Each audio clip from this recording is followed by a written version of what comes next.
of the coast, welcome to the top 8 of Pro Tour Journey into Nix here in Atlanta. Rich Hagan at the news desk, sitting alongside not one, but 2 members of the Magic the Gathering Hall of Fame. It's a great pleasure to welcome to the desk Luis Scott Vargas and Mr. Randy Buehler over there. Welcome along. We have an incredible day of Magic laid out. We couldn't have rigged it any better, let me tell you. It is a stupendous lineup for the top 8. And why don't we take a look right up the front at our top 8 bracket, and we'll tell you what's coming your way over the next 6, 7, 8, 9 hours of top level Magic. So we're going to start off in quarterfinal 1 with Josh Utter-Leyton of the United States. He is playing Bug Control against Stanislav Sivka of the Czech Republic. Quarterfinal 2 sees 5-time Pro Tour top 8 man, a member of the Hall of Fame, Patrick Chapin, against Jamie Park, whose 3 Pro Tour top 8s span almost the history of the game right back to the 1990s. In 3 decades, he has made a Pro Tour top 8. Then, in the bottom half of our bracket, the romantic story of the King of the Hill, Andrea Mengucci, the unheralded man from Italy, up against Yuki Ichikawa, the Japanese player, in the top 8. He's in his 3rd Pro Tour, his first top 8. And then also in his first top 8, it's Reed Duke. What a story for him.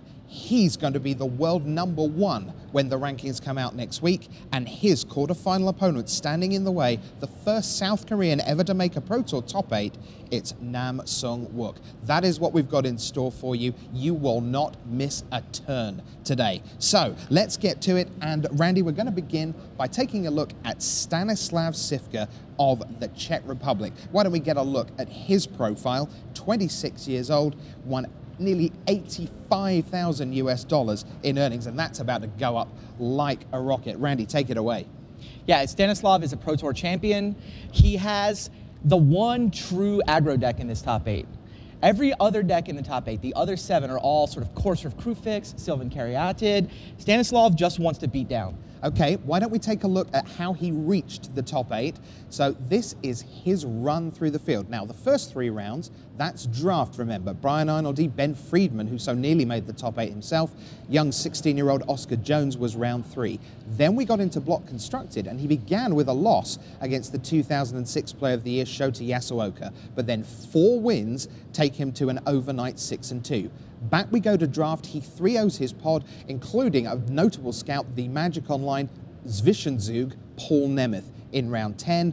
And then down the stretch, he again opens Constructed with a loss, this time against Jamie Park, who of course also made the top 8. But then 3 wins over Andy Beckstrom, Paul Rietzel, the rank number 19, and Yuya Watanabe in the penultimate round, meant that he could draw with Patrick Chapin in the last round. So, Randy, you've said that he's the true aggro deck. Let's look at the deck list and we get a sense of what he's trying to do for you. Yeah, this is like an awesome red-white heroic draft deck in a lot of ways. If you've been drafting this format, you know, Akroan Crusader is good if you're aggressive enough. Satyr Hoplite is the addition from the latest set. Favored Hoplite, 4 Phalanx leaders. Just look at, and if you look at the curve, that's 12 1-drops. Phalanx Leader and Mogi's Warhound at the 2 spot. The Warhound you can also bestow. 1 Hero of Herois Ordeal. He just wants to play creatures on the first couple of turns. He wants to target them with either bestowing or other targeted effects. He just wants to win the game as fast as he possibly can. Now, the tricky part about Stanislav's deck is the mana base. 6 plains, 6 mountains, 8 multis. So it's not the most consistent mana base. In fact, it is by far the worst mana base in this top 8. You know, everybody else has Caryatid and a bunch of temples. Stanislav Sivka, though, if he gets his colors, he comes out of the gate blisteringly fast, and he can just blow away the sort of 3-color good stuff decks before they can really set up shop. Okay, that's what Stanislav Sivka is trying to do. Luis is here. But we've got a guest over at the wall. Brian David Marshall is here, and he's brought along a friend of Josh Utter-Leyton. So here is David Ochoa and Brian David Marshall.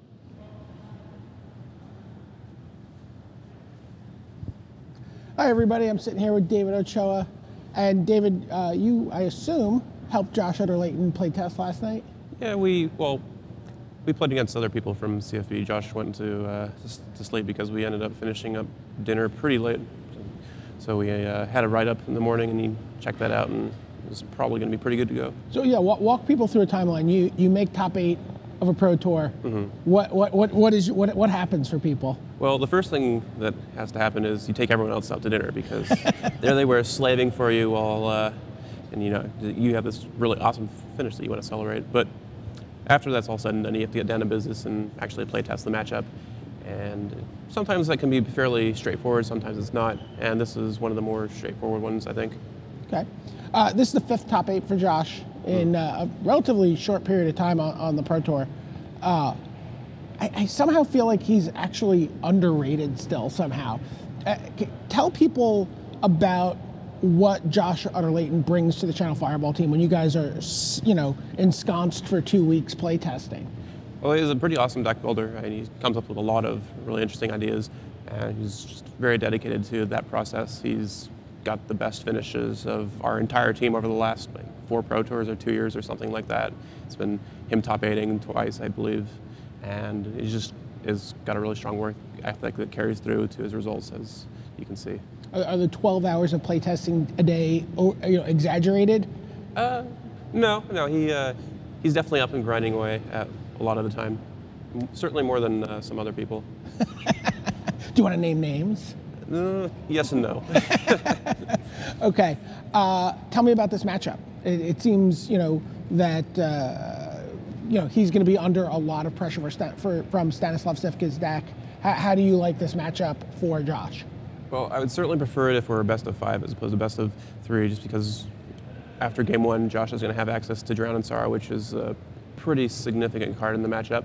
For game 1, he's going to be on the play, so the problem is he has a lot of dead cards, and so they're too expensive. They don't interact with what Stanislav is doing, and so he's going to have to mulligan pretty aggressively. All of the blue cards are just pretty bad. Well, what needs to happen for him to win game 1? He just needs to play a bunch of green creatures to make sure that God's Willing is nowhere near the top of Stanislav's 14 cards, or have a Thoughtseize ready to sequence removal to where he can snag God's Willing, then kill a big creature, and hope that there's just Coordinated Assault is not going to be anywhere near there also. That was a card you're very wary of in this matchup. You feel like if you see Stanislav playing Coordinated Assault, things are pretty bad for Josh? Well, yes. Coordinated Assault just lets you target multiple things and will get you just a ton of extra damage. It's really, you're getting a ton of value for that one investment. Right. It's like overrun for R. Pretty much, yeah. An instant overrun for a 5th of the cost. Yeah. All right. Thanks, David. Good luck. Hopefully we'll have a chance to talk to you a couple more times today. Yeah, that would be great. Thanks for having me.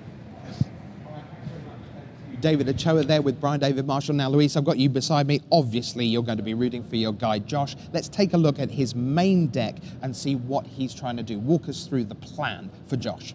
He's basically looking to cast Sylvan Caryatid as early and often as possible, accelerate out Centaur or Courser of Krufix or one of the Planeswalkers. In this matchup, Courser of Krufix is much more important. In fact, Shahar actually did a pretty detailed write-up of how the matchup goes, since he played against Ivan Flock in the Pro Tour, did some more testing, and it's basically that your black cards are great, your blue cards are not. Wow. Shahar would be willing to mulligan a hand of, say, Sylvan Caryatid, 2 Kioras, and lands, which is a great hand in normal circumstances. It's just not good enough in this matchup. So we're going to see a real true metagaming going on here, where actually you're just talking about this one specific best of 3, not what is my deck like, it's what is my deck like right now. Yeah, I mean, we really got down to the point where some of Josh's cards are basically zeros in his opening hand, and some are exactly what he wants. He wants Bile Blight, Hero's Downfall. Even Thoughtseize is actually decent in this matchup. All right, well, let's get to the action. The players have shuffled, the players are ready, we're ready, and we know that you are too. Can't wait, it's time for quarterfinal 1 of Pro Tour Journey into Nyx.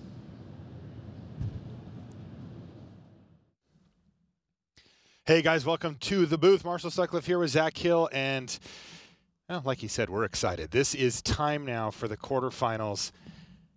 The players are ready. Why don't we head down to the feature match area for our first of 4 quarterfinals here from Pro Tour Journey into Nyx.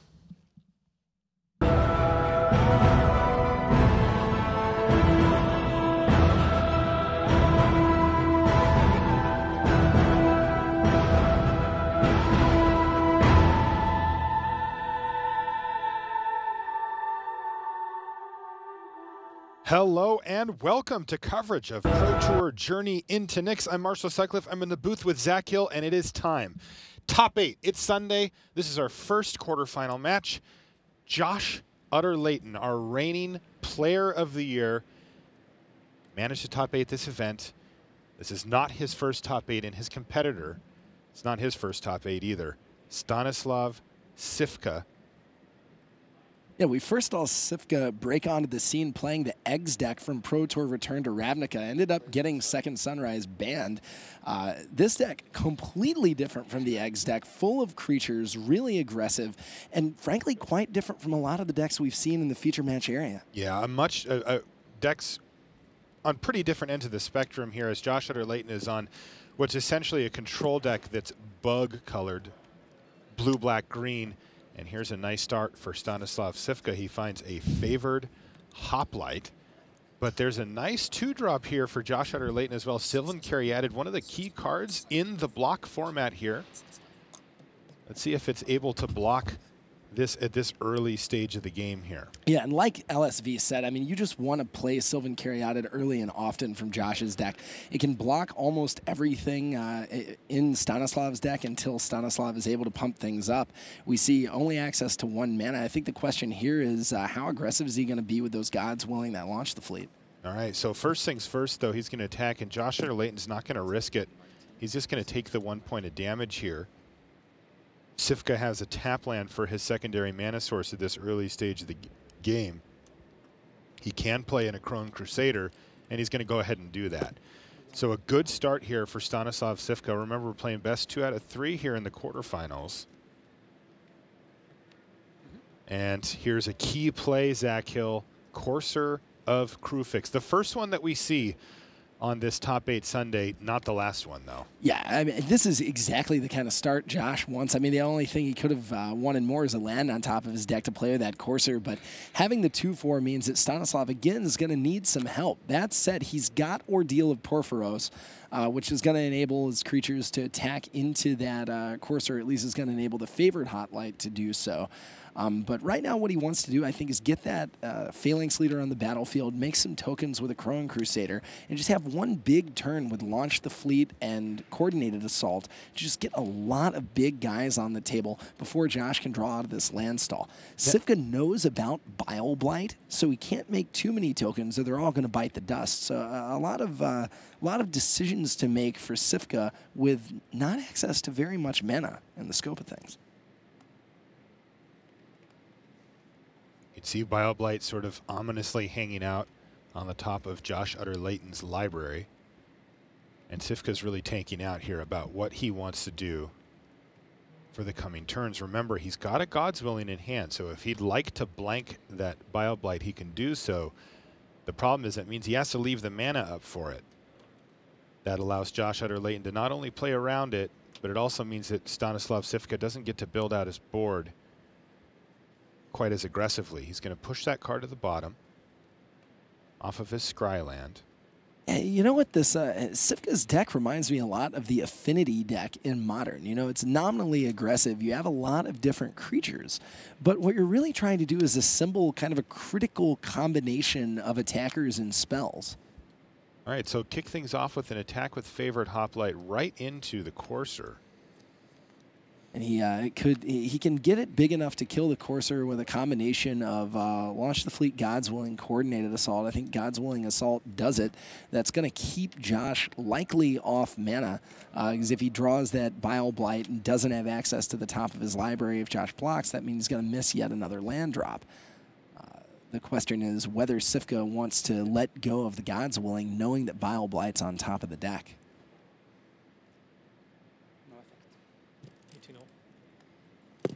All right, no blocks. 18 apiece. So if you're Cifka right here, the question is, do you just run out Phalanx Leader with no protection just to try and develop the board, or do you want to hold it in order for you to be able to pump it later so as to get value out of at least one of those triggers before it gets killed? And the answer is no, you don't. So Stanislav Cifka ships the turn back with just his 2 creatures on the battlefield. Josh Utter-Leyton draws that Bile Blight. and reveals Unravel the Aether on top of his library. Here's Thoughtseize, though, for Raptor. He's going to take a look at what Sifka's working with. This is going to get him a lot of information about how and when to use the removal spells that he does have. Yeah, Thoughtseize is actually really good in this matchup. Although Sifka's deck is aggressive, being able to take a critical quote-unquote combo piece, whether it's one of the pump spells, whether it's something like a God's Willing to make sure your removal's live, whether it's just a creature like Phalanx Leader that you know is going to be the key to Sifka's offense, Thoughtseize is very, very disruptive in this kind of matchup. Relevantly right now, though, even though Utter Leighton has 2 mana open, cannot cast Bile Blight due to the temple not producing black mana. So Sifka has a little bit of an opening here, but he's going to lose his most powerful spell. It's up to Josh Utter Leighton to figure out exactly what the most powerful spell is in this exact situation. And he is certainly thinking that through right now.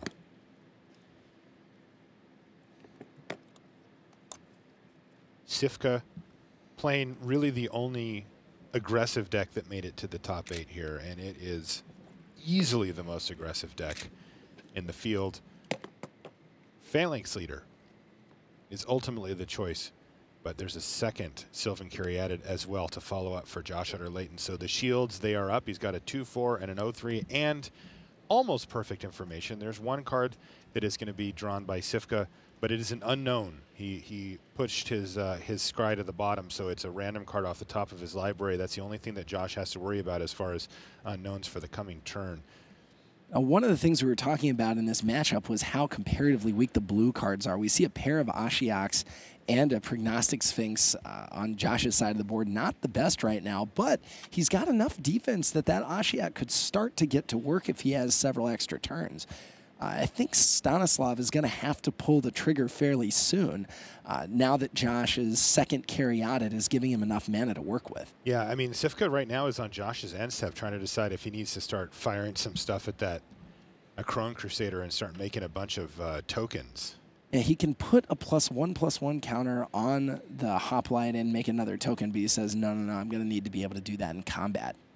Draws Plains. He can get a lot of 1/1 tokens on the battlefield with a Crone Crusader and launch the fleet. The question is just knowing about Bile Blight. He's also got to make sure he can play around that with God's Willing, meaning he can't use the God Willing right now as one of the triggers. Pair of Ashiok Nightmare Weavers in hand for Josh Utter Leighton, along with a Prognostic Sphinx and, of course, the Bile Blight that Sifka is aware of. By the way, both of these players are ranked nicely on the top 25 pro rankings with number 13 versus number 14. pretty well grouped here. Yeah, I mean, just truly some of the best players active right now. Josh, this is a huge finish for him. Stanislav, been putting up solid results in addition to his Pro Tour win, but a return to Sunday means that Sifka can really be mentioned as one of the great players active today. A literal chess master also. Sifka. I think he's a grandmaster. A grandmaster. I think so.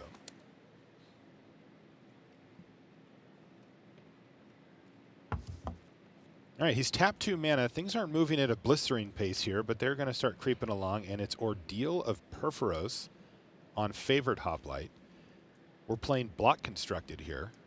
Yeah, this is not limited. This is Block Constructed. Now, Ordeal, he knows that Unravel the Aether is on the top of Josh's deck, but if Sifka activates another trigger with one of the cards in his hand, he could theoretically fire off the Ordeal right away. Instead, it looks like he's content just getting 2 counters out of it. This does bring the favored Hoplite out of Bile Blight range.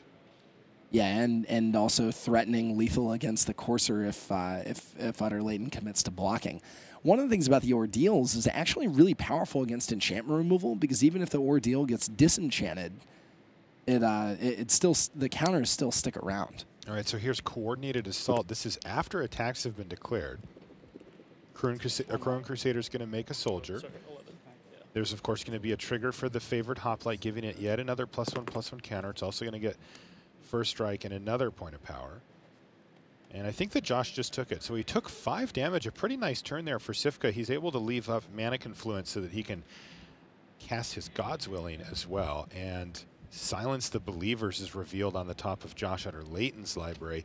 But just as importantly, while he's only on 2 lands, he's got enough mana to operate now. And we see with God's Willing and Launch the Fleet, Sifka still has some action. God's Willing also, in addition to being good against Bile Blight, could theoretically force some creatures through the green blockers that Utter-Leyton has if Utter-Leyton doesn't have access to Bile Blight, if he taps out to play one of these threats. I think what we see Sifka doing is setting up a big Launch the Fleet turn, or at least trying to do that. Also, relevantly, if Utter-Leyton doesn't remove the Ordeal, it threatens to deal 3 damage next turn. Either hitting the Courser, making sure that whatever, if it blocks, it dies, or just going straight to Josh's face.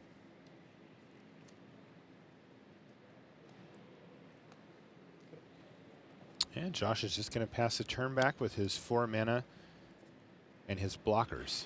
4 mana, a very important number right here. Unravel the Ether can target the Ordeal before it fires while still leaving Bile Blight mana up, preventing Sifka from proactively using that God's Willing.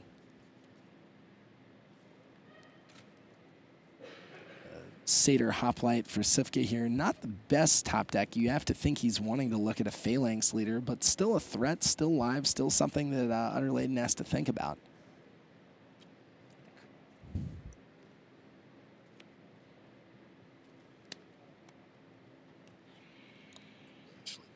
For those of you new to Pro Tour Sunday, we're watching the first quarterfinal match. What we do is we line them up. We're going to watch all 4 quarterfinal matches in a row, and then both semifinals followed by the finals. So we've got an exciting day of Magic lined up for you that will culminate in our champion winning a whole bunch of stuff. $40,000, platinum status, a seat at the World Championship. The list goes on. I'm bringing up the card Launch the Fleet now. It's a little bit of a weird card, a Strive card central to the deck. Sifka is setting up a big turn where he can make a lot of tokens with this card. He's got 3 creatures that can potentially attack, access to 4 mana. Right now, he seems to be just nickel and diming Josh down with that favored Hoplite, but Josh has got to be prepared, especially next turn, for as many as 4 additional attackers. And Josh being fairly constrained on mana, there's not a whole lot he can do to stop that, especially knowing that God's Willing is in Sifka's hand. Yeah, interesting. Sifka also has very carefully engineered this board such that there's nothing that Josh can target that'll get 2 creatures with his Bile Blight. He's going to have to settle for a 1-for-1 here, and he really does want to use up his mana here. Sifka's managed to build up a big threat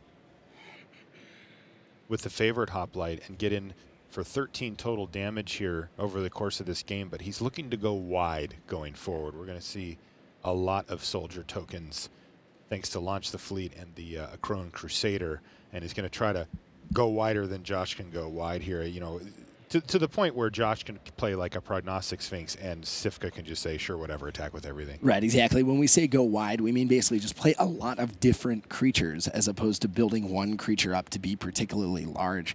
And what we're seeing there, I mean, Josh had to use Unravel the Ether essentially to gain like 3 or 4 life. I mean, he prevented a counter from getting on the Hoplite. He didn't take 3 damage. I mean, so, you know, it is what you have to do, especially the limited number of targets. But the Ordeal did a lot of its dirty work already, making that Hoplite into a threat that could attack by itself. All right, so Bile Blight takes down a Crone Crusader. And yet another missed land drop here for Josh Utter-Leyton. He keeps revealing good cards. These are all relevant spells. This one's a Hero's Downfall, but he can't seem to get ahead on mana. Was that just a really quick pass the turn from Josh? It was. And without Bile Blight, all of a sudden these Launch the Fleet tokens are going to matter a whole lot more. Sifka able to really commit to a Launch the Fleet without God's Willing protection. And you know, Courser can only eat one of those tokens. I mean, normally you'd think that if Josh Utter-Leyton reveals Bile Blight, Silence the Believer's Hero's Downfall, he'd be in pretty good shape here, but it's starting to get a little bit sketchy down on 7 life. He does have enough mana to cast Silence the Believers, though, to potentially take out a favorite Hoplite. But God's Willing hanging around in Stanislav Sifka's hand, and we have to remember that Josh knows about that as well. Right. Josh saw the hand from Thoughtseize. Josh just so constrained on mana, not really able to deploy multiple spells a turn. Ashiok, Prognostic Sphinx, just not very good right now. Would require him to tap down both of those Sylvan Caryatids.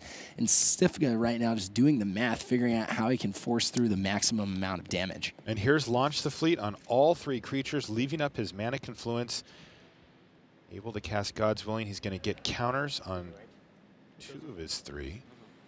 And those Launch the Fleet tokens, while they don't have haste, they are put into play attacking.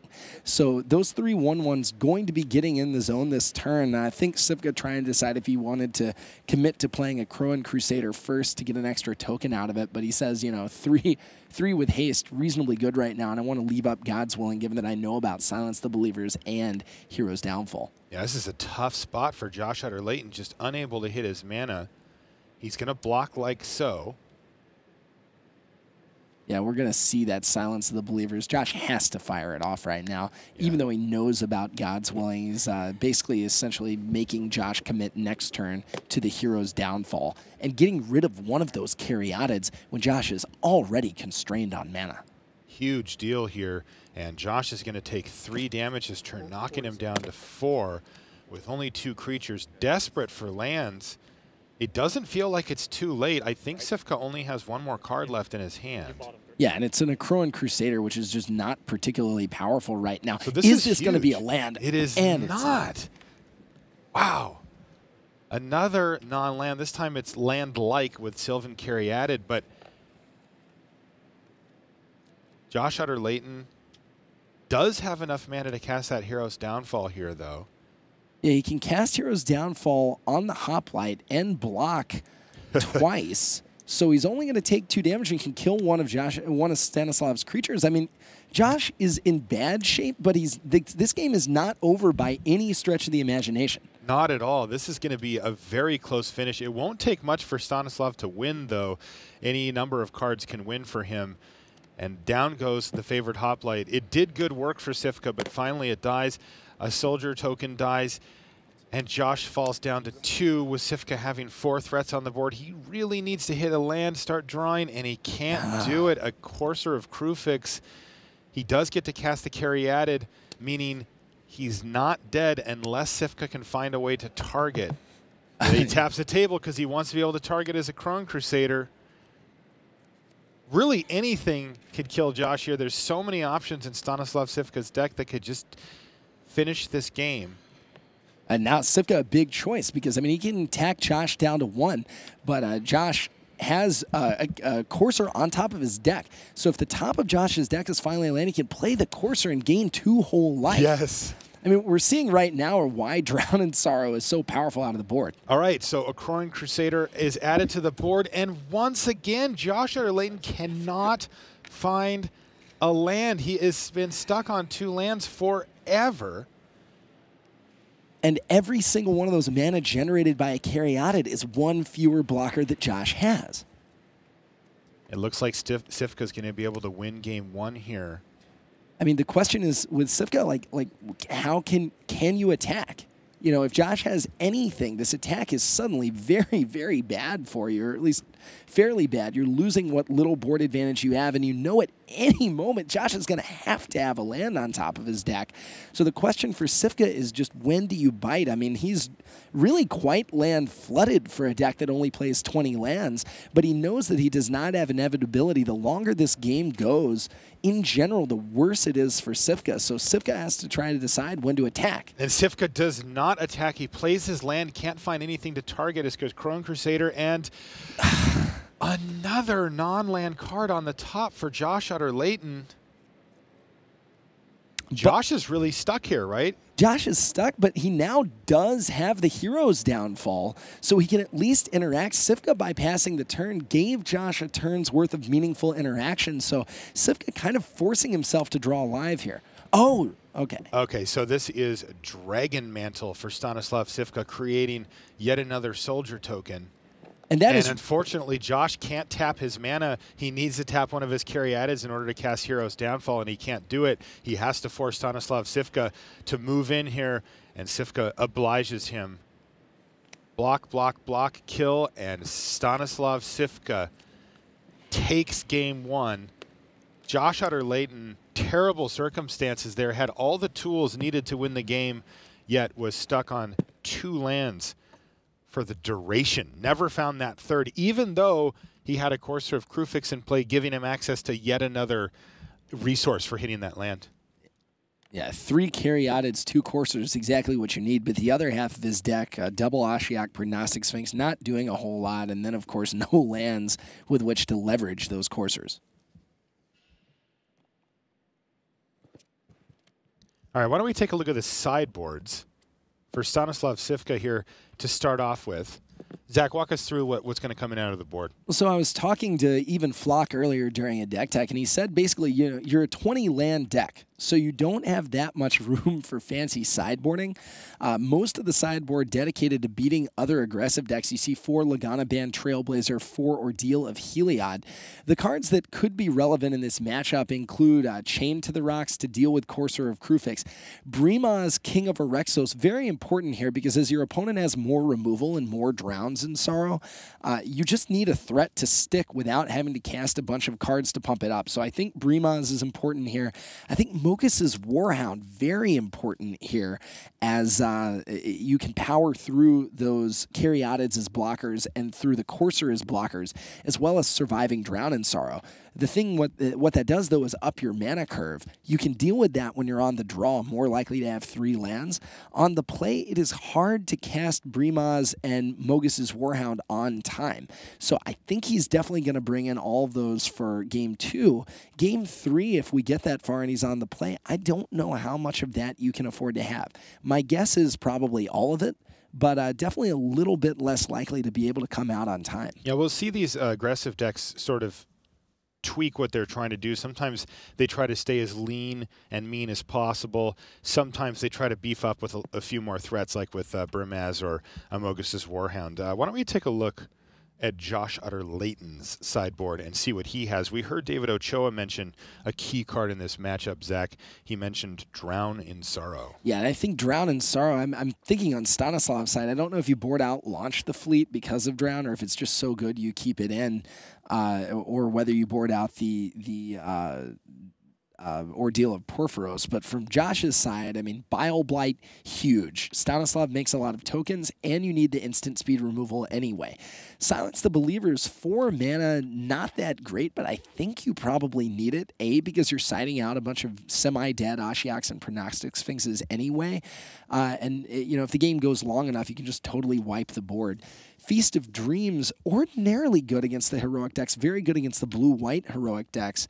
Against Sivka, though, it targets Mogus's Warhound enchanted creatures, creatures enchanted by Dragon Mantle. We don't even know if Ordeal of Porphyros stays in, so I think you have to bring in Feast of Dreams, but it's not going to be live that often. Yeah, does he have any actual enchantment creatures to hit with it? I don't think Again, he does. Only the Mogus's Warhound. That's the only, yeah. I believe. And, you know, the last thing you want to get is stranded with Feast of Dreams against a Brimaz, King of Orexos. But the key card here, by far, is Drown in Sorrow. I mean, we saw how important the tokens were last game. We saw how powerful Launch the Fleet can be. We saw how vital a Crowan Crusader can be. Drown in Sorrow deals with all of that and allows you to scry, getting you closer to further removal spells and some of those key defenders that you need in order to make the game go long. In terms of what to side out, I mean, Ashiok just not at its best in this matchup. You know, even when Ashiok hits and you're going to be able to play, you know, your opponent's creatures only cost 1, but you don't have any of the targeting spells to make those creatures good. So I think Ashiok, basically at its weakest here. I don't think you need 4 Prognostic Sphinx. I think Dissolve is extremely weak. I think Unravel the Ether is relatively unexciting. So I think those are the cards you board out, but you definitely need Courser of Krufix, Sylvan Caryatid, Hero's Downfall. Kiora the Crashing Wave, also not great here. You might board that out before you board out all the Prognostic Sphinx. I can see keeping in a couple once your opponent creates like one large creature, like we saw that Favored Hoplite, in order to be able to neutralize that. But I actually think Thoughtseize is very good here for the reasons we talked about earlier. You know, basically, if you hit one of your opponent's only creatures or you hit a key God's Willing, makes your opponent's offense just far less likely to be cohesive. Yeah, Drown in Sorrow, of course, a big nod to the presence of potential aggro decks in Josh Utter-Leyton's sideboard, and you can see he's got the full 3 there. And all of those are going to be coming in. We're going to be keeping a close eye for that. If you haven't watched a lot of this matchup before, which, well, I don't think really anybody's watched a lot of it, that's going to be a key card. If you see Josh Utter-Leyton fire off a Drown in Sorrow, that is going to be a key part of the game and put him potentially in the driver's seat to try to even things up at 1 game apiece. Yeah, a card that Sivka doesn't have that a lot of the other heroic decks have is Ajani's Presence, the ability to give a creature +1/+1 and make it indestructible. But Josh's key removal spells are actually Silence the Believer's Drown in Sorrow and Bile Blight, none of which actually destroy a creature. So Ajani's Presence would only be able to deal with Hero's Downfall. So the fact that Sivka doesn't have access to that card, I think less relevant in this matchup than it could possibly be for other matchups, because it doesn't actually match up that well against Josh's removal. All right, looks like players are just finishing up the shuffle after the sideboards there. Pretty rough one there for Josh Utter-Leyton. I mean, you got to figure if he hits a land drop out of any of those last 3 or 4 turns, he can start turning this thing around, get that second Courser on the battlefield, start gaining a couple of life, start stabilizing. And, you know, it's pretty trivial once he gets to the point where he's removed most of the threats or has enough blockers and starts ticking up his life total, but just unable to get there. Yeah, I mean, that game was actually not a short game. I mean, that game lasted, you know, a lot more turns than you would have expected looking at Josh's side of the board. But, I mean, he was stuck on 2 lands. It's hard to complain too much because you had, you know, 3 Sylvan Caryatids, 2 Courses of Krufix, Bile Blight, Hero's Downfall. I mean, you had all the tools, but it just without the land, you know, he had enough lands to cast his spells. He didn't have enough lands to cast multiple spells in a turn and start gaining life off those coursers. So, I mean, pretty brutal string of cards on top of the deck for Josh. You can't expect that that's the way variance would fall on him in the second game. I mean, would you call it devastating, or do we want to save that for a little later? It was pretty devastating, to be honest. Like land, or you know, reveal after reveal after reveal. Now, Josh Utter-Leyton is very mentally tough, but I know, I mean, that can be incredibly frustrating. Think about it next time you're playing, you know, and you just need that one land, and you draw, and it's not there, and it's not there, and it's not there, and it's not there, and it just gets increasingly more frustrating. But you can take a look at Josh Utter-Leyton down in the feature match area and ice water in that guy's veins. He's pretty chill. I mean, that is the advantage of having done this, you know, 4 times before, is that you understand that Magic has variance. You understand that you've got to play the next game. And the more you beat yourself up for game 1, or the more you sort of bemoan your fate, the less focused you're going to be for game 2 and less capable you're going to be of winning the game. Sivka, on the other hand, looks quite content with the way things went in the first game.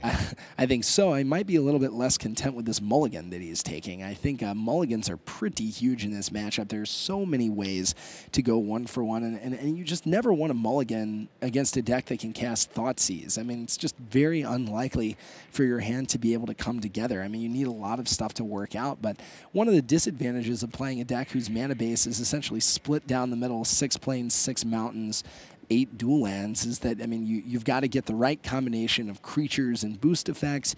Then you've got to get the right combination of land to cast them. You can't have too many land. You can't have too few land.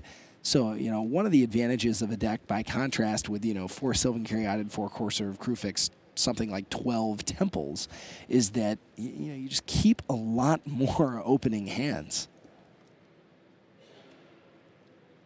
All right, so Josh looking to recover from a tough game 1. I think that the, you know, he's got to feel like he could have won that game had he drawn some lands. And it's got to make him feel more confident going into the second and third game, potentially, especially given that he's got to bring in his sideboard. You know, BDM had a chat with David Ochoa, who helped test the matchup for Josh Utter-Leyton. And Ochoa, you know, one of the first things he mentioned was Drown in Sorrow out of the board, how important he felt that is. So while he couldn't quite finish off there in the first game, now he has a lot more tools with which to do so, and this thing is certainly not over. In general, one of the things that's been said numerous times about the blue-black-green deck that Josh and Channel Fireball teams are playing, is just how potent it is after sideboard. I mean, you have basically the exact combination of 60 cards that you want for a given matchup, but a recent change to the Pro Tour making the quarterfinal rounds best 2 out of 3, as opposed to what they used to be best 3 out of 5, means that the game ones are weighted just, that much proportionally more. And the fact that Ashiok's had those Kioras and those Ashioks in the main deck that just were very weak in this matchup leaned positively for Stanislav. Look at the way Josh shuffles his deck. I'm He's glad the only one that shuffles that way. He just kind of powers the cards into each other. Got to make sure that you've got sleeves, because I can't imagine having their deck last the entire tournament through that. All right, a good thorough shuffle here of Stanislav's 60-card deck. Did it look like Josh mulligan too, or did he keep his first hand? Well, I see Sifka just with his cards face down on the table, so that does lead me to believe that there may be a mulligan here, and there is. And it's a keep for Josh Utter-Leyton, so he's going to stay on 6 cards. Does Sifka have a keep as well? He does. All right, so we are underway here. Game number 2, Sifka up a game. So a big opening hand. Is that a black source? It's not. You see Josh keeps in at least a couple Prognostic Sphinx. Josh has a handful of double black cards, not the black mana to cast them. He can get Sylvan Caryatid, which will open that up. Double Drown in Sorrow, huge here. Bile Blight, almost exactly what Josh wants. He just needs that second untapped mana source to cast Sylvan Caryatid. The key in this match is going to be how fast out of the gates Sifka can come out. Yeah, so far so good. Satyr Hoplite for Stanislav Sifka. The games when he doesn't have a 1-drop or when things have gone awry for him, so this is pretty standard issue. Josh Utter-Leyton, a second Scryland. He's deciding whether to keep that card or not. Yeah, I mean, I think what he wants here is a second black source. If he doesn't have that next turn, he can't fire off Drown in Sorrow, meaning Sifka can deploy 2 creatures to the board.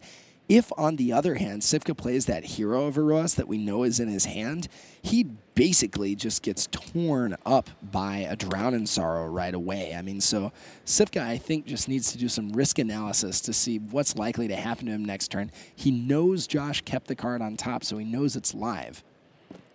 Oh, he's tapping 2 mana here, and he didn't play the Ordeal of Perforos, so there it is. Hero of Erois. Pass the turn back. Is there a swamp on top? It is a swamp for Josh Utter-Leyton, and Drown in Sorrow is going to sweep away both creatures of Stanislav Sifka. Get a scry for Josh Utter-Leyton, and he passes the turn back. So stage 1 to getting back on track for Raptor here, complete. Yeah, now just favorite Hoplite or Deal of Perforos for Sifka. Launch the Fleet, very good card, but not when you only have 1 creature on the battlefield. Huge, huge top deck last turn of that swamp for Josh.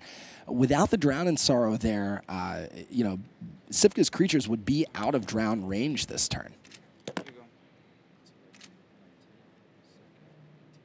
Pass the turn back after playing the Hoplite.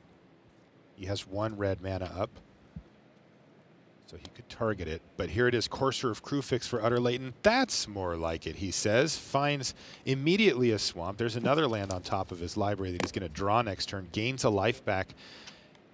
And this is a lot more how Josh Utter-Leyton had this matchup drawn up.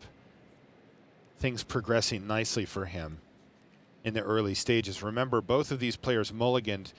Josh well on his way to effectively unmulliganing as Stanislav Sifka puts Ordeal of Perforos on his favorite Hoplite. There's a trigger, so now it gets 2 counters, one of them from being targeted, one of them from the attack. You can take a look at Ordeal of Perforos. If you've played a lot of Limited in this format, you're going to be well aware of this card, love it or hate it. If you haven't, you probably haven't seen it. It hasn't really seen constructed play. But these Ordeals are quite powerful. We saw basically all 5 colors of them at one point or another during the course of the weekend. Each color gets its own Ordeal.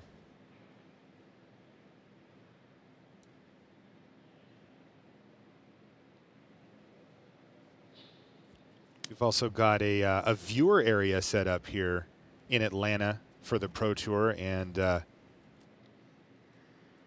take a look here. There's some people from the public. Players are already showing up to check this match out. We've, if you're in the Atlanta area, we definitely encourage you to come by. We've got a huge area set up to watch this top huge. 8. We have a massive screen out there, which is fantastic. All right, so Josh is going to block the attack, and there is no effect. So Josh takes nothing, and he's going to reveal Silence the Believers off the top of his library. Like I said, things going much better here for Josh Utter-Leyton in game 2. I mean, Sivka does have God's Willing, meaning he's going to be able to survive any of the removal spells Josh puts out, and that Hoplite is big enough to survive a Bile Blight. So, I mean, Josh still needs to figure out a way to put this game away and a way to deal with that Hoplite, because, I mean, Sivka is going to be drawing more and more live cards, and with God's Willing in his hand, he can basically afford to just load up the Hoplite and start attacking. You know, we're going to see the Ordeal of Perforos deal 3 more damage. Yeah, Sivka not in a great position right now, but it's certainly not the end of the world. Okay. Sylvan Caryatid here for Josh Utter-Leyton. And there is another attack with the favored Hoplite, which is going to trigger Ordeal of Perforos. When the creature gets that 3rd counter, you sack Ordeal of Perforos and get to deal 3 damage to something. You can target a creature or a player. I'm assuming that he decided to target Josh Utter-Leyton with that. We've got the sideboarding back from Sivka and Utter-Leyton. Looks like Sivka actually took out Mogus's Warhound in favor of Brimaz. Looks like he needed to keep his curve down. Josh boarded out 2 Unravel the Ether, 1 Dissolve, 1 Ashiok, and 3 Kioras for Silence the Believers, Feast of Dreams, Drown in Sorrow, Bile Blight. Looks like just not enough cards to board out for the cards in the sideboard you want in.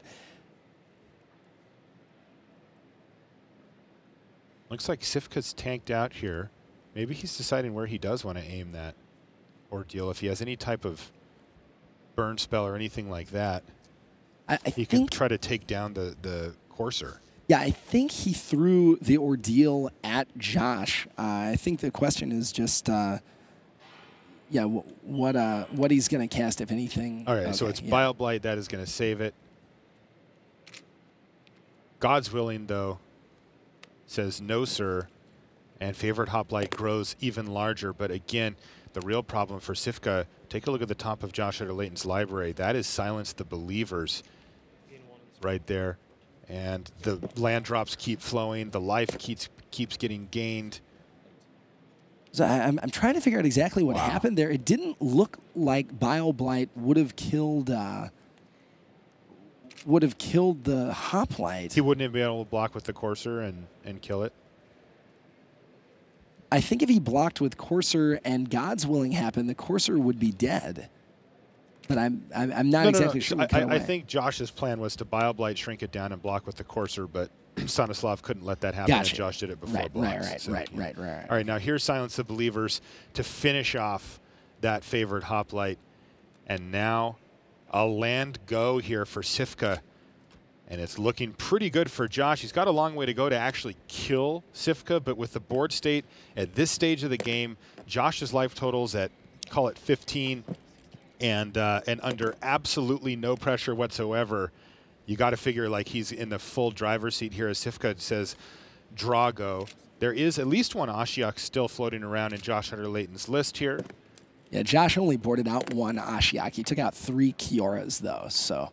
Ashiok, I mean, it's not horrible in this matchup. It's going to always be hitting creatures, if nothing else, just throwing out some blockers. So it definitely makes sense to have some number of them in after board. And yeah, this game, Josh, this is exactly how Josh wants to see this game going. He's got removal spells in his hand. He has multiple Drowns in Sorrow. Sivka just basically nothing on the battlefield. He's got Phalanx Leader, but nothing to pump with it. And now the Courser's just going to start nickel and diming Sivka out of this game. And here's Ashiok. Josh is at 16 now. Sivka's at 14. He's going to drop to 12 this turn, and there's nothing. No creatures there for Ashiok. But Ashiok's now at 5 as Sivka falls to 12 here.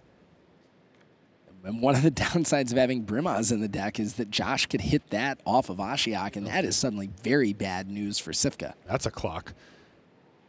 All right. All right, Josh Utter-Layton jumps up to 17. Sifka's at 14. And Sifka, handful of cards, double coordinated assault, launch the fleet, Phalanx Leader, Ordeal of Perforos, but I mean, just all those pump spells and no targets. Phalanx Leader, even if he goes in, just, you know, only going to pump itself. Yeah, Josh has 5 cards in his hand. There's just no way that that thing's going to survive. Sylvan Caryatid off the top. There's another removal spell. Yeah, I think what Sifka's trying to do is just draw another creature, set up a big turn where he pumps the Phalanx Leader. He only knows, I mean, Josh has only seen one Hero's Downfall, so he's not going to be able to kill both huge creatures, and Sifka going to have to hope that's enough. Not a great plan, but Bile Blight, Drown in Sorrow, you know, the Drown in Sorrow at sorcery speed, not going to be able to really meaningfully kill anything on Sifka's side of the board. So Sifka just going to try and play around the Bile Blight and the Hero's Downfall as best as he can. But I mean, he's obviously in a very, very bad position right now. He's also got 6 lands on the battlefield in a deck that curves out at 3. Right. Though if we look at his hand, he does have all spells here. Double Ordeal of Perforos, Phalanx Leader, double Coordinated Assault, Launch the Fleet. Like you said, though, Zach, he really needs something like an Akroan Crusader, something to spit out a bunch of tokens to really abuse that Phalanx Leader. Even if he knows it's going to die, he can instant speed target it a couple of times to get a big effect. But, man, it's just not going to happen with the hand that he has as he falls down to 8 life here. Ashiok keeps ticking up. Nope, going to tick down this time and going to make a favorite Hoplite. Just increasing the clock, providing Josh with some more blockers. A Brima is a big top deck for Sifka. Josh does, however, have the Hero's Downfall, so Sifka, a lot of cards in hand, but no way to protect Brimaz. Stanislav could still pull the trigger with a Phalanx Leader, a Brimaz, and an enchantment, at least threatening to have 2 fairly large creatures. But, I mean, Sifka knows exactly what Josh's hand is, knows about the Bile Blight, knows about the Hero's Downfall, so even though he has a lot of options, not a whole lot of progress he can make. All right, and there's Hero's Downfall for the King of Oreskos. Also remember, Sifka's down to 6 now. Those mana confluence are pretty sketchy for him. Yeah, and right. Josh threatening lethal on the next attack could, I think, get another creature with Ashiok if he wants to. Oh, no, he's just going to tick it up. All right, so we are moments away from Josh Utter-Layton winning this game, and there it is. We're going to get a Game 3 in our first quarterfinal match. You got to love that as a viewer. And again, Josh Utter-Layton stuck on a couple of lands in the first game, but not on that game. Everything firing on all cylinders, and you saw what his deck is capable of. You know, it's a bug control deck, and he brings in even more controlling cards out of the sideboard there. And super, super brutal for Sifka. Yeah, I cannot overstate how good that Drown in Sorrow was, and specifically having the untapped black source to be able to cast it. You think if you're Sifka, you know, there aren't that many swamps in Josh's deck. Yeah, it looks like he has 5 total swamps and 1 mana confluence to be the second untapped black source he needed. So yeah, with that 2-for-1, I mean, Sifka was never really able to mount that much more of an offense. One God's Willing just was you know, not enough to power through that Bile Blight and that the Silence the Believers. Yeah, I mean, Josh Utter-Layton started things off with 2 Scry lands, and it was kind of interesting because on the second one, he picked it up and he looked at it for a while. It was a swamp. It was what he needed to cast. You know, he needed that second black source. He also had a Bile Blight in his hand, like you mentioned, so he really needed it, but he did think about it for a second and maybe put a little bit of doubt into Sifka about exactly what was going on, but when it came down to it, boom, hit the swamp, swept the board, and that was it. Yeah, and of course we have perfect information. So we have this whole, you know, is he going to top deck? Is he have Drown in Sorrow? But of course from Sifka's side, I mean, it could have been any number of things. He knows about Drown in Sorrow, but he doesn't know if Josh is trying to draw to the Sorrow, if he's trying to draw into a land, if he has all of that and just wants to know if he needs a Bile Blight or some other removal spell. I mean, even if he's looking for a second, you know, some other mana source to cast Courser Kruvix.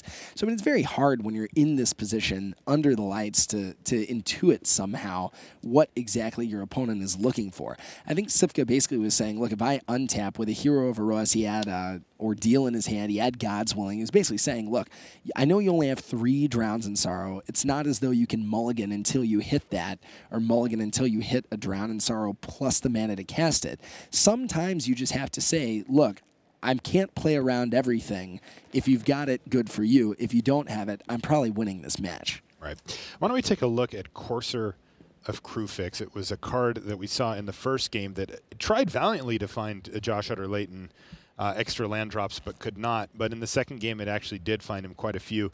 This is, I mean, probably the most important card in the block format. You're going to be seeing a lot of Courser of Crewfix over the course of the day today. Why is this card so good in block? I think there's 4, or I guess 3 reasons. Each of them is a line of text on the card. The first is that it's a 2/4 creature for 3. I think one of the reasons we haven't seen that many aggressive decks is that this card is ubiquitous, and 4 is a lot of toughness. The second thing is it lets you play lands off the top of your library. Now, what that means is that essentially every time that you play a land off the top, you're drawing a card. In exchange, you're giving your opponent a lot of information, but the card advantage most of the time makes up for that. The third thing you can do is gain a life every single time you play a land. Now, 1/2 life, that matters, but it's not a whole lot. But 1 Courser over a long game, or multiple Coursers over the course of the game, can add up to a lot of life, and it allows you to play cards, as we see in this list, like Thoughtseize and Read the Bones, while still knowing that you can make that life back if the game goes long enough.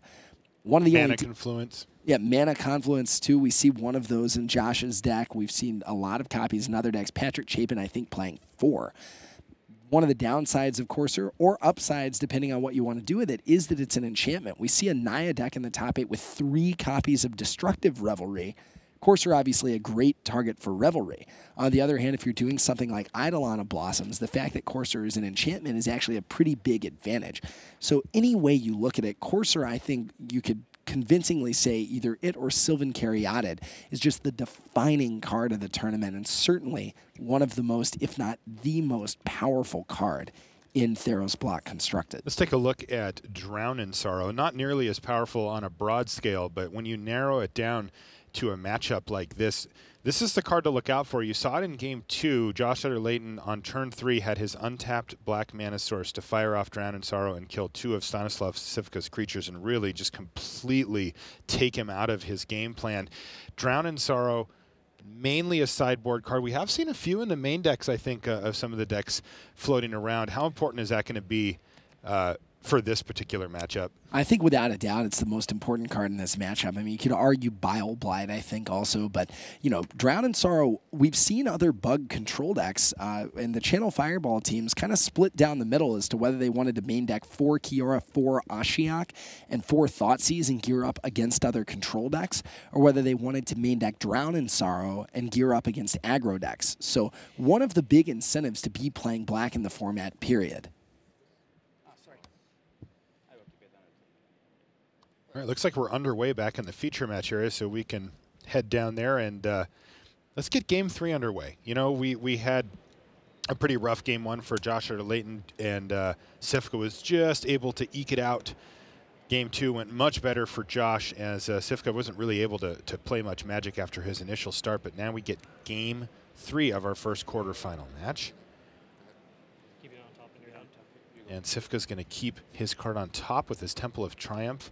And you're going to be seeing a lot of this today, too, as well. A lot of temples being played in block. Just scrying in general is kind of everywhere. Yeah, it is. One of the key attributes of Josh's deck right now, he drew his 1 Kiora, the Crashing Wave, that's still in there, and no Sylvan Caryatid. Also another Landlight hand, but a Feast of Dreams that he could cast on turn 2 if any creatures are enchanted. We see a pair of favored Hoplites, a Phalanx Leader, and a Coordinated Assault for Sifka. Sifka might want to run both those Hoplites out there, but that is asking for a beating from Bile Blight.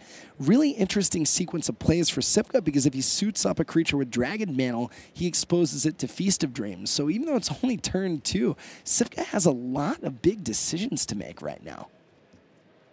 Yeah, it looks like he is on the verge of making that decision. Plays his land for the turn. plays favorite Hoplite, and he's going to put Dragon Mantle on it. So this is very good news for Josh Utter-Leyton, as he doesn't have the Bile Blight in his hand. He has the Feast of Dreams, so he can just take out the Hoplite right now if he'd like. Yep, Feast of Dreams, one of the premier new cards from Journey to Nyx, at least for limited. Wow, is that a Brimaz King of Oreskos for Stanislav? Oh, but doesn't have the third untapped land. He's got other plays here, though. It was a Brimaz off the top. Kept that card as well, and he's got Phalanx Leader here. Not too threatening on its own, it's just a 1/1, but man, that thing is scary. A lot of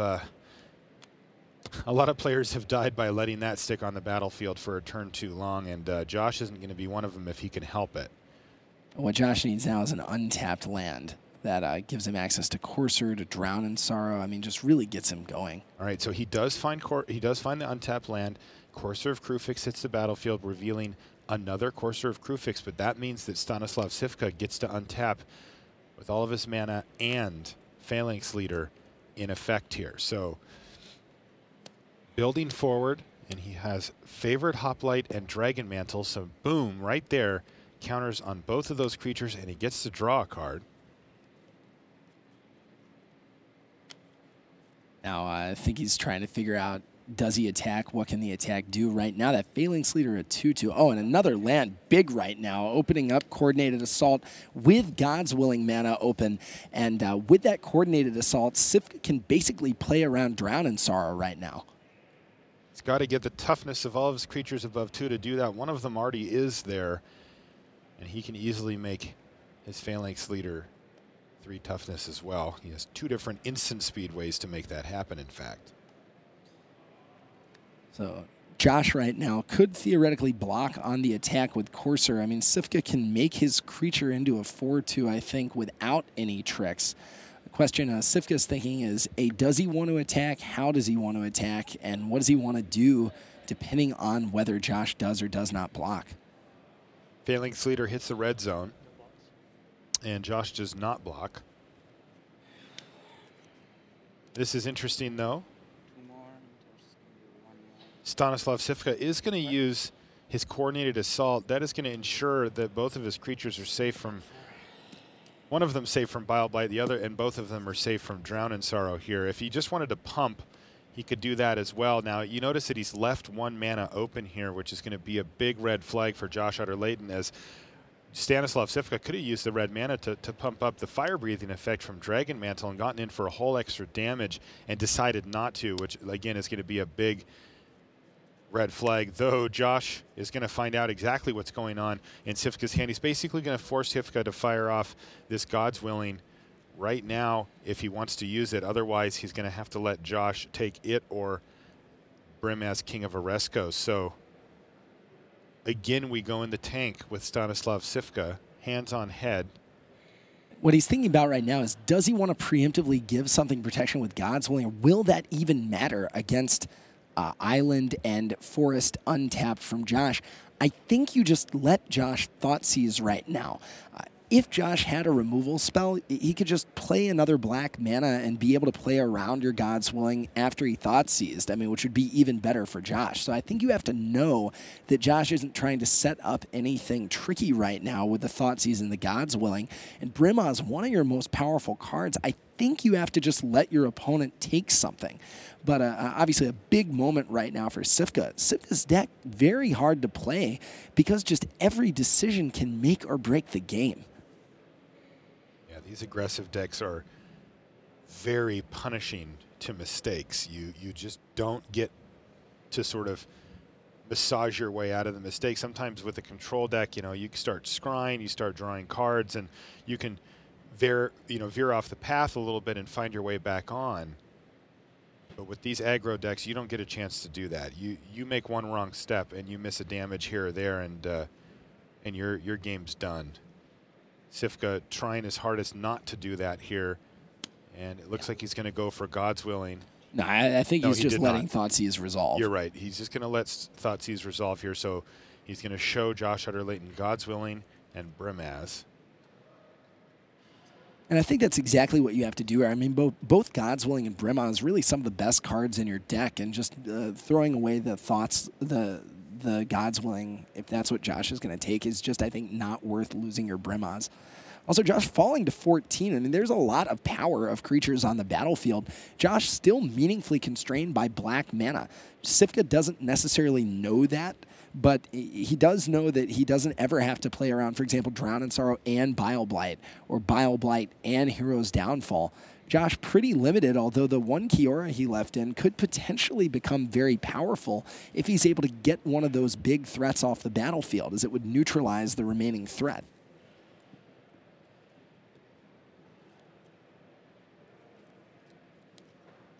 We're talking a lot about Brimaz, King of Ereskos, and why it's so powerful in the format. I mean, the reason is basically all of Stanislav's other creatures he has to cast a bunch of enchantments on to make powerful. Brimaz really can just take over a game by itself. 3/4 for 3 with Vigilance, already very good, but whenever it attacks, you get a 1 white Vigilance attacking cat. Similar when you block. The blocking is relevant because it means it can block and kill a Courser of Krufix. So we see why Stanislav sideboarded this card in, as basically Josh has to kill it or it gets out of hand very quickly. Josh kind of awkwardly here doesn't have spot removal in his hand. He has a Drown in Sorrow that's past its expiration date. Second Courser Forest Prognostic Sphinx with another Prognostic Sphinx hanging out on top of his library. And this is apparently just a huge decision for Josh. I mean, he is really, really thinking this through. Well, and it makes sense. He's going to take Godswilling here, Zach, and play his Forest to gain a life back up to 15 and play a second Courser. So second Courser means that every land he plays gives him 2 life. Now, he doesn't have double black for any removal. The Godswilling huge, not only because it allows him, Stanislav, to get through Josh's blockers, it also can negate Kiora's activated ability, essentially setting up a counterattack that just kills Kiora right away. So Godswilling, basically the best card Stanislav could have in that position, but giving Stanislav access to Brimaz, not exactly what Josh wants to do. On the other hand, Josh is able to contain Brimaz with those pairs of Coursers of Krufix, but Stanislav's still able to get tokens, and in order to kill Brimaz, Josh would have to double block, taking a lot of damage from Phalanx Leader and Favored Hoplite. Yeah, Stanislav Sifka is going to get a nice attack in here, it looks like. Stanislav did not want to draw that Plains that turn, though. Stanislav's deck really, once it gets to about 3 mana, does not need to draw any more lands. And here they come, both of them. And I mean, I think if you're Josh, you just have to take this damage. You cannot really afford to lose any of those Coursers, or Brimaz is going to be a bigger problem for you. But you can double block. It is 10 damage. Okay, so Sifka is going to trade off his Phalanx Leader for 1 of the Coursers, and here's Brimaz hitting the battlefield, and these are some big draw steps for Josh Utter-Late, and we know that one. And there's that second black mana source, and just as importantly, it's a land, basically drawing him a card and maybe getting him to some removal. It does. Hero's Downfall incoming, so things went very well there. Are we going to see Kiora the Crashing Wave here, Zach? I think that's exactly what we're going to see. I mean, another option is just playing out Prognostic Sphinx, which could block, basically everything. But that just opens up to you to a top deck from Sifka. So right now, Josh has a blocker for Brimaz. Sifka's Hoplite neutralized. Sifka really needed a top deck that turn in order to be able to meaningfully threaten Kiora before Hero's Downfall gets in play. Right now, he does not have the ability to do that. He can get at Kiora for a damage, but the net result here is that there's going to be a block potentially on Brimaz, and then Brimaz is going to be downfallen by Hero's Downfall, and it looks like Josh will have nicely stabilized the board at that point. Oh, no, but a big top deck from Sifka. Mogus's Warhound gonna enable Brimaz to get through and generate a 1/1 cat. And even if Hero's Downfall comes in, Sifka still has a Warhound with which to attack. So now the question's going to be right, exactly, what to attack right here. But even still, just drawing an extra card and getting that second black for Josh, just a big, big turn last turn. But it looks like Kiora They're This is Kiora, this is me. Yeah. all right. So one of them is attacking Josh. One of them is attacking Kiora. He must attack with that cat. That's why Sifka did that, even though it's just going to get eaten. So Kiora down. And it does mean that if Josh decides to chump block or Brimaz with Courser, that Josh would take an additional damage. Second Hero's downfall revealed off the top. Pretty ideal here for Josh. He's at 12, relatively stable life total. And does he just need to take a turn here to kill Brimaz? Now, the interesting thing here is he can do it main phase, but then Mogus's Warhound gets to actually attack. If he does it inside of attacks, he risks Stanislav Sifka drawing a God's Willing and blanking that Hero's downfall. What do you like here? What level of risk are you comfortable with, Zach? Well, you've got a Courser of Krufix back to block Mogus's Warhound, so I think that you don't care that much if Warhound attacks. You're still at 12 life, so you've got a little bit of room to work with here in terms of your life total. I do not think you want to let Brimaz attack again. Basically giving your opponent a cat for no reason. You know, you can block it, but then again, that means you don't get to block the Warhound or Brimaz that turn. So, well, I mean, if you make that play, you get to block the cat, so the cat doesn't matter. Well, right. I guess what I mean is that you don't get to block the Warhound immediately. Yes, that's right. And you give basically Sifka another turn to draw something like Launch the Fleet that can really take advantage of the extra creature. Exactly. So Josh is going to upkeep, take out Brimaz, and that's going to allow him. Remember, Mogus's Warhound must attack each turn if able. So that is going to get eaten by the Courser of Krufix. It does mean that Josh is going to take a hit here. And just Sifka drawing blank after blank after blank. I mean, he could have used another Warhound there. A Dragon Mantle would have been good. Even an Ordeal of Perforos just to prevent the Warhound from dying. All could have been big top decks, but instead just his 6th land. Yeah, I mean, look, he drew the Warhound a couple of turns ago. That was a nice one for him. It allowed him to kill Kiora the Crashing Wave. And here they go. And here's the play that we were describing a minute ago. Warhound in, gets blocked, down it goes. 4 damage to Josh Utter-Leyton is going to drop him to 8. Pass the turn back. Hero's Downfall goes in the hand. There's a Thoughtseize on top of the library for Josh, a much, much less relevant spell this late in the game. But here it is. This is a huge play for Raptor. Down it goes. No resistance whatsoever. And once you see Josh start attacking with his Coursers of Krufix, that's when the pendulum has officially swung all the way back in his direction, and he's going to start taking over. We're going to see, oh, there's another land. Scry this. It's another Hero's Downfall. I feel confident that he'll want to keep that. He's going to be able to play Prognostic Sphinx now and really start beating down Stanislav Sifka, who is just too far behind. And now he's in full misery mode here, right? I mean, look at the cards in his deck that he can draw that matter here. Like, Brimaz is the best, and all the rest are terrible. Yeah, exactly. I mean, that is the thing about playing a deck like Sifka's. You are really relying upon your opening hand of 7 cards. And, you know, he actually took out cards like Mogus's Warhound that could have allowed him to power through that Courser. So, I mean, his deck is full of 1/1s that die to Drown in Sorrow, cards like Launch the Fleet that literally have no game text right now. Thoughtseize from Josh going to allow him to, and able to hit the Ordeal that he really, really needed on the Mogus's Warhound turn. And, I mean, yeah, just going to be very hard to get ahead of Josh in this situation. And that's going to do it. Josh Utter-Leyton is our winner in our first quarterfinal match. Stanislav Sifka extends the hand, and Raptor's going to be on to the semifinals with his bug control list. That was a fun match. That was a fun match. I mean, there were moments where it looked like Sifka was really in the driver's seat. There were moments where it looked like Josh was able to come back. A lot of back and forth, different tenor of those games, and we saw exactly how important Drown in Sorrow was against the deck full of 1/1s and 2/2s. Yeah, so that was one of our matches. Now, that one was aggro versus basically control, and we're not going to be seeing a lot of that throughout the course of the day, right? I mean, I think Sifka's was really the only aggro deck in our top 8. What we're going to see is a lot of control versus mid-range. Even the control deck is kind of a mid-range deck. You know, you're not seeing big late-game finishers from these control decks. You're seeing a lot of incremental advantage, a lot of scrying, a lot of value, pretty resilient threats. But we've got Patrick Chapin's mid-range deck. We've got red-green Elspeth. We've got bug control. We've got Constellation mid-range. I mean, just a lot of value being generated generated a lot of incremental advantage, but still a variety of different decks rounding out this top 8. Yeah, and so there's a nice variety, but I think this was going to be our cleanest matchup as far as one strategy versus another, where a lot of them are going to be similar strategies, trying to go at each other and trying to get some type of card advantage, some type of mid-range type stuff, and we're going to be seeing a lot of that as we go into the future here. Yeah, and relevantly, Sivka's deck, the only deck not playing Courser of Krufix, Sylvan Caryatid. So even though we have a lot of different types of strategies here, they're united around kind of a common core of cards. Sivka really was kind of the remaining holdout there.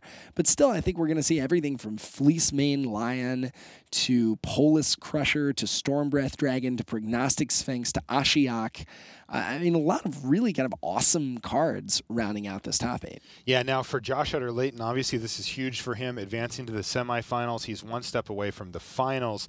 For Sivka, though, he's going to have to settle for his second Pro Tour top 8. He won the first Pro Tour that he top 8'd. That was at Pro Tour Return to Ravnica. He's going to have to settle for a top 8 here. Yeah, I mean, of course, we say settling. I mean, it's, you know, having a second top 8 is huge. We've seen a lot of Pro Tour champions, especially people at their early Pro Tours. I think of people like Remy Fortier, people like Jan Moritz Merkel, that, you know, won a Pro Tour and then kind of really didn't do a whole lot else from then. I think having your second top 8 proves to yourself and kind of demonstrates to the world that you're not a flash in the pan, that you're here to stay. So still a big moment from Stanislav Sivka. All right, why don't we have a quick word with Josh Utter-Leyton. He's standing with our own Rashad Miller down in the feature match area. Thanks, Marshall. I'm Rashad Miller. I'm down in the feature match area with number 13th ranked player, Josh Utter-Leyton. Now, there's a play there where you use Bow Blight on Stanislav Sivka's Hoplite, but it seemed like there could have been another tricky play that you thought might have been better. Yeah, if I had just Bile-Blighted his attacking favorite Hoplite before blockers, if he doesn't have anything else other than the cards I know about, it forces him to use the God's Willing that turn, which is much better than you know, what ended up happening. It's definitely higher risk, and if he doesn't have a creature, then I don't even have to cast the Bile-Blight that turn, which would work out a lot better because then I can clear out all the soldier tokens after the launch of the fleet. So it seemed like there might have been a winning line there in that game even, that I didn't take and could have. All right, that's actually pretty interesting. Now, you're going to be playing against the winner of Jamie Park, who's playing Bug Control, and Patrick Chapin, who's playing Junk. Which one of those would you rather face, either matchup-wise or player-wise? Matchup-wise, I'd rather face Jamie, I think. I think Chapin tuned his deck to beat Bug pretty well, and I you know, he's kind of proved that over the course of the tournament, so I think I'd rather play the mirror than that matchup. Awesome. Well, there you have it. Josh Utter-Leyton on to the semifinals. I'm going to send it back to the booth. Congratulations. Thanks, Rashad. So you can see Josh Utter-Leyton, part really happy, part relieved, right? You know, getting past the super aggressive opponent in your opening match is always a big relief, and now he gets to move on into the tournament and continue to the semifinals. Yeah, I mean, and you hear from Josh's answer, he's definitely got a pretty clear preference of who he wants to be matched up against from the other rounds, but it definitely is always kind of a headache when you're playing against a deck that you know can have crazy powerful starts, and that basically, you know, there's only so much you can do about that. I mean, if you're drawing your opening hands, you're not seeing Coursers of Krufix, you're not seeing Sylvan Caryatids, your tournament could be over pretty quick. The rest of his matchups, he's going to be able to play longer games, he's going to be able to leverage his play skill. He's going to be able to leverage the edge that he thinks he gets in deck construction. All right, why don't we head back over to the news desk where Richard Hagan awaits. They're going to set up our next quarterfinal match. When we come back to the booth, though, we're going to be bringing you more Magic action. Don't go anywhere. All right, thanks very much, guys. I can tell you that this segment is brought to you 60% by the Magic the Gathering Hall of Fame. 40% is sitting to my left. It's Louis Scott Vargas and Randy Buehler. The other 20%, well, you'll see him in a minute, but we're very pleased to have him. Now, Randy, I think it's fair to say that you were neutral as a supporter in quarterfinal 1, pretty much. Sure. And Luis, I think it's pretty fair to say by your reaction watching Game 3, you were not. How was Game 3 from your perspective? It was pretty tense. I thought Josh was actually losing for the most part of the game, but the turn where he got to double block Phalanx Leader, kill the Phalanx Leader, untap, play Kiora, then draw 2 Heroes Downfalls in a row, I mean, that's what locked it up. And if Stanislav had drawn a spell that was relevant, you know, in any of those 2 missed draw steps, then I think the game could have gone the other way. But let's take a look at the bracket and see how the game did pan out. We have Josh Utter-Leyton, our first semi-finalist. He is through. So there you see it, Josh Utter-Leyton, in he goes. And that means we are now turning our attention to Patrick Chapin against Jamie Park, our second quarterfinal here. What a matchup this is. Why don't we start off by taking a look at Patrick Chapin for you, and we'll get a sense of his career numbers. He's 33 years old. He's on the Channel Fireball Pantheon team. There you see him. What a moody photo that is, my goodness me. And he has been all business this weekend, let me tell you, all the way along. It's like, yeah, sure, I'm 3-0. Yeah, right, 8-0 day one. Great, I made the top 8. He thinks of this as a qualifying tournament for the World Championship. That is the business that he is in pursuit of. Why don't we see how he got here through his rounds? There you see it.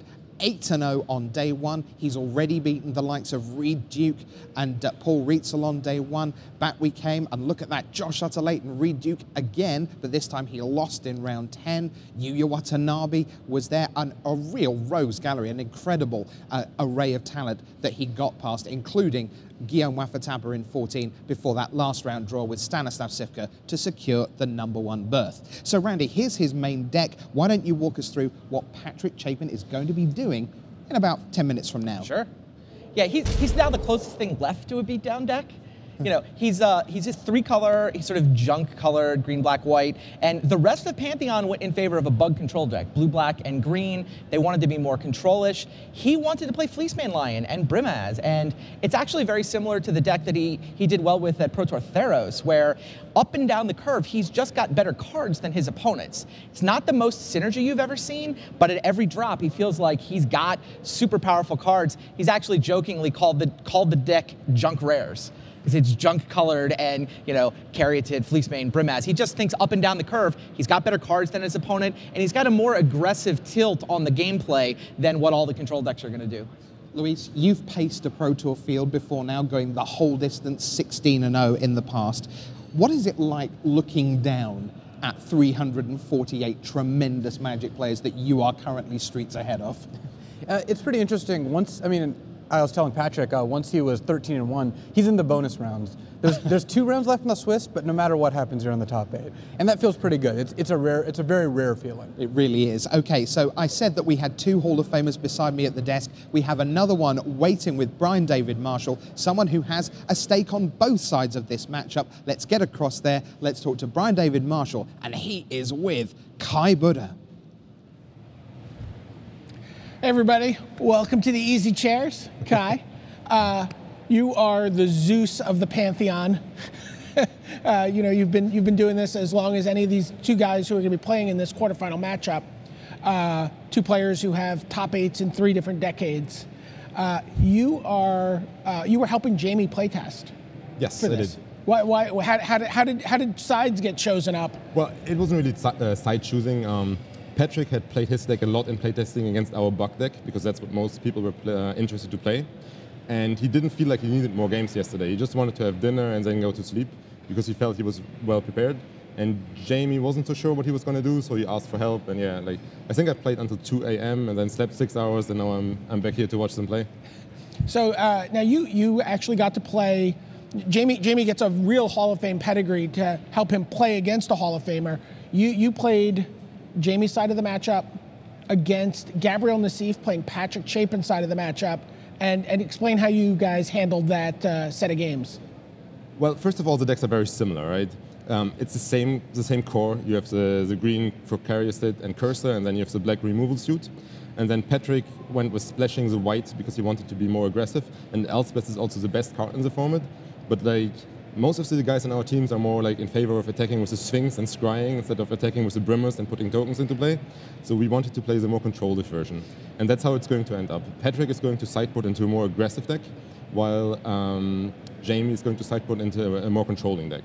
Jamie will bring in the Sword Seizes and another Psychic Intrusion. And I think Patrick will actually board out the Silence the Believers, and he will probably cut 2 or 3 of the Caryatids, and then he will board in his more aggressive cards. He will bring in Boon Satyr, and he will bring in Arbor Colossus, because he just wants to curve out and beat the Buck deck before it can stabilize. In mid-game, the Buck deck just has better cards, I think, And also the Silence the Believers in the Bug deck are more powerful than the Silence the Believers in the Junk deck, because the Bug deck just doesn't offer multiple targets for it. Right. And then how difficult, you talk about curving out, how difficult is it to curve out in a deck with 12 Scrylands, and you're talking about possibly siding out the Sylvan Caryatids? That's the problem for Patrick. That's why I like Jamie in the games after sideboard. It's like, if you look at Patrick's deck list, you're like, okay, turn 2 Fleeceman Lion, turn 3 Burmers. But in reality, that doesn't happen. 12 of his lands come into play tapped. He is playing 25 lands to make up for that. But still, like, if he goes Scryland into Scryland, that's a big advantage for Jamie. Then he's probably already too slow. Like, the turn 2 Fleeceman Lion into turn 3 Burmers, first of all, he has to draw those 2 cards, and then he has to draw the right mix of untapped lands. So it just doesn't happen all that often, I don't think. And then there's Thoughtseize that can also break that up. Right. How many games did you guys play? We only played about 12 or 14 games. And Patrick Chapin's deck always on the play in those games? In the first 10 games, Patrick's deck was always on the play, and Jamie's deck came out ahead in 7 of the games. Okay, there you have it. Kai, thanks a lot. I'll let you go get along the rail and do your cheering, and we'll send it back to the news desk. Right, thank you. All right, thanks very much to Brian David Marshall and the great one, Kai Butter. Fantastic to hear his thoughts on quarterfinal 2. We're going to hear Luis's thoughts now. Let's turn our attention to Jamie Park, see how he's got here. From the Pantheon, he's 32 years old, close to $50,000 in lifetime earnings. And there you see him looking pretty happy with that. Thank you very much, he says, 139 lifetime pro points. And you see that top 8 of Worlds, 1999 and 2008. That's 3 decades worth of Pro Tour top 8s. And he is not alone in this matchup for doing that, right, Randy? No, Chapin's had his 5 top 8s are also scattered across 3 decades. Yeah. Pretty cool. We're all getting older and all getting more and more experienced at the game we love. Let's look at how Jamie got here to the top 8. Here is his 16 rounds. He opened up with a 3-0 in draft, including the marquee matchup in round 3 against number 9 ranked Shuhei Nakamura of Japan. Had a couple of losses, a wobble in block constructed, only 3-2 in block on day 1. Once again, 3-0ing his draft pod. Another Japanese player in the way to win the pod. That was Ken Yukihiro. And then beat Sifka, lost to Chapin, beat Martel, lost to Yuki Ichikawa, and then a pulsating round 16 over Guillaume Wafatapa. Jamie in with a 12-4 record. Luis, here's the deck list, the main deck for Jamie Park. Why don't we see what we can expect out of Jamie here? So Jamie is certainly the more controlling of the 2 decks. Jamie does have cards that Patrick can't actually stop or interact with, like Prognostic Sphinx being the main one. Mm-hmm. So Jamie does presumably have the ability to answer almost anything Patrick can play. A non-monstrous Fleeceman Lion, Brimaz, Elspeth, they all die to Hero's Downfall. Silence the Believers plays a big part in it. The problem is Patrick has a lot more threats. So Jamie is looking to control the game and kind of out-card Patrick, especially since he's got Kiora. And as the only Planeswalker that Jamie has access to, at least in game 1, he's able to draw extra cards off that and use his 1-for-1 removal spells to kind of trade for Patrick's threats.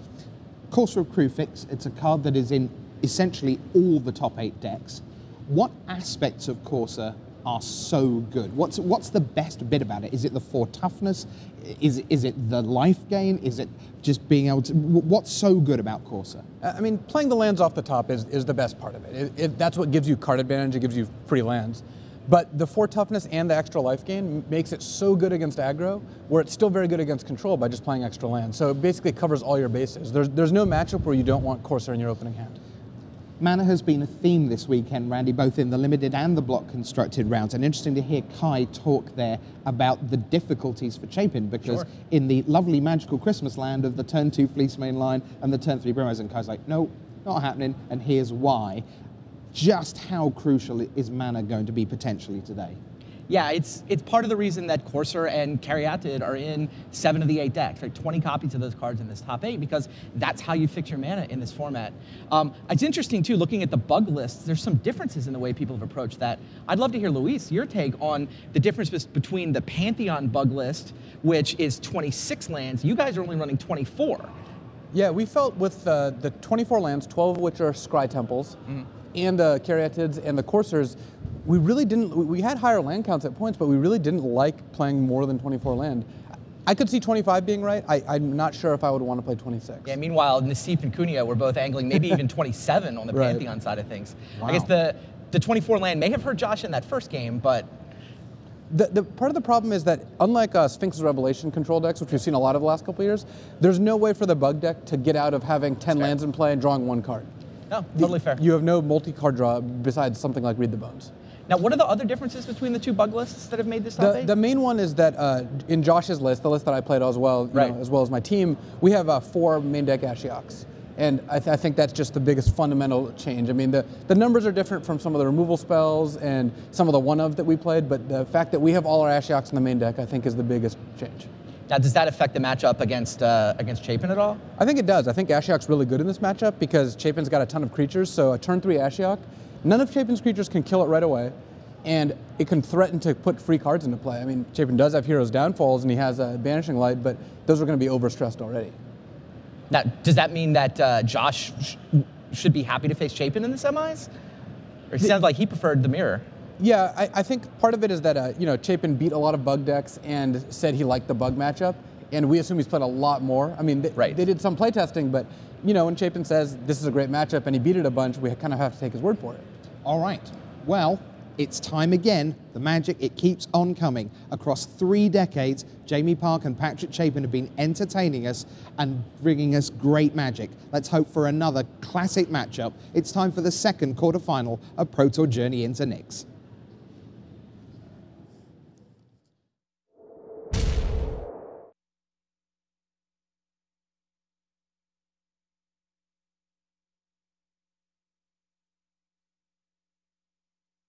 And welcome back to the booth. Marshall Sutcliffe here with Zach Hill. We've got one more quarterfinal match for Zach and I in the booth here. Patrick Chapin versus Jamie Park. The players, they're ready to go. Why don't we get right down to the action for the second quarterfinal here from Pro Tour Journey into Nyx.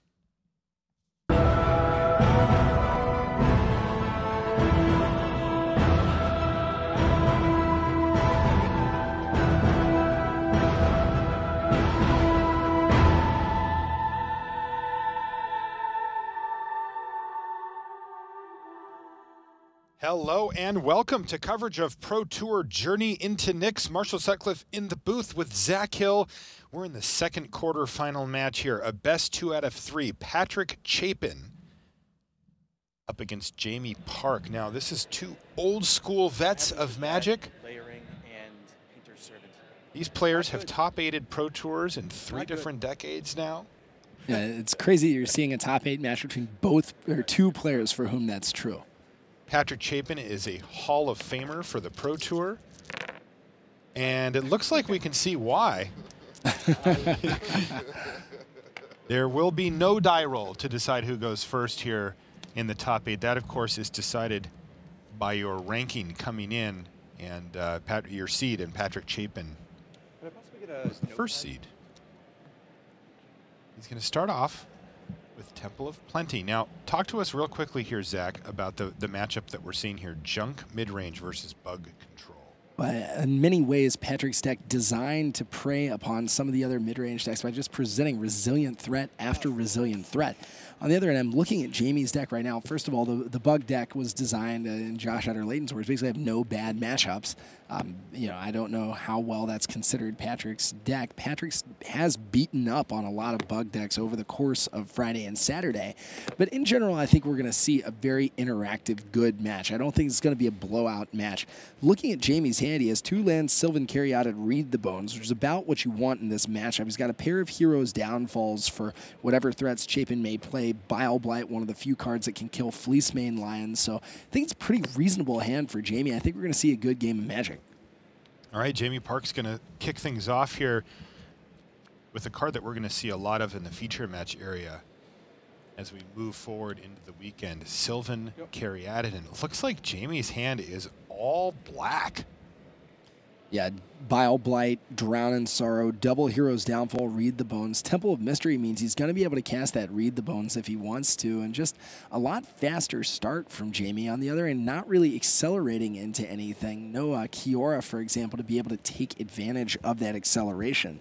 Patrick, bunch of answers as well. Downfall, Banishing Light, Elspeth, basically just waiting around to cast Elspeth Sun's Champion. All right, so here is Read the Bones. One of the only ways that Jamie Park has to draw cards in the traditional sense of just taking them from your library, putting them in your hand. He has a lot of ways to get card advantage, mainly through Courser of Crufix.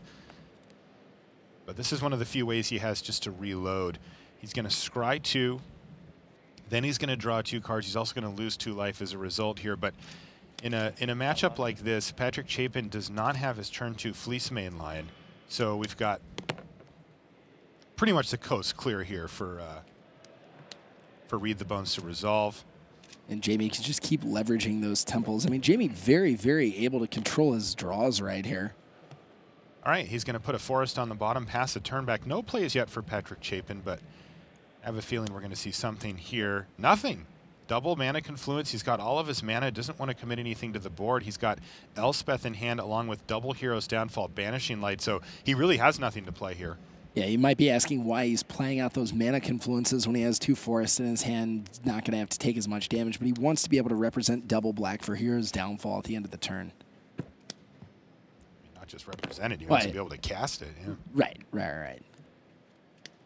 And Jamie's going to have none of it, as both players have mainly reactive spells in hand, and they're just going to be playing the land go game here. Again, you mentioned Jamie Park sculpting his draws thanks to all of the scry lands and scry from his Read the Bones here. He's really going to be able to find something nice. Here's another one, though again, no threats currently for either player. Right, so I mean, no player is in danger of this game ending anytime soon. We see answers, downfalls, drowns in sorrow, even Elspeth. And Elspeth. Here comes Elspeth, Sun's champion for Patrick Chapin. He's going to take a couple of damage, but well worth it in this case, as Elspeth is going to start making tokens, and things are going to get out of hand quickly if Jamie Park doesn't have an answer, which he does.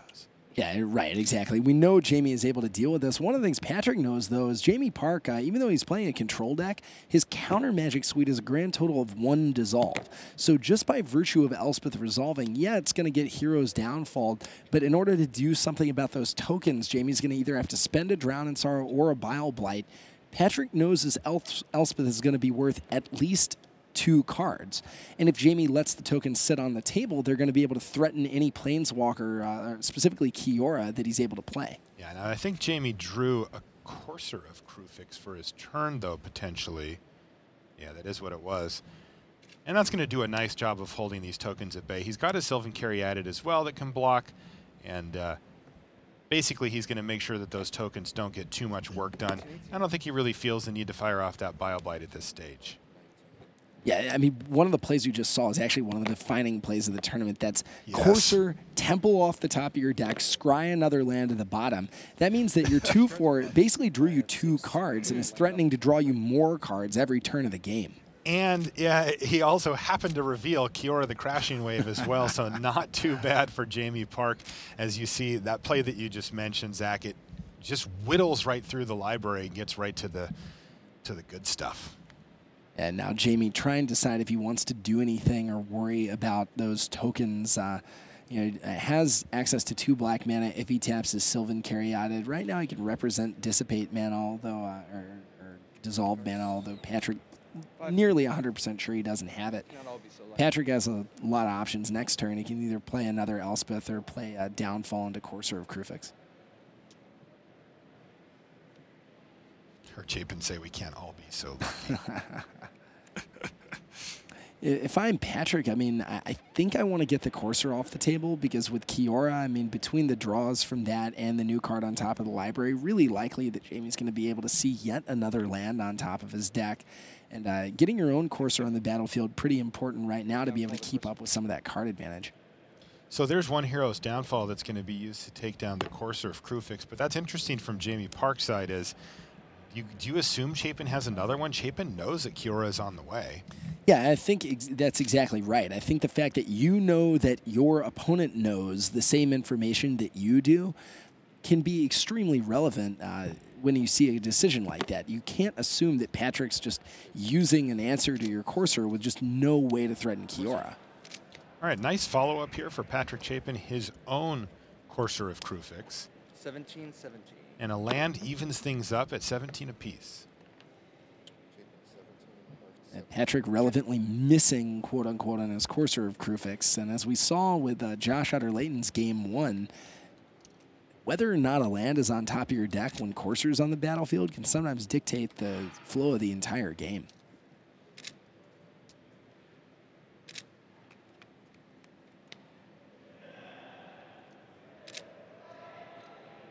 Now, Fleece Mane Lion on the top of Chapin's deck. That card relevantly dodges basically every removal spell and attacks through Courser of Krufix, and in a pinch can block basically all the creatures from the popular red-green Elspeth deck that we've seen all weekend. Yeah, it's pretty cool too, because Chapin has enough mana now that he can actually play Fleece Mane Lion and Monster Sit in the same turn if needed. Basically a 7 mana 4/4 indestructible hexproof, not the worst rate on a creature. But we're back over to Jamie Park here. We saw that he drew Kiora. Chapin saw that he drew Kiora.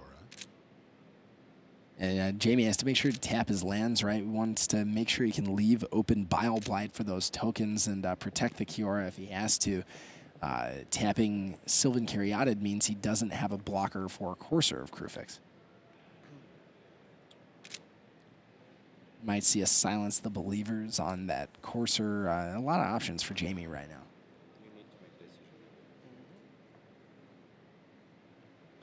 Chapin also by no means out of gas. Yet another Elspeth follow-up could be pretty big if Jamie ends up using any of those mass removal spells.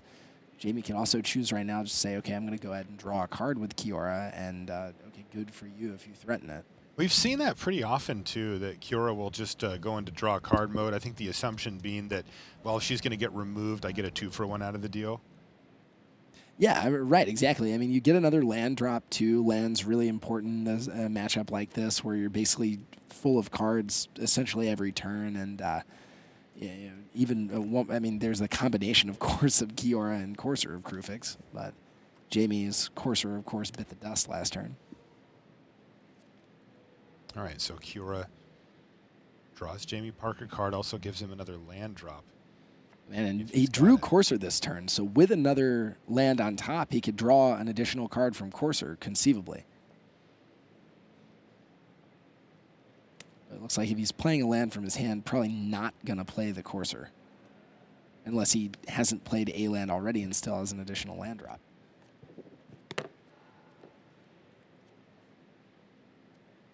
Still holding on to that Bile Blight. He's had that since his opener here.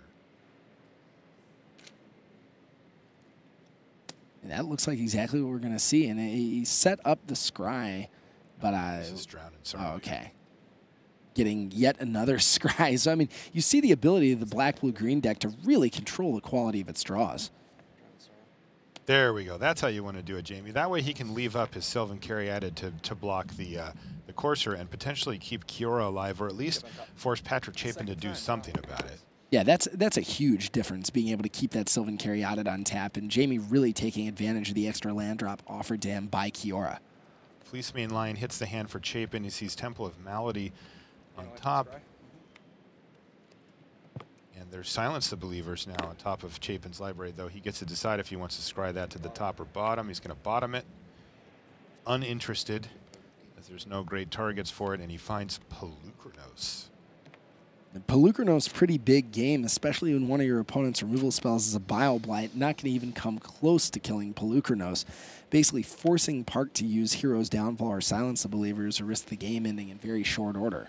All right, so Chapin has Elspeth in his hand, but it looks like he wants to cast the Fleece Mane Lion here. Well, he keeps faking me out a little bit.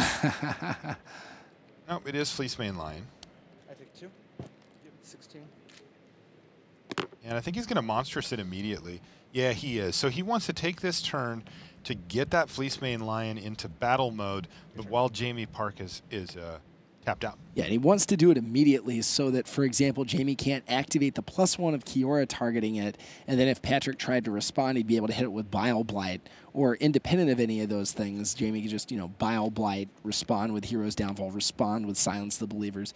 Basically, if Chapin does it on his main phase, Jamie has absolutely no options for what to do with that Fleece Mane Lion.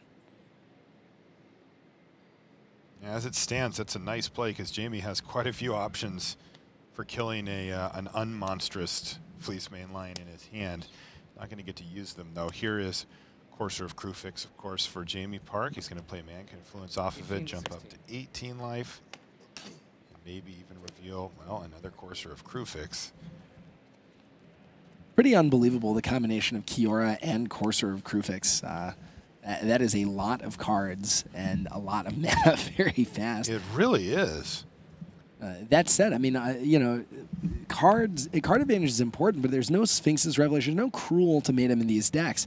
However many cards the bug deck draws, it doesn't have that many good ways to answer Fleecemane Lion. You basically have to block with a Prognostic Sphinx and hope that your opponent can't do anything to either increase the size of the Fleecemane Lion, threaten your Prognostic Sphinx to tap it before it gets in for damage. I mean, you know, obviously card advantage is good here just like it's good everywhere else, but we're used to seeing a lot of control decks with these big, kind of impossible to stop late games.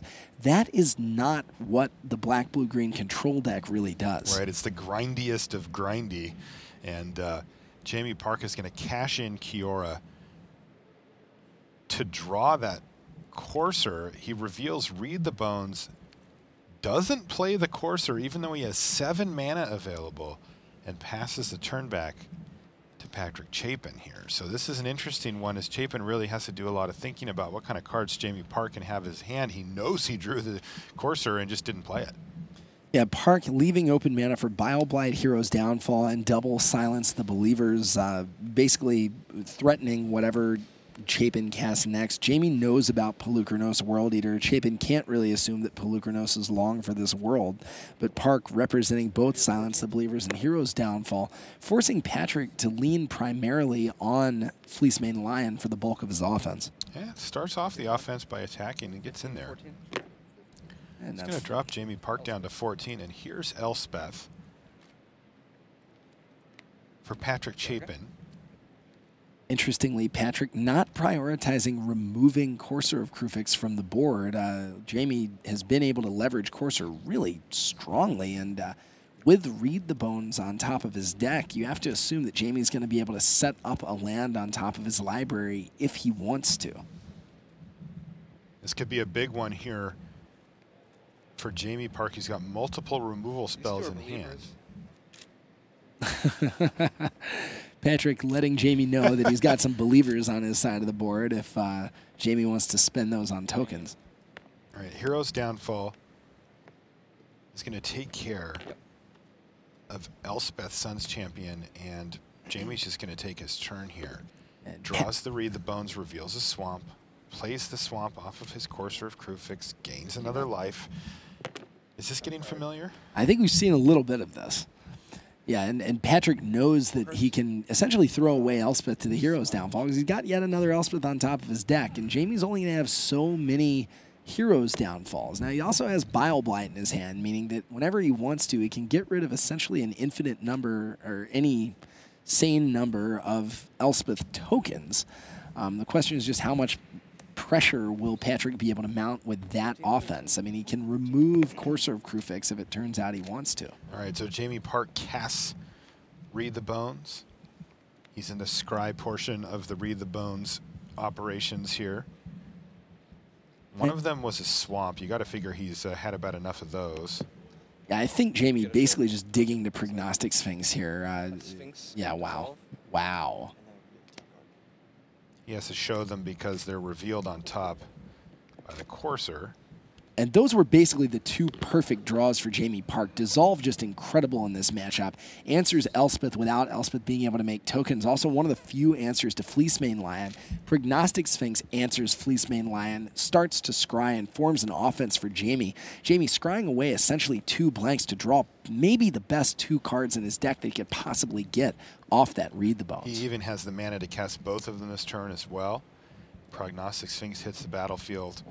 He's left up 3 mana so that he can dissolve anything really egregious from Patrick Chapin's side of the board. Remember, Elspeth on top of his library, that's a card that Jamie Park does not want to see from his opponent. Yeah, and really, this game has been about Courser of Krufix from Jamie's side. I mean, Courser drawing several extra cards, and it's what allows Jamie to find the Read the Bones, which finds the Prognostic Sphinx. Patrick has had removal for the Courser. He's just opted to play more threats. He pushes the land to the bottom and sees another one on top of his library.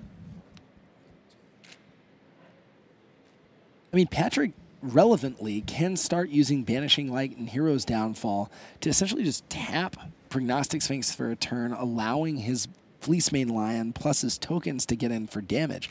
I think it might be a bit premature to do that right now, but you cannot allow Jamie to take over this game with more scries and an untap. I mean, you see he's got Bile-Blight double silence the Believers. Now I think is the time to try and leverage your tokens if they're going to do anything at all. Even if he is only able to tap the Sphinx, making Jamie discard a card is relevant with all the cards in Jamie's hand being as high quality as they currently are. All right. In comes the team. Everybody attacking. You see the Banishing Light eating the Courser of Krufix, meaning that one more of Jamie's tokens can get, or one more of Patrick's tokens can get through. Jamie going to have to cast another Courser of Krufix if he wants to start playing lands off the top of his deck.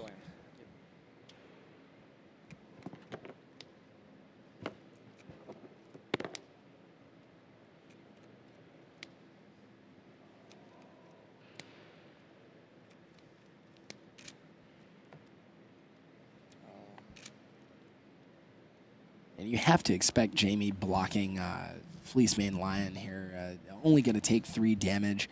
Not worth taking 3 extra damage, I think, to eat one of those tokens, especially since you're sitting on Bile-Blight in your hand.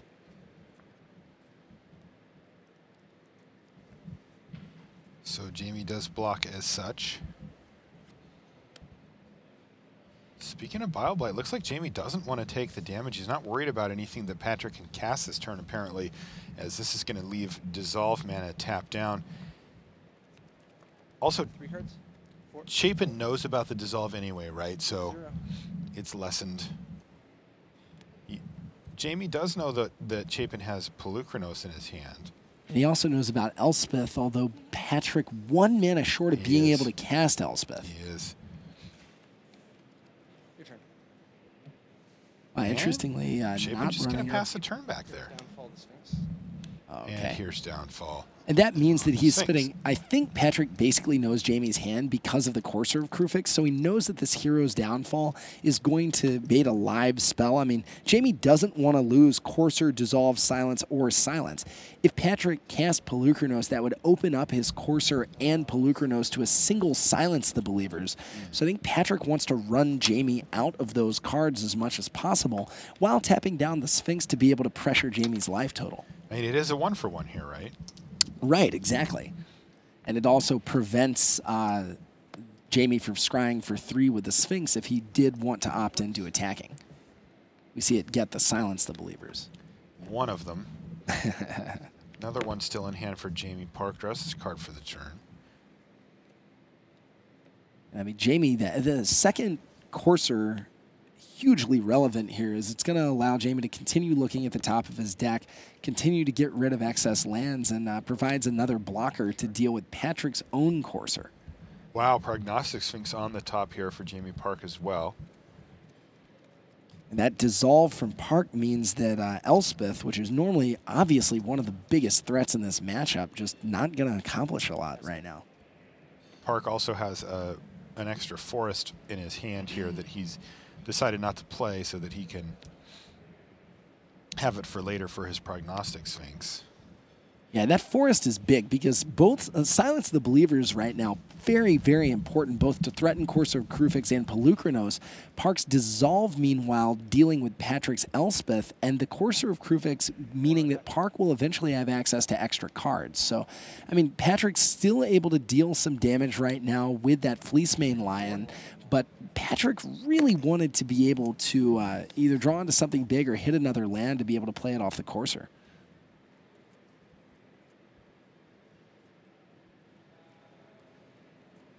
And again, all the extra creatures that Patrick drawing basically mitigated by that Silence the Believers that he knows is in Jamie's hand.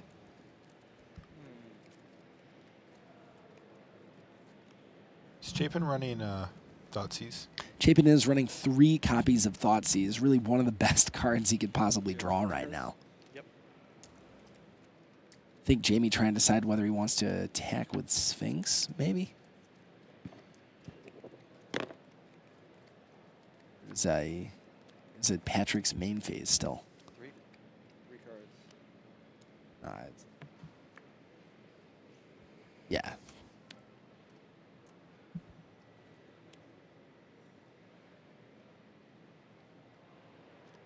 I mean, given that Patrick knows about Brimaz on top of his deck, he could run Pelucranos out there, basically baiting the Silence the Believers right away and clearing the way for Brimaz, but opting into your opponent's 2-for-1 is always a risky proposition. All right, there's Pelucranos for Patrick Chapin. And Jamie Park seems happy to let that happen. Are we going to see a big Silence the Believers here? I think we have to assume that's what's going to take place. He's got the mana to hit 2 different things. He can hit the Courser and Pelucranos. Chapin, of course, knows what's coming. In fact, the cards are already gone by the time Jamie goes to target them. And Jamie's got to be happy with that. Another way to get far ahead in this matchup is just to continually 2-for-1 your opponent. And those were 2 really important cards that Jamie just hit. Yeah, I mean, I think maybe what Patrick is trying to do is just make sure Jamie doesn't have that many raw cards in his hand. I mean, he knows that Brimaz is on top. Brimaz is still revealed, but Courser or Krufix not on the battlefield. Yeah, we'll get that turned back over. I'm trying to understand that play. If Patrick had 1 more mana, he could cast Elspeth through Dissolve and at least force Jamie to use Silence the Believers on his own turn. But, I mean, yeah, just a big play for Jamie. All right, speaking of big plays for Jamie, he's attacking. 5 damage hitting the red zone, and of course a Scry 3 from Prognostic Sphinx. I am assuming that Patrick knows all of the cards in Jamie's hand because Courser's been out for a while, but that Silence the Believers I think might actually have been in Jamie's hand from the opening turn, so Patrick may not have known 100% about the Silence the Believers.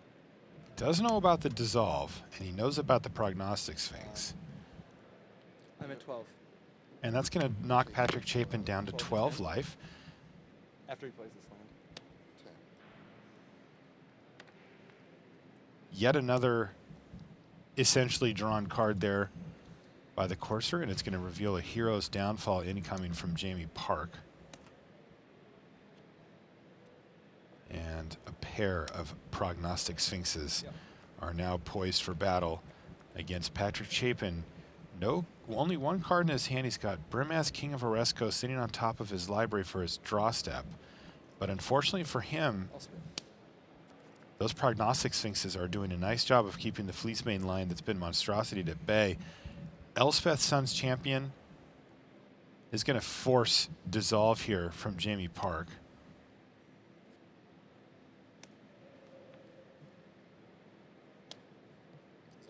Patrick Chapin knew that that was there, and this is going to clear the way for him to play Brimaz.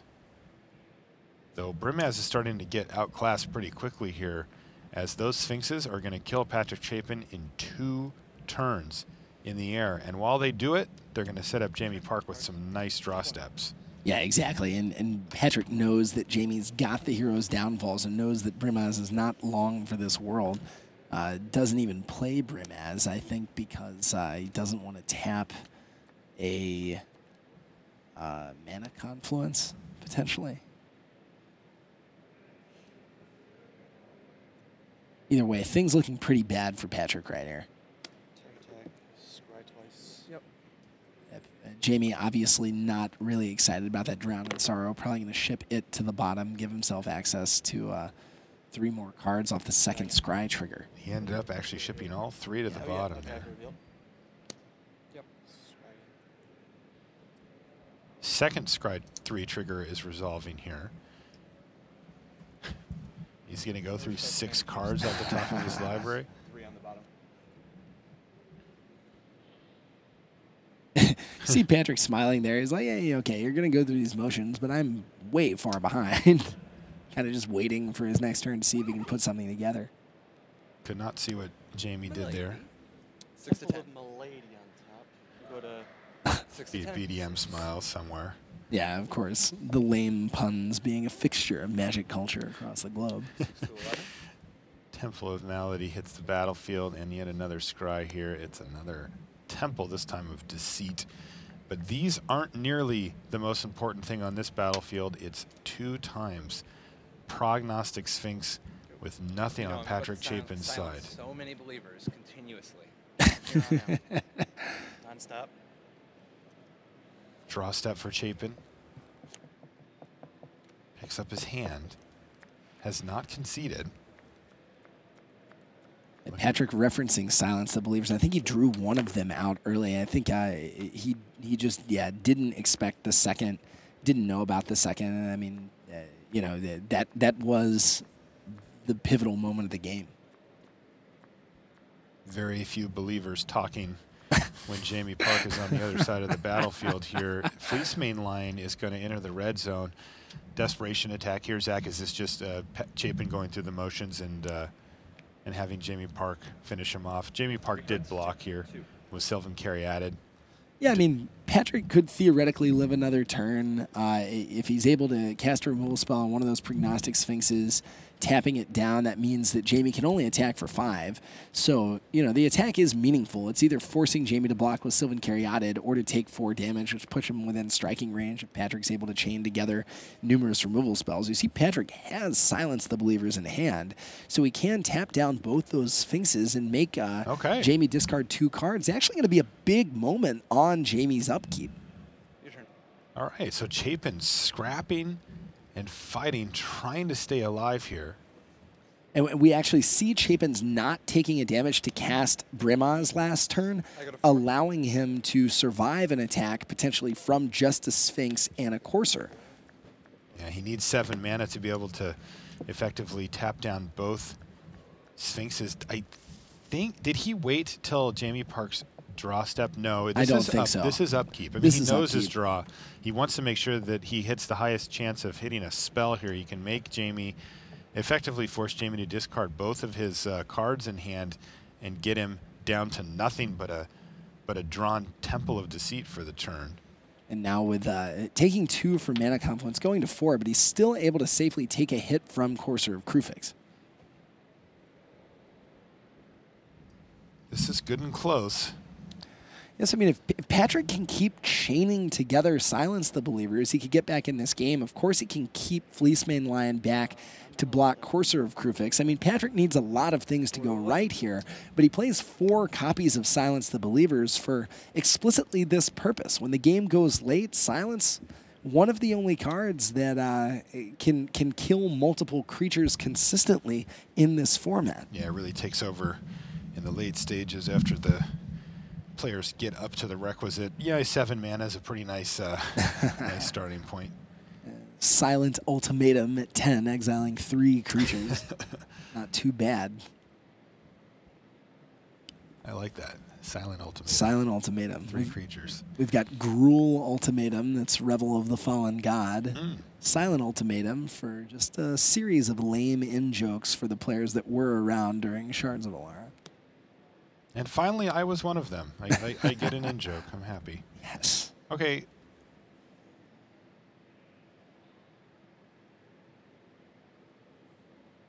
And what's going to happen with that second Sphinx? Yeah, what's going to happen with the second Sphinx? And I believe that Chapin has also targeted the Courser. Oh, wow. I didn't see on the bottom of the screen. So Chapin had 10 mana. Right. So we can take out the Courser, too. Wow, I thought this was only a Silence of Believers for 2. That is huge. It does kill that and put Jamie Park on 1 card in hand. He can't even play it because he needs to leave something up, though Chapin still has work to do at 4. Now we see why Jamie Park was quick to block. It's an entire turn that he bought himself blocking with that carry added. Chapin slow rolling the card. This is going to be a big, big moment. He doesn't actually need another Silence. He could have a Hero's Downfall, too, which would allow him to only fall for 1 of the attack. What did he draw? Jamie Park kind of looks at him sideways like, what is it? Well, yeah, and we know he drew a land, but Patrick leaning forward, you know, kind of representing strength, the way players do when they've drawn something good, attacking and probably saying, yeah. All right, attack for 4.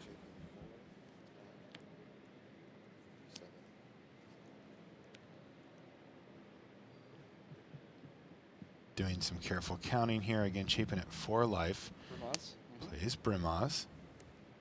Go. And he's going to say go. But really, is there much?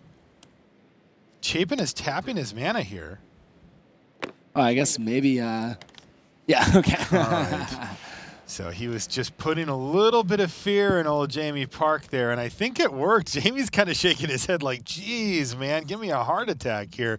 And a wry smile from Patrick Chapin. Gotcha. That is a tight game. Yes. All right, so, Zach, why don't we take a look at the sideboards for these players so we can get an idea of what changes. In our first quarterfinal match, there was a pretty straightforward sideboard situation. Talk to us about Patrick Chapin's sideboard plan against Jamie. So I think you bring in Thoughtseize and Read the Bones for sure. You're really interested in gaining, you know, a decent amount of card advantage and preventing your opponent from doing that as well. Feast of Dreams could kill Courser of Krufix, but not a lot of other very good targets. I think you have bigger priorities. You definitely want Arbor Colossus as a strong out to Prognostic Sphinx. I think you want Boon Satyr as a way to punch through Courser of Krufix, Sylvan Caryatid. Not so much Bile Blight, Deicide, Glare of Heresy, definitely not Drown in Sorrow. I'm not 100% sure about Feast of Dreams. We saw how important Courser was that game. I think you probably bring it in. In terms of cards that aren't that exciting, I don't think Pelucranos World Eater is exactly where you want to be. It just kind of bites the dust to a number of removal spells. You can protect it with God's Willing, but you only have 1. Brimaz, King of an Erexos, a premier threat, but not a threat that punches through Courser. Gets blocked by a lot. I mean, we see what he's siding out right now, so maybe that could tell us something. I mean, you can't side out too many threats. The card I'm not that into is actually, weirdly, Sylvan Caryatid. You're not that into Sylvan Caryatid. In this matchup, you know, I mean, I might be crazy. I probably am crazy. You probably you're crazy. I know you're crazy. That much we do know, but that doesn't mean you're wrong. You know, I think you probably need it just to be able to keep pace with your opponent's early Planeswalkers and Sphinxes. But if the game goes as long as it did, it's just extra mana sources where really all you want to do if you're Chapin is produce threats every turn. The final argument is just for Elspeth siding it out just because you know the bug deck is set up well against Elspeth. So a lot of options, I really don't know. I mean, this is a hard matchup to sideboard for. Yeah, I want your insight, Zach. You don't need to tell me card for card. I mean, I'll let you, if I need that, I'll let you go play match after match of this particular matchup, and then I know you'll have it down pat. Play dozens and dozens of games. I think finally you side out Banishing Light. The instant speed removal is good to be able to tap down Prognostic Sphinx, and as we saw with Silence of the Believers, you can still gain card advantage. Banishing Light, though, I think, you know, it's sorcery speed. The rate isn't particularly good. Your only really quality target is Courser of Krufix, which, you know, you'd much rather be able to answer at instant speed with something like Feast of Dreams or just have more threats in the form of Satyr Colossus. Yeah, right. Read the Bones, I think, is probably your best card in a matchup like this. Just an auto include. I think so. I mean, you know, you see 2 copies in the bug deck basically because any time that you're just trying to have the last threat, and I think this matchup is about having the last threat on the board, Read the Bones essentially draws you 2 threats. The only time it doesn't is if you need extra mana, in which case it allows you to keep more hands. And you know, the last thing you want to be doing in this matchup is mulliganing as well. So I think Read the Bones very, very important. All right, maybe we can take a look at Jamie Park's sideboard here and see what he's up to. I'm assuming that we have a similar situation where you're trying to board in. Take a look at his board here, Zach. What do you like? So I know what I don't like in the main deck. I don't like Drown in Sorrow. I think it does essentially nothing. I mean, it cleans up Elspeth tokens and Brimaz tokens, but not really worth a card. I don't really like Unravel the Ether out of the main deck. I mean, like we were saying with Feast of Dreams, it can kill Courser, but that's basically all it can do. I think you definitely want your Thoughtseizes. You definitely want Ashiok. Ashiok is big, big game here. Chapin's deck full of relatively inexpensive creatures that can't kill Ashiok the turn they attack. So Ashiok basically, Fleeceman Lion, Brimaz, even stuff like Pelucranos is going to be able to put those into play while still remaining on the battlefield. So Ashiok's serious threat. Finally, I think you want Dissolve for Elspeth in the top-end threats. The more I think about it, the more I don't think you worry about Feast of Dreams and Unravel for the Courser of Krufix game. I could see maybe bringing in one just because Courser is so important, but I think Thoughtseize, Dissipate, Ashiok, going to be your most relevant cards here. Now, and the Psychic Intrusion, I think, also very good in this matchup. Absolutely. And one thing for Unravel the Aether, Chapin does have some number of Banishing Lights, right? Right. Chapin has one in the main deck. We were just talking about siding it out. I don't think it's particularly good in this matchup, but if you're able to make that happen, I mean, it's a pretty big game. You can get a surprise ambush of an attacker or something like that. Yeah, and of course it kills Courser of Krufix as well. Right. All right, so players jockeying for position post-sideboard here. And it looks like they've already made their decisions and are getting shuffled up. You can take a look at our feature match area here. It looks a little different than the first few days. It's all cleared out. We're down to one table, and we run it this way. We run it all the way through. We already watched our first quarterfinal match. That was Josh Utter-Leyton versus Stanislav Sivka. Josh Utter-Leyton was able to beat him 2-1. Right now we're on Patrick Chapin versus Jamie Park. After that, though, we're going to have Andrea Mengucci versus Nam Sung Wook and Reed Duke versus Yuki Ichikawa to round out our quarterfinals. Of course, we're going to bring you both semifinal matches later today, followed by the finals, the big dramatic moments at the end of the tournament. We got a big dramatic deck presentation just then, slamming it on the table, saying, all right, let's get this match underway. So Patrick Chapin down a game here in the quarters. He is a well-experienced Magic pro, been playing Magic for longer than almost anybody. This is his 5th top 8. I think it's number 5 for Patrick. I think it's number 3 for Jamie. It is number 3 for Jamie. Patrick Chapin also in the Pro Tour Hall of Fame.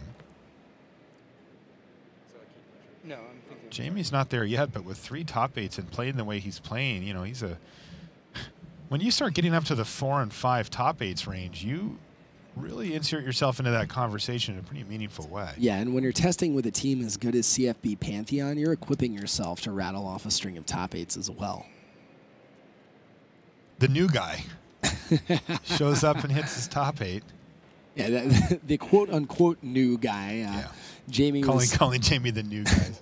Top 8ing Pro Tours before probably at least one member of the team was literally born. Maybe not quite, but certainly close. Both of these players very composed under the lights and stress. Why don't we head back down now and get play underway for our second game of the second quarterfinal. Jamie Park's going to be on the play here. Chapin, Chapin's going to be on the play here. And Chapin keeping a hand. Temple of Silence swamp with double green spells, Courser of Krufix, Boon Satyr. So pretty risky keep for Chapin. Chapin needs more lands, and specifically, he needs green lands. But I think he's saying, look, 7 cards just so important in this intrusion-based of a matchup that I have got to keep this and try to draw well off the top of my deck. And plus, what's the worst thing that can happen here? I mean, it's not like Jamie Park's going to come blazing out of the gates and start attacking his life total. This game's going to go a while. If you can guarantee to Chapin, look, we're going at least to turn 10 here. Just, he knows he's going to find the mana he needs.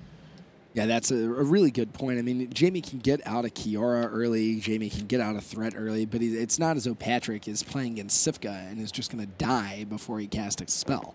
Yeah, he can fall meaningfully behind, so that is an issue, but not the same kind of issue you'd face if you were facing an aggressive deck. All right, here's a turn 2 Fleeceman line. Speaking of an aggressive deck, I wouldn't call Patrick Chapin's deck aggressive, but it does have these interesting starts where it can go like Fleeceman Lion, Brimaz, Pelucranos or something out of nowhere and just pile on the threats.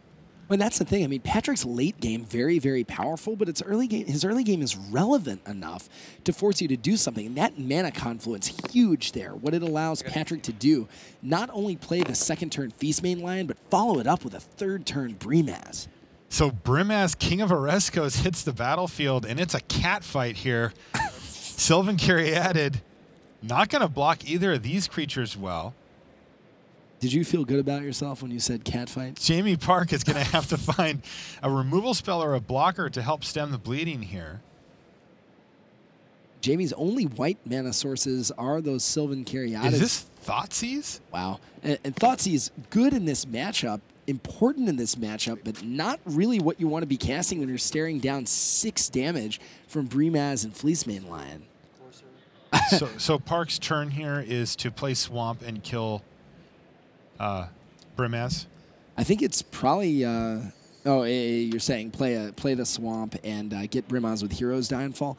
I think that's what you could do. I mean, Park really wants to be able to cast a Sylvan Caryatid here, and I don't know what the play is. I think I see some merit in that. I see some merit in downfalling right now. Yeah, letting Brimaz stay on the battlefield is a sketchy proposition, to be sure.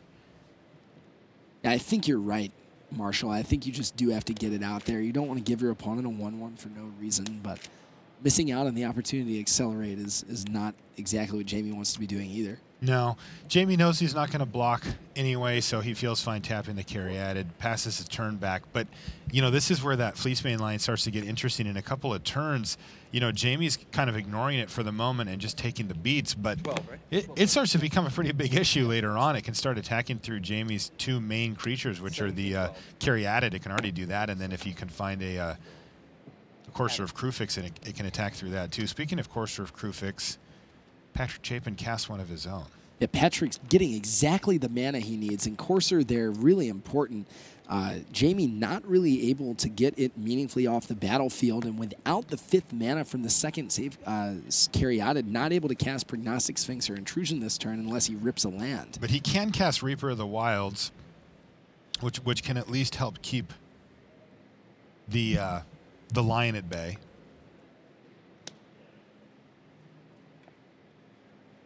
All right, so here's Reaper of the Wilds for Jamie Park, and no land, passes the turn back. Patrick Chapin, on the other hand, has Thoughtseize sitting on top of his library. A very ominous Thoughtseize. He's going to be happy to see that, and wow, followed up immediately by Elspeth. So things looking pretty good for Patrick Chapin here as far as his start. Really nice stuff, and here's Thoughtseize that's going to take a look at Jamie Park's hand. Now, Patrick could have used a 5th land there to be able to threaten Bestow on Boon Satyr, allowing him to attack with Fleecemane Lion and Courser of Krufix. Jamie doesn't have mana up to give the Gorgon Death Touch. But without that, he's going to have to content himself with playing simply a Thoughtseize. He has another Courser, not the Boon Satyr. Boon Satyr got taken with Thoughtseize. So Chapin's still going to be able to deploy another threat to the board this turn. And another, I mean, Chapin does have the 5th land. It's a Temple of Silence. Right. So it's going to enter the battlefield tapped here. But that's really important because he's creeping upwards towards Elspeth mana here. Yeah, that's exactly right. He's going to be able to scry again. I mean, drawing Elspeth, so that gives him the option to, or the opportunity to hit the 6th land off the Courser. And even though Park's deck is designed to be able to handle Elspeth, getting Elspeth out back by this much pressure is a serious problem for Jamie. Some interesting problems from Chapin's side. He doesn't know what Jamie Park has on top of his library for once. And, you know, right now, Prognostic Sphinx is the best way that Jamie can threaten Elspeth. So if Jamie draws a land, plays Prognostic Sphinx, then Elspeth gets a lot worse. But at the same time, he's also got Psychic Intrusion in his hand. So if Jamie draws a land, plays Psychic Intrusion, takes Elspeth the next turn, if Chapin can't cast it, that's also a nightmare here. Yeah, there's just a lot of math to be done about what's the likelihood that you're going to draw a certain land, what's the likelihood that your land comes to play tapped or untapped. How do you want to sequence this game? I mean, every pick is defensible. Wow, and Chapin took Sylvan Caryatid out of those, really trying to stifle Jamie Park's mana draw as much as possible here. Wow. And he's going to play his Courser of Krufix number 2. He took a damage. He's going to play his land, though. Wow, and taking Sylvan Caryatid, just a bold statement there by Chapin. I mean, everyone, Psychic Intrusion, Prognostic Sphinx, Kiora, huge threats. Chapin just taking a gamble, being able to stifle Jamie on mana. But even if Jamie doesn't draw another land this turn, Kiora gives him another opportunity to land draw. So I mean, very bold gambit by Patrick that turn. Now, Jamie Park drew Thoughtseize for his turn here. Yeah, he just wishes he had more mana all across the board here. He has 2 different 5-drops that he'd love to cast here. He'd love to be able to go Kiora and cast Thoughtseize, which is possible, but he'd have to hit untapped black mana off the top of his library here. That would also leave his Reaper of the Wilds open to removal. I just got information on sideboarding, so it turns out that I wasn't completely crazy when I said you could side out Sylvan Caryatid, because Chapin sides out 4 Caryatid. Also, despite first game siding out 3 Silence of the Believers, basically saying there's not that many targets. Jamie boarding out Drown in Sorrow, like we talked about, actually boarding out Dissolve, as well as Unravel the Ether for 3 Thoughtseize, 1 Psychic Intrusion, which we've seen, and Bile Blight. Okay. I still think you're crazy, but but you were right. Well, which I also predicted. Okay, here's Kiora, the Crashing Wave for Jamie Park. What direction are we going with Kiora here? Is he going to try to hit? Or does he have enough blocks to throw the Fleecemane Lion in the bubble here? This is a really critical juncture. These next 2 to 3 turns are really going to dictate where this game ends up. He is going to put the Fleecemane Lion so that it doesn't take or deal damage. And you see, oh man, it's a tapped land for Chapin. Chapin sequencing his turns such that if he was able to draw an untapped land, play Elspeth, not only would he not be threatened by Psychic Intrusion, but he could get the Reaper of the Wilds out of the way with Elspeth's second ability and kill Kiora. So Chapin badly needed to hit an untapped land that turn. As it stands now, Jamie has another turn to draw a land, Psychic Intrusion away that Elspeth, which could be huge. Kiora surviving this turn right now, even if Chapin decides to throw away one of the coursers. That was huge. Huge. That was massive, Zach, that he didn't hit that. Now it looks like Jamie Park, with his alive Kiora, if he draws a land, he can Psychic Intrusion. If he doesn't, he can minus Kiora to draw another card and try to hit that land drop and get that Psychic Intrusion to get Elspeth out of Chapin's hand. Remember, Chapin did hit a land drop. It was tapped, so next turn he's guaranteed to play Elspeth, Sun's Champion. And Jamie Park has to breathe a sigh of relief. That was huge sequence right there. If there's an untapped land on top, then that makes Psychic Intrusion a lot worse for Jamie Park. So we see Patrick monstrosing the Lion, meaning that Kiora's ability not going to be able to target it. Reaper of the Wild still able to block it. Here's a big draw step, Zach. It's a Thoughtseize. So Jamie going to be able to deal with Elspeth, but not being able to Psychic Intrusion that Elspeth is a big deal. I mean, obviously Jamie having access to it. Oh, yeah, right. He can choose to activate Kiora for another shot at it. If he wants to, he can. Right now, he does have nice blocks, though. He's got the Sylvan Caryatid and the Reaper of the Wilds. Both of them can profitably block 2 of Chapin's creatures. Marshall, I think you have to go for it. He's going for it? Well, maybe he's not. No? No, he's ticking up. And here's Thoughtseize, though, to take away Elspeth. So the plan here now, of course, for Jamie Park is that he can use Psychic Intrusion later and just take Elspeth from the graveyard. That's true, right. So he has the long game plan. He needs to find mana, but he will eventually. And right now, he's got Patrick Chapin with no cards in hand. Of course, now he has Brimaz, and we're going to see Brimaz hit the battlefield here potentially as well. There's also another land on top of Patrick Chapin's library, and this is going to be an interesting one as we hit the home stretch of this game potentially. You have 3 cards? So 3, yep. Patrick is capable of taking Kiora down to 2 counters if he attacks at the cost of one of his coursers of Krufix. Also can play that land, see what his scry looks like. He's got Brimaz, which is another great way to threaten Kiora, as well as Jamie's life total. Does it cost him a courser here, though?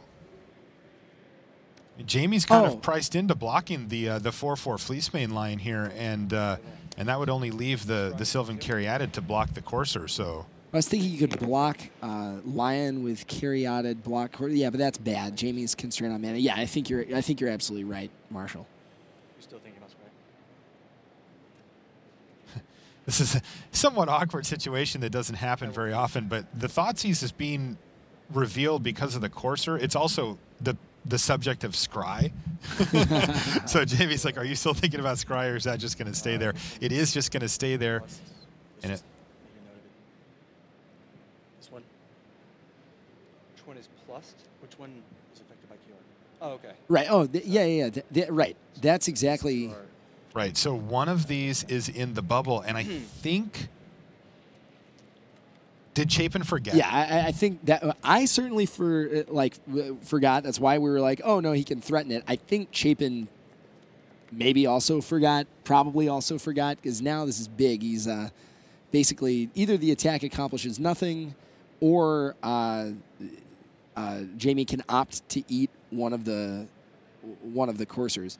I mean, it's not really a bad attack from Patrick. I mean, he can assume, if he thinks that the creature's just going to bounce off one another regardless, he can assume that Jamie may have forgotten about the bubble like we did, and make a bad block and get some free damage in on Kiora. So, I mean, not really a horrible attack by Patrick regardless. I mean, I'm not a big fan of this attack. I mean, they have to eventually differentiate which one is bubbled and which one isn't when damage comes down. You can't forget that part, right? So right, sure. I mean, it's not really going to cost Chapin much here. I mean, I think it's big game for Jamie to lose that Caryatid if that's what happens. It just feels like he can't lose mana at this point, and he might just have to accept the fact that, well, look, Chapin tapped all of his creatures. He's not going to get to eat of them and really punish him here, but his Kiora is still going to be on 4 counters, and he's just going to have to make... No, he is not. He is going to take this opportunity to give to eat one of the Coursers of Crufix and chump block with his Sylvan Caryatid, bringing him from 4 mana down all part of the plan. To 3. Well, Chapin's joke's all part of the plan, but I actually think that really worked out fairly well for Chapin. I mean, the redundant Courser certainly not as important as the first Caryatid. Now, obviously, Jamie gets some scry triggers off Reaper, but if he's scrying into lands, that means he's putting relevant spells on the bottom of his deck. At the same time, obviously, Jamie actually has to worry about preserving his life total, and the 2/4 Coursers he knows about Brimaz actually can threaten some relevant damage. So, I mean, both players' plays making sense depending on their priorities. I think Chapin probably forgot about Kiora's first ability, but that combat didn't go particularly poorly for him. That was interesting. I'm surprised. I really thought that that Park was just going to make the, okay, my Kiora is still alive and nothing really changes blocks. As it stands, though, he has 2 key 5-drops in his hand and now down to 3 mana from 4 last turn. Brimaz hits the battlefield for Chapin as he passes a turn back. And what is Jamie Park up to here? Now, Jamie can theoretically play 2 lands and a 5-drop this turn if he activates Kiora's second ability and gets 2 untapped lands. That said, that's not the most likely scenario, and Patrick can attack for 10 points of damage next turn. Very conveniently, Jamie at exactly 10 life. All part of the plan. I mean, we see Patrick's taking the Sylvan Caryatid with Thoughtseize paying off in a big way right now. Jamie Park deep in the tank about what to do with Kiora the Crashing Wave. He can minus Kiora to draw a card and enable an additional land drop. He doesn't have a land in his hand, though, so enable a land drop. Chapin, 0 cards in hand, but with Thoughtseize on top of his library. If Jamie wants, he can also plus Kiora, nullifying one of the creatures. Remember, it can still attack. So if he uses that on Brimaz, Brimaz still gets to battle and still gets to make a token if Chapin wants. But he doesn't. And Chapin now moving far to the left. This is a pronounced action here from Chapin to remind himself that that Courser is in the bubble. And man. there is Arbor Colossus on top of the library for Chapin. Remember, he just threw Thoughtseize. Doesn't seem to be any reason at all not to run that out here. Now, one thing that we will note here, though, is that Kiora the Crashing Wave's on 5. Yeah, and we have seen Kiora's ultimate take over a lot of games over the course of this tournament. Patrick, you know, a lot of tension here. He wants to be able to threaten Jamie's life total, Jamie all the way down to 10. But you have to think, you know, Patrick's threats, very good threats. We see Arbor Colossus, Pre-Maz, Fleece Mainline, Courser of Krufix, but not quite as, not quite able to keep up as a 9/9 Kraken every turn. Right, so. but Chapin's able to actually just kill Kiora here if he wants, assuming that that Park has nothing else. For both people. It's not a warning. It's just saying let's make sure we're both playing. Yeah. Yeah, Chapin can kill Kiora if he wants. He can, absolutely can. He would lose Brimaz in the transaction, potentially. Jamie Park can block Brimaz with his Reaper of the Wilds, but that leaves a token and a Fleece Main line to get in to Kiora for 5. Not a terrible exchange for Chapin to take to trade Brimaz. I must know. Right, he says, I must know. And he's going to fire off the Thoughtseize and reveal the hand of Thoughtseize, Courser of Krufix. There's also a Prognostic Sphinx and a Psychic Intrusion that we knew about from before. What did you see, Zach? I mean, I think that you can actually attack Jamie even with the 1/1. Any combination of Courser, Krufix, Fleece Main Lion, and Brimaz is going to be able to kill Kiora. No, Courser's in the bubble. Oh, that's right. Duh. I keep forgetting. Right. Yep. But yeah, you're absolutely right. Okay, so and he takes Courser. I mean, losing that Caryata, just big moment for Jamie. I think Jamie thought with that many scries he's going to be able to see a land, but without Courser, I mean, those 5 drops just not going to come into play. Everybody attacks Kiora. Okay, so everything's going to attack Kiora. We described this play a moment ago, and the most likely outcome is that Brimaz gets eaten, and Kiora hits the graveyard.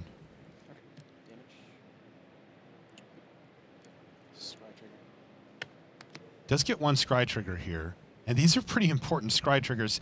We've noticed that this type of matchup, these players have not had trouble hitting their land drops in general, since neither are putting particularly rough pressure on each other, though Chapin's draw has been pretty aggressive here. They've just been able to use their scry lands and random scries from Reaper of the Wilds and that kind of thing to find their lands, but Jamie hasn't had a lot of luck with that here. And he still misses his land drop and has to pass the turn back. But that Reaper of the Wild's doing a pretty good job of holding down the fort. And wow, Elspeth again on top of the library for Chapin. He has been revealing some pretty nasty stuff. I was going to say, does Chapin have 3 green? But he does, thanks to that mana confluence. We see why Chapin, even though he's a mid-range deck, not a lot of 3-color decks in the format playing that many mana confluence, but Chapin playing 4. And we see exactly why that's important right here. So Arbor Colossus hits the battlefield, and finally Chapin has something that can get traded up with that Reaper of the Wilds. Yeah, Elspeth threatening. Another missed mana drop here. Now Elspeth is going to come into hand here, but Chapin has decided his line. He's going to play the Arbor Colossus. That means that he's not going to be Elspeth minusing here. Yeah, he almost jammed it down, but then saying, okay, what exactly am I going to do this turn? Remember, Jamie Park's all the way down to 10 life here, so Chapin can just bash with a squad. That's exactly what he does. This is going to force Jamie Park to block the Arbor Colossus, give his creature Death Touch, and trade him off. He's still going to take 7 damage in that transaction, assuming that Jamie doesn't have anything else. I'll pass priority. Death Touch. Yep. You take 7. All right, Jamie Park falls down to 3, and it's looking pretty bad for him. He ships another card to the bottom, and there's Elspeth, Sun's champion for Patrick Chapin. He is going to make a bunch of near-lethal threats, and with no true sweeper in this format, it's hard to imagine a card that Jamie Park can draw to get him out of this mess, and he never finds that 5th mana source, let alone the 4th after he decided to block with his Caryatid. On the one turn where I needed actually. Absolutely, Pat. I was not trying to push you there at all. That was just general about the game. And yes, it was watching the Kiora on camera, which made me come over in the first place. So it's doing fine for the most We don't like going to tank for too long. Quick chat there with Lems. He's our judge. So I'm wondering about if there's going to be any sideboarded changes between games 2 and 3, depending on who's on the play versus who's on the draw. Patrick on the draw might want those caryatids a lot more than he did on the play. Jamie, on the other hand, I'm surprised to see Dissolve sided out, as important as it is against Elspeth, but maybe if players just keep tapping out, there's not enough room to cast it. All right, let's take a look at Thoughtseize. This is a card that's been around for a while, and it is incredibly powerful. When it was reprinted again in Theros, raised a lot of eyebrows. Everybody assumed you would see it in Constructed for the next couple of years, and so far that it has absolutely lived up to that. Well, interestingly, Thoughtseize, one of the defining, if not the defining card for Standard, one of the most important cards in Modern, has been comparatively underplayed this weekend. Not all the black decks play it. Of the black decks that play it, not all of them play 4 copies between main deck and sideboard, but very, very, very powerful in any sort of mid-range fight like this, basically allowing you to trade a 1-mana card on the first turn of the game where not a lot is going on for a 4 or 5 mana card that's key later. Also allows you to preemptively answer things like Elspeth without having to do them in response to something like a Hero's Downfall, which allows them to get 3 tokens or allows them to blow up the world. So Thoughtseize is just one of the key cards in any sort of matchup like this. Even can do something like take Read the Bones and prevent your opponent from gaining card advantage. I mean, truly just one of the most important cards in this matchup. Let's take a look at Fleecemane Lion. That's a card I did not think that we would see a whole lot of here, especially in the hands of a Patrick Chapin. What is that doing in his deck? Well, and we really have not seen, I mean, I can't think of another deck we've seen that plays Fleecemane Lion. Patrick playing 4 copies, but it really makes a lot of sense why this card is so good. As a 2-mana 3/3, it can attack through Sylvan Caryatid. It also blocks almost all of the aggressive cards from the aggressive decks that we've seen, especially like the black and red aggro decks. Then once it's at Monstrosity with Hexproof and Indestructible, cannot be hit by Hero's Downfall, cannot be hit by Silence the Believers, cannot be hit by Banishing Light, and even though it's a 4/4, it's indestructible, so it doesn't get gotten by Elspeth. The final thing it can do is attack for 4 points over Courser of Krufix. So it's a powerful card to begin with as a 2-mana 3/3 with upside, but very, very well positioned in this format. About the only thing that it doesn't attack through is Prognostic Sphinx. Pretty cool. Yeah, also a top-down design of the Nemean lion from Greek mythology. Of course, has a hide that you can't pierce. So, yeah, nice flavor win here on top of everything else. I like that. I didn't know that when it was first done. I'd never heard that, and I had it explained to me via a podcast, actually. Yeah, Graham Stark let me know what was going on with that. There's our feature match area. You do podcast, Marshall? I do, but I was listening. I was listening to one. Yeah. Yeah, Hercules having to wrestle the lion and bear hug it to death in order to survive that labor. No spoilers, Zach. Yeah, I remember during the design phase of the of Theros. I mean, we had resident expert Ethan Fleischer digging through just tome after tome of mythology. So we got all the obvious stuff like Atlas and King Midas and the Nemean Lion, but we also got things like 100-Handed One and the mythical Hecaton Kyrae giants. Yeah, you guys went deep for sure. A little bit later on today, after our quarterfinal matches are finished, we've got a pretty sweet announcement coming up. Oh, yeah? What's that announcement? We're going to have a video of a quick chat with, I believe, with Mark Rosewater, and he's going to be announcing some information about the next fall set, including the name and some of the artwork and stuff. And that's really exciting. That's actually the last set that I worked on, and I don't know what the name of it is. Oh, okay. So. I don't either. You know, it's funny. Sometimes these things will slip through the cracks, but this one has not. I have no idea what we're gonna be seeing next fall, and I'm pretty excited. I am definitely going to stop eating lunch to go figure out what's going on with that. I mean, it's just. You know, I tried to get him to show me the video for production reasons ahead of time, but they wouldn't buy it. Yeah. So. The good old production reasons. Production reasons. Yeah, clear. That's all I got. Obviously. Didn't work. Hey, Marshall, what are those reasons? Well, I can't tell you. Yeah, production. No. So yeah, do stay tuned with us, and we're going to be bringing you that. I am really keenly interested. We see a buffet of tokens over there on the left side. Patrick probably does not want any Kraken tokens to come into play. No. This round. The cat tokens I think he can deal with.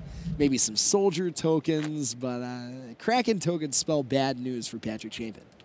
Jamie Park was dangerously close to actually being able to ultimate his Kiora there, but not quite. Both players and commentators going to make sure to remember which Kiora +1 activations are targeting which creatures.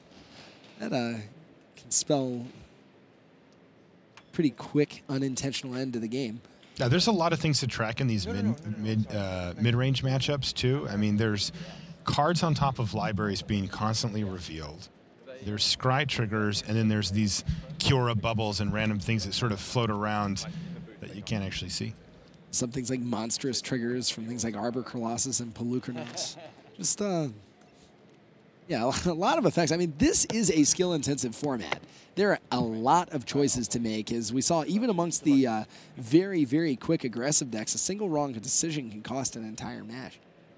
Okay, I think we're about underway here. This is game 3.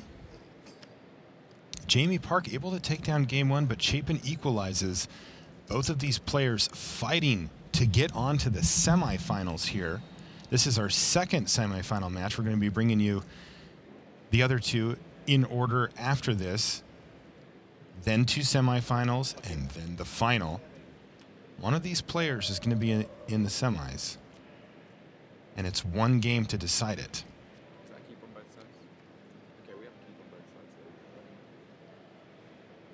Both players keeping their hands. We saw Pat Chapin really draw out of a kind of risky keep last game, but both players seem to be a lot more solid on their keeps for this one.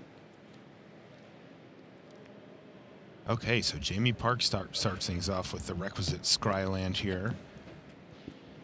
And let's take a look at Park's hand here, Zach. He's got a couple of lands, a bunch of removal, and a Read the Bones. Yeah, I mean, I think basically all you want if you're Jamie's deck in this matchup, really either of these decks, is 3 lands and Read the Bones. That's going to get you to everything you need and get you that raw card advantage. It's so important in this format. Meanwhile, over there, Chapin just a lot of 3-mana threats, and again, unlike last time, has all the mana he needs to cast stuff. Okay, Chapin has his own temple, passes a turn back to Jamie. We see that early Bile Blight, really the only target for that Fleecemane Lion, or the only good target for that Fleecemane Lion. It can't kill anything else. Yeah, just soldier tokens, sweep those away for a turn. The soldier tokens definitely, and it can get the Boon Satyr, but both Boon Satyr and Elspeth have probably done their damage by the time you're casting Bile Blight. But as we saw, I mean, very important to be able to get that Fleecemane Lion off the table early. Now, Bile Blight does have another use, though. You can block, right, and then use it in combat to kill things that maybe you wouldn't otherwise be able to. For sure. You can definitely block, for example, a Brimaz and shrink it. I mean, it's definitely not a blank card. But yeah, it's certainly not as good as something like a Hero's Downfall. So here it is, Read the Bones for Jamie Park. Scry 2.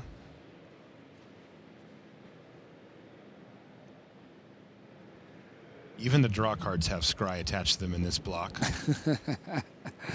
I think we probably shouldn't be surprised to see at the Pro Tour on Sunday a lot of scry happening. Deck manipulation, just historically, one of the most powerful things you can do in a game of Magic. Even something like Scry 1 seems like a minor effect, but I mean, it just controls the entire pace of the game. Being able to select when you're drawing your lands, when you're drawing your spells, and being able to dig into the spells that matter the most. We've just seen that define action all throughout this weekend. Take one. All right, take one, says Patrick Chapin, but he's looking to bring the beatdowns. Brimaz, King of Oreskos, is the first meaningful addition to the board here, and it's a big one. It is going to prompt a removal spell from Jamie Park of some sort. I have to point out that Brimaz is a literal Lion King. I think his name is Mufasa, actually. I like that. We see it get eaten by Silence the Believers. I mean, you know, sometimes you want to be able to hit 2 targets with Silence, but you just can't afford to start getting hit by a Brimaz. I mean, he had Hero's Downfall he could have used as well, but he wants to save that, I'm assuming, for Elspeth. Also, this way he uses up all of his mana for the turn. Jeez, you have a lot of removal. Yeah, we were just thinking that too, Patrick Chapin. Lots of removal in hand. And Chapin's hand looks like, well, he's got a lot of creatures that die to removal, so I think we're going to see a true attrition fight here. Fleecemane Lion, Boon Satyr, another Brimaz, and a Courser of Krufix, and all of these things are subject to the removal that Jamie Park has. I'm getting a sideboard update from the field. Jamie changed nothing. Patrick took out his God's Willing. Really good against this spot removal, but not good if you can't stick a threat, which is likely with Thoughtseize and Psychic Intrusion, bringing in an additional Silence the Believers for some of those mid-range cards. Now, did I see that Jamie Park has a Kiora the Crashing Wave in his hand too? Yeah, he does, and I think that's exactly what you're going to take right now if you're Patrick. You have to, right? I think so. I mean, that's too much removal to really control, and you know, you've got Courser of Krufix, you've got Boon Satyr, you've got ways of generating card advantage. So I think what you try to do is just try to play around Jamie's removal in a way that allows you the opportunity to cast 2-for-1s. Yeah, I mean, I think that Jamie Park has a pretty clear line there. If Chapin doesn't take it, he can just cast Kiora, bubble something, and then kill, ultimate, and then the game ends. So exactly. Kiora the Crashing Wave, though, in the graveyard now, thanks to that Thoughtseize, and there is the king. He's back. Brimaz. And playing Brimaz there, you're pretty sure it's going to die, but it means that Jamie can't cast, you know, an Ashiok next turn, can't cast, you know, any number of... Basically, it gives you initiative and forces your opponent to play removal or risk starting to take damage. So it's not one of those situations where you can say, oh, my opponent has an answer, I'm just not going to do anything. I mean, it's still important to develop threats to the board. Yeah, I mean, these removal spells are going to hit these creatures at some point during the course of this game. If Chapin keeps casting threats and offering them up, he's the one who gets to keep playing spells that matter and keep Jamie Park tapping his mana and able to do things like read the bones or take a turn off to maybe cast a carry added or something like that. He's going to really keep the pressure on. Exactly. And he's got Jamie doing all of these things on his main phase because the last thing Jamie wants is for Patrick to untap and draw God's Willing. All right, Hero's Downfall takes down Brimaz. Pass the turn back. Now let's see how the threats keep rolling here for Patrick Chapin. He draws his Swamp for his turn. Jamie Park just has 1 mana up. Nothing to fear there. I think you want to play a Courser and try and draw a land off the top of your deck here. I mean, Fleecemane Lion, I think you want an opening where you can play it and monstrous it through Bile Blight. If you can force your opponent to keep main phasing removal, it's going to be harder and harder to leave Bile Blight up. On the other hand, you know, 2 black mana is not that hard for Jamie to have access to, so. He just wanted to play multiple spells a turn. All right. Chapin agrees with you, Zach, and sees another Courser Krufix on the top, but he's sitting his land drop anyway. And Chapin's just going to go. He's just going to say go. Yeah, I can't actually cast Lion even if he wanted to off Mana Confluence and Swamp. Right. Another Courser means that he's got even more ways to try and gain card advantage, or at least attempt to, by having a land on top of his deck. So here's Thoughtseize from Jamie Park revealing Hero's Downfall, Fleecemane Lion, and Boon Satyr.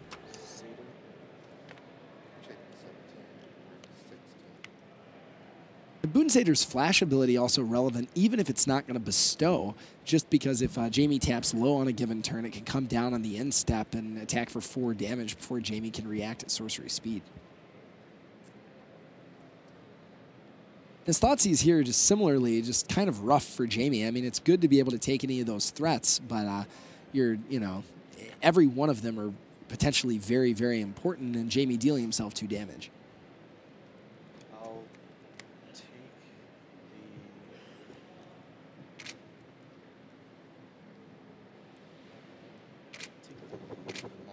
He's going to take the Fleecemane Lion, the most difficult threat to deal with as the game goes into the later stages. He has answers for Boon Satyr in his hand, so he's not that worried about it. Remember, a little pretty interesting there. I mean, Chapin knows about the other Silence of the Believers, right? And You know, that makes Boon Satyr a bit worse, as bestowing it becomes just a 2-for-1. Right, a big land on top of Patrick's deck, a Temple, going to allow him to stack with even more threats. Also gives him the 6th mana to make all of his Elspeths live. We haven't seen a single Elspeth get Thought Seized away or Psychic Intrusions away, meaning that Patrick has 4 Elspeths somewhere in his deck. And with Hero's Downfall kind of overloaded, really threatening Jamie, with Courser threatening to draw more and more cards, Park's going to have to play that Hero's Downfall and Silence the Believers or risk falling very far behind.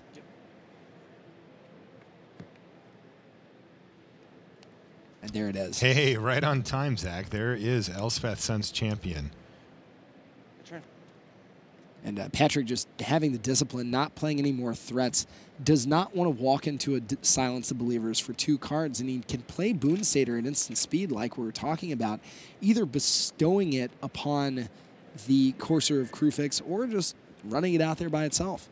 Yeah, I think running out there by itself seems to be the better option here. Again, that Silence of Believers exiles the creature and any auras on it. Right. And Boon Satyr's an aura at that time if it's bestowed, so Chapin just doesn't, he just can't really risk that. Yeah, you're not really used to getting 2-for-1 when you're the one using the bestow ability, but that's explicitly what Silence the Believers was printed to do. I don't know how Raptor's playing this deck with 24 land.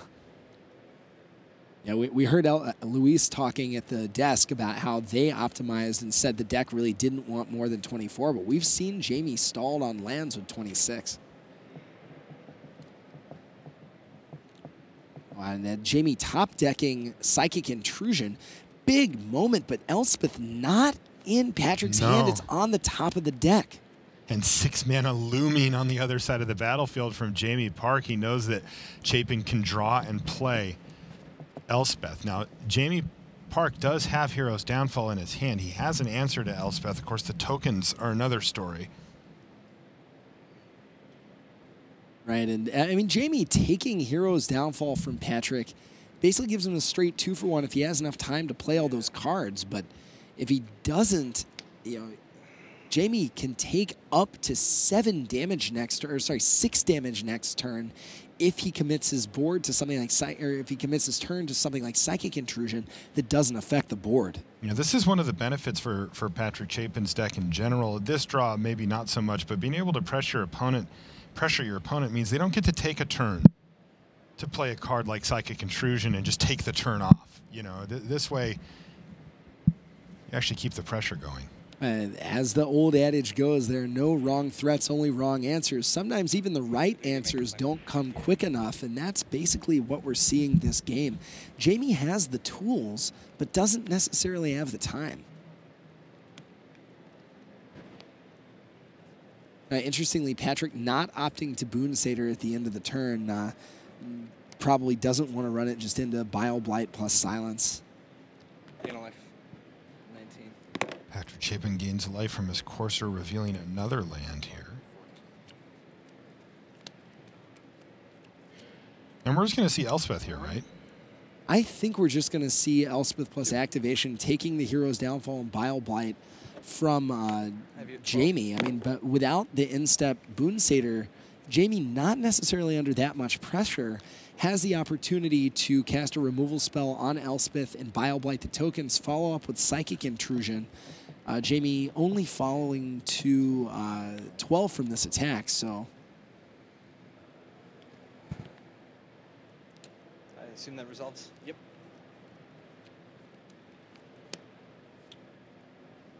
So Jamie has a little bit more time now without Boon Satyr on the table, but still not an infinite amount of time. And, you know, Chapin's hand, Courser, Krufix, and Boon Satyr both still there, presenting a lot of problems for Jamie.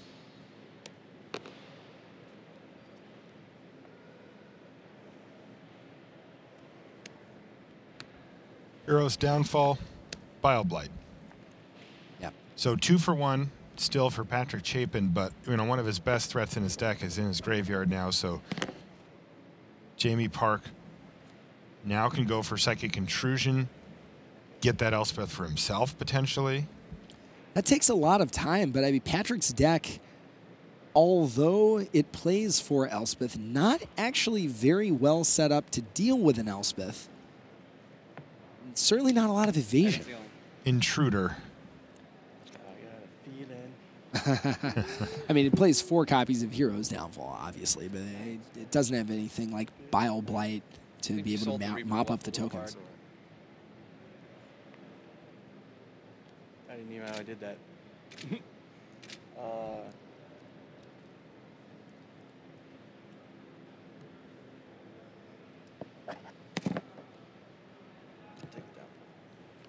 Hero's Downfall chosen by Jamie Park.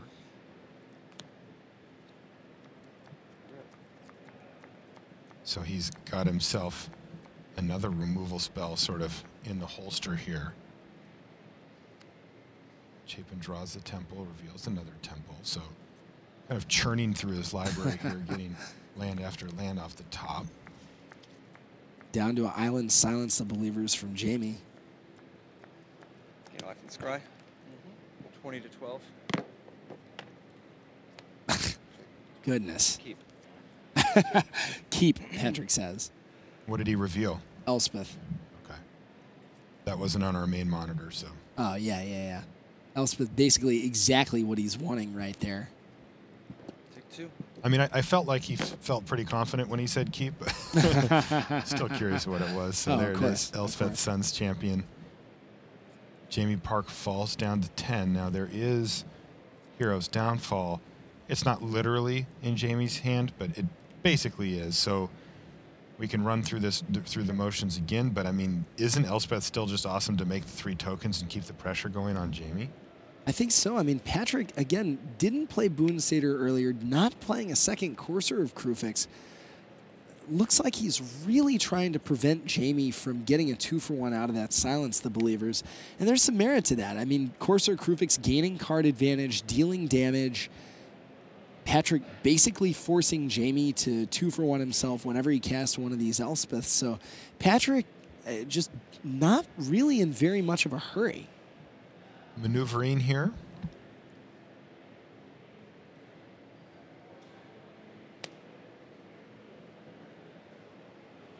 So he does have the 7 mana for Silence the Believers, but if he does that, he's not going to be able to cast Hero's Downfall this turn. Just chaining temples into scries off the top with that Courser. I mean, Courser, as we've seen so many times, just taking over this game. Yeah, his deck has been nice to him here. It's always, every single time he hits his land and every single time it's a action spell right underneath it here. And there's 2 more damage to drop at Jamie Park, potentially down to 10, though it looks like he's done the old pick up the pen, but now I'm going to think about it here. No, he's going to take it. You're at 8? Yep. Goes down to 8. Chapin's at 21. And I'm assuming this is Elspeth. There it is. Elspeth Suns champion on the battlefield once again for Patrick Chapin, looking to close out this game 3 and put himself into the semifinals. And this time, Jamie has the Hero's Downfall, but does not have the Bile Blight. Those tokens plus that Courser representing a 2-turn clock for Patrick, and even something like Kiora off the top, not going to really be able to stop all those tokens, plus the remainder of the threats that Patrick's got in his hand.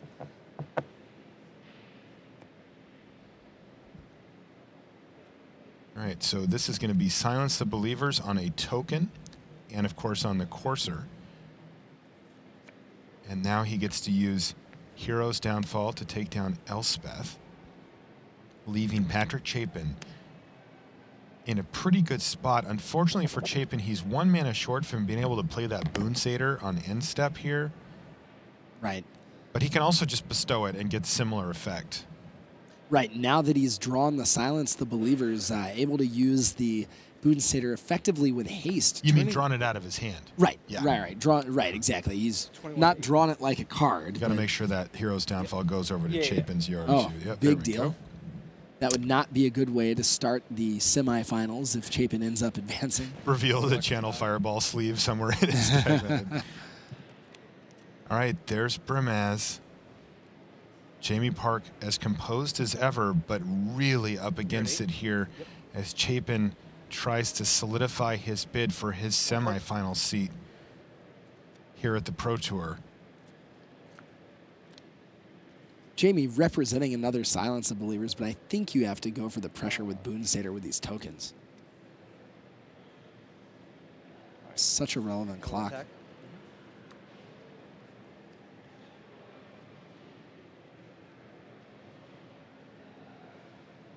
Boonsader. Let's go. And there's a Boonsader. This would be 6. I got more gas in the tank, man. I'm trying to draw it out.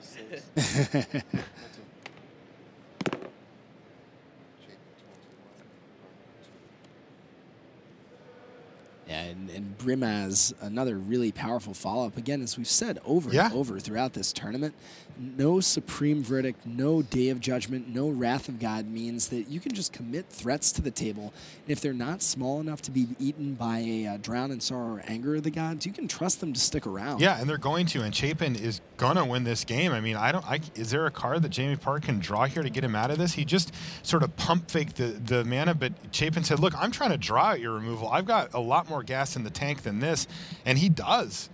I mean, Silence the Believers from Jamie clears out the Boonsader and the token and the Courser. But that would still mean that he would fall to 1 from the attack, and Brimaz still in Chapin's hand. You see him playing the Courser, not the Brimaz, in case Jamie is able to follow up with Silence the Believers. But Jamie basically needs like running Silence the Believers into running Prognostic Sphinx to remain in this game. Okay, so let's see if Jamie Park can do it. He is facing a massive task here. He's just got 1 draw step, facing lethal from multiple threats from Patrick Chapin. What did he draw? I think he drew a Courser of Crufix. He did. All right, Courser of Crufix reveals his second Courser of Crufix, and all that's left now is for Patrick Chapin to attack with all of his creatures. If he does that, he's moving on to the semifinals and knocking Jamie Park out of the tournament. Amazingly disciplined play by Patrick. I mean, just understanding that he's going to present threats and go slowly until Park can figure out a way to answer. It's not going to matter, though, because here's Thoughtseize to clear the way, and Patrick Chapin defeats Jamie Park 2-1 to secure his seat in the semifinals here at Pro Tour Journey into Nyx. Whew. These matches get intense. They're very grindy, right? It's card advantage, card advantage, card advantage. But when the dust finally settles, usually one player can pull ahead. And even though, I mean, Chapin was in the driver's seat there, it wasn't quite over yet. Yeah, no, it wasn't. I mean, cards like Silence the Believers really enabled big comebacks. I mean, like we said, there's no Wrath effect, no Supreme Verdict effect, no way to kill all creatures. But Silence the Believers, if you're willing to pay enough, gets a lot of them. So a back-and-forth game, even with one player in the driver's seat, but a pretty convincing win, all that being said, in Game 3. Yeah, it really was. Patrick Chapin now moves on. Josh Utter-Leyton also has his seat in the semifinals locked up. We've got 2 more quarterfinal matches to bring you today. Before we make it all the way to the semis, we're going to bring you both of those. And then, of course, the finals will be upon us. We've got some sweet announcements about the fall set coming up today. A couple of fun things lined up as well. We're going to get Patrick Chapin for a quick interview here. You know, Patrick hasn't won the Pro Tour before. Oh yeah, I mean, he's gotten Hall of Fame. He's, top-aided across 3 decades. He has best-selling books out about Magic. What he doesn't have is the title of a Pro Tour champion. So Patrick is hungry for this. Patrick wants it. And his deck, very well positioned in this field. We might see the Innovator take down a Pro Tour today. All right, speaking of the Innovator, he is standing with our own Tim Willoughby in the feature match area for a quick interview. Hello, I'm Tim Willoughby here with Patrick Chapin after a big quarterfinal win there over Jamie Park. A little bit rough in the first game, though, there. You managed to pull it out, though. Both games. Actually, it was, rough in the second game, too, but I got incredibly lucky and ended up having some chances to come back into it. And, of course, this not your first Pro Tour top 8 by any stretch of the measure, but you've already referred to this as potentially another step on a bigger journey to try and get to the World Championships. Ever since I was a kid, my dream's always been to try to win the World Championship. Or not to try, but to win the World Championships. And I came close a few years back, losing in the finals. But the only 24 people get invited, and the way that I win a qualifier slot is winning this tournament. So that's what I'm focused on. just 2 steps left in that journey here at Pro Tour Intermix. We've got Patrick Chapin. He's going to be playing against Josh Utter-Leyton in the next round. Another tricky matchup, kind of similar to that one. Is that sort of one set of testing, or have you had the team doing all the different matchups? No, no. It's the decks are very, very similar. Josh's deck is very similar, and because 12 of the people on the Pantheon were on Bug, on the black, blue, green deck. In playtesting, whenever I wanted to try a brew, people were always willing to play with Bug. You know, they're always like, hey, can we get some reps in with Bug? So I've got a lot of games against it. And I played against Raptor. Oh, I didn't actually play against Raptor, but it'll be interesting because they got a few things a little bit different, and obviously he's a hell of a player. Thank you very much, Patrick. We'll let you have a little bit of a break now, a little bit of sort of recentering prior to your next match. But we're going back to the booth now. I'm being similar with Patrick Chapin. Thank you, Wheelbarrow, down there with Patrick Chapin.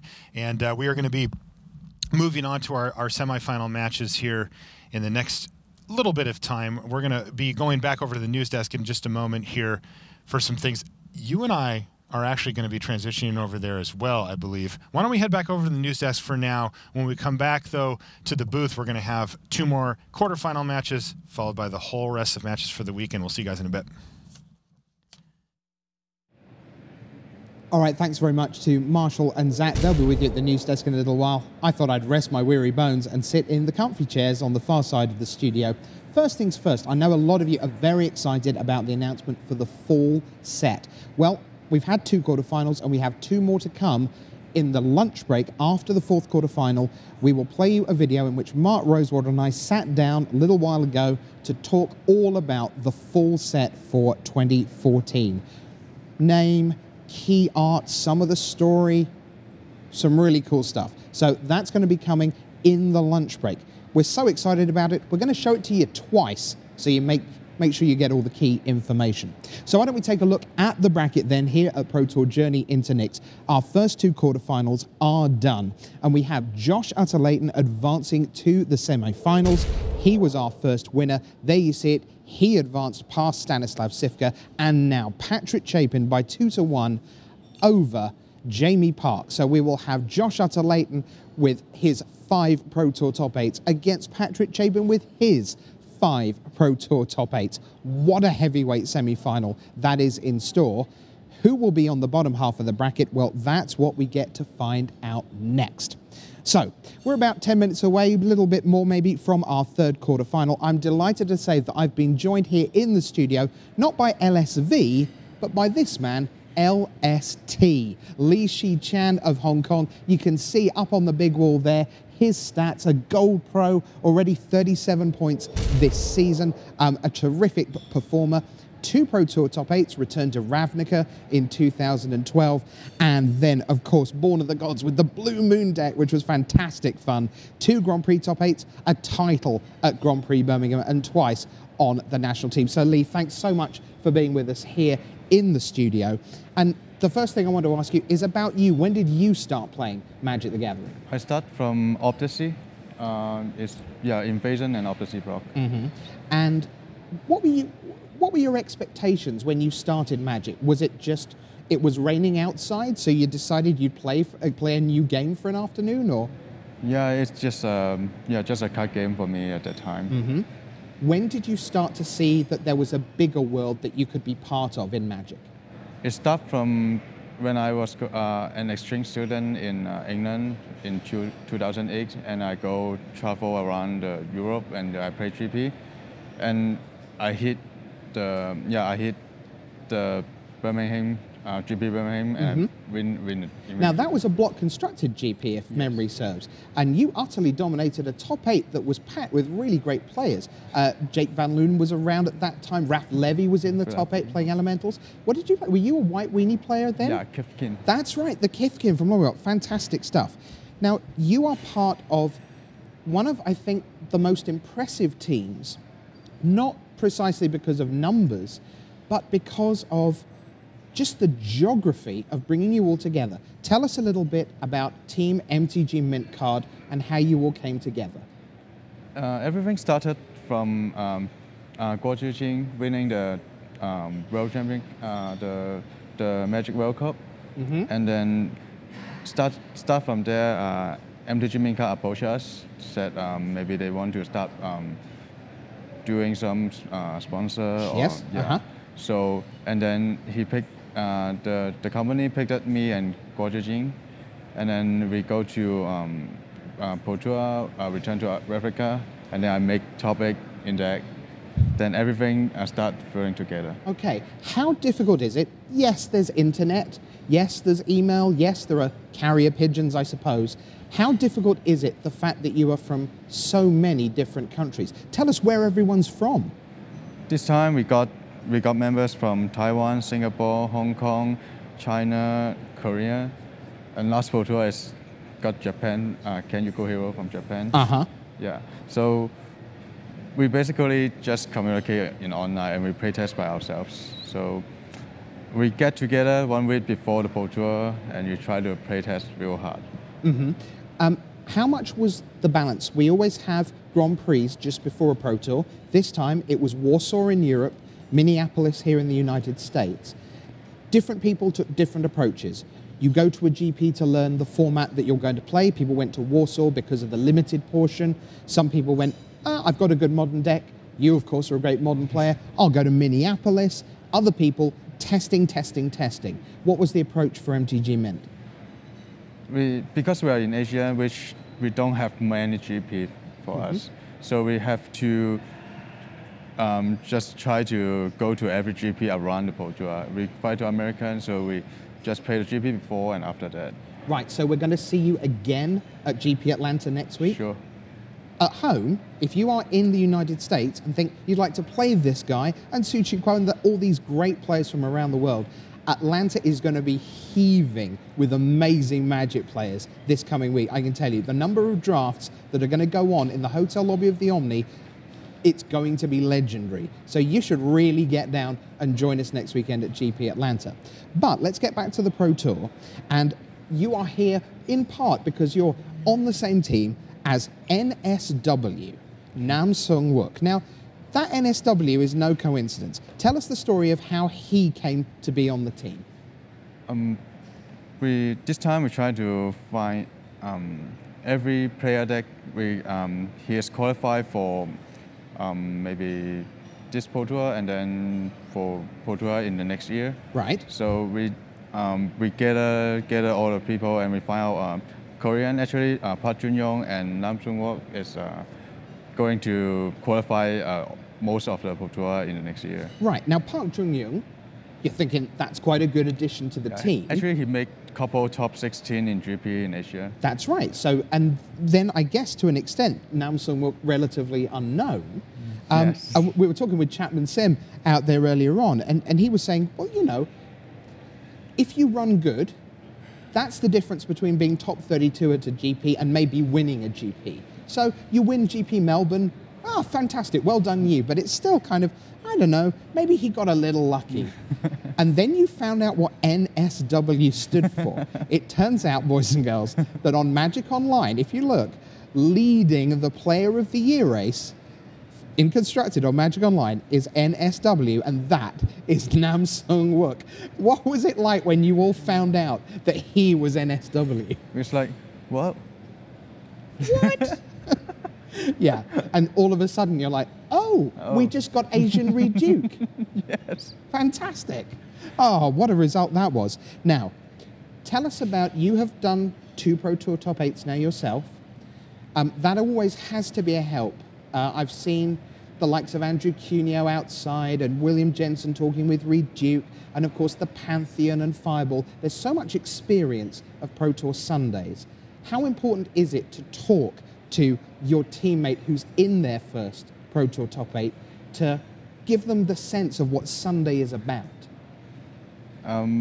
Basically, I never did very well in day 3. I do make lots of bad play. I know the pressure is really hard. People make bad plays in day 3. So I have to tell them that you cannot be too relaxed, but you cannot be too nervous. So it's just to keep even, not too relaxed, not too nervous. So what is his temperament like? Is he someone who is naturally very calm and analytical under pressure? Or in those last few rounds yesterday, when the team is around, it's like, come on, one more, you can do this. Did he feel the pressure yesterday? I think so.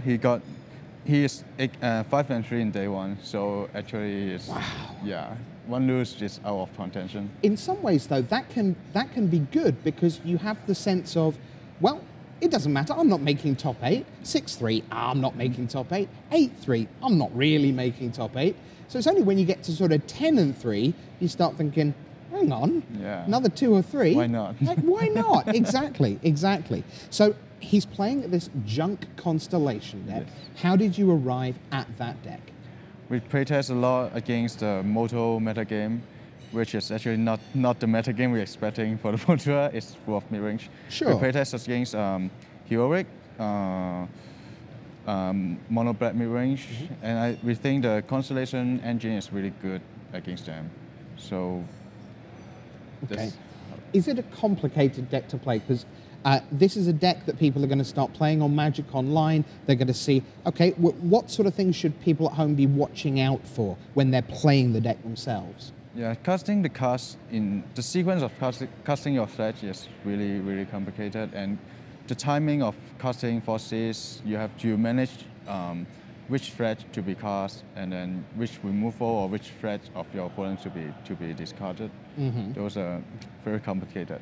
Okay, he's up against Andrea Mengucci, the man who was king of the hill, it seemed, almost throughout the tournament. He's playing red-green with Elspeth. Did you test the matchup a lot last night, or did you already know how it was going to play out, do you think?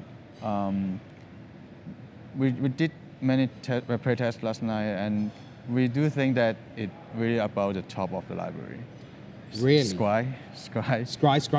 Yeah, you flip over the dragon twice, then somehow you cannot manage it. But if you flip Skyland into Skyland, yeah. Right, so top of the deck is where we should be looking. Listen, thank you so much for being with us. It's great to see a team from Asia that is so spread out and doing so well, because it's lovely to see you guys all around the world. You're always in the shirt. It's fantastic. And congratulations both to you, 2 Pro Tour top 8s, and the new man on the block from LST to NSW, coming soon, LSV. I'm going to hand it back to Marshall Sutcliffe, Zach Hill, and Luis Scott Vargas.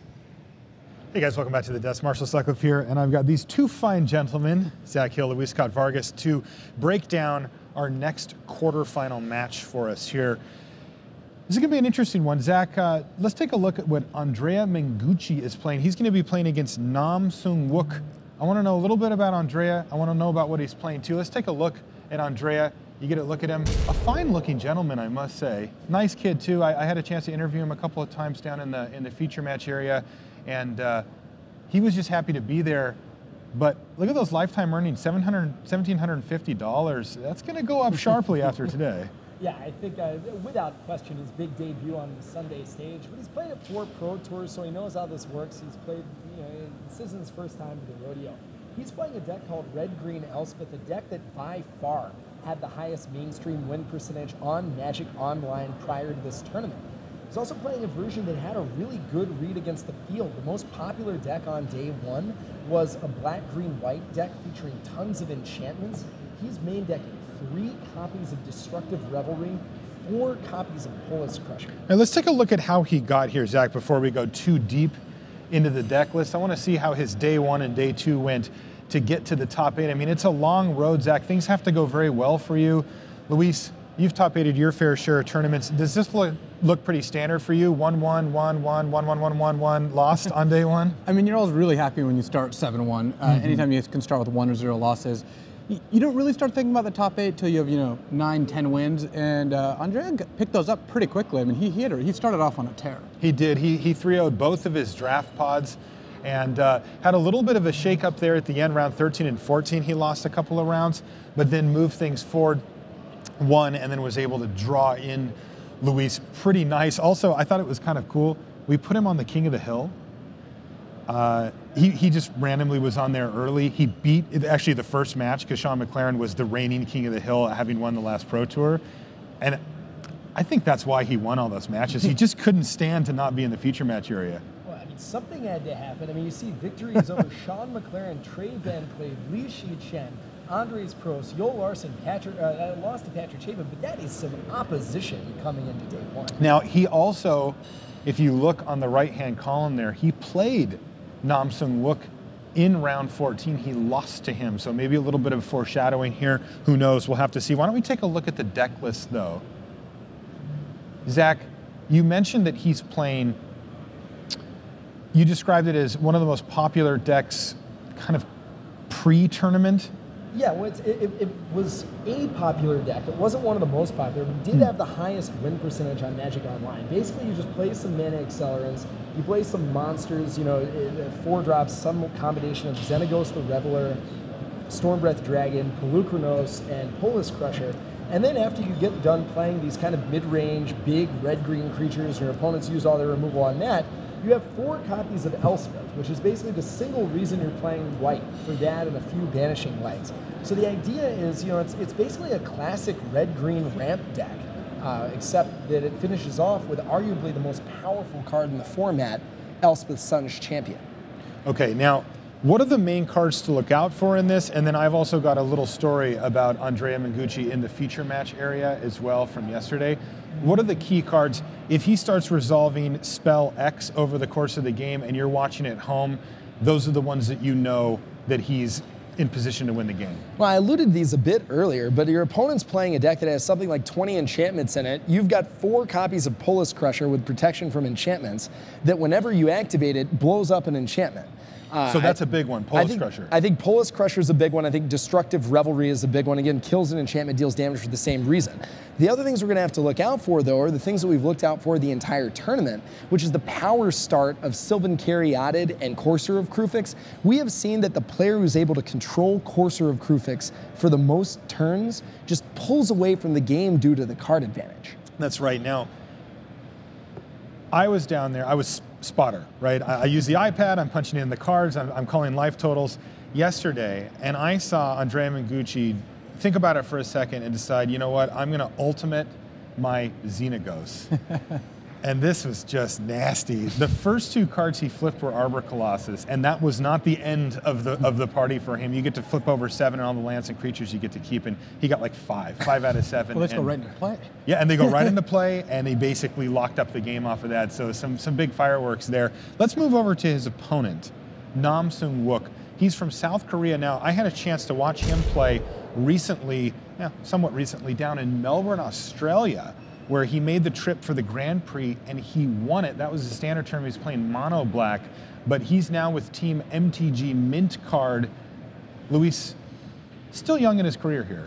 Yeah, I mean, I first heard of him when he won Grand Prix Melbourne, and then he followed it up by making another Grand Prix top 8 within weeks. Yeah, that was in Beijing or somewhere. Yeah, another Asian GP. And the fact that he had 2 back-to-back, GP top 8s pretty much, put him on the radar. I mean, I write the top decks column for Daily MTG, and I featured his decks in the column because he played mono black in both of those tournaments. Now, still pretty young in his career. He's also on his 4th Pro Tour, so that's the same thing as Andrea, his opponent. He's a little older in years, maybe some of that experience, nerves come into play down in the feature match area, that kind of thing.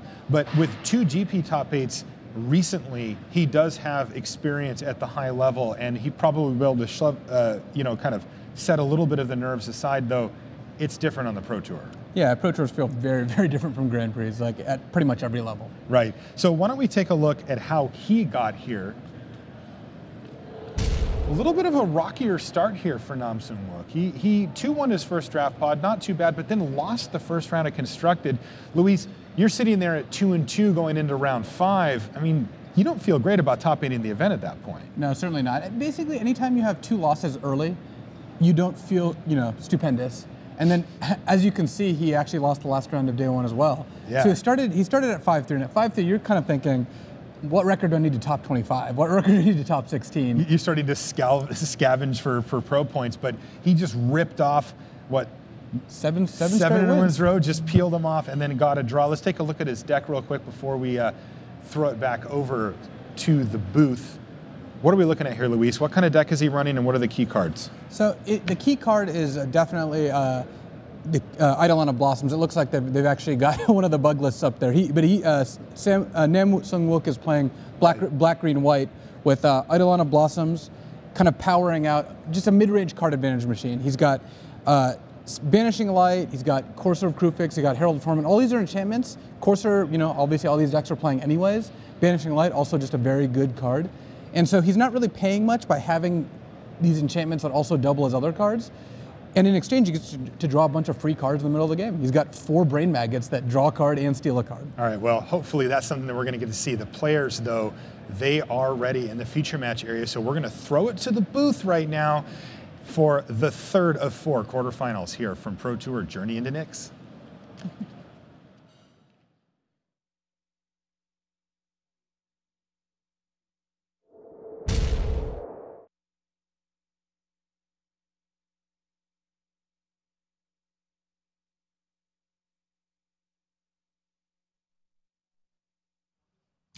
Thanks, Marshall. Brian David Marshall, joined by Pro Tour Hall of Famer Randy Buehler.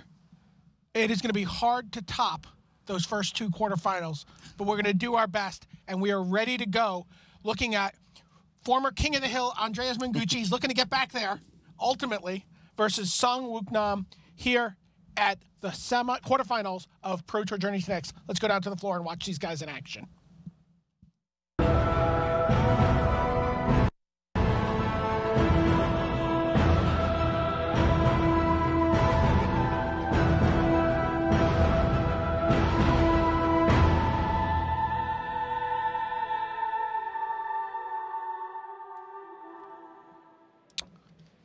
Hello and welcome to the quarterfinals of Pro Tour Journey into Nyx here in Atlanta. I'm Brian David Marshall, joined by Randy Buehler, and we are about to watch Andrea Mengucci play against Nam Sung-wook here in the quarterfinals. There you get a look at Andrea Mengucci. There you get a look at Nam Sung-wook. Players are ready to go. And Andrea Mengucci shockingly leads off with a Scryland. Yeah, certainly going to see a lot of Scrylands here. Mengucci, I believe, took a mulligan because there's only 6 cards in the card viewer. Got the Elspeth, though. I mean, that is, he's red-green Elspeth. Elspeth is the most powerful card in this format. Everybody has done what they can to deal with it. He's just stuck to it and is running it. Voyaging Satyr comes down on turn 2 for the Italian. And it's a hexproof counterpart. Sylvan Caryatid comes down for Nam Sung-wook on his side. Yeah, Nam looks like he's got the Caryatid into Courser, into Eidolon of Blossoms. This draw is perfect. So talk about what these 2 decks are doing. Andrea Mengucci's playing the deck we've been calling Red-Green Elspeth, right, but I'm petitioning to call Frenemy Mine. Frenemy Mine, it's true. Elspeth and Xenagos are not supposed to be friends. I mean, if you follow the storyline, the journey into Nyx is Elspeth going into the God World. That's another Eidolon of Blossoms. That's pretty good. Of the deck there. Yeah, but anyway, the journey into Nyx is Elspeth going to kill Xenagos. They don't get along. Except in Andrea Mengucci's deck. Indeed. Yeah, Nam Sung-wook on the, we're calling it Junk Constellation. It's not all in on the Constellation plan. We saw a lot of Doomwake Giants over the course of this weekend as well. That's sort of the true Constellation deck. But yeah, Eidolon of Blossoms, and then, Brain Maggots, all the enchantment creatures you can find. Close enough. We'll call it a Constellation deck.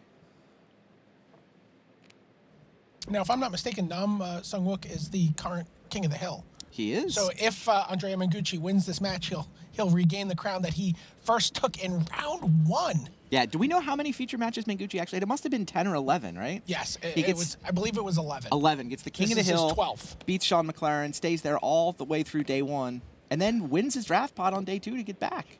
Thoughtseize takes one of 2 Elspeths. Yeah, so Nam knows that an Elspeth is coming down next turn, but that's all Mengucci's got going on.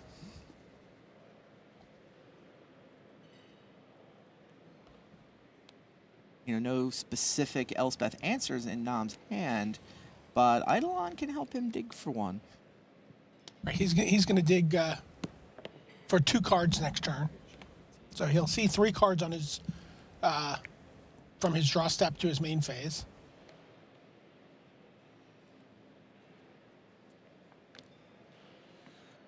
Here comes Elspeth and her friends. Yeah. Her other friends? Yeah, her other friends. Well, her real friends. Her real friends, got it. Yeah. Not that two-faced Xenagos. Yeah. How dare he turn himself into a god anyway?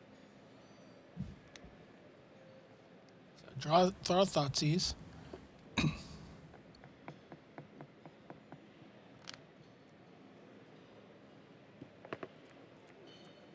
Just play Eidolon here, right? Drawing 2 cards seems fantastic to me. I mean, Elspeth is good, but 2 copies of Eidolon of Blossom seems like it might be better.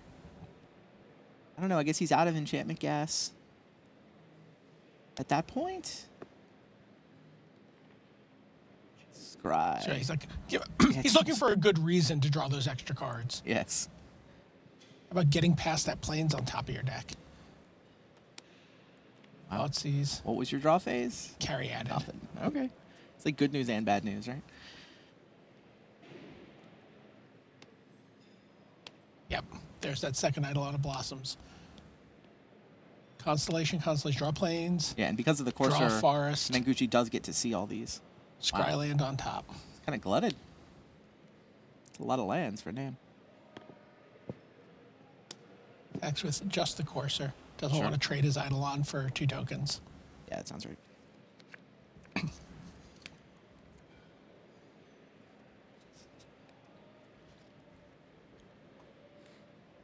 So now for Menguchi, he's just in I'm gonna make token mode, right? Oh, yeah. He's like, I just want to ultimate Elspeth. Yes. Menguchi's plan is very straightforward here, and it is a hell of a plan. It works a lot. I mean, and like every deck in the format knew they were going to have to deal with this, and it's still good. Lots of people stuck to Elspeth because they couldn't beat it. Wow. Brain Maggot It's going to be so good. Insane here. But next turn. How much mana does Nam have? Is he going to start silencing tokens? I mean, he kind of wants to try to chip away. I mean, in particular, he wants to make sure he just doesn't automatically die when Elspeth does go ultimate. At the same time, he certainly doesn't want to lose his Corsair in combat. He's got 6 mana, but I don't... Has he played a land this turn? Yeah, I didn't think he had. So he can silence 2 tokens, which means he can sort of attack with the Corsair. Although if... oh, wow, yeah. Just send in everybody. Menguchi's just going to put 3 tokens. Yeah, I think that's the right attack. Well, you go 2, 2, and 1, right? I mean, you'd love to kill Eidolon. Yeah. Okay. I mean, he knows that Silence the Believers is an option here. And he knows that... He also has the Voyaging Satyr, which I just completely forgot about. He knows that Nam can pay the Strive cost once. So he's going to make sure to put 4 creatures in front of one of the Eidolons and definitely kill it. Meanwhile, he's going to make sure to defend Elspeth above all. So everybody wants to get blocked. Yeah, the obvious block would be to double block both Eidolons. But Andrea has absolutely correctly read Nam Sung Wook here for Silence the Believers and played so that he's going to get an Eidolon. And given that, I don't know that Nam will even bother with the Silence. Yeah, it doesn't really turn a profit to use it there, so 4 tokens down for the Eidolon.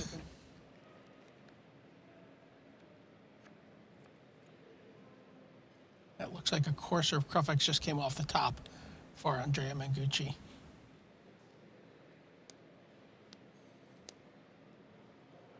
Tokens. Elspeth is up to 7 loyalty. He might go to 8 before ultimating her, though. There's a Stormbreath Dragon. Hello. Tucked safely away where a Brain Maggot cannot get to it right now. That's a fine point. Brain Maggot is going to be the draw. Menguchi's mana base is kind of funny. 4 forests and two red-white temples. He can cast everything in his deck. Exactly.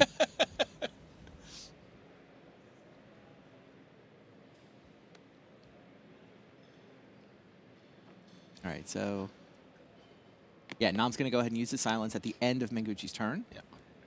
Makes sense. Down goes the Corsair. Kill your real creatures. Exactly. Draws that Brain Maggot.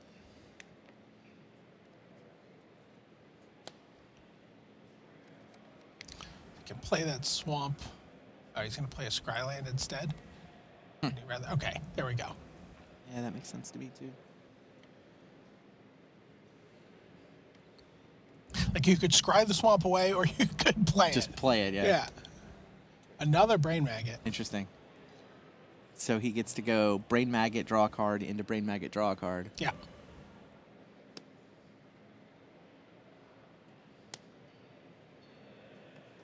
It's a forest. Really wishes he could target the top of the library. But needs Hero's Downfall here. Oh, and there it is. That is exactly the card that he was digging for. Can he cast it this turn? Already. Do he have black left? You know, yes, he does. Wow. Oh, he had the Mana Confluence, yeah. Okay, yeah, it was Mana Confluence under there. Yeah, Hero's Downfalls, that was what he needed. That should... Wow, huge swing in the game. Hero's Downfall is the answer to Planeswalkers. I mean, this is why you play black, is so that you can play with Thoughtseize and so that you can play with Hero's Downfall. Yeah, Stormbreath Dragon is not nothing, but we know there's a Silence the Believers in Nam Sung-wook's hand, so this game was really, could he find an answer to Elspeth? Yeah, he has another Silence the Believers. Oh, he used the Silence the Believers. You're right, he does not. He's got to come up with an answer to the Dragon now. But, again, he gets to play a land off the top. He gets to play his Caryatid, draw a card. I mean, his Courser, draw a card here. Although the Blight on Blossom's engine is working against him a little bit here. It's going to sting a little bit when the dragon goes monstrous.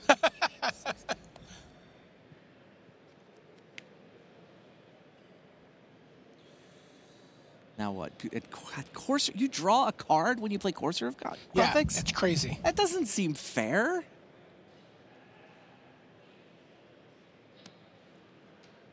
Just attacks with the 2 Brain Maggots. Sure, yeah, they didn't get anything, so you just trade them for tokens. You're going to have to clean those up at some point.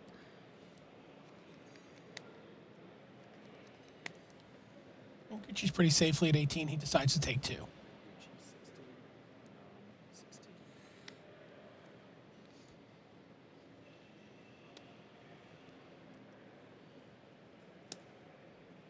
know he's drawing a land, so he's not going to be able to get that out. Herald of Torment. Not a card you see in a lot of the junk lists, but you know what? If you're fundamentally an Eidolon of Blossoms deck, it's better when it's a cantrip. Yes. Well, he can almost block the Stormbreath.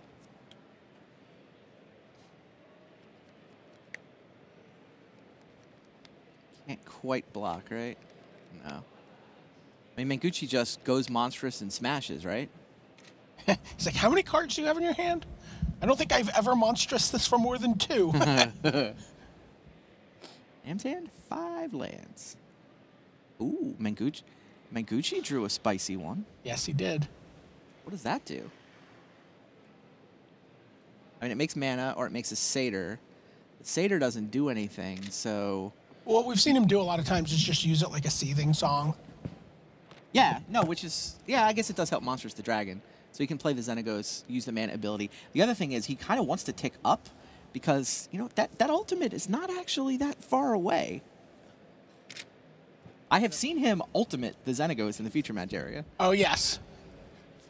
Getting 5 out of 7 cards in the process. Oh, but he declined that line. Yeah. Kept the Xenagos in his hand. Maybe he knows I guess Herald of Torment. He knows that the Xenagos can just die to the Herald of Torment. Yeah, exactly. But you might almost want it to. Because that means he can't block your Stormbreath Dragonix and you're at 4. Well, it's a chump block. Yeah. Oh, but yeah, on 4, you're right.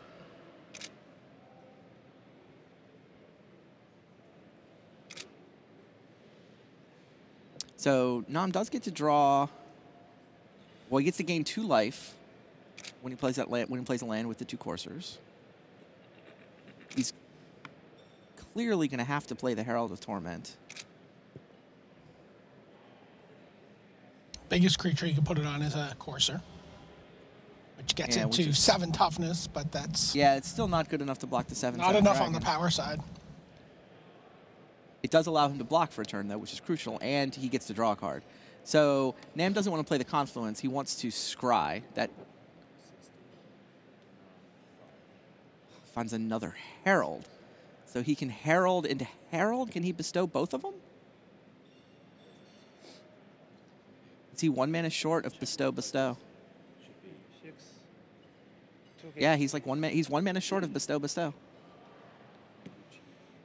And he played his land for the turn already, and it was the comes into play tap land. He wanted the Scry. If he had just... if he played the Confluence off. If he played the Confluence, I mean, he'd also be taking Confluence damage, which is not nothing. Especially if his idea is to play 2 Heralds. Okay, this lets him block twice is what this does. And there's an Elspeth. There is an Elspeth. So next turn, he can play Elspeth, use the minus ability, and deal with the Stormbreath Dragon.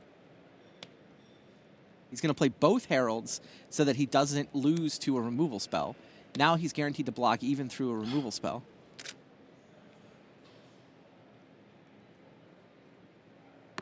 Wow. And passes the turn, yeah. 2 different Brain Maggots. Oh, he played that one by itself? Yes. Okay, 2 different Herald of Torments. He didn't have enough mana to do both. Pretty smart play, getting them both out there. I mean, losing 2 life a turn is not nothing when he's at 6, but it basically, the Courser should offset that. He's unlikely to run out of lands with the amount of cards he's drawing.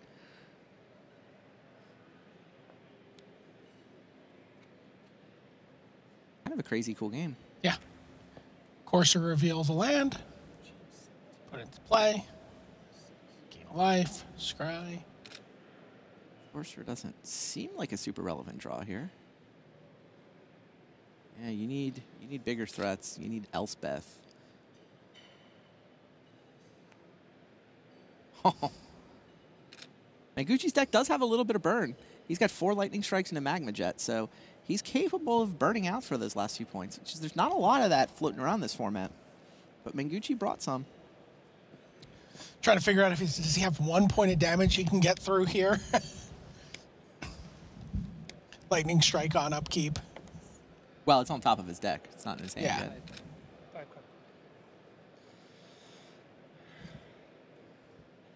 There's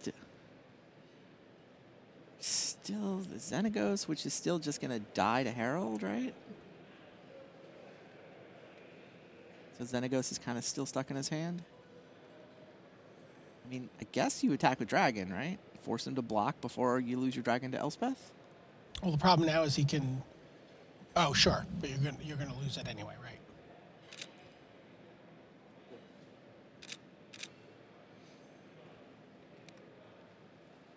These guys did play in the Swiss, and it was Nam Sung Wook who won it. Left the Dragon on defense.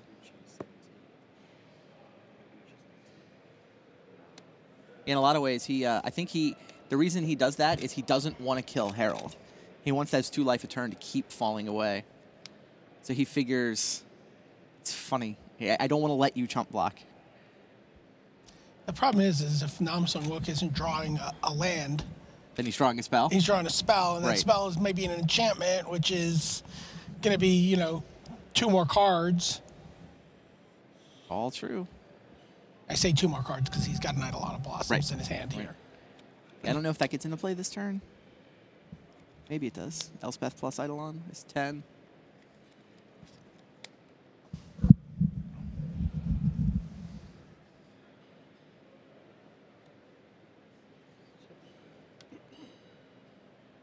Plays land, goes back up to 6. There's another Herald. It's like, I draw 2 cards, and I'm a 3/3 for 3, but nah, 3 life a turn is a bit much. Go to the bottom. Thoughtseize.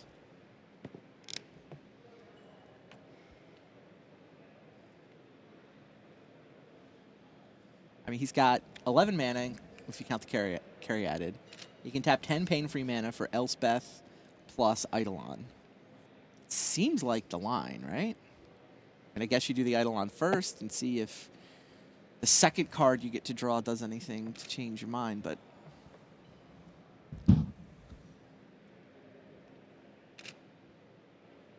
Feels like Elspeth time.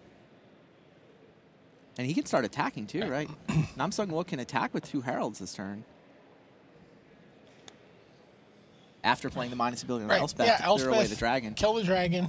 You lose a Brain Maggot. You'll lose your Brain Maggot, yeah. But whatever. I mean, you still have the Herald. Right. And you can attack with the Herald that turn. Precisely. doesn't have summoning sickness. Wonder what he's playing around at this point. I mean, the Lightning Strike is obviously a little bit scary. Yeah, he's really 1 point away from dead, right? Lightning Strike plus the 2 that he'll lose. Right, he can't really tap his Mana Confluence. That is true. That Mana Confluence is lethal. Oh, did I miscount? Oh, no, okay. Right, so he cannot play the Eidolon here because he had... He played a Scryland this turn. Yeah, I overestimated his pain-free mana. Just the Elspeth seems fine. I think you attack with both of them. I mean, what are you worried about? I mean, your opponent is going to have Lightning Strike, and I think he's already seen the... No, he doesn't know about Xenagos. He doesn't know what card Xenagos is. That's part of what's going on. He's worried about... I mean, if it's another burn spell, he's just dead. Oh, he's worried about Stormbreath Dragon.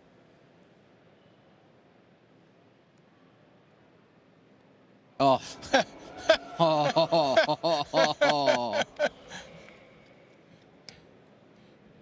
Collective must from the peanut gallery.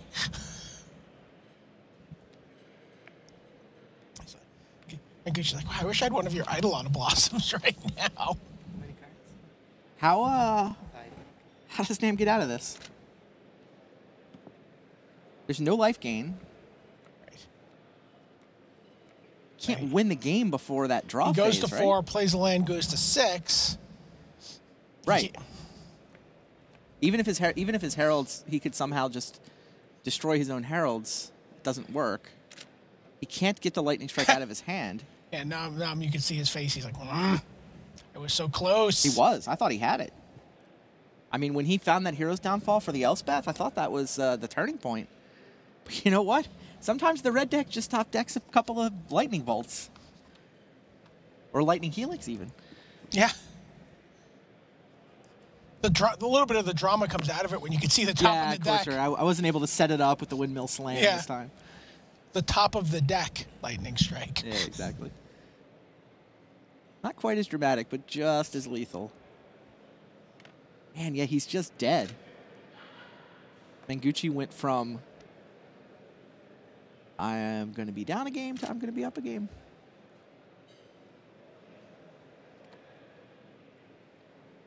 Three tokens. You know, the play of not attacking with Stormbreath really helps, too. Keeping the Herald alive, right? He said, no, I'm not going to let you top. I'm not going to let you jump block with Herald because I want you to keep losing 2 life a turn. Well played by Andrea Manguchi. Yeah, Namsung looks head in his hands, trying to think of a way out of this, but like I don't see it. I mean, he can try to come up with another Courser, I guess. Does have the ability to play an Eidolon, draw the Brain Maggot, that's and the actually... next card. If he comes up with a third Courser there, then plays a land, that gets him to 7, but then he dies to his Heralds. Right.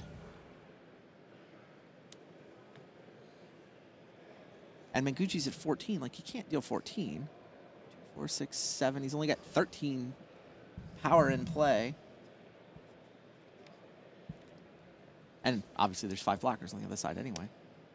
Yep. Yeah, I mean... So he's going to try to chain the enchantments, but like you said, he needs running Coursers, and I don't think he has enough mana to play 2 Coursers now.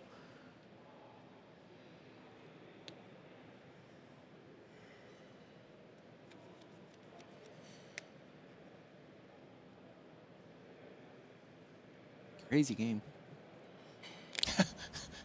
Watching Manguchi keep notes of which cards he's seen, it's like but it's like this huge, you know, far more cards than he's shown to Nam.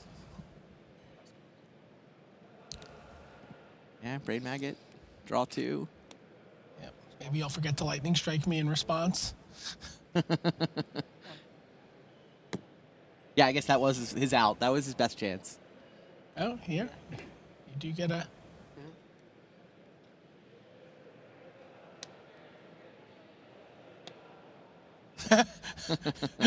Draws the 4th Eidolon.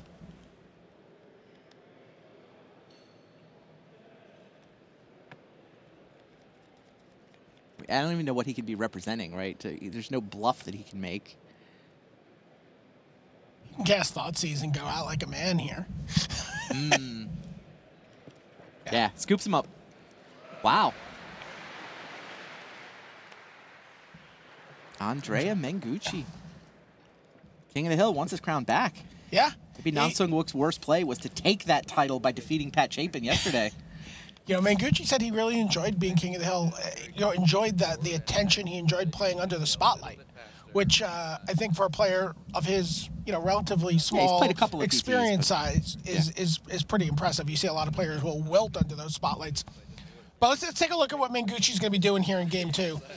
Randy, why don't you walk us through what you think Mengucci's going to bring in here? Anger of the Gods and Magma Spray look. Well, Destructive Revelry is also very good. There's already 3 copies of Destructive Revelry in Mengucci's main deck.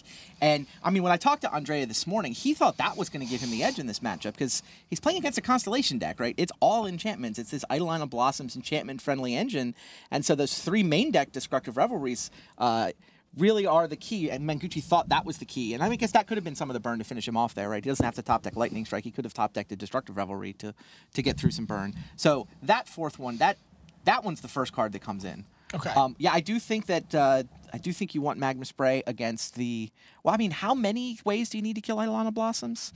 Lightning Strike is better. Right. Right. Magma Jet is better. There's one of those in his main deck already.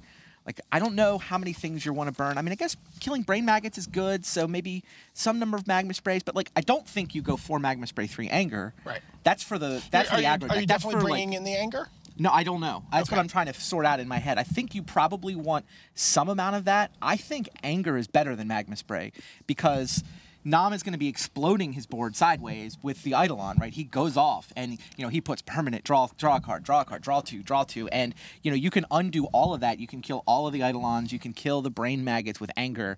So I think Anger comes in, but not Magma Spray. Okay. Yeah, I think that's how this plays out. Okay, well, let's take a look now at what Nam Sung-wook is doing. Yeah, Nam Sung-wook, you know, it's Red-Green Elspeth. It's obviously not a Dark Betrayal. You know, it's not a heroic deck, so that's who the Feast of Dreams is for. Glare of Heresy definitely comes in, because that'll kill an Elspeth. Right. I don't know. Fleecemane Lion Reaper of the Wilds is, I haven't seen how often, it's almost like you can sideboard into Chapin's deck. It does look very similar to Chapin's deck after board. How many Agent of Erebos did Chapin have in his? Yeah, I don't remember seeing Agent of Erebos. I guess that's a nod to some of the Reanimator decks out there. Yeah, those used to be a big thing. I mean, definitely Whip of Erebos has been a big deal on Magic Online leading into this event. You know, Pharika is a god that I thought some people thought would come, but yeah, the graveyard decks just did not show up. The new cards in the mix, and the way the metagame twisted just meant things just were not graveyard friendly. So what do you take out of Nam's deck if you're trying to make room for, you know, maybe a Fleecemane Lions and Reaper of the Wild, trying to be a more aggressive deck? I'm not sure you sideboard that much. I mean, yeah, I want the Glare of Heresy, but I mean, you need to kill Elspeth, you need to kill Stormbreath Dragon. Maybe you think about the 4th Silence the Believers. I guess it's the 3rd. He's got 2 in the main, 1 on the board. But he doesn't have particularly bad cards. I mean, Banishing Light is solid against Elspeth. The problem with Banishing Light, which is the main deck card, is that you can't target a Stormbreath Dragon. I mean, Stormbreath Dragon is kind of annoying. Right. It's one of the reasons you didn't see a ton of Banishing Lights. You basically saw it in the Eidolon of Blossoms decks. And, you know, the other sort of junk-colored decks, red, white, green, they tended not to play very many copies of Banishing Light, in particular because of the card Stormbreath Dragon. So, I mean, maybe, you know, Silence is probably better than... I mean, it's weird. Silence is better at killing a dragon, but it's worse at killing Elspeth. Who do you like in this matchup after sideboard? Well, Mengucci's up a game. So I got Mengucci to win here. Sure, you have Mengucci to win, but which deck do you think is advantage on a game-to-game basis? I like Nam Sung-wook's deck. I mean, I definitely like it in game 2 because he's playing first. Yeah. I mean, I think, and playing first is particularly a big deal in a Sylvan Caryatid matchup. Like if you go on the play, turn 2 Caryatid, you can get far ahead. Some games in this format do just snowball from there. If I like Nam in game 2, you know, game 3, if he's on the draw, I still do think he has the better deck. But I mean, the fact that Manguchi's up a game means I think you have to see Manguchi as the favorite right now. Let me ask you something. You know, you've been known Bueller Blue. You've been known to love an island, some card advantage. Mm-hmm. Does it hurt your soul to see Green drawing so many cards and manipulating their deck so masterfully? No, it doesn't hurt my soul. I mean, I am Spike, right? What do I need to play with to win? And yes, somehow the card drawing is in green, so I guess you gotta play green. So you'll just join them. Yeah. Okay. All right. So here the players are ready to go, and we're gonna see Game 2 of this matchup between Italy's Andrea Manguchi and South Korea's Nam Sung-wook. Players are just showing their hands off to the floor reporters. Maybe. Oh, I was going to say, did Nam let him? Did Nam choose draw? Yeah, I was like, what? No. Maybe Andrea was like, oh yeah, I forgot I won that game.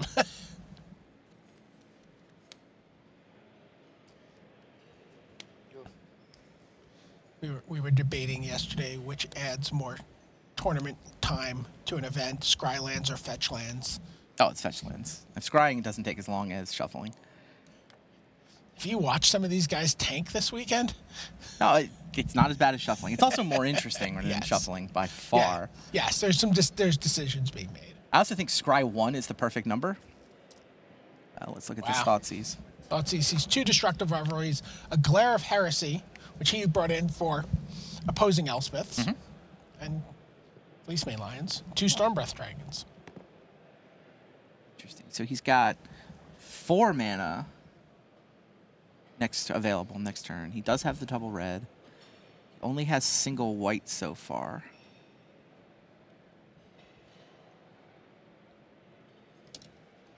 Take a look at Nam's hand. Maybe that helps the decision. Those 2 Elspeths. Oh, he took Stormbreath Dragon. Yeah, I mean that makes sense. He did. It's very good at killing Elspeth. He did bring in the Reaper of the Wilds as well. And the Fleecemane Lion. Yeah. Look at that. It's like a Polish Crusher for Manguchi. A card we did not see in Game 1, but I saw him doing a lot of damage with that card this week. Oh yeah, that's another card. You talk about the enchantments that are populating Nam's deck. Polish Crusher, he likes to kill enchantments. That actually may be the reason why Reaper comes in. Like, Reaper's pretty good at blocking a Polish Crusher, at least until it goes monstrous. And yeah, Nam kind of needs to deal with Polish Crusher.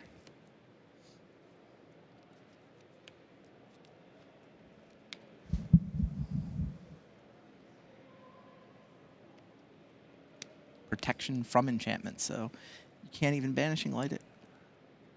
Can't block it with a Courser. Pretty much a staple in all the red-green decks. So Destructive Revelry takes down the Courser. Glare of Heresy takes down the Fleecemane. Smash. Crush. And the giant foot of the Polish Crusher leaves a dent in Nam's life total. Land. And Reaper of the Wild.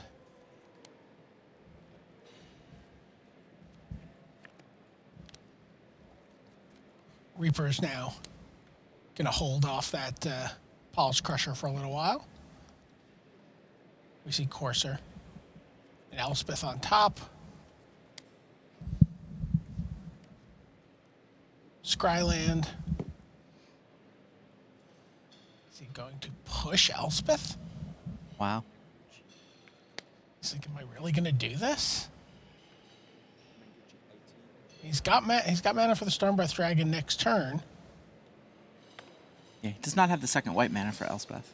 And that's the thing. If he takes the Elspeth, he's basically saying that white mana is 1 turn away. But she's that good.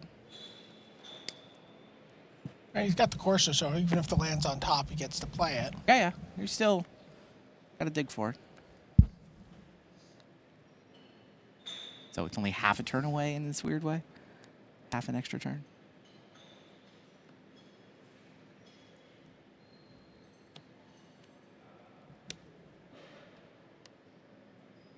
Banishing Light takes out the Courser.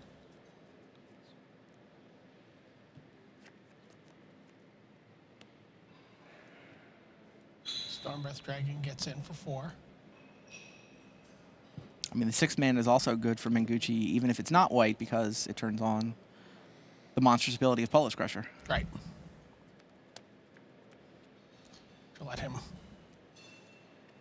we're going to see an Elspeth here from Nam, I believe. Yeah. He's like, well, guess what? Yeah. Reaper of the Wilds is going to die. I'm going to attack. Does Menguchi believe in Elspeth enough to chump block with Polish Crusher? I think you can chump block there, right? He still has to kill your Stormbreath Dragon. I am at 18 and now 14. All right. Menguchi's not going to give Nam the option of funny. Menguchi knows what's coming. He wasn't willing to bet on it at 100%. You know, if Nam had any kind of Hero's Downfall, Silence the Believers type effect, then he wouldn't have needed Elspeth to kill Stormbreath Dragon. We did get the official sideboards in, by the way. Menguchi sideboarded very little. -1 Satyr, -1 Magma Jet, +2 Glare of Heresy. That's all he did. So he did not go for the Anger of the Gods route that we thought might be good. And look at this. Destructive Revelry takes out the Banishing Light, redirect the damage to Elspeth, but another Elspeth comes down. Yeah, the fact that Destructive Revelry can deal 2 damage, which can be redirected to a Planeswalker, the fact you can redirect that damage is huge. I'm quite surprised Menguchi did not bring in the 3rd one. According to our sideboard notes, I mean the 4th one, it's still sitting in the board. All right. Sees a land. He's going to be able to play his Elspeth.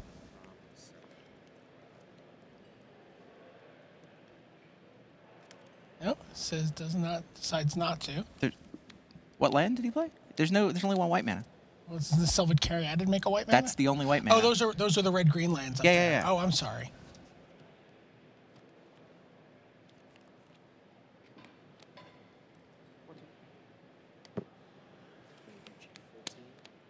Another Reaper of the Wilds. Yeah, Nam sideboarded fully 9 cards.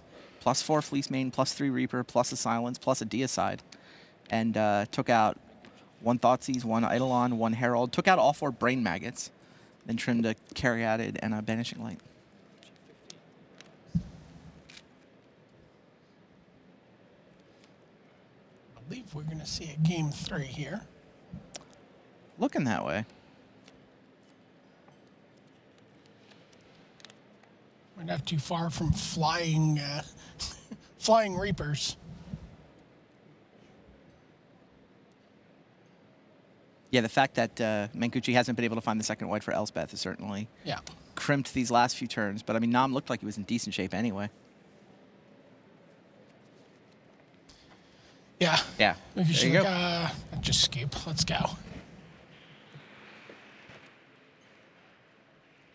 So do you think these players make any adjustments based on play draw? Like, you know, maybe that creature plan isn't what Nam wants to do if he's on the draw? Fleecemane Lion does seem a lot better on the play than it does on the draw. I would not be at all surprised to see Nam mix it up. He certainly has reached for his deck box.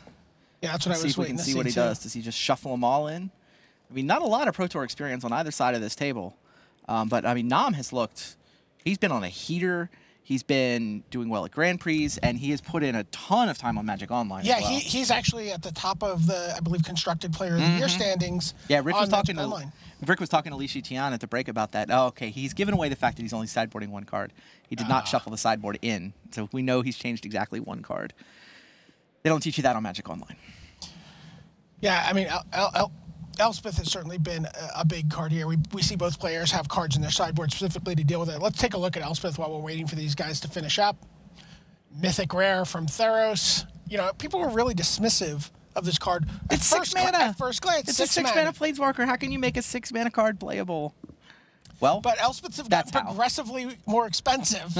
they always make 3 tokens, and that's a huge part of the draw for this card. Oh yeah, that's a big. And even a way for a white deck to kill Stormbreath Dragon. Everything that it does is good. I mean, the tokens are nice. I mean, all 3 abilities get activated all the time. Yeah. Yeah, we've seen people ultimate this regularly. I mean, obviously it comes down. Sometimes you see it be a 3 for 0. You know, like, I'm going to kill 3 of your guys. I still have this Elspeth. I'm going to start making tokens next turn. And most often it just comes down, even in the face of monsters, a lot of times the right play is just put it down, make 3 guys, say go. Well, I mean, if they've got small creatures, you can block them with the 1/1s. If they've got big creatures, you can kill them with the second ability. Yeah.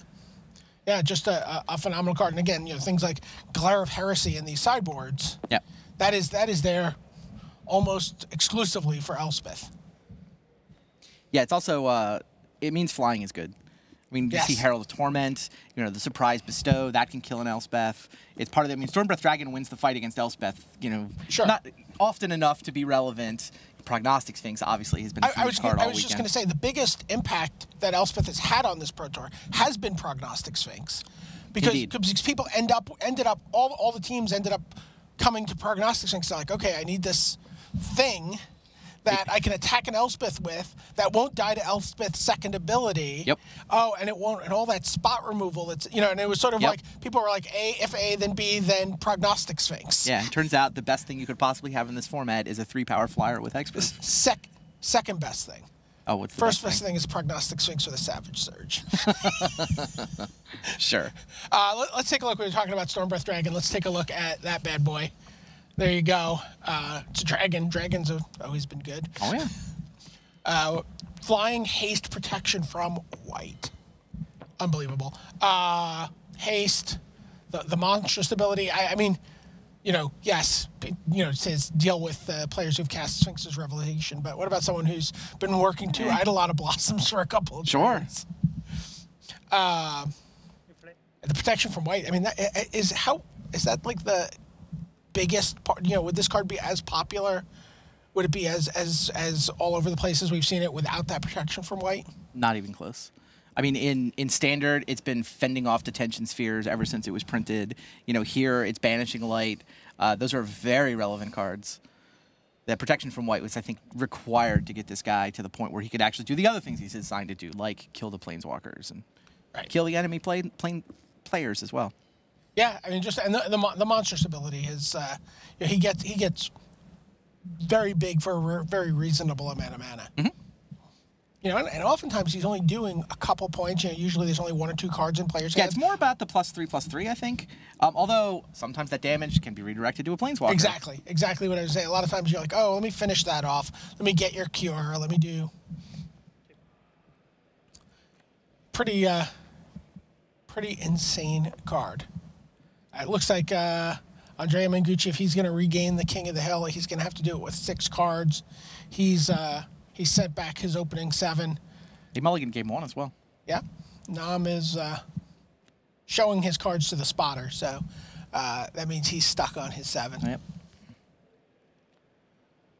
You get to see those as they come in. Well, that's why he's showing them to the spotter, and the man with the iPad in his hands is eventually going to get information to me, to all of us. Andrea Mengucci said he mixed up his play testing for this event. Okay. Normally he play tests with the other Italian players. And he's like, I don't know, I want to do something different. So he stayed with a group of American players that included Mike like Sigrist and Gerard Fabiano. You know, and he was just like, had a lot of fun. You know, it was you know, he's like, you know, kind of almost like a shock to the system for him. And, you know, I mean, obviously you have a great time when you make your first top 8. Jason Ellis was on that team too, the mono black aggro player we did the deck tech with. Yeah, master of the feast. He wasn't as sure. When I had a chance to talk to him, he was a little wishy-washy on master of the feast after having put it in practice for 10 rounds. Well, what he told me is that it's not good against the black decks, and there were just more people running black than he was expecting. He thought the metagame would be more Naya decks like the one Andrea is running. Right. And against that, it's really good. Andrea's kept his 6-card hand. Okay. And it looks, and the players are underway. They're ready to go. See some Scrylands, so that means we're getting ready to get started. There you go. Yeah, both players have exactly 2 Scrylands as their mana. Hey. Mengucci kept quickly. Yeah. It's probably a land. The rest of his hand needs land to turn on. Yep. And so did Nam. Then you get a look at the hand. Courser, Crufix, Xenagos, Stormbreath Dragon, and a couple of temples. Now I'm kept a hand with Sylvan Caryatid, Reaper of the Wild, 2 Thoughtseize, and a Banishing Light and a Hero's Downfall. So, yep, he's like, let's get to work on this hand that you've kept. You take the Corsa here? Yes. Yeah, he's only 3 land. I mean, if he whiffs on that 4th land drop, you just win.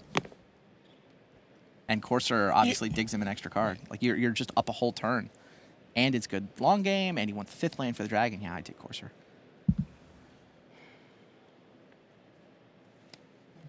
Takes a Xenagos. Huh.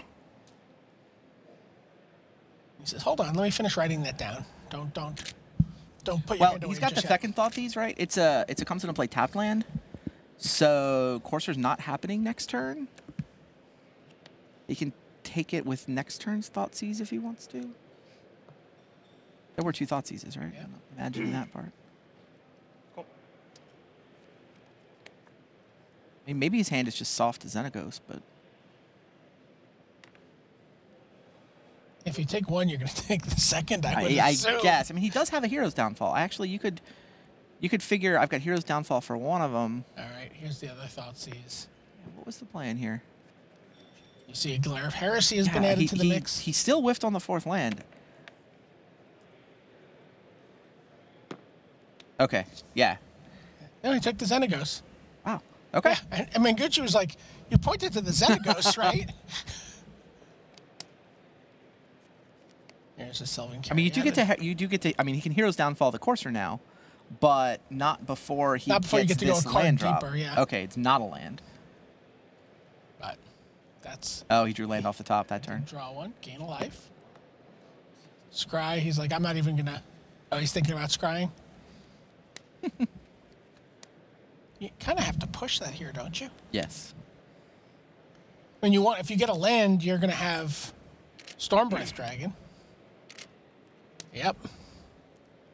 The push. Another Stormbreath Dragon.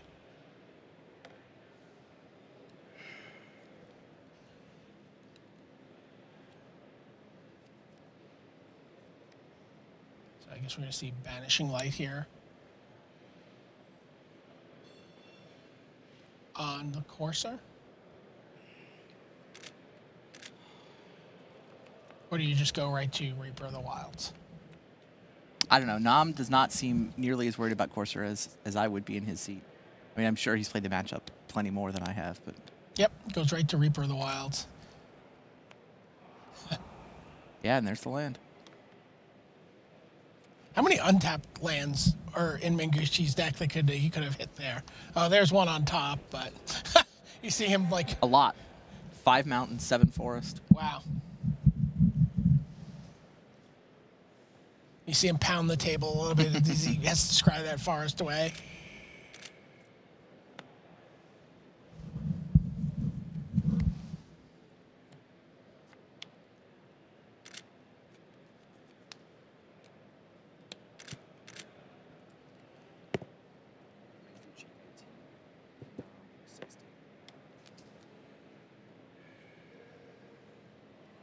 Now is the time to kill Courser, now that he's got nothing else to do?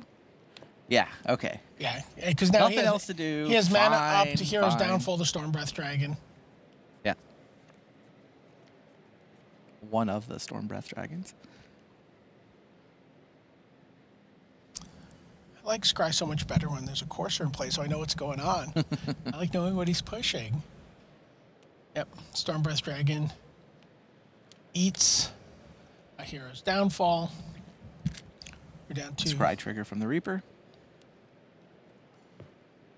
Oh, yeah. You can really start chaining those removal spells together with that card.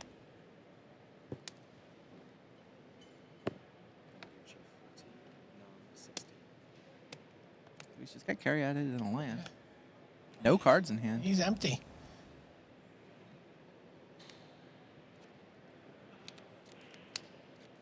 Is that a Banishing Light for... Yeah. Yes. Storm Breath Dragon comes in.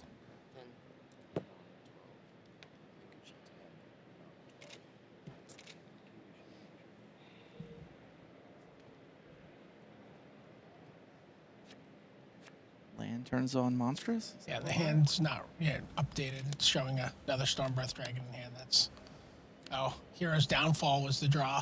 Not bad. It's a good top deck. It's not a third dragon, right? Our hand is just out of date. Yes, correct. It's out of date. But Glare of Heresy does get the Banishing Light, so Courser's back.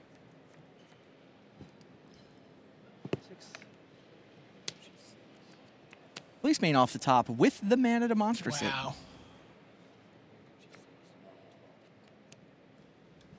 Okay. Manguchi is facing down the Fleece Mane Lion. There's a Lightning Strike on top. He's got the Glare of Heresy, but the Fleece Mane Lion mana is available. Right. Now, if you're Nam, do you just go for it end step and assume there's not a Lightning Strike in hand to respond? I think so. It's a lot easier for me to say, given that I've that you have perfect knowledge of that I their have perfect hands. knowledge, exactly. But I mean, you know, you're going to have to start dancing around the Lightning Strike if you let him draw it next turn. So. Oh, Yeah. Manguchi There you go.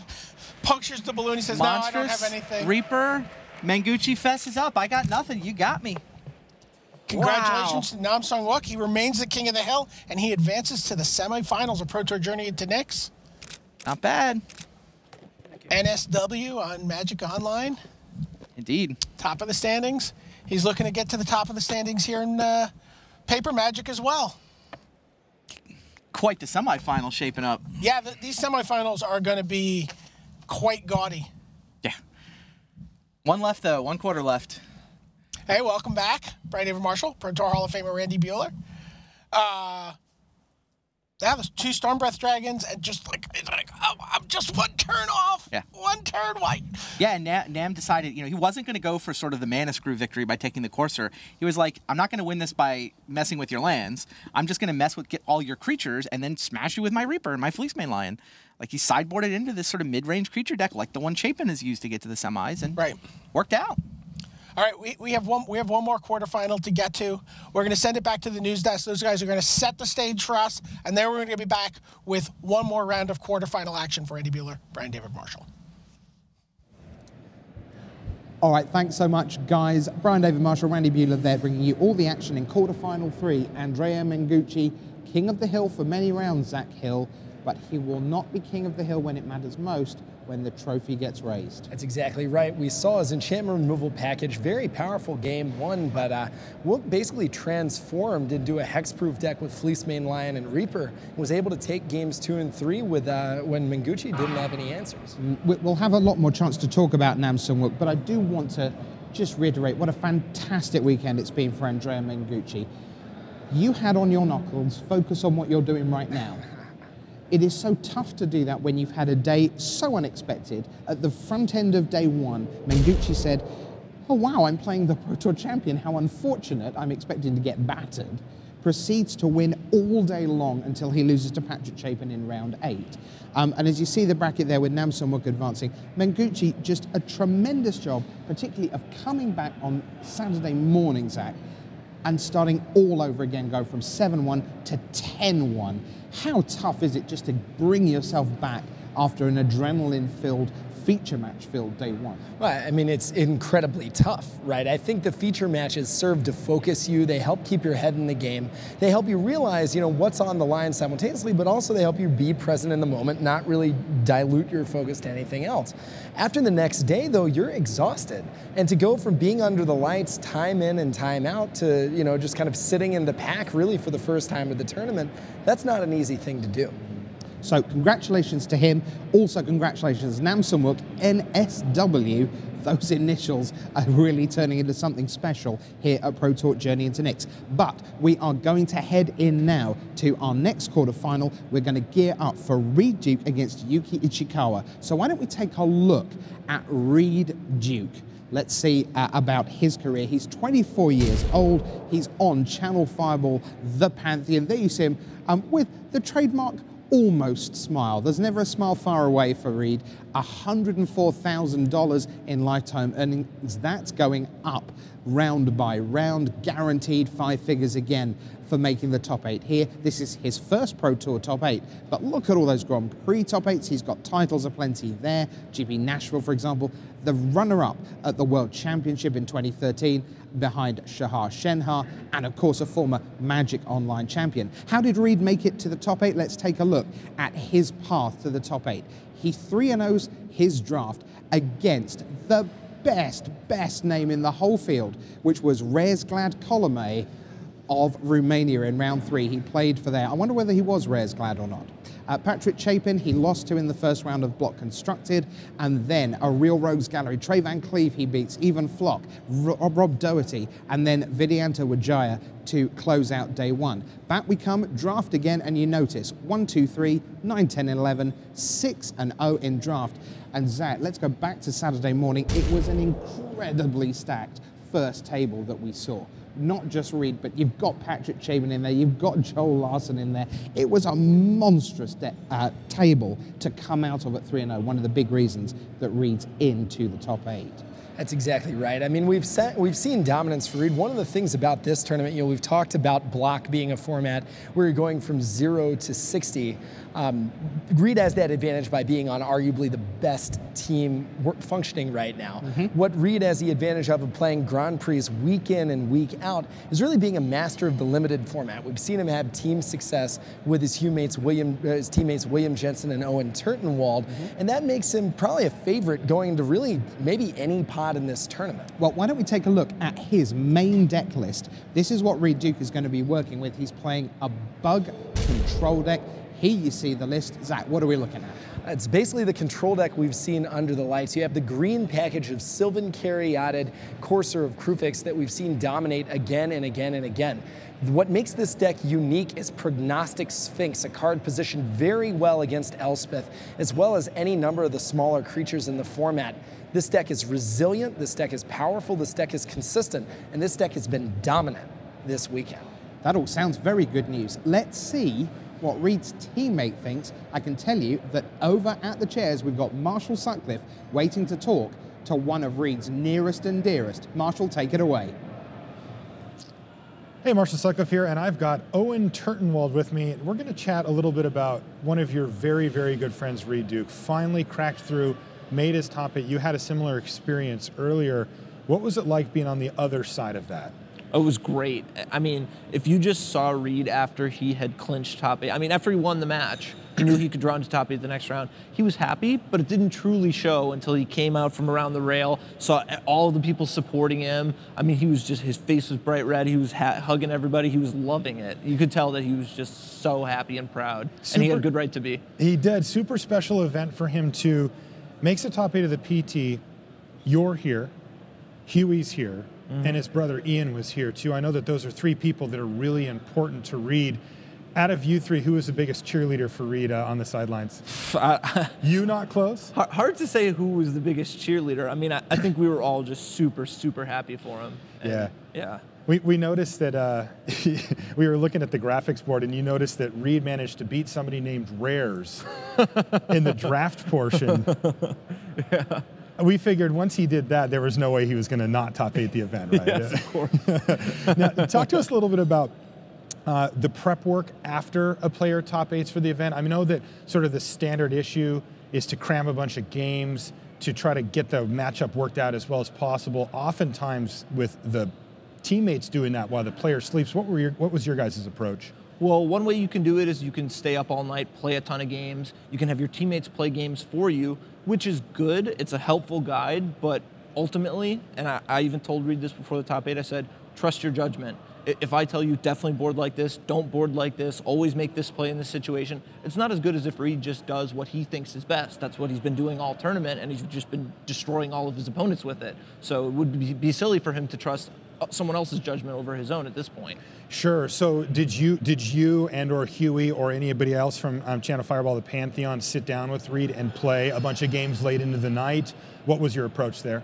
After we went and ate dinner, Reed played maybe 20 games. We went to sleep this morning. He's played like 10, 20 games, 30 games, 40 games. Nothing crazy. It's not like he stayed up till 4 in the morning playing games, because the thing is, if you try to do it all at once, you're going to rush the process, when in reality, you should just take the good advice and use your best judgment, be reasonable, and he's going to have nothing to worry about. So you guys were preparing for this tournament for weeks ahead of time, and you're going to have Reed lean on that experience that he worked hard at. He put the time in, you know, slowly, incrementally over the course of the weeks to get himself through this top 8. Now, what about emotionally? And what I mean is, you know, you need to give him advice, right? I mean, you have to support your friend. And Reed's a pretty quiet person, right? He doesn't talk a lot unless you talk to him. Did Huey give him specific advice beyond, you know, trust yourself? Is he nervous? How is Reed feeling? You know him better than most.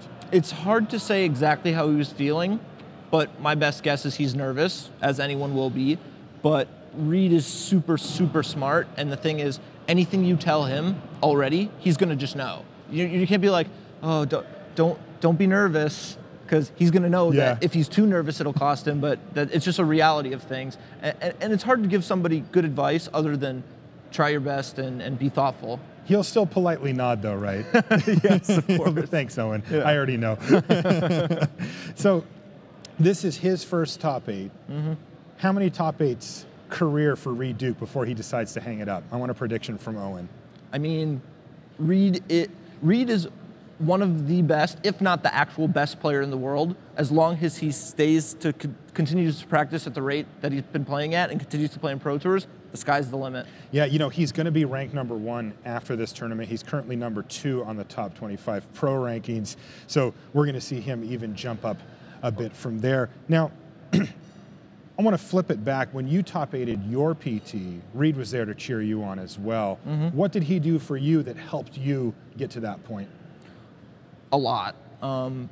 Reed is the type of player that just playing Magic with him is going to make you better, even if he's not trying to directly give you advice or watch you draft and give you help with your picks. I mean, you play Magic with him and you just pick things up. You see how he operates and how he carefully takes his time, examines all of his options, thinks about what his opponent might be thinking about and doing, and just almost always comes up with the best play. So do you feel like you, Huey, and Reed have sort of melded each other's styles to become sort of like 3 super Magic players built off of the personalities and styles of each other, or are you very much different in the way that you approach things? Well, we're all different players, but like I just said, just simply playing Magic with those guys, you pick up the great things. And the two, Huey and Reed, are 2 world-class players, no doubt about it. So just playing Magic against them, it's like, you see when they do things right, you see when they do things wrong, and if I would ever see one of those guys make a mistake the same way for me, I would just be like, oh, you could do this a little bit better.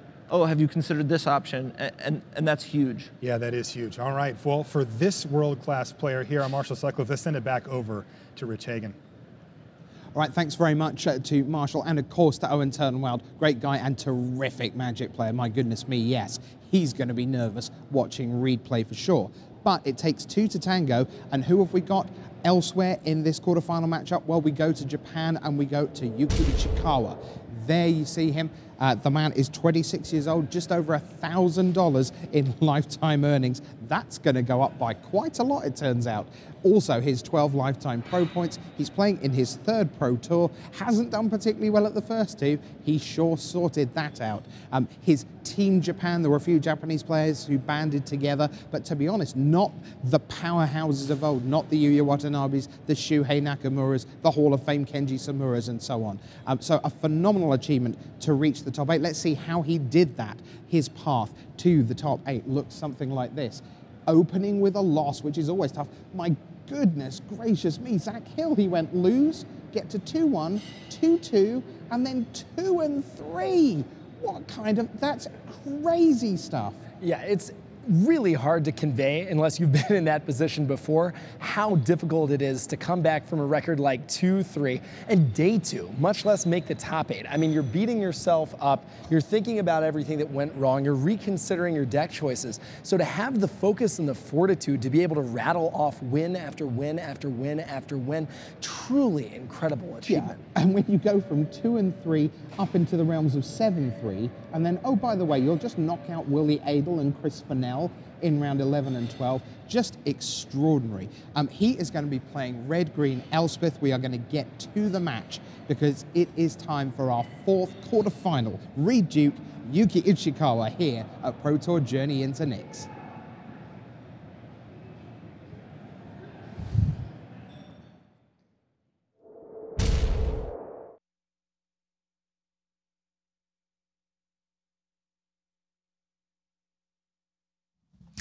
Hi, everybody. Welcome to the booth. Brian David Marshall here with Pro Tour Hall of Famer Randy Buehler, and we are about to watch Reed Duke in his first top 8 performance after quite a lot of anticipation, playing against Yuki Ichikawa.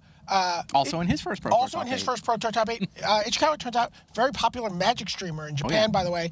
Plays on Nico Nico all the time. But these guys are ready to go, so we're going to send it right down to the floor and bring you all this quarterfinal action from this very highly anticipated quarterfinal matchup.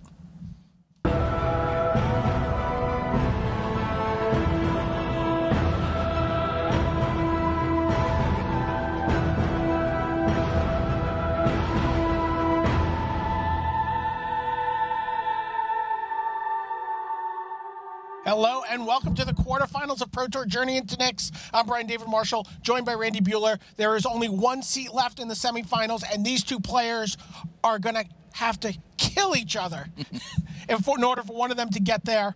Reed Duke versus Yuki Ichikawa, and they are ready to go. Reed Duke has mulligan to 6 for his opening hand.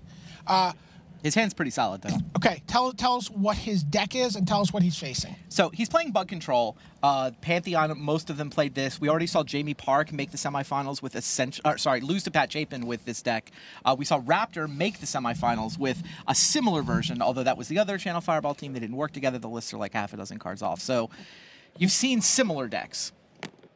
Yuki Ichikawa, on the other side, is playing Red-Green Elspeth. So this is very similar. It's the same basic strategy as the one Menguchi was just using in the previous quarterfinal. Is Ichikawa also playing the Xenagos? His Xenagoses are in the sideboard. Okay, he's got one main and then the rest on the side. Exactly. He does have a Johnny, Mentor of Heroes, in his version of the deck, though, which was not a card that Menguchi was running. And there's one in his hand, too. No creatures to actually pile counters on top of, though. Yeah, we've got to get our names updated on the card push tool. That's obviously not Nam. That's Menguchi, or it's Ichikawa. You see the name cues wrong. So Reed Duke's opened up with Sylvan Caryatid into Courser of Kruphix. This is the preferred opening for this 7 of 8 Pro Tour top 8 competitors like this opening. Absolutely. Plays land, leaves the Read the Bones on top of his deck. So the big difference between this and like maybe the Josh Utter-Layton bug deck is that they're playing a few more lands in this deck, right? Yeah, fully 2 different, which was surprising to me. CFB Prime went with 24 lands. Pantheon is at 26, and apparently Gabriel Nassif was saying maybe even a 27th. Andrew Cuneo is the guy that gets the most credit for this list when you talk to the Pantheon guys. Cuneo has been designing control decks basically since the beginning of time. I certainly, the deck that some people call Buehler Blue, I would always call Cuneo Blue. Yes. That's who built it first, and then I just tweaked it a little bit. So yeah, Andrew Cuneo put up a nice finish here too. Another top 32 for him. I think 20-something, somewhere in the top 25. Top 25. He qualified for the next Pro Tour. Okay, Pelukranos comes down. It's a big man. Big green monster. Ichikawa does have... He's got a second Banishing Light. Yeah. He's got some Elspeths, too, although he can't wait for that. Yeah, two Elspeths and a Johnny. All Planeswalkers all the time, evidently. Reed is kind of sort of running out of gas, but he does have Read the Bones in his hand, which is another difference in his deck versus Raptor's deck. The Pantheon version is a little better at drawing some extra cards with Read the Bones. The black divination.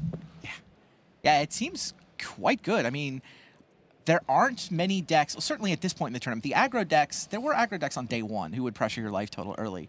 Pushes both cards. Yeah. Courser and Caryatid are so good at blocking versus the aggro decks, and we saw that when Josh Utter-Leyton beat Sifka in the first quarterfinal. That, yeah, you can sit on high life and, you wind up in these just mid-game attrition fights with the other 3-color good stuff decks. Being able to draw those extra cards, and it's almost like drawing 4 cards because you hit the point in the game where you don't really want the lands anyway. So we're going to see a Johnny come down. He's going to look at the top of his library, look for a creature or an enchantment, or a planeswalker, or an aura, right? Yeah.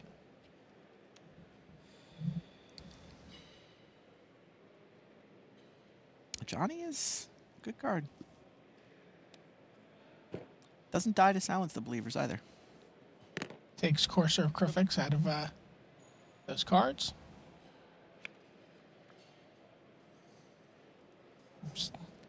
Still lots of Planeswalker action in his hand. Yeah, his hand seems loaded. But there is the dreaded Prognostic Sphinx for Reed Duke. Hello.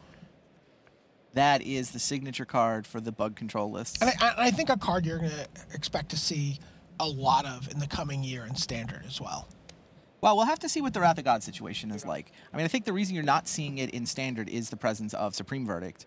Hexproof, discarding a card for Hexproof doesn't do anything versus the Supreme Verdict. Okay, like you say, though, I mean, Block Constructed really often is. This is where Standard decks are born. So Elspeth makes 3 tokens. Is a Johnny going to make them big?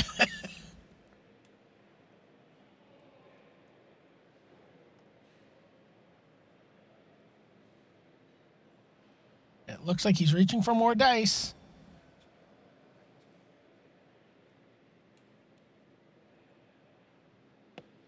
Puts 2 counters on 1 token, 1 counter on the other. 4 cards. Going to see someone gain 100 life in this quarterfinal? Yeah. Doesn't seem like the life totals are the most relevant thing going on to me. Not gonna lie. Prognostic Sphinx's job is to chip away at Planeswalkers, but there's 11 loyalty worth of Planeswalkers on Ichikawa's side of the board right now. And there's, what, 6 power worth of attackers that can be 9 power worth of attackers. That said, the Scry probably pushes it over the top. Right, that's at Reed Duke Scry's 3. I mean, you know. Yeah, exactly. It's like, kind of disappointed not to have this guy available to block, but he needs to find answers. He needs to find multiple answers. Oh, he drew a Bile Blight that on a recent turn. Maybe drew that off the Read the Bones? Right, That's a good one.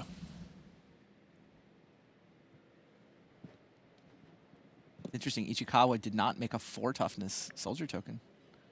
His 2-1 split may hurt him when this... I think we're going to see another Read the Bones here. Sure.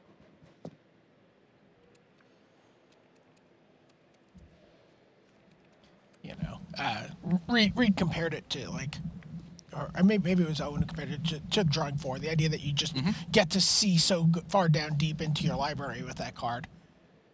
Yeah, he did push, so...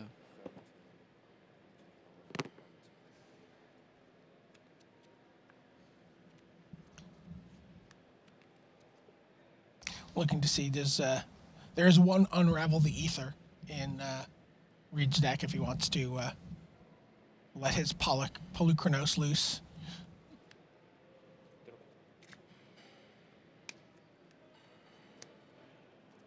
So curious how Ichikawa will sequence his Planeswalker activations here. Right, yeah, if he activates Elspeth before a Johnny, that Bile Blight is going to sting. But he wisely goes for a Johnny first. Wow, 2+1. They're all 3/3s. I mean, he wants to be able to beat up the Caryatid. I think that's why he cares about 3/3. But it does mean that this Bile Blight is quite good. He's at least going to force Reed to use it before he activates Elspeth. It's like, okay. I just want to point out that we are very, very close to seeing someone gain 100 life here. I disagree. We are not remotely close to seeing someone gain 100 life. Elspeth replenishes the ranks there. And of course, if Crufix comes down, we get to see a little more information about Ichikawa's deck as we see the top. There's Apollo's Crusher.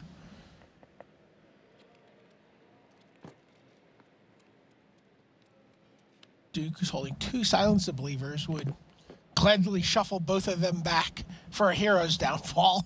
Indeed.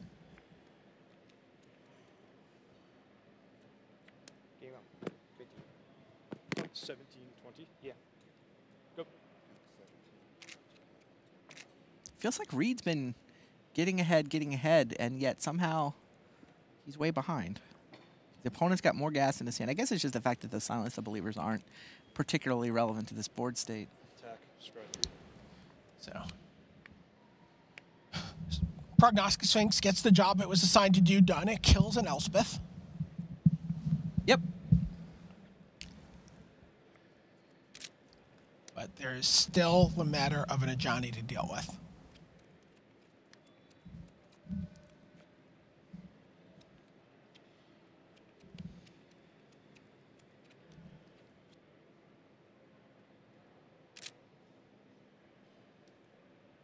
But I mean, the Prognostic Sphinx gets out of hand very quickly when you're scrying 3. You know, we've talked to players.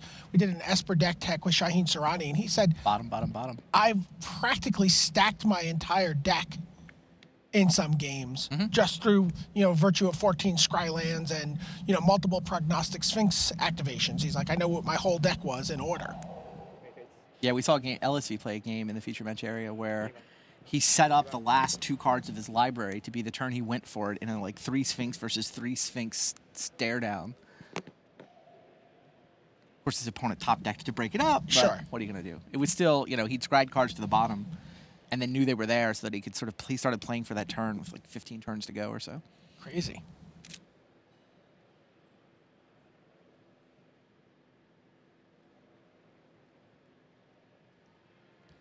Johnny's at 8.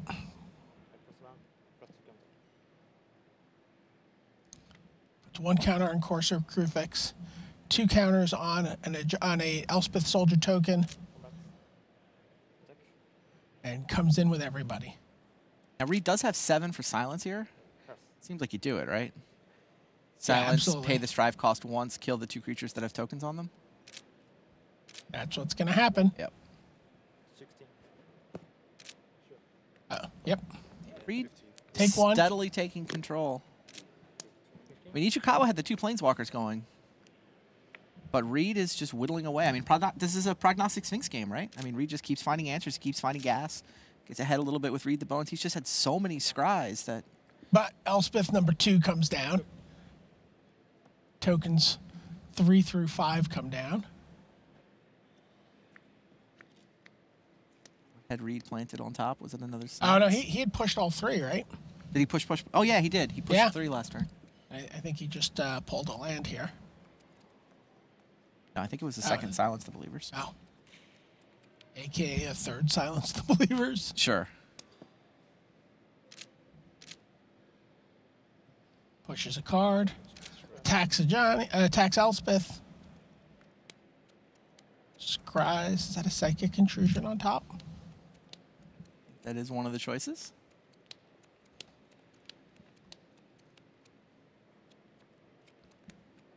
It's funny, Ichikawa's been sitting on those 2 Banishing Lights for quite some time.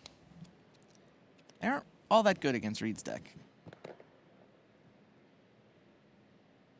Right, not a whole mess of creatures, and a lot of them have or can acquire hexproof. I mean, you can get a Courser.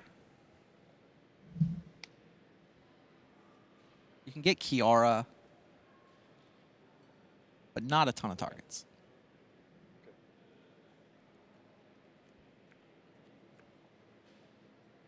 So Ichikawa activates the search ability, the second ability on Ajani, which goes up to 9. Look at the top 4 cards of your library.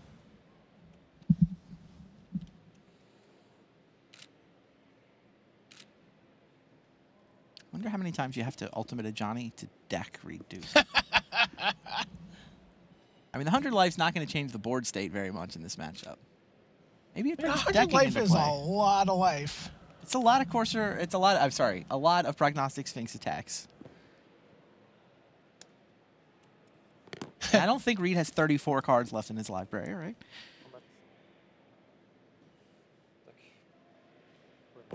11. Here,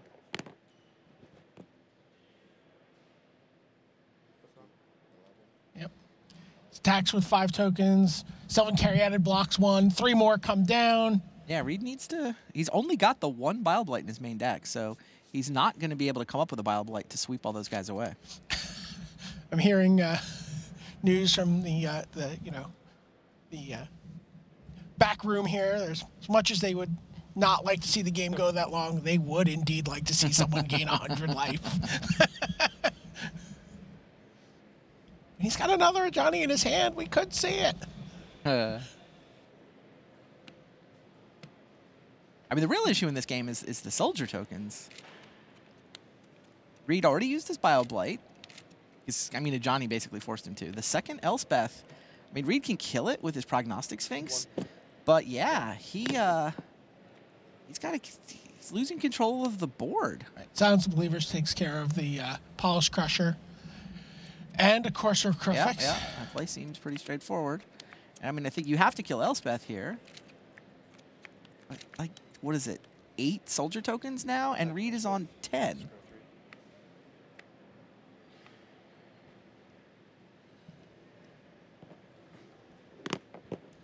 How many cards? The thing is, even if he comes up with blockers, like, yeah, I mean, Courser is the obvious good blocker for those soldier tokens. But there's Banishing Light in Ichikawa's hand. Precisely.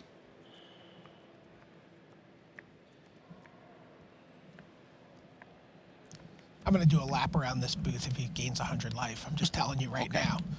I'll get out of your way. I'll go up and over you. I don't care. Okay, now I'm going to get in your way. Reed Duke. And agonizing over his scries. Once again, pushes all 3 cards. Sounds like he's going to have a lot of opportunities for sideboard. I mean, if he's got this many cards he wants to push. And another Prognostic Sphinx, perhaps? Or is this going to be Psychic Intrusion? Psychic Intrusion. What you got? You know who could gain 100 life and use it? Is Reed. He's not going to have time for that, but still amusing. Only that was a detention sphere instead of a banishing light. That would get him out of this. Still might be worth. You take banishing light, you can get the Johnny. Does that make sense here? Doesn't deal with 8 soldiers, but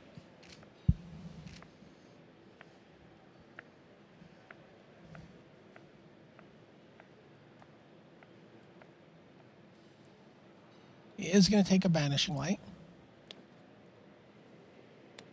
Can he afford to play it? tapping Mana Confluence is 9. less than ideal here. It's got to deal with a Johnny. Yep, takes the Johnny out. But I think we're going to see Banishing Light on Banishing Light here. Huh.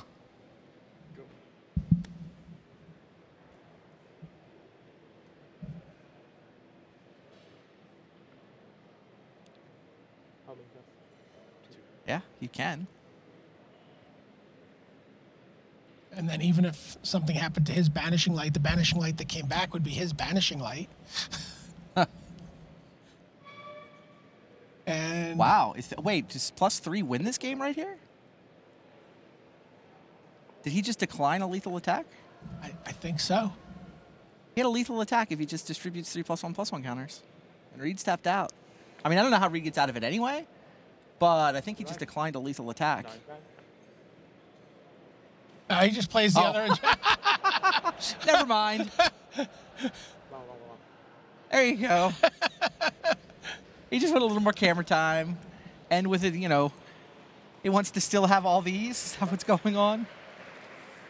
Hiya! Ever polite. Good game from Reed Duke. True. Oh, and a smile. Sees a Drown in Sorrow on top of his deck. Oh, that's what he was digging for. That's what he was digging for, of course. Drown in Sorrow. Wow. Okay. Wow. Let's dig into sideboards here, Randy.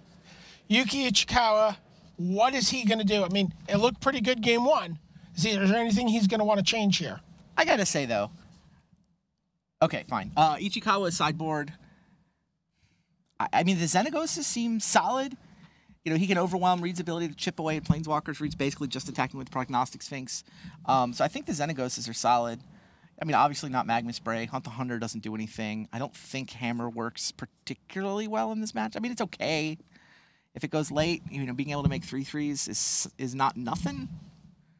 I mean, I think the Xenagoses are the card that excites me the most here. The card I think I've seen Ichikawa sideboard the most often is actually the Perforos God of the Forge. Okay.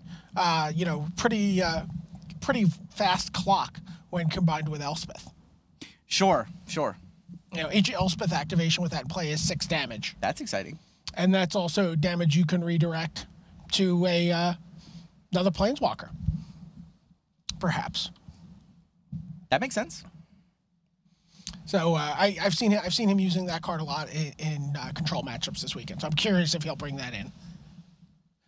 But I feel like Reed is probably going to do a little bit of major surgery here, just based on how many cards he was pushing. No, look. Or he was just digging for the Drown in Sorrow. Yeah, I should have been setting it up. Obviously, he's digging for Drown in Sorrow with a key card that actually distinguishes the Pantheon version of this. And we can actually flip to Reed's sideboard because there's another one there. We can talk about it.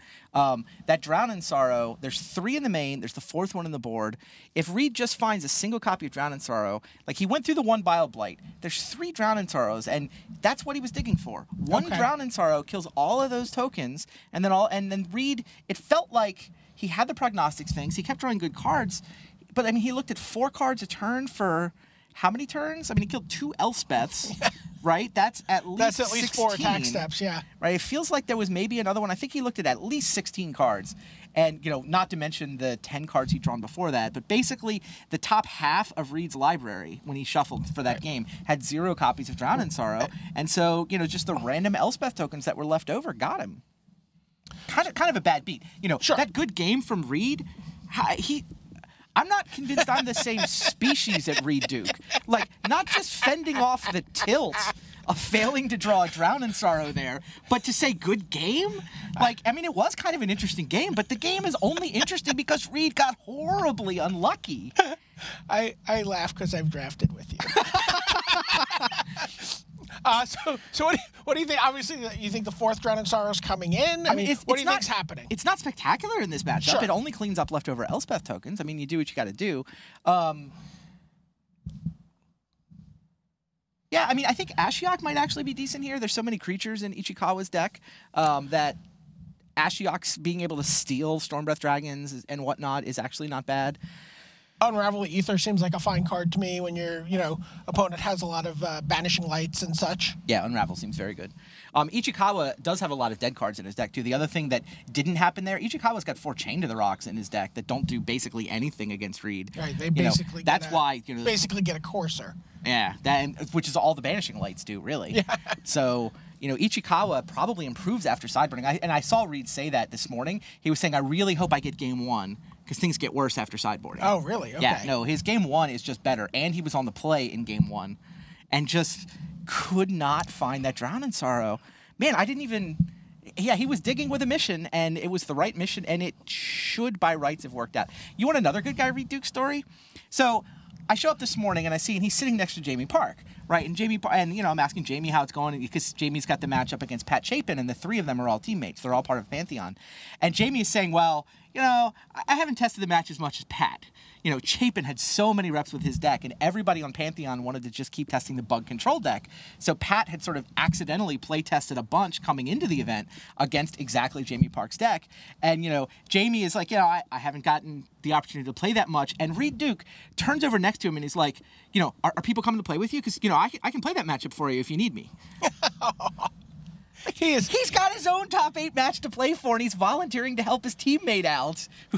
Just in case nobody is coming to Jamie's. I mean, Jamie was fine. He had John and Kai coming in to play test with him. But yeah, no, Reed was totally serious. You want to play? The biggest sweetheart on the Pro Tour. There you see the players looking at their opening 7. Reed Duke on the play again.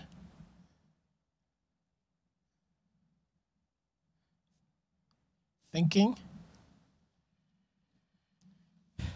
He has not announced whether he's going to keep or mulligan yet. And he says, I'll draw 3 more cards. Nope, he's going to mulligan. Reed is going to be in the lead in the Player of the Year race, whether he wins or loses this match. The 20 points that he got from making the top 8 is already enough to give him a 4-point lead on Jeremy Desani coming down the home stretch. I know Reed is at the GP cap. I think Desani is there as well. Oh, yes, absolutely. Desani can top 8 a GP and get 1 point. Does Reed have 5 top 8s? I have to check. I feel like they're pretty similar, where like if they do go to a GP, then maybe they get a point, but it's not going to be decided in GPs. The 5th result for Desani is a top 8 in teams.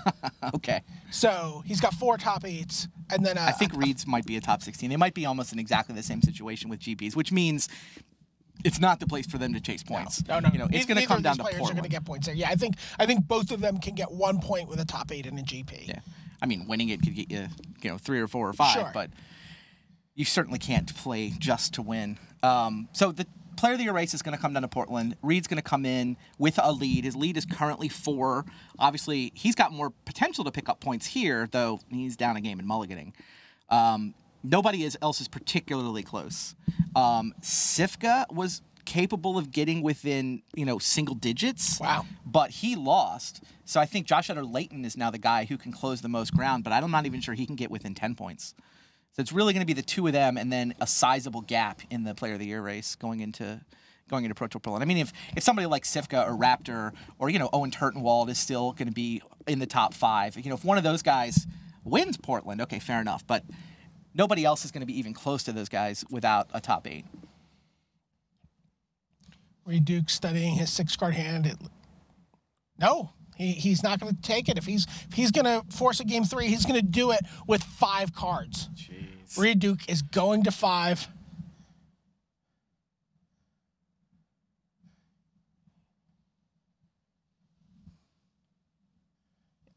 You see Ichikawa. Now, that sweat where you're like, oh, you begin reevaluating your hand. As your opponent, you're like, oh, I don't know if I can beat a 5-card hand. Players always have nightmare stories about playing against people who've mulliganed to 4. Yeah, I think I have Ichikawa's hand, by the way. It's not good. He kept 5-land carry-added Voyaging Satyr. Wow. It's just all mana, no gas. So he's depending on the top of his library. Now, to be fair, 2 of the lands are Scry lands, but 3 of them aren't. I mean, that does mean he'll hit carry added on turn 2. If he needs to. Well, I mean, he'll want to. Like, you go turn 1 Temple, turn 2 carry added, and then turn 3, you can play a Temple or an untapped land, depending on what you've come up with. Like, you want the acceleration. Anyway, yeah, Ichikawa's draw is flawed. It can definitely lose to a 5-card draw from Reed if Ichikawa doesn't have gas near the top of his library, then his draw doesn't actually do anything.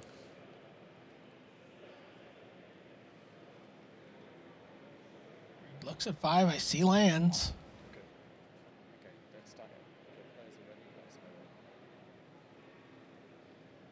Okay. We are ready to go here in Game 2 of the quarterfinals between Reed Duke and Yuki Ichikawa. Here at Pro Tour Journey into Nyx, and Reed Duke, who's mulligan to 5, leads off with a Swamp. Scryland from Yuki Ichikawa. There you see that hand that Randy alluded to before. Lots of lands. Oh, and then it goes to Reveler. That was his first draw. That counts. No second land for Reed Duke. Really? Here comes the carry added. Okay. There's a Scryland.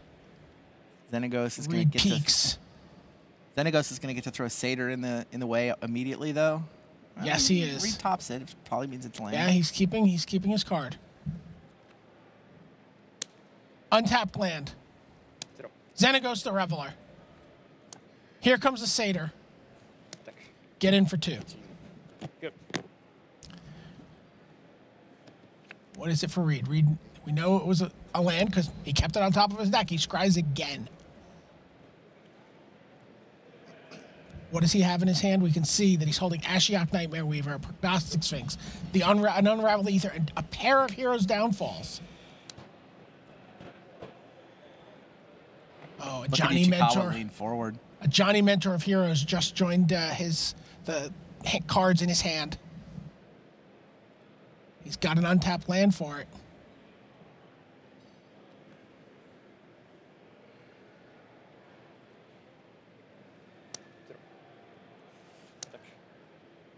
Instead, just makes a Satyr. Gets in for 4. Plays a Scryland. Pushes it there. You see He's also got Pelucranos. Oh, and he chooses to play Pelucranos instead. 4 cards. And no, so next turn he can play a Johnny. 4 cards in hand. Reed confirms. I'm not sure there was any draw Reed was winning with this draw from Ichikawa. The top of his deck has just delivered up nothing but platinum hits. No pun intended. They may be platinum hits by the end of the weekend for Ichikawa. Platinum, yes. Reed Duke shuffles through his cards. He's got Hero's Downfall. He's got it twice, but he's still going to deal with the Planeswalker and the Pelucranos. Which one do you kill first? If you're going to find a way out of this. I don't know. I mean, I guess Pelucranos, but it's hard to imagine Reed getting out of this. So I get the way you get out of this from this board: you kill Pelucranos, you kill Xenagos, you drown in sorrow. He drew Stormbreath Dragon. Stormbreath Dragon. Seriously? Off the top for Yuki Ichikawa. He's pressing his advantage. He started off with just 7 mana sources in his hand. And he's attacking for infinity damage here. That's 6, that's 10, that's 15. Reed has a Hero's Downfall to stay 15, alive. Yeah. But there's no outs. There is no supreme verdict in this format for him. Stormbreath Dragon goes down. He takes 11. Reed Duke's on 3. Play a Scryland. Push it. Reed Duke draws his card. Does he have an answer? He extends the hand. Yuki Ichikawa is through to the semi-finals. Takes his quarterfinal match in 2 really quick games where Reed Duke's deck did not deliver on the promise that it made throughout the Swiss for him. Yeah, his deck let him down. I mean, he's still got the smile on his face, but it's got a little grimace behind it. His deck let him down. I mean, game 2, he had to mulligan to 5. Game 1, all he needed was a Drown in Sorrow to clean up the Elspeth tokens. He dealt with both the Elspeths. Yes. He killed 2 Elspeths. He killed the Najani. He was on his heels the entire game. Yeah, but he had everything. If he just needed to find a Drown in Sorrow to sweep the board, and I mean, then at least he'd be playing a game 3 right now. Well, didn't work. First of what I think most people assume will be many top 8s for Reed Duke. I agree. An amazing weekend for him. Yeah, I agree completely. You watch him there. He clearly knows everything there is to know about Magic at this point. I mean, if he continues to put in the work that he's been putting in, his reign at the top of the Player of the Year race is going to last quite some time. Right. And Yuki Ichikawa, someone playing in his 3rd Pro Tour. I mean, worth noting, in a very similar situation to Reed Duke. So this is a player who plays a lot of Magic online. He's a popular streamer, has done well at a couple of Grand Prix. He's got that sort of early resume. And then he surrounds himself. Who did you prepare for this tournament with? If you look at his profile, Yuya Watanabe, Makihito Mihara, Kenji Samura, Kentaro Yamamoto, and Junya Ianaga. Not bad. Right, so that's like the Japanese pantheon. Sure. I mean, that's the same kind of situation that, Reed Duke has been in for the last couple of years. So, we could be seeing a lot more of Ichikawa. True. For the rest of the season. Unbelievable. So that sets up some great semifinals. We're going to send it back to the news desk and let Rich Hagon tell you all about what we're going to see down the stretch here on day 3 at Pro Tour Journey into Nyx. Gonna have to settle for Marshall Sutcliffe on this one. There's Zach Hill. Marshall Sutcliffe, no Rich Hagan. He is out getting more content ready for you. I want to take a quick look here at our semifinals, how we got here, right? So we are now fully through the quarters 4 players have been eliminated, 4 players remain. There's only going to be 1 champion. Why don't we take a look at our quarterfinal bracket to see who we have coming up in the next 2 semifinal matches. Zach, why don't you walk us through what happened here in our first match? Well, the first match we saw Josh Utter-Leyton up against Stanislav Sivka. Sivka, his second Pro Tour top 8, and really the only truly aggressive deck in this top 8. Also the only deck without the 1-2 punch of Sylvan Caryatid and Courser of Krufix. We saw Josh defeating Sivka in 3 games after a pretty tight match. All right, and in the next one, we had Patrick Chapin versus Jamie Park. First seed versus 8 seed here. We had first seed versus 8 seed. Pat Chapin playing a really innovative, which I guess is appropriate, I like that, junk mid-range deck designed to prey upon decks like the one that Park's playing. Park with the Channel Fireball Pantheon list of blue, black, green control. Pat Chapin defeating Jamie Park, again, in a long match in 3 games. That brought us to our third quarterfinal match, which is Andrea Mengucci versus Namsung Wook. Andrea Mengucci versus Nam again went to 3 games. Mengucci on the red-green Elspeth deck. Namsung Wook on a junk deck, junk constellation, but without some of the cards like Doomwake Giant that we've seen in other lists. Mengucci got game 1 on the back of some powerful enchantment removal spells, but Nam with a sort of transformative, resilient mid-range creature package, able to take games 2 and 3. Nam advances to the semis. That brought us to the one that you just watched on camera. Number 2, seeded in the tournament and in the world, Reed Duke against Yuichi Ichikawa. And Reed Duke, one of the hottest players alive right now, a fan favorite. Reed coming in with the bug control deck that we were talking about. Yuki Ichikawa on the red-green deck with Elspeth, a list that sort of looks like a lot of lists people had about 2 or 3 weeks ago with 4 copies of Chained to the Rocks, but really innovative technology in terms of Porphyros God of the Forge out of the sideboard, one of the most important cards in the matchup. 4 cards worth of 4 copies of Polish Crusher, and 2 Ajani Mentor of Heroes in the main deck. Great card for winning these kind of mid-range, mid-range control fights. Yuki Ishikawa advances to the semifinals. So that's going to set the stage for our semifinals. We are going to have Patrick Chapin versus Josh Utter-Leyton, also Namsung Wook versus Yuki Ichikawa coming up for you shortly. But first, we've been talking about this. The players are on their lunch break right now. So we've got a little bit of time here to chat, but we wanted to kick things off with something very exciting, Zach. The fall set. It's always exciting to know what's coming up, what the theme is. You worked on it. You don't know what the name is, though. I genuinely, I worked on this set. I worked on design. Some of the cards probably have my little fingerprints all over them, but I have no idea what the set is called. I have not seen this announcement. I'm probably as excited as you guys are to see what's coming next. Yeah, so Richard Hagan went to Renton to have a chat with Mark Rosewater to fill us in on this set. I think we're even going to see some of the artwork. We're going to get the name of it. Let's check it out right now. We're here inside R&D at Wizards of the Coast. Great pleasure to welcome on set Mark Rosewater, the head designer for Magic. Mark, what's the best bit about your job? The best bit of my job is making magic. The hard part about my job is that I have these secrets that I have to keep for years and years and not tell anybody the awesome things we're doing. So when I finally get to tell people, I'm very excited, like today. Excellent. What are you going to share with us? Okay, so take a look at this. Wow, there's a lot to take in on that picture. What exactly are we looking at there? That is the first art from Khans of Tarkir, the fall 2014 set. Wow. Okay, so Khans of Tarkir. Tarkir, not a name I recognize. Is this a brand new world for Magic? Well, it is and it isn't. It's brand new in the sense that we the players have never been here before. But it's not brand new in that we've heard of it. It is the home world of this guy. Wow, he looks impressive. Who is that? That is Sarkin Val. Okay, I remember him from like 2007, 2008. I guess. Okay, so those that know their history, let me explain a little bit for those that might not know their history. Right. So Sarkin Val, here's what we know. We know he came from a war-torn world ruled by warlords, and once upon a time, there was mighty dragons, but they were killed off.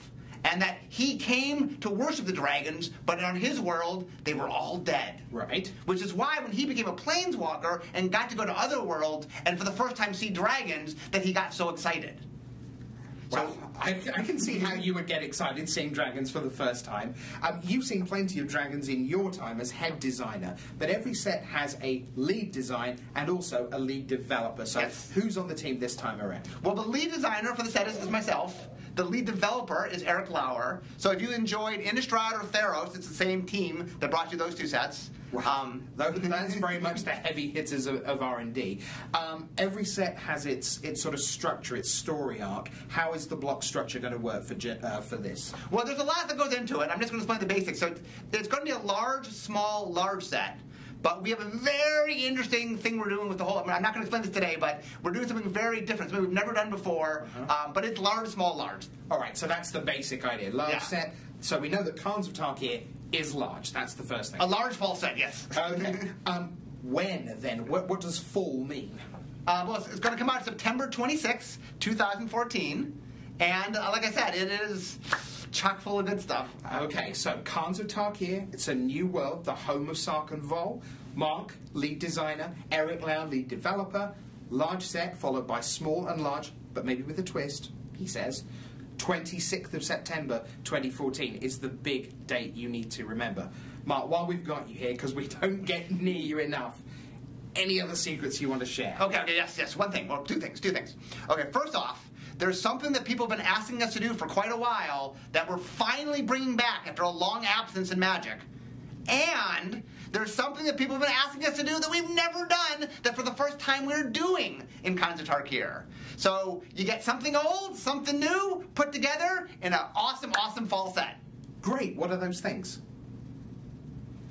The full set for Magic the Gathering 2014 is Khans of Tarkir. Hey guys, welcome back to the news desk. Randy Buehler appears. We've also got Zach Hill, Marshall Sutcliffe here. We've still got a few minutes here. Well, we've got about 15 to 20 minutes here until we're actually back down in the feature match area for our first semifinal match. So we're going to take a little time to chat with these two gentlemen. You guys have been to many Pro Tours as both players and on the coverage team. And, you know, when you're out and about, you note things about the format, about what's going on in the bigger picture on Magic, and there's a lot of takeaways that you guys will end up having over the course of a weekend. We decided to do a little segment about those takeaways. Zach, what was your first takeaway? Well, I mean, we can go ahead and take a look at it on the screen, but my first takeaway has to do with some of the constructed decks that we've seen today. Sometimes constructed can be limited. One of the things you've seen in this block constructed format, remarks over and over again about how a lot of decks looked like really, really good draft decks. We saw heroic decks based around Aqueous form and cards like Stratus Walk designed to get over cards like Courser of Krufix and Sylvan Caryatid. I talked to Stanislav Sivka before the tournament. He went on to make top 8 of this.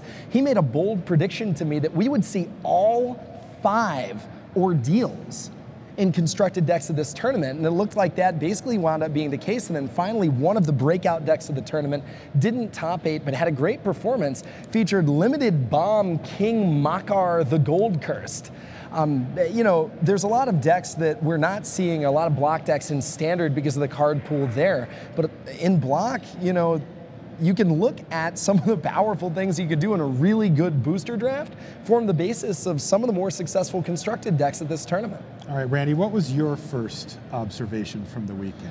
The future of card drawing is green. I mean, it's true in block right now. It's going to be true in standard. Like when Sphinx's Revelation rotates out of the format, you know, Detention Sphere goes with it, Supreme Verdict goes with it. Where are the control decks going to look for card advantage? They're going to look to Eidolon of Blossoms. They're going to look to Courser of Krufix. You know, Courser of Krufix is very powerful. It's good at blocking. It's everything the control deck needs. It even is your card drawing engine. You made it an honorary blue card earlier in the weekend. Well, I mean, look, I'll draw cards from black cards as well. I mean, if I got to pay life for them, that's fine. I don't care what color they are. I just want the extra cards. And yeah, it means they're going to be shuffling up for us next year. All right, let's take a look at Zach's next observation from the weekend. We've seen the future, Zach.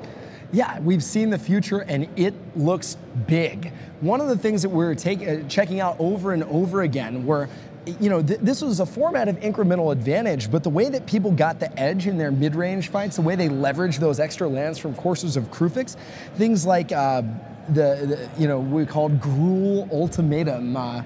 It was something the Great Revel, basically make 4 2/2 Satyr tokens. We were seeing that. We saw Revel of the Fallen Gods. Revel of the Fallen Gods. We saw Silence the Believers replicated to kill. We saw Pat Chapin cast it, killing 3 different tokens. We've seen Planeswalker ultimates. We've seen 4 different Planeswalker ultimates fired in the feature match. There's been a lot of 9/9 Krakens in our feature match here. We had to dig through the binder to find those, but they stayed out once they came out. Right, and even just your basic, your Pelukrinos, your Stormbreath Dragon, activated for monstrous. We've seen huge creatures over and over again here on the Sunday stage. I mean, this block format is about going large and going over the top. We thought that there was a Colossus of Akros in one of the decks. It turned out not to be there, but we're like, this is a very reasonable card. Like, this seems kind of hard to beat, So I think there is a lot of big spells and big effects as the future of block and in standard. All right, Randy, what was your next observation from the weekend? Channel Fireball Pantheon. They had an amazing weekend. They're the best right now. They've been consistently putting up great performances. They broke the format in Theros. A little bit of a hiccup, I guess, in Valencia. They didn't actually put somebody into the top 8, but 3 in the top 8 here, 2 more in the top 16, 6 more in the money. That's 11 of their 14 players finished in the money here, and all 14 of them got through to day 2. Yeah, I asked Owen that earlier when I had him in the chair. I was chatting with him, and I said, how many of you guys day 2'd? He's like, all. Yeah, all of them. Just 100%. He's like, just all? And then there were something like 150 players on day 2. They're almost all in the money. 11 people in the money. You think about it, there may be 5% of the field. If there's 14 out of 400, they're like 3 or 4% of the field. They're like 20% of the top of the standings. Yeah. Just absolutely insane. And they're doing this consistently. It's not like they just found one broken deck here. 2 different decks in the top 8. You got to tip your cap to them. Yeah, 14 players. They nailed this tournament. 14 players, not a small team at all, and success across the entire team. Zach, what's your takeaway next? I mean, my takeaway has a lot more to do with what cards we didn't see as opposed to the team performances that we saw. You've got some gods up on the screen. We saw a few of the gods, but we saw Perforos, Nylea, God of the Hunt, a little bit of Farika, God of Affliction being played today, but by and large, you did not see very many gods getting play. Even something like Perforos was actually highlighted in a deck that didn't feature many red permanents for the enchantment ability. You look at Standard, on the other hand, and cards like Perforos, cards like Thassa, some of the Xenagos, the God version, not the Planeswalker version, are really, really powerful in Standard. But that's not what we're seeing in this block format because, things like Lifebane Zombie, Nightveil Spectre, Boros Reckoner, not legal in the format. So even though Gods, this really prominent cycle of mythic rares, just not what we saw at the block tournament today. I think we're going to have to wait back for Standard to see these cards make a resurgence. I really think getting more mana pips, getting more creatures with lots of mana pips helps them a lot. Right. All right, Randy, what was your next takeaway? A Korean. We have not seen South Koreans doing well at premier level events. I think there was, I know there was one Grand Prix top 8 back at, a couple of years ago, but Nam Sung-wook, he won Grand Prix Melbourne. Right, he top 8'd in Beijing. It says Pro Tour top 8 there. It's now a top 4 and counting for him. This guy has absolutely put South Korea on the map. I mean, Park Jun-young, who won Minneapolis last weekend, all of a sudden, these 2 Koreans have joined forces with NTG Mint, and we got a new country we're going to have to keep an eye on. I think that Nam Sung-wook is going to be at Worlds now. This is more of a prediction than it's not like he's clinched it. Well, he's got one way to clinch it. He's 2 wins from clinching it. He is. I think he's going to get there either way. So. It's just an interesting development in sort of the world of... That is very interesting and something to keep an eye on in very strong gamer communities in South Korea. Oh, yeah, for sure. So if they pick up Magic. Yeah, legendary for esports. Exactly. All right, Zach, what's your next takeaway? My next takeaway is a piece of advice, and it's cast Supreme Verdict. I think we're going to see a lot of people trying to port some of these block decks over into Standard. One of the reasons that we saw a bunch of decks do well is because, as we said over and over and over again, there's no unconditional sweeper in the format. You've got Sylvan Caryatid, kind of the Farseek of the format, except it's a creature. It dies to Supreme Verdict. Prognostic Sphinx, one of the key reasons for Team's Channel Fireball Pantheon's success, dies horribly to Supreme Verdict. Stanislav Sivka's deck, we saw, essentially boat tokens would launch the fleet, making 1/1 soldiers. Crowan Crusader making a bunch of little 1/1 soldiers. Go as wide as you want to, get around those courses of Kruvix, all dies to Supreme Verdict. I think what we're going to see if people try to brew up some new decks with these cards from this tournament, got to get hit by a lot of Wrath effects. And we'll keep an eye on the Wrath effects. Randy, what was your next takeaway? Another prediction for you. Jared Betcher's winning Rookie of the Year. Jared Betcher, think about this. So he top 8s Grand Prix DC, loses to Owen Turtenwald in the finals, right? That qualifies him for Pro Tour Valencia. That was his first Pro Tour. Finished 9th, right? Put up another Grand Prix top 8. That qualified him for here. Put up a top 8 in Cincinnati in between. The kid has played 2 Pro Tours lifetime. This was the worst Pro Tour performance he's ever had of his career. He finished 10th. I mean, I guess we know he's going to finish 11th in Portland. Is that now the pattern that he's set up? Maybe he'll go back the other direction and finish. And he was leading Rookie of the Year by 4 or 5 points coming into this. He gets 15 pro points for that top 16 for that 10th place finish. So just huge lead. Not mathematically insurmountable, but he's going to win that title, and that means we're going to see him at Worlds too. Wow, that's fantastic. Good for Jared. Last one for you, Zach. My final takeaway is a little bit more of a reflection. And that reflection is that Magic has grown up. Now, you wouldn't necessarily know that by looking at Patrick the Innovator Chapin's picture right there.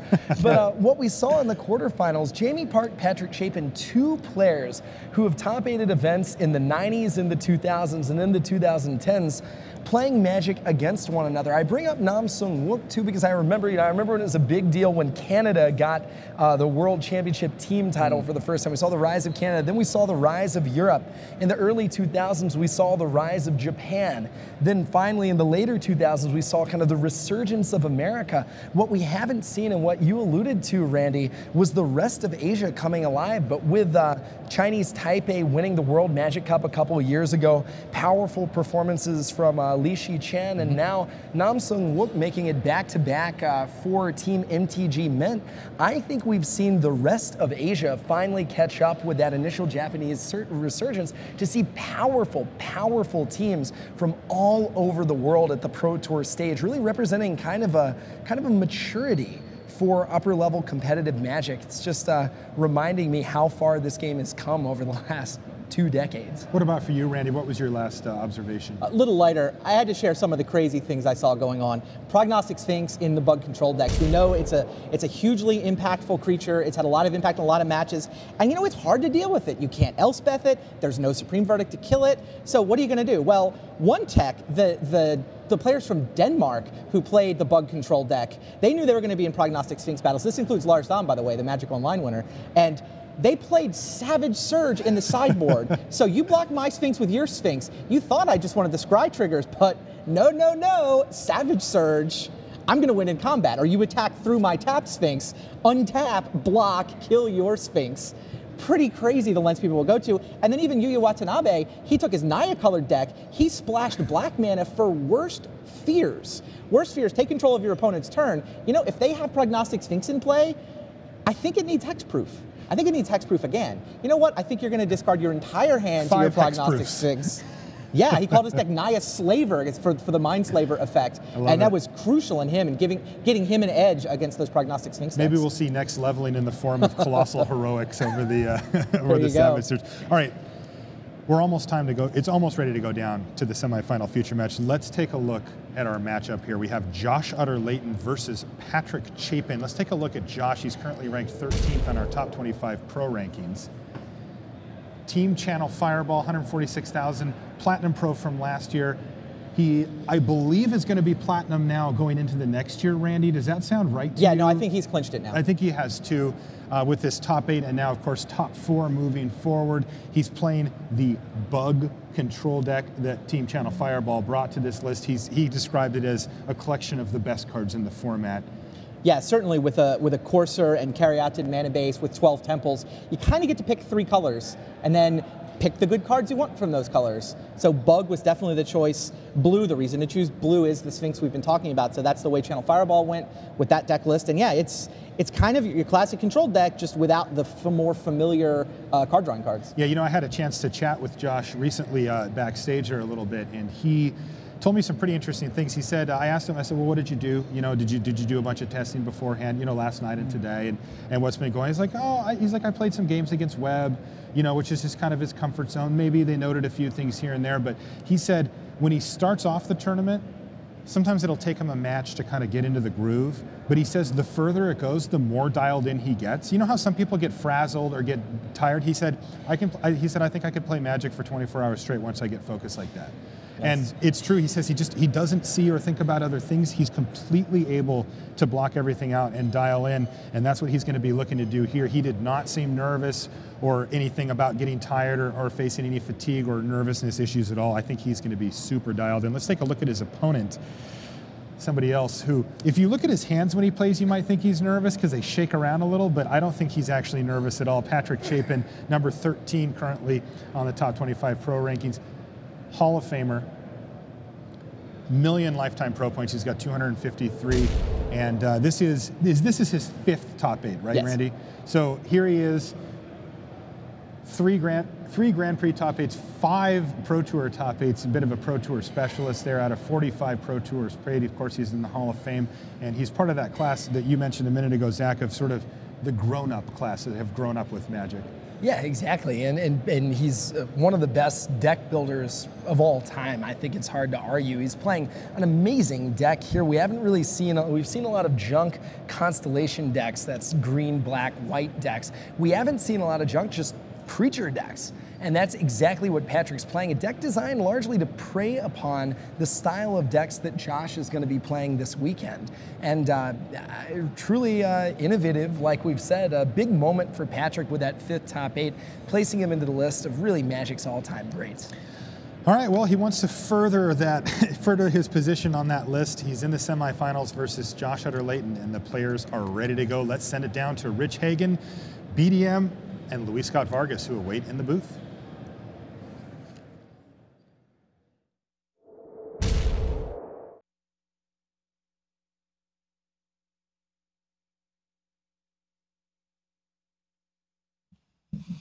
All right, thank you very much to Zach, Randy, and of course to Marshall Sutcliffe. I'm here with Brian David Marshall, the Pro Tour historian, Hall of Famer, Luis Scott Vargas. It's time for our first semi-final. Josh Utter-Leyton, Patrick Chapin. Let's go.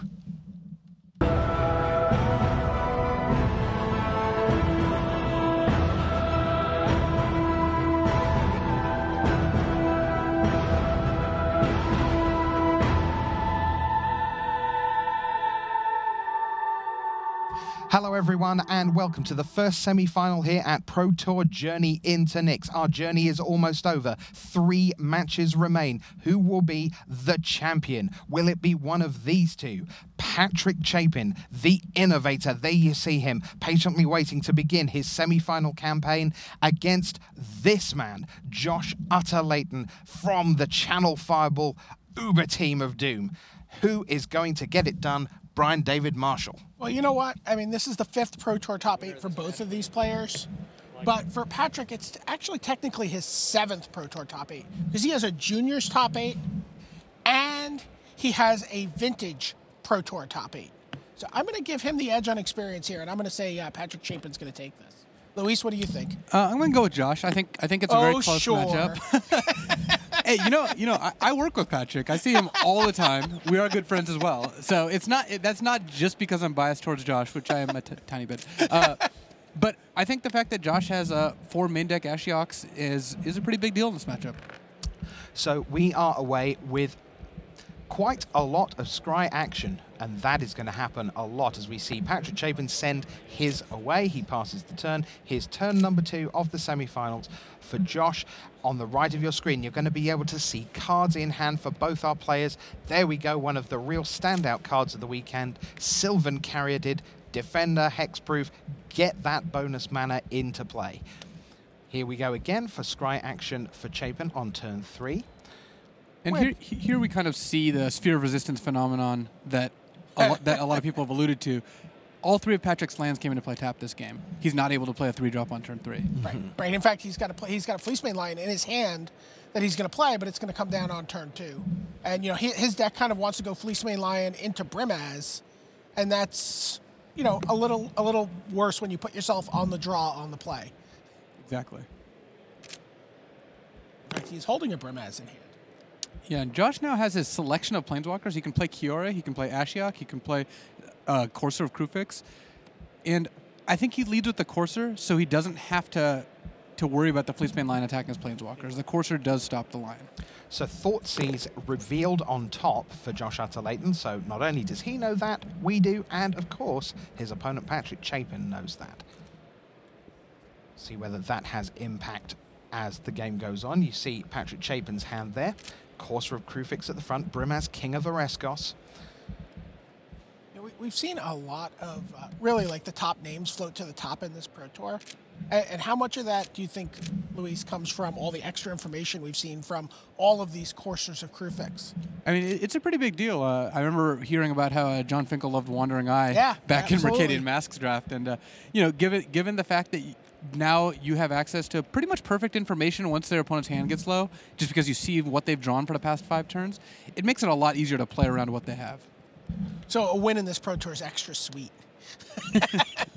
Here comes Brimaz, King of Oreskos, a phenomenal card. We all knew it as soon as it came out that it was going to be great, and here it is shining massively in Block Constructed. But Josh is a little bottlenecked here. He hasn't hit a land off his Centaur Courser yet, a common theme for this top 8. Yeah. And he can cast one of his spells. His spells are all good. He's got, you know, Ashiok Kira, Hero's Downfall, but he can only cast 1 per turn. And so here's where he'd want to pull ahead, because he had the Sylvan Caryatid and Patrick didn't.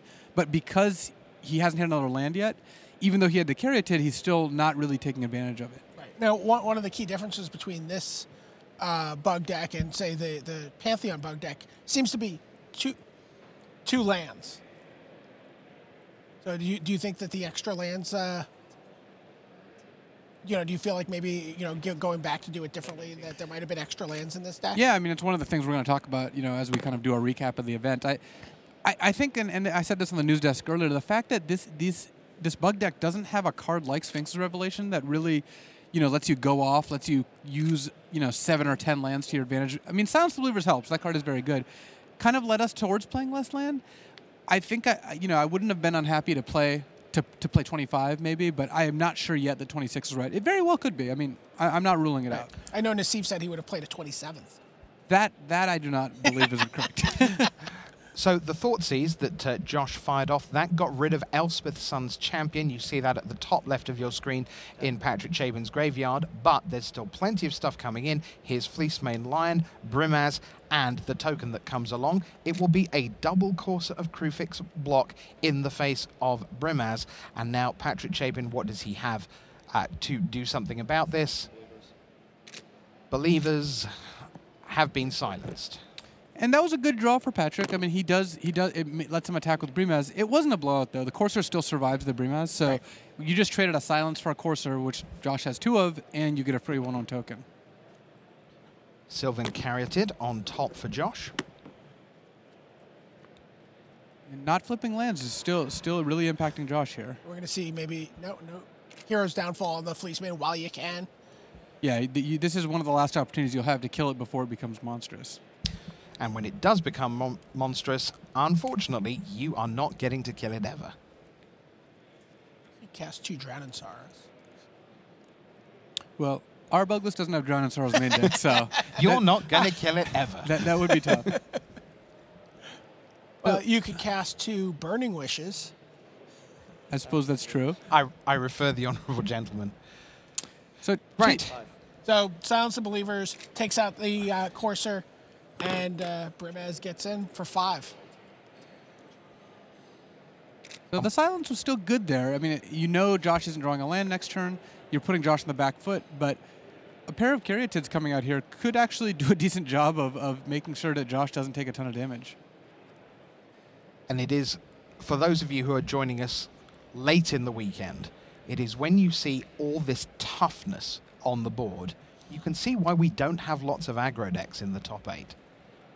Yeah, I think there's 2 main factors. One is that the 2-color aggro deck's mana was really bad, as noted with Stanislav Sivka's deck. They even said themselves that their mana was bad, and the 1-color aggro decks don't have Mutavault, so that puts a pretty restrictive set of parameters on aggro.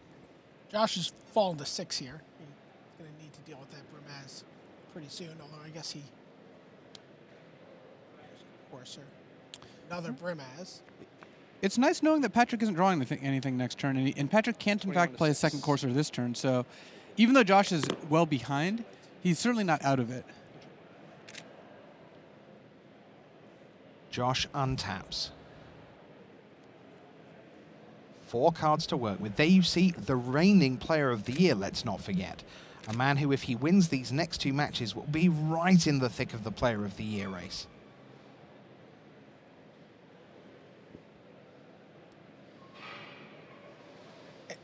Any thought towards Kiora here, maybe bubbling the Hermes? Yeah, I mean, that is definitely one of Josh's decent plays. It's a little awkward that you have to tap on your characters to play Kiora, because even though Josh has drawn a land here, it still has, forest, black-green temple.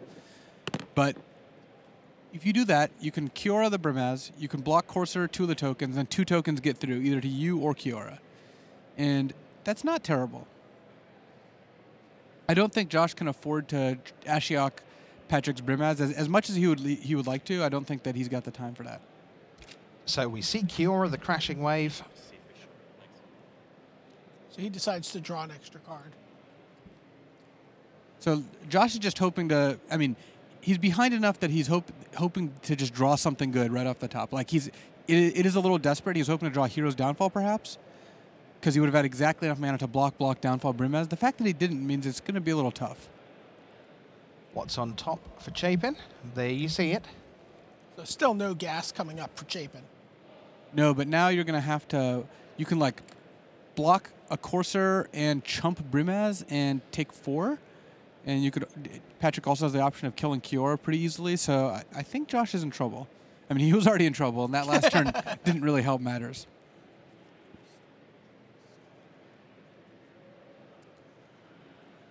Josh is holding a Prognostic Sphinx, a Kiora, and an Ashiok. Three of the power spells in the deck. Yeah, they're all very powerful. They all also cost blue mana, and he's got a Bayou he's got and 3 tap forests. a blocker to do it. Yeah, so I think, and the fact that Josh doesn't have an easy way to get rid of all the tokens means that he's, Brimaz is kind of snowballing here. Josh is going to be in trouble, I think, no matter what happens.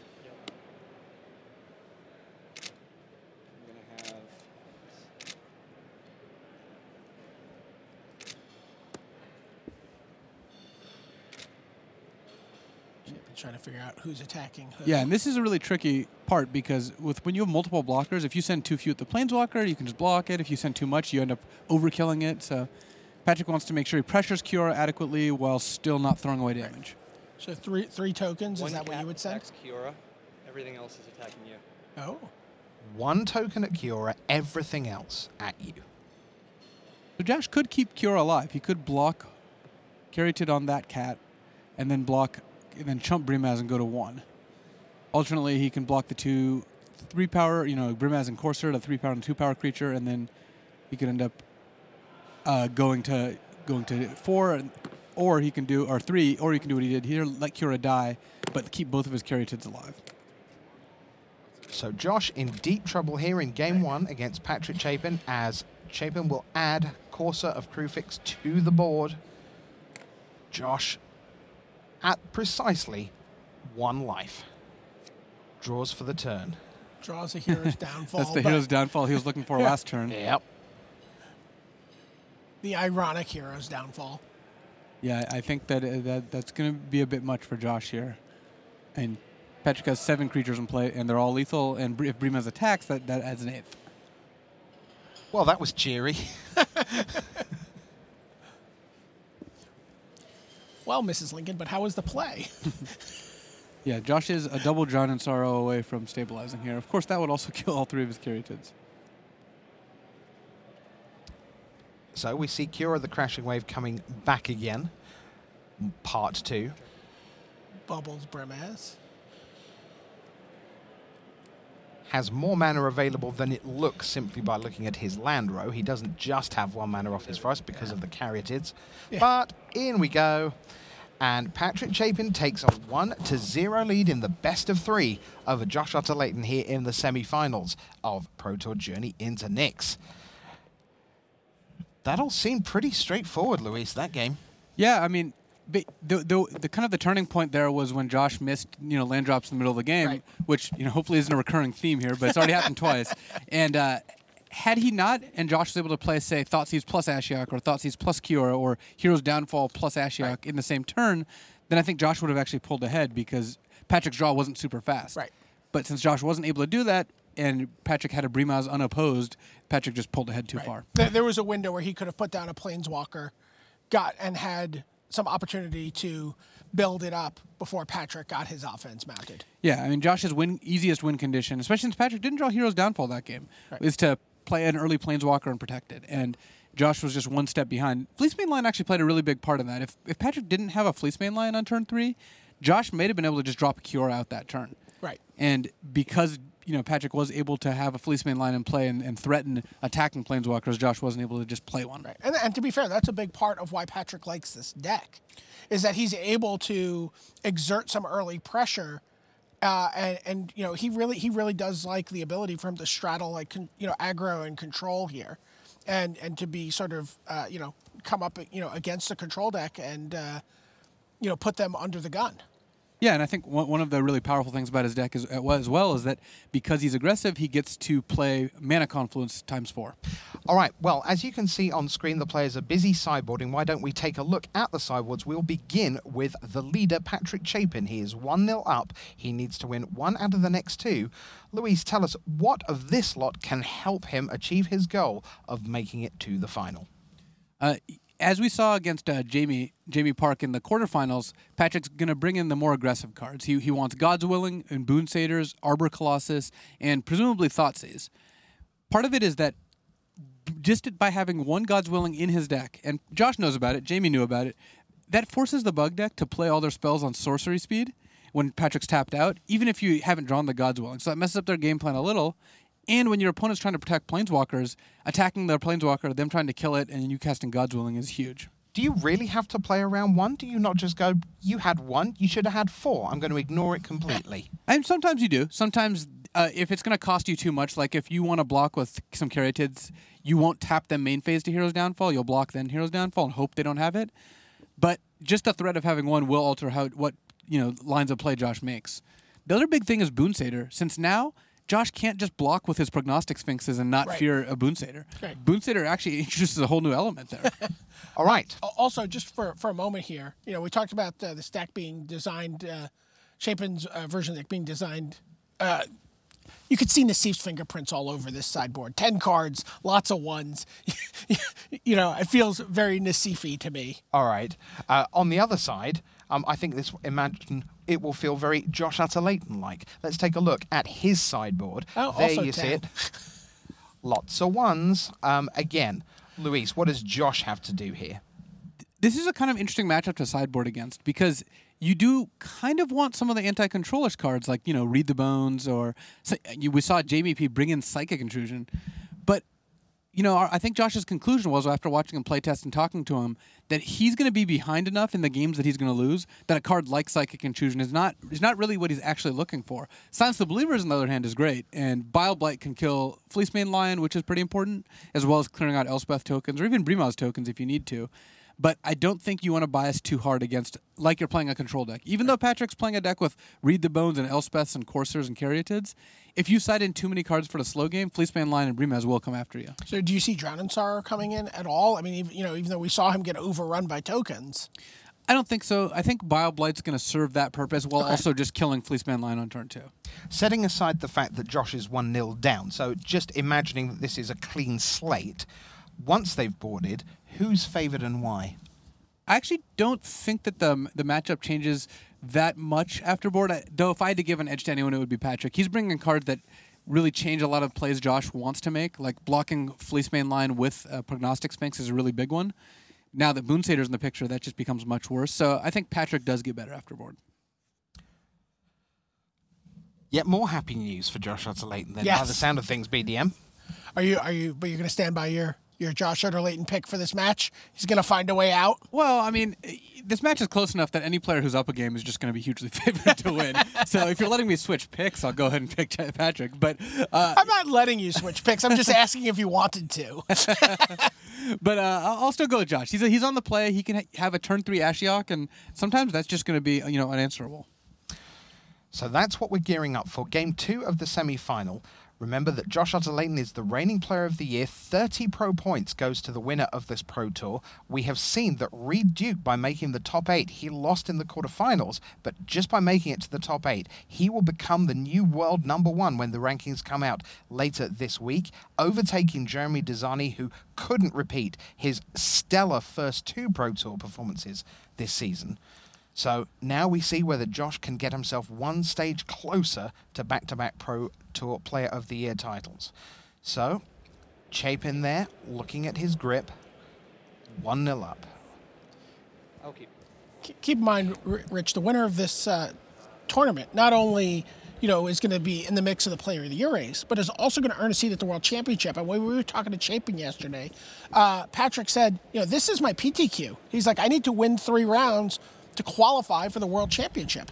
We're underway here. We are, and it's a turn 1 Thoughtseize from Josh Utter-Leighton, so now he will see what we will be able to see as well. There's double Fleece Mane Lion there, you see, Sylvan Caryatid, Brimaz King of Ereskos, Heroes Downfalls aplenty, and a land. It's a scry land, but it is 1 land. Yeah, and that's that's one of the hands that you do end up keeping more in this format. When you're on the draw with a scry land, keeping 1 landers becomes a little more appealing. Right, you have 3 shots to get that second land. Yeah, and there's one of the problems Patrick has here is that the land he kept does not have any green mana symbols on it anymore. So he could very easily miss. That just rules out a large number of lands that would otherwise be live. So this is definitely a gambler's keep here. Which card do you take? I think it's appealing to take the Caryatid because you can, that is a mana source if Patrick draws a land. But because of the 2 Fleece Mane Lions, if Patrick draws a green source, he can still just go Fleece Mane Lion into Fleece Mane Lion. So I think there's actually a decent argument for taking Brimaz, maybe even a Hero's Downfall. It's really going to depend more on how Josh sees his game plan going. He took the Fleece Mane Lion. So maybe feels like he has a hand that can deal with one of those Fleece Mane Lions, but not 2. Yeah, and I think that makes sense. So Chapin will look off scry. That was not a land. A bold prediction. Yes, I'm going to go out on a limb. And now Josh also kept a hand that doesn't have a way to cast any more spells. He's got Swamp, Caryatid, and non-green lands in his hand. He's got another Swamp. Second Brimaz. Now do you consider we changing it up for the Caryatid? Well, because of the second Brimaz, I could definitely see that, especially since Josh has a Hero's Downfall in hand to maybe kill the Fleece Mane Lion. We could easily see a game where no player casts spells for the next 4 turns here. This is going to be a pretty big draw step for both of them. So Josh does take the Caryatid. Yes, I like that. Yeah, let's slow everything down. Patrick says that's gangster right there. All right. Your Pro Tour's on the line. Is your top card a land? Yeah, let's not forget that part of the reason Chapin's here is because of that. And there, well. Josh is like, oh, I guess I knew what you drew. Now it's Josh's turn. So. Oh. Yuck. All right, Chapin draws another land. And this is not a surprise to either player at this point. You can hear the crowd roar. So 1, 2, 3. Here's Brimaz, and this is huge. Your go. Your go, says Chapin. Oh my word. And Josh is, Josh is smiling, but you've got to feel terrible here. He's passed again. Oh boy. Patrick Chapin, boys and girls, in his 5th Pro Tour top 8, is hammering down against a defenseless Josh Utter-Leighton. He draws, I think we're moments away from a handshake. There it is. Patrick Chapin by 2-0 is into the final of Pro Tour Journey into Nyx. His dream of making the World Championship is still alive, and Josh Utter-Leighton, the Player of the Year, is done in the semi-finals. Worth noting, his dream is to win the World Championship. Oh, it is not to make the World Championship. It is to win it. This is just day 3 of a 7-day tournament that he's playing in right now. Yep, Tuesday and Wednesday in Nice, then a day off for good behavior, watch some teams from countries that you're not on, and then pop back on Sunday, win the whole thing. Right. Although, let's be honest, if he wins here, maybe he's going to be busy on Friday and Saturday of Worlds Week as the captain of the US national team. Yeah, he throws himself right into that mix. Well, that was extraordinary and brutal. Yeah, both players kept, difficult hands. They both needed to draw a land to get there, and Patrick had more looks, and then he ended up hitting it first. Wow. that was almost more brutal than the Reed Duke second game against Ichikawa, which just again savaged out of the gate. Again, let's not miss a top 4 for Josh. Yeah, I mean, that's still he's awesome. still buying you guys dinner tonight, right? To repeat for last night? I don't know. So, I mean, a great finish for Josh Utter-Leyton, the 5th Pro Tour top 8 of his career, 7 years on the Pro Tour for him, right? I think he's eligible for the Pro Tour Hall of Fame in 2017. Yep, I believe so. So, just an incredible run. Yeah, it seems absolutely certain he'll get in, but a man who's already there is on the floor waiting to talk with our own Rashad Miller. Here's Patrick Chapin. Thanks, Rich. Rashad Miller down in the feature match area with Hall of Famer Patrick Chapin. So, you look at your opening hand. 1 land keep, but on the draw, and it's a scry land. What's going through your head? Gerard Fabiano's voice. And what's he saying? Snap keep. Now, in a spot like that, when you have a scry land and you're on the draw, I've got 3 looks to try to find a land. And if I get 1 land in the first 3 cards, that's a very, very good hand. It even has a Sylvan Caryatid. I mean, that's a fantastic hand if I get 1 land in 3. And even if I get 1 land in 4, I've got chances as long as he doesn't have a Planeswalker. So that matchup ends up being so so attrition based anyway. I just wanted to have as many tools to work with as possible, and you kind of got to get lucky. Well, a little bit of magic takes a little bit of luck. Now, in the other semifinals, we have Namsoon Wak versus Yuki Ichikawa. Who do you want to play? Both would be real challenging. I mean, going into this tournament out of the mainstream decks, Naya was the one that I least wanted to play. I mean, it's very evenish, but it's a really hard matchup, and sometimes there's just nothing you can do. So that's a real challenging one. And then Song actually beat me in the Swiss, so both of them are going to be very, very challenging opponents. But either one, I guess I'd rather play against the Naya, if only because I've got more practice against it.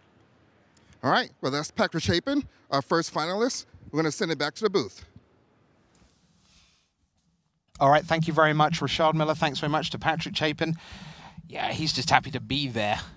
Doesn't care who he's going to play, really, let's be honest. No. So, 1 down, 1 to go. We're going to send it back to the news desk. We'll see you for semi-final 2 just a few minutes from now. Back to the desk. And welcome back to the news desk. Randy Buehler down there with Zach Hill, Marshall Sutcliffe in this seat over here. And fellas, yikes. We heard some yelps from the crowd as we were watching, and it was for good reason. A little bit of the run goods never hurt. Yeah, no, I think, the picture in the dictionary under miser may need to change to Chapin with the little, here we go, smirk, right? It's always nice to run good, and he did. Now, we've got another semifinal match upcoming here, though. We're not done yet.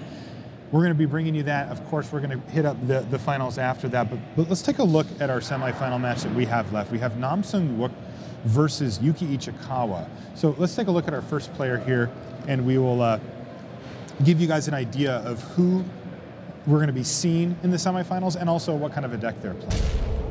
All right, so here's Namsoon Wook from South Korea, 31 years old. We talked about him a few minutes ago, Randy. Relative newcomer to the high-level Magic scene, but has made quite a splash. Oh yeah, he's been on quite the heater. He's got only the 4 Pro Tours played, but look, since we were in Valencia, he's won a Grand Prix, he top-8'd another Grand Prix, and now here he is in the semifinals of a Pro Tour. Right. That's all since the last PT.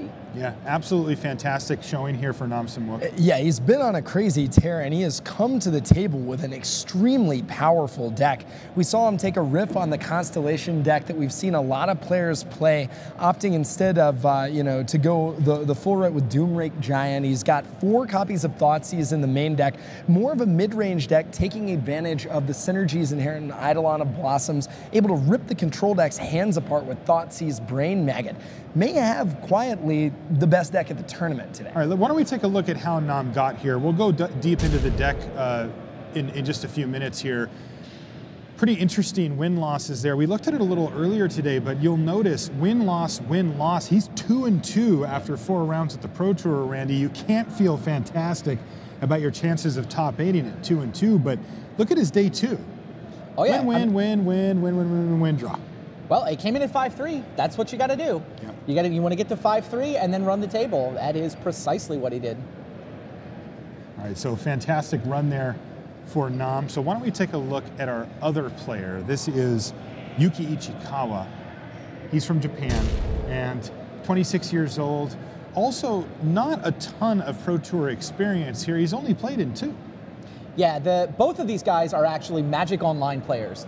Big time, tons of reps Magic Online players. Yuki Ichikawa is a famous streamer actually in Japan. He plays on Nico Nico all the time. And so, people in Japan know who this guy is. He's kind of a celebrity, even with, only playing in his 3rd Pro Tour. And it's funny, we looked at this side of the bracket and I think a lot of us were thinking, ooh, Magic Online superstar, joined up with a super team, 1st Pro Tour top 8, let's see him make a run. Well, Reed Duke may have lost. Yeah, that sounds like a familiar story. We got that story in the semifinals. Nam Sung Wook is actually leading the Constructed Player of the Year race on Magic Online as NSW. So I see this battle as the fight to see who deserves the crown of the Asian Reed Duke. I love it. Yeah, we're going to have to keep an eye on it. Let's take a look at how Yuki got here.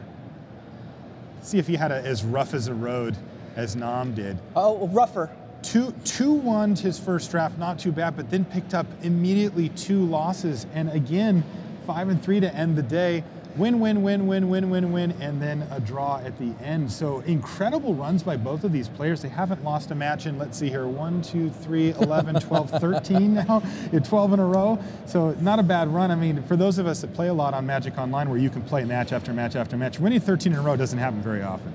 Yeah, I mean, and I can't imagine being able to maintain your focus after starting out 2-3 and rattling off so many wins against the caliber of players that Yuki Ichikawa was up against. Yeah, can we take a look at the deck list here, Randy? Talk to us about what Yuki's playing and what are the key cards that the viewers can look for to get him to the winner's circle? Yeah, we've called this deck Red Green Elspeth, and it's probably not a surprise. This is the deck that's been doing the best on Magic Online. Right, in Magic Online, the block hasn't been legal there for very long, but you know what? You take the green core, Sylvan Carrier added, Courser of Crufix, that's great. Well, there's a lot of Constellation running around, like the Constellation deck that Nam Sung Wook has gone, so that makes Polish Crusher really good, and Destructive Revelry really good as well. So red-green base, but then, you know what? With the Temples and the Caryatid, you get to pick another color. You get to add whichever other one color you want to add. So he went with Elspeth, most powerful card in the format. His deck is just, it's not a ton of synergy, but it is a collection of, most of the best cards in the format. A lot of big stuff in there too. It looks like he's going to be powering out some really, really tough threats. Zach, why don't we take a look at Nam Sung Wook's deck list here? You were mentioning earlier, giving us an idea of what he was trying to do with the Constellation effects. What are the key cards for his list? Yes, so one of the things you're definitely focusing on, if you're looking at Nam's deck, are the 4 copies of Eidolon of Blossoms. That's a 2/2 for 4, draws a card when it enters the battlefield. Whenever you play an enchantment, draws you another card. We have all these other cards that you'd be playing anyway because they're very good, like Brain Maggot, Herald of Torment, Banishing Light. Those are great cards that we see in a lot of different decks. When they draw you an additional card whenever you cast them, that is able to overwhelm your opponent very quickly with the card advantage. The other thing that I want to emphasize is that, as we saw in the previous round, one of the ways that people beat you, they're like, oh, you have a lot of enchantments. I'm going to board in 4 Destructive Revelry, Unravel the Ether, got Polish Crusher, etc. But what Nam does is actually bring in 4 Fleecemane Lion, 3 Reaper of the Wilds. Interesting. Big creatures that you're not going to be able to target with disenchant effects. Those aren't big creatures. Have you seen the things that Ichikawa is playing? He's got Pelucranos. Yeah, I mentioned the 4 Polish Crushers, but that's like the beginning of the curve. He goes Stormbreath Dragon and 3 different Planeswalkers. Yeah, Ichikawa's deck is the timmiest. It is you the can bring your timmiest. creatures in. I got the timmiest. That's something I wanted to ask about. A lot of these control mirrors that we've seen, these bug decks, have been really attrition based, right? It's about who can get further ahead on cards after the dust settles on kill your thing, kill your thing, kill your thing, thought sees you, and everybody kind of goes back and forth forever. Is that how this is going to play out, Randy? I mean, it looks like we might have a little bit more of an over-the-top deck in your hands there. Yeah, Ichikawa's not very good at killing things. I mean, these decks, he doesn't have black mana. I mean, that's really the way you get these attrition matchups is, silence the believers. Oh, if I get to 7, I can kill 2 things. Maybe I'll just wait and stall. I'll get to 10 and I'll kill 3 things. Like, the black decks in the format are very good at playing that attrition game. The red-green Elspeth deck, he's going over the top. I mean, he's, I guess, what passes for a beatdown deck at this point in the tournament? Like a ramp fatty deck, yeah, basically? it's a ramp fatty deck. That's absolutely correct. Okay, now how does his opponent deal with that? I mean, does he have enough answers to deal with all the threats that he can put out? Well, you know what? I think he does. I mean, and I would give Nam the edge in this matchup. You've got card drawing with Eidolon of Blossoms. You've got 4 copies of Hero's Downfall, 3 copies after sideboard of Silence the Believers, and you're drawing enough cards to make sure that you have the mana to be able to capitalize on those spells. Now, on the other hand, Ichikawa does have, you know, he's got Chain to the Rocks, he's got Banishing Light, so Ichikawa can definitely remove some threats. But I think Nam's card advantage engine, his ability to attack the hand, and his ability to cast hard removal spells is going to give him the edge in this matchup. Randy, you know, one thing you'll notice with these ramp decks is that they'll have some percentage of ramp spells in their hand, and then, of course, the big payoff cards. If those get stripped away, how bad is it for Ichikawa?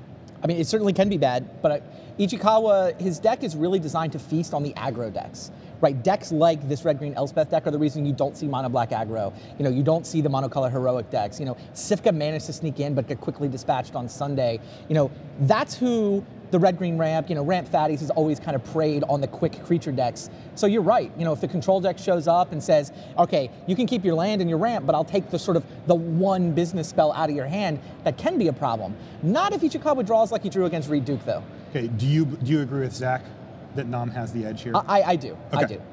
Good. All right. It looks like they're ready to go right now for our second semifinal match here from Pro Tour. Journey into Nyx. Let's send down to Rich Hagan, BDM, and LSV in the booth.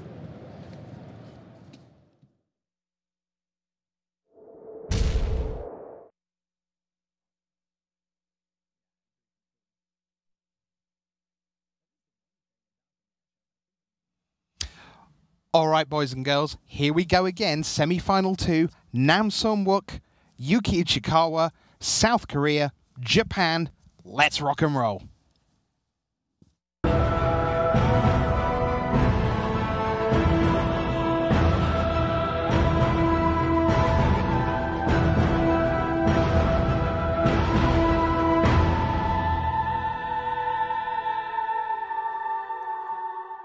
Hello everyone, welcome to the second semi-final here at Pro Tour Journey into Nyx. Rich Hagan, Brian David Marshall, Louis Scott Vargas here with you, ready to get it on in our second semi between this man. As you see him there, Nam Sung-wook, he is from South Korea, the first man from that proud nation to get to a top 8 of an individual Pro Tour. Congratulations to him. Can he get all the way to the final? Or will this man, Yuki Ichikawa of Japan, get in his way and be another addition to the great MTG story of that nation? Japan, South Korea, here we go, best 2 out of 3. BDM, what's in store? Well, we're going to see the Eidolon of Blossoms deck from the Korean side of the table. The Japanese side of the table, they're playing Frenemy Mine. Xenagos, Elspeth, hand in hand, ramp spells. You know, both of these players, you know, while you may not, you know, recognize them necessarily, you know, played with super teams. Nam Sung-wook playing with MTG Mint card, and Yuki Ichikawa playing with the likes of Junya Ianaga, Yuya Watanabe, and Kenji Samura for this event.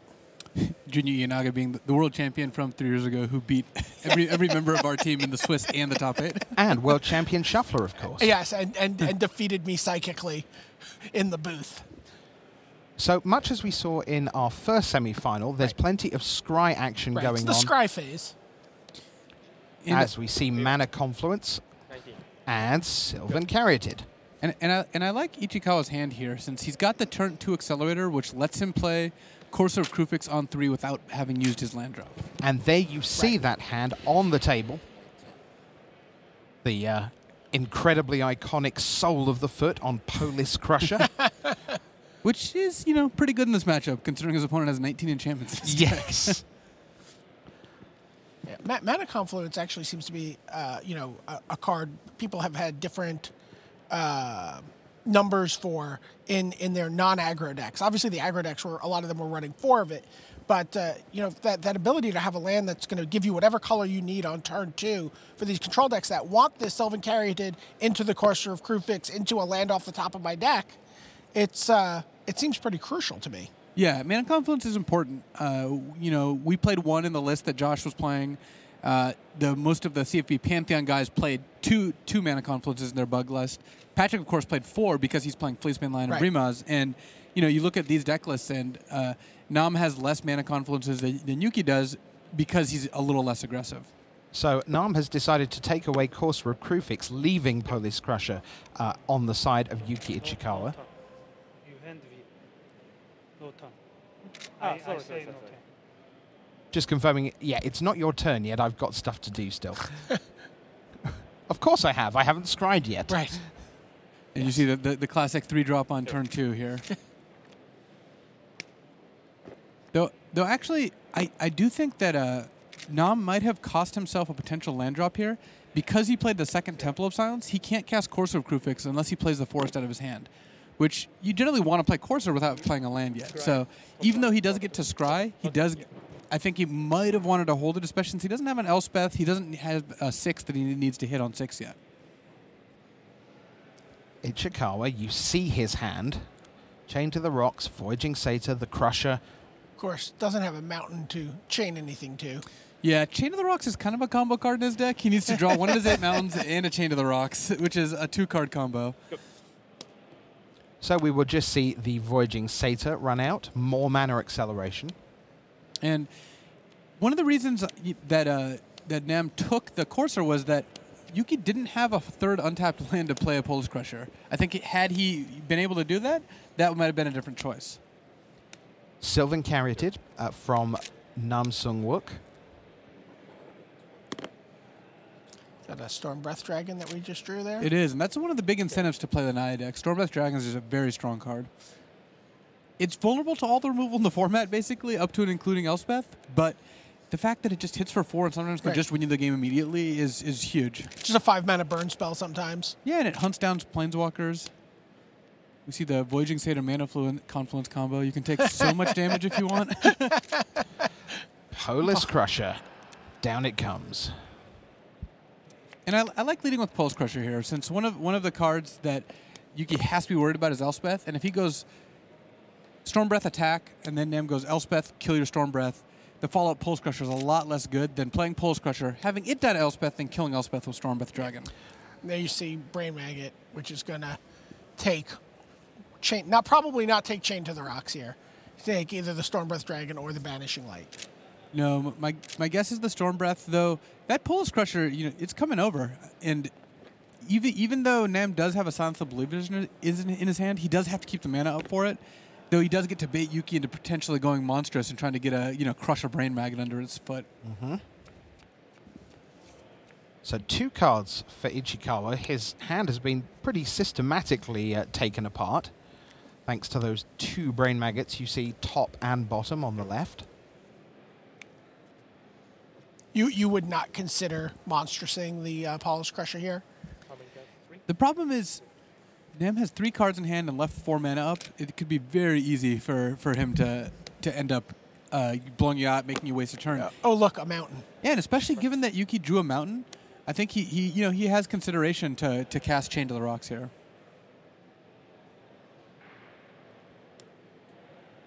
Looks like he's just going to force Nam to have a removal spell, which Nam does. Yep, downfall. Interesting. So it looks like Yuki may have passed, or Nam just pulled the trigger right away, since he could have tried to bait a monstrous there.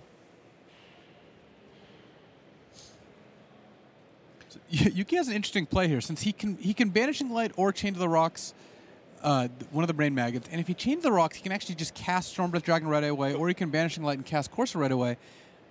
At this point, he's protecting Courser and Stormbreath from something like Thoughtseize.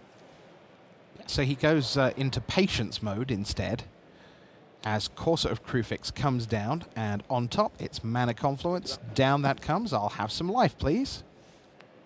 And there's a Swamp on top.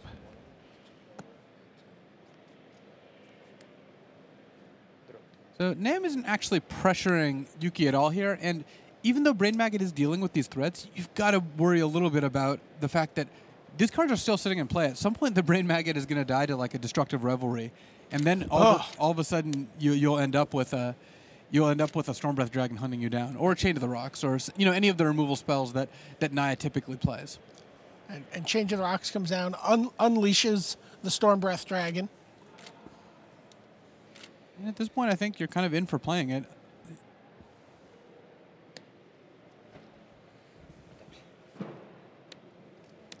In we come. And now Nam has to decide how patient he wants to be, since he's still got a Silence of the Believers in his hand. And he can get the Storm Breath, but maybe he can afford to wait until a second target comes out. Revealing Eidolon of Blossoms is pretty big, though. Eidolon of Blossoms is kind of what lets Nam pull ahead here. Right. And being able to cast Eidolon and cast an enchantment or two and just draw even just like 2 cards off it is really, really big. Any chance he can bait Ichikawa into Monster Sing the Storm Breath Dragon? He might be able to. Ha! He's going to Banishing Light, the Chain to the Rocks, get the Brain Maggot back, and Maggot the Banishing Light in hand, and then just says, I'm just going to Silence the Believers. So your Storm Breath Dragon and leave you with nothing. We're in a top deck war, except Nam has both Eidolon of Blossoms on top of his deck and a Courser of Kruvix in play. I think Yuki may have drawn either, he drew a white card, so it's likely, and it looked like either a Chain of the Rocks or a Banishing Light. So it looks like he can now re-free one of his exiled cards. There's a lot of exiled cards for a lot of different reasons here. He can free his Banishing Light the Courser, the Brain Maggot unleashes Courser. And he's just going to go straight to his Courser. I would like my Courser back, please. Planeswalker on the top. Well, he still has to cast the Courser. Since the Brain Maggot's not a Banishing Light. Oh, no. But he has nothing else. He's just going to cast the Courser. Oh, okay. They're like, what's this doing revealed? So, yeah, now it looks like it... Okay, everything is fine. So, how many cards bottom? So it looks like we're going to get a reshuffle here, is my guess. Sorry, really? It's okay. And they're wondering how many scries they've had. Right. It's because even though Ichikawa wasn't trying, obviously, to get an advantage of any kind, they still might end up reshuffling the top based on the fact that he looked at his top card without having an actual reason to. Wow. Yeah, and he looks a little embarrassed there. He's like, "Oh, I'm sorry for the, sorry for that." Clearly, he has no other play but to play the Courser, so that was what was going to happen. Of course, now he might hit a land off it, which is somewhat funny since you're going to play the Courser. Right. Reveals Banishing Light. Though. The funny thing is, a Johnny actually would have been preferable. So Ichikawa certainly did not get an advantage out of that. The Banishing Light deals with Eidolon, so it's either way, it's a decent spell. I think sometimes, Luis, people at home will see something like that and go, "These guys are playing in the top 8, they're in the semifinals. How could they make a mistake like that?" Or can you explain to people how grueling it is to get to this point in a tournament and how much Magic you've played and? Yes, I can certainly do that for you, BDM. It's really grueling once you get to this part of the tournament. Oh, not me. No, not you. Yeah, so it is, and a lot of it is, Courser of Kruvix is the kind of card where there's a lot to pay attention to, because you always have to flip top card in your library. Sometimes Courser's in play, sometimes it's not. The amount of times I've seen people flip the top card when they're not supposed to, or not flip the card when they're supposed to, is really high. And it's, again, through no malicious intent. Right. It's hard to keep track of all Not just in the semifinals, it happened in round 2 also. Yes. We will keep track of the fact that Elspeth Sun's champion is now on top of Yuki Ichikawa's deck. And is going to stay there. Yeah. We're not activating Shoulder of Fortune anytime soon. Be a pretty sick card for this format, though. Yeah. And Yuki's got to be happy about this, because he can go ahead and Banishing Light the Eidolon if he wants to this turn, though he knows that Nam is not drawing any extra cards off it this instant. He's drawing an Elspeth. It's going to get cast undisrupted, so he's got a lot of options. He could also Banishing Light like the Brain Maggot to get back Banishing Light, to Banishing Light the Eidolon to end up with more cards exiled.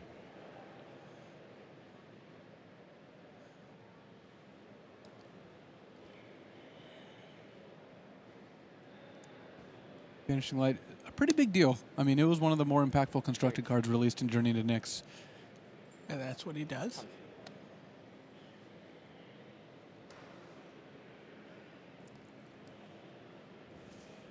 ups his storm count here. It's going off. Unfortunately, the Stormbreath Dragon is just well and truly exiled, so there's no way to get that one back. That one's just legitimately gone. So back we go to Sun Nam. On the top of his deck is a Hero's Downfall. Perfectly timed. Elspeth is not long for this world, and you know this is kind of how this matchup goes. There's just so much one-for-oneing that both players are looking to get extra cards. Yuki mostly off Planeswalkers or you know, a well-timed Polish Crusher hit. Nam mostly off Eidolon of Blossoms. I find it interesting. Also, just we know that Nam has 2 lands in hand. He may not have wanted to reveal that he'd been holding a land in his hand, but played the basic land because he knows he doesn't want to play the Scry land because he's keeping that card on top. So he just wants more information next turn. Also, if Yuki's paying attention, and I imagine he is, he at this point knows that the land is in hand. So Sure. I think he might have seen it off Corsair because Nam's had a Corsair in play for quite some time. So we have 3 soldier tokens joining the party, courtesy of Elspeth. And now we see Corsair looking at the top card again. Herald of Torment. Herald of Torment's good. I mean, this is a threat. A part of the game where it shines because next turn Yuki's going to play a Johnny, but now Herald threatens to get strapped onto a Corsair, fly over the blockers, and kill a Johnny. Absolutely, it fills the same role that the Prognostic Sphinx fills. In the bug decks. Yeah, which is attacking planeswalkers and then eventually closing out the game. And being somewhat difficult to kill. Even if I bestow it and you activate your Elspeth or do something to kill my guy, I'm going to end up with the Herald of Torment back in play when it falls off. And sometimes you end up at a low enough life that's a big deal, but usually you're safe. Corsair of Krufix really shining in this tournament. It's going to be a powerhouse in Standard as well, and. Interactions like the fact that Yuki can just plus a Johnny to move cards off the top of his deck. Yeah. The fact that you can hit Scry lands, like all these things work so well together. Corsair and Kiora.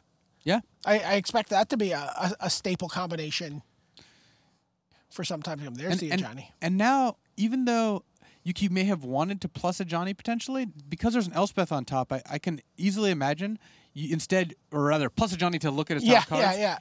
Use the other plus to instead make, like a soldier token giant. I've spent a lot of time this weekend looking at Twitter feeds, and I can tell you that approximately 2 seconds after a Johnny hit the battlefield, Twitter started conversations about 100 life, 100 life. Yeah, I was rooting for it in the. I was hoping it happened. I cast my vote on Twitter. And he did it. He could have. Yeah. He just looked at extra cards. He could have just played it. He was going to play the second of Johnny, and he could have gained 100 life and made everyone happy. So Yuki here chose to plus a Johnny to draw the Elspeth. One of the reasons I would have wanted to redistribute counters is you're drawing Elspeth anyway, so your next turn's a good draw. Right. And you protect Elspeth against a Brain Maggot or a Thoughtseize too that way. Exactly. But plussing it still gets you the Elspeth in your hand, and now, kind of as expected, the Corsair is going to come over to kill a Johnny. Yep. And there's an Elspeth Suns champion waiting for Nam on the top of his deck. This is a slugfest. A lot of people at home also saying... Slogfest? A lot of people at home saying it seems a lot easier to follow the game when you can see what's on top of everyone's library all the time. It's true.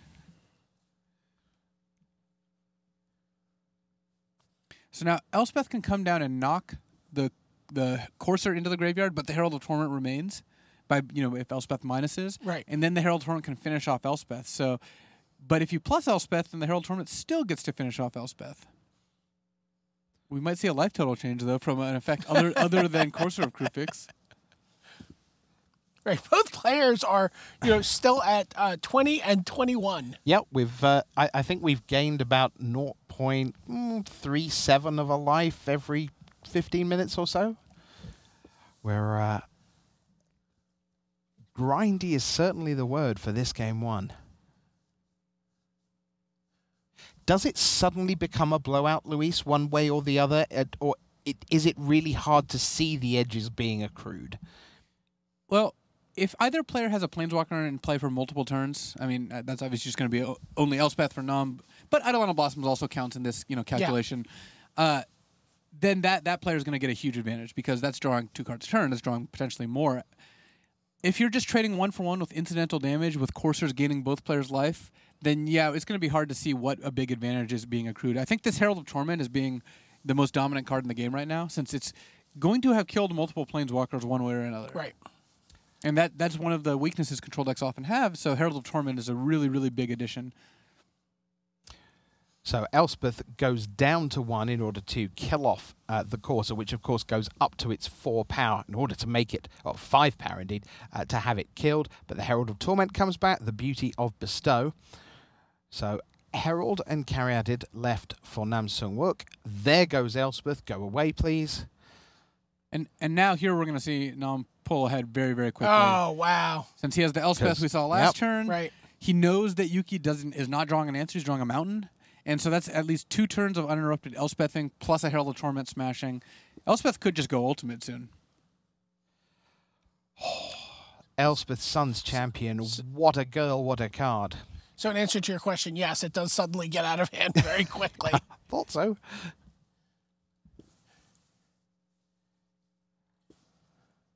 And then there's Voyaging Satyr sitting on top, which is another card that does not answer Elspeth.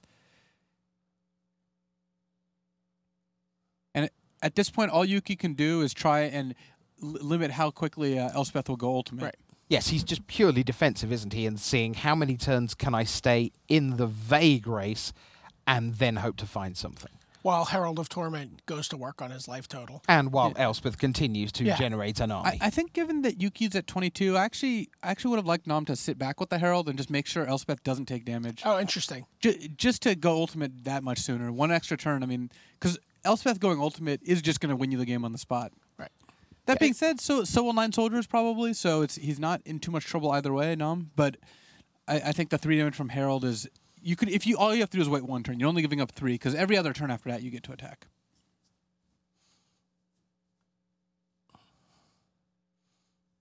Ichikawa's been getting some advantage with his Corsair. Yeah, he's the only one with a Corsair now, but grinding through his deck. And Polis Crusher is a legitimate threat. Elspeth can always just minus to wipe it out, and actually Nam's going to have enough soldier tokens that he could just block with 9 soldier tokens and kind of see what happens.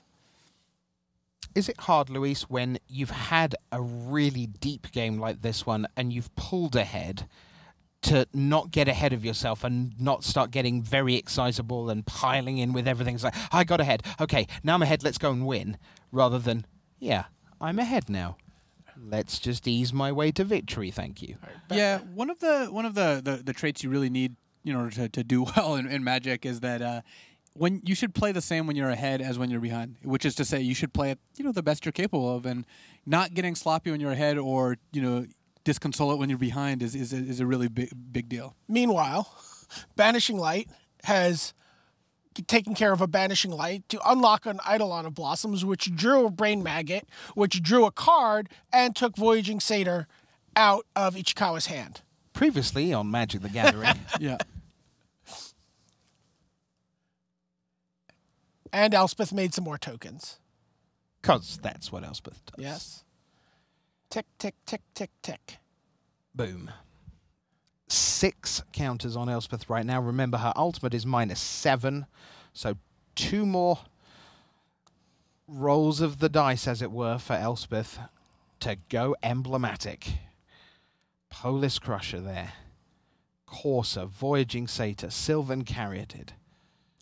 And at this point, especially given that Nam had the hero's downfall. I think that Yuki's in trouble. He's not going to actually be able to stop Elspeth from going ultimate, which is going to deliver lethal damage in just next turn.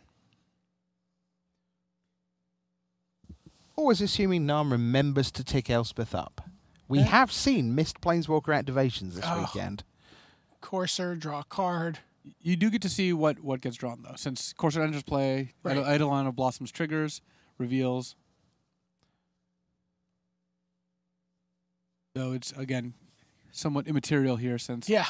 Unless Yuki makes an attack at Elspeth and Nam decides to not block, then Elspeth is going to just send 9 soldiers, a Herald of Torment, an Eidolon of Blossoms, and a Corsair of Krufix to the sky. There would be something rather neat about Elspeth claiming victory here in Journey into Nyx, for those of you who follow the flavour of the world. But right now, what Nam Sung-wook cares about is that she delivers game wins in the top 8s of Pro Tours. So Elspeth Sun's champion and Nam Sung-wook take the lead here in our second semi-final. Remember, waiting in the wings is Mr. Patrick Chapin, the innovator, closing in on, for him, a first Pro Tour victory here in his 5th Pro Tour top 8. So what we're going to do as the players gear up for Game 2, they will be heading to their 15-card sideboards, and we will head to their 15-card sideboards as well. Why don't we start with Nam Sung-wook of South Korea, see what he has to work with. A couple of Dark Betrayals, 2 Feast of Dreams, a Singleton, Glare of Heresy, Deicide, Agent of Erebos, and Silence the Believers, 3 of Reaper of the Wilds, and then the full set, Luis, of Fleece Mane Lion. Yeah, this does not appear to me to be the matchup where you really want Fleece Mane Lion. Reaper of the Wilds does seem good because it blocks Polis Crusher. Even when Polis Crusher goes monstrous, you can trade via Death Touch. But Glare of Heresy looks good. It kills Elspeth and Banishing Light and a Johnny. And then Silence the Believers is generally good against the Naya decks that have, creatures that cost 4+ mana. Is the deck relatively easy to get things out of? We talked, I heard earlier in the morning, talking about Stanislav Sivka's deck. There's not a lot of room for fancy sideboarding because so much of the deck is doing what it wants to be doing fundamentally. Does he have sort of plenty of room for wiggling things in and out? Well, he has a lot easier time than Stanislav does. Stanislav is playing a completely synergy deck with a very tight curve. Like, Stan basically can't sideboard. He can take out 5 cards or something at most. These Naya decks have a little more room. The Red-Green Elspeth deck does not going to want to touch the Mana Accelerants or the Coursers, and it's not going to want to touch the really good spells like the Elspeths or potentially even the Stormbreath Dragons. The Stormbreath is a little vulnerable to removal, but you can kind of tinker with the removal count. You can mess with, which threats you want, like Pelucranos. Might not be what he wants, though it does hunt down Eidolon of Blossoms fairly well. So why don't we take a look on the other side of the table for Japan, Yuki Ichikawa, the 26-year-old. Here's what he's got. Yep, well, he got a fairly simple sideboard, just the 5 cards in it, full sets of Magma Spray and Hunt the Hunter, then 3 bonus Xenaghost the Reveler, and a couple each of Perforos and his signature weapon, the Hammer. Yeah, I do not anticipate Magma Spray coming in. It can kill Eidolon of Blossoms, but that's basically what it's limited to. Whereas Hunt the Hunter is a little more interesting because it kills Eidolon of Blossoms with even Sylvan Caryatid. Right. And if your Courser can hunt their Courser. So that is a card you might want in there. The fact that it can't attack Brain Maggot is a little annoying, I'm sure. Though Magma Spray, I suppose, does that as well. You also have Xenaghost the Reveler, which is good against a 1-for-1 removal, and in a long, grindy game is kind of the card you want. So I could see those coming in.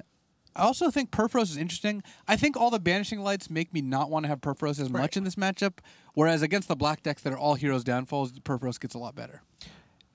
Why don't we take a look at Eidolon of Blossoms? You just said there he wouldn't bring in Magma Spray to kill this guy. This guy seems pretty good. BDM, talk to us about Eidolon of Blossoms. I mean, this is, I think, the card that most people were excited about when, you talked about Banishing Light as being one of the big powerhouse cards, but I think when you fantasize about building a deck with the new cards, you start thinking about a card like Eidolon of Blossoms, where you're going to be able to sort of create an Enchantress engine. This is, you're going to be able to, every enchantment that you play draws you a card, you dig deeper, you develop your mana, and, this is really the piston for the Constellation engine. What was the first Enchantress? Was it Verdalian? Verduran Enchantress. Verduran, that's the one. There we go. Yeah, this is actually the card in the first deck that we really liked testing for this Pro Tour, which was Black, Green, White Constellation with actually Doomwake Giant, which is what Conley ended up playing, even though he's now testing with a different team as well. But the synergy between Eidolon of Blossoms, Banishing Light, and Brain Maggot and Courser of Krufix is all really, really good because all those cards could justify themselves. Right. Is it unfair to really call Nam's deck a Constellation deck? Like, it almost feels like the Doomwake Giant is really the card that pushes a deck over the top into being Constellation, where this is kind of like a junk good stuff deck that just happens to draw cards with Eidolon of Blossoms. Yeah, I mean, I think if you're really wanting to drill down on what the deck is, it is a junk mid-range deck that's just getting card advantage off Eidolon of Blossoms. Right. It's not really trying to go off. But I think calling it a Constellation deck is reasonable, at least, because it is highlighting the mechanic. Yeah. No infinite mana in this deck. Did you play against any of those infinite mana Eidolon decks? Well, I didn't play against the Market Festival Kiro's Follower Thassazyre deck. I heard about that one, but I played against Alex Sittner, who was playing a deck with Dictative Krufix, Mana Flare, and going off with Eidolon of Blossoms, Fonts of Fertility, and just like playing a ton of cards. Oh, wow. He had a Crone Colossus in there as one of his finishers. Oh my gosh. Yeah. That's awesome. How did he do with that deck? When I played him, our records weren't great, and I beat him. So, and he said he played like 3 of my teammates, and it was just not a good matchup. Yeah, yeah. I imagine that you are a little busy next weekend, Louis, so I imagine we won't get a chance to see you in Grand Prix Atlanta. Is that right? No, I'm actually heading home. Yeah. Either tonight or tomorrow. That is yet to be determined. Mm-hmm. And then I'm heading back on Friday to play in the Grand Prix. Awesome. Fantastic stuff. A week after that, we go to Manchester, my local GP, and that is this format, Block Constructed. So if you're giving advice to people at home who are getting ready to play Magic Online Block Constructed or coming to Manchester for the GP, where would you send them in terms of directions for decks? Hold that thought till after Game 2, because we're going back down to the floor. The players are ready for their second game. And here we go again with Nam Sungwook of South Korea against Yuki Ichikawa of Japan. Game 2 of our second semi-final here at Pro Tour Journey into Nyx, with Nam in the driver's seat 1-0 on the back of many soldiers that eventually leapt to the skies, courtesy of Elspeth, Sun's champion. So we get a look at opening hands. Pretty solid for Nam. He's got Caryatid, Corsair, Eidolon, Thoughtseize, and 3 land. And this is a pretty ideal hand. I mean, I guess he would trade one of the planes for a swamp so he can have turn 1 Thoughtseize. But other than that, playing the classic opening of turn 2 Caryatid, turn 3 Corsair, hopefully play a land off top is what these control decks or these mid-range decks all want to do. So we're going to see a bit of scry action. Oh, and it looks like Ichikawa did board in Hunt the Hunter to fight the Corsair battle to kill Eidolons. That's exciting. And then Perforos is making an appearance as well. So Perforos, and the combo here, since you'll notice that he doesn't have very many ways to animate Perforos, the combo is actually just having a Perforos and then Elspeth? And then plussing Elspeth or Xenagos. I mean, it's pretty sweet, too. If your opponent has a Planeswalker, you can do a lot of damage to it very quickly with the Elspeth. Yeah. So Perforos can just go straight to the Planeswalker. Let's see what Brain Maggot is going to show up. We see there, and no. Oh, you brought in a god? No. Yes. No.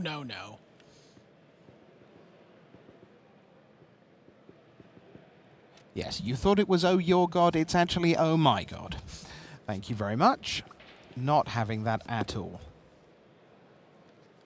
Todd Anderson, I know, had Perforos and then the Thing of the Great Revel, and sort of 16 damage, the 4/2/2 hastes, doing 16 at a stroke off an empty board just with Perforos.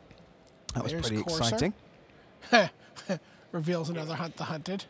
And Hunt the Hunter looking like it's not as exciting as Magnum Spray against this Brain Maggot in play. But I mean, Nam does have Corsair of Krufix and Eidolon of Blossoms in his hand, so he is getting restricted by these Hunt the Hunters. Even if he doesn't play them, so Yuki thinks that he's not too happy about having these Hunt the Hunters. The fact that it's slowing down Nam's play and kind of stranding cards in his hand actually means they are doing something. Thoughtseize. And again, as we saw in Game 1, Nam is doing a fair job of stripping Yuki Ichikawa's options away early in the game. Combination this time of Brain Maggot and Thoughtseize. And one of the perils of playing a ramp deck, especially one that has a bunch of removal spells in post board, is how many threats can you really have in your deck? Well, there's one heading on top, so I guess that answers that. So you are vulnerable to Thoughtseize and Brain Maggot and the like, but still, I mean, drawing an Elspeth will get you out of that situation. Does he not have a second white source? Currently, he doesn't, since he only has Sylvan Caryatid, and Voyaging Satyr needs an actual white source to operate. So that one's not actually improving the odds of you having a white source here. Mana Confluence or planes off the top to get played off Corsair is exactly what Yuki really wants to hear here. Well, he can do it even with a Scryland, right? He would be a mana short total. Right. He would be able to get white right away from the Scryland, which is nice. Right. And Nom might start firing off some plays here. He can just play Eidolon Blossoms, draw a card. He knows he's going to lose it to Hunt the Hunter, but it still might be worth it. He can't just assume he's never going to play it, because that Sylvan Caryatid at the very least is never going anywhere and is always going to be able to hunt down the Eidolon.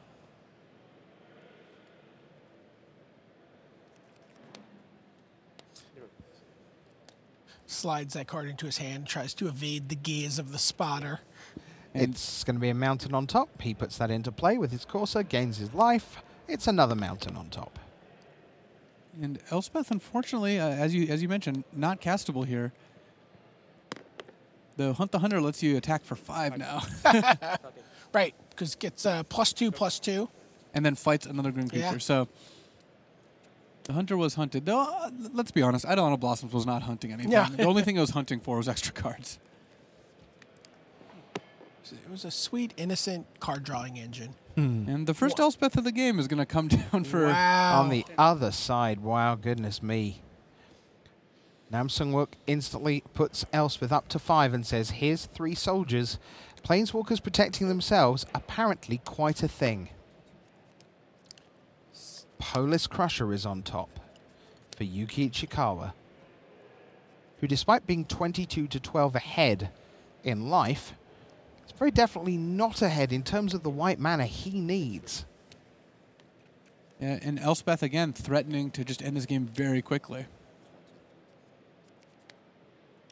Because even though Nam doesn't have a specific other answer to Polis Crusher, Elspeth is, already an answer just by herself.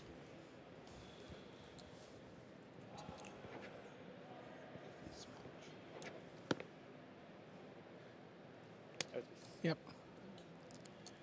Goes to attack Elspeth. Soldier jumps in its path.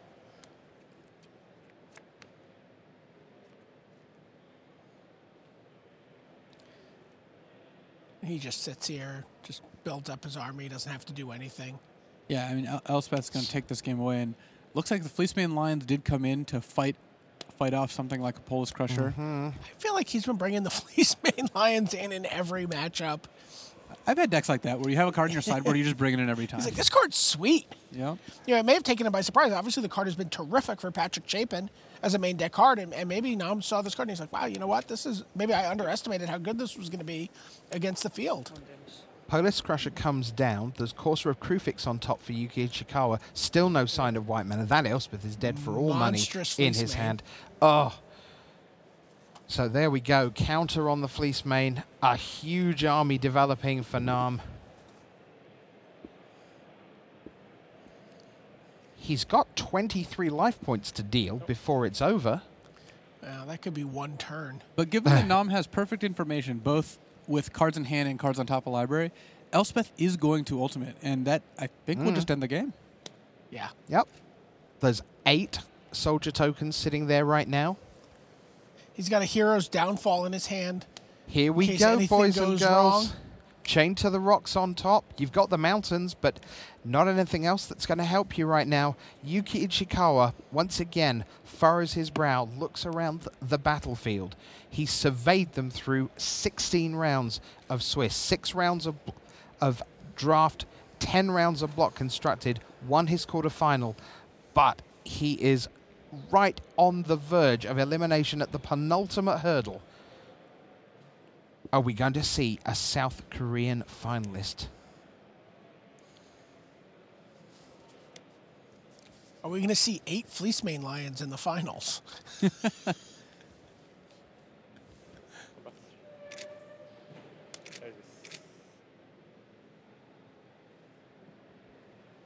Oh, Polis Crusher attacks, goes to Monstrous Hit when the Fleecemane Lion blocks. Yep. And Hero's Downfall. Kills it in response to the trigger. There's the ultimate, and the ultimate news for Nam Sung-wook. Congratulations to him and to South Korea. You have a Pro Tour finalist. It will be United States and South Korea in our final of Pro Tour Journey into Nyx. Yuki Ichikawa, in the end, could not deal with Elspeth, Sun's champion. She's right on the verge of extinction herself, as we know, in terms of the story. But her story will not be extinguished until the final. Wow. Yeah, and it's funny, you know, Luis, you were talking about the idea that these guys had perfect information. You know, that maybe in a situation where both players weren't playing with the tops of their decks revealed, you know, maybe Nam is a little more tentative about how he handles his Elspeth. It's possible. Luckily, Elspeth just goes one direction until she ultimates, so it probably wouldn't. It would have ended up in the same place, but it still made him play, you know, with at least a little more confidence. Right. 15 minutes from now, we'll be here for Nam Sung-wook of South Korea and Patrick Chapin of the United States to play for $40,000 for platinum, for a seat at the World Championship, probably for a free ham sandwich.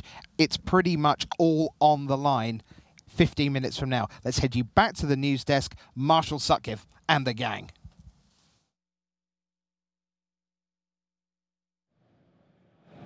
Thanks, Rich. Welcome back to the news desk. Marshall Sutcliffe with Zach Hill and Randy Buehler. And gentlemen, we have quite a final set and quite a final semifinal match there as we see Yuki take his exit. Yeah, I mean, he's playing red-green Elspeth, but in the end, it was Elspeth that did him in. We talk a lot about the Constellation deck's enchantments, but also just plays very powerful cards, and it was able to take that and gain away. We see that a lot in Block Constructed. A lot of times, just the most powerful cards move to the top.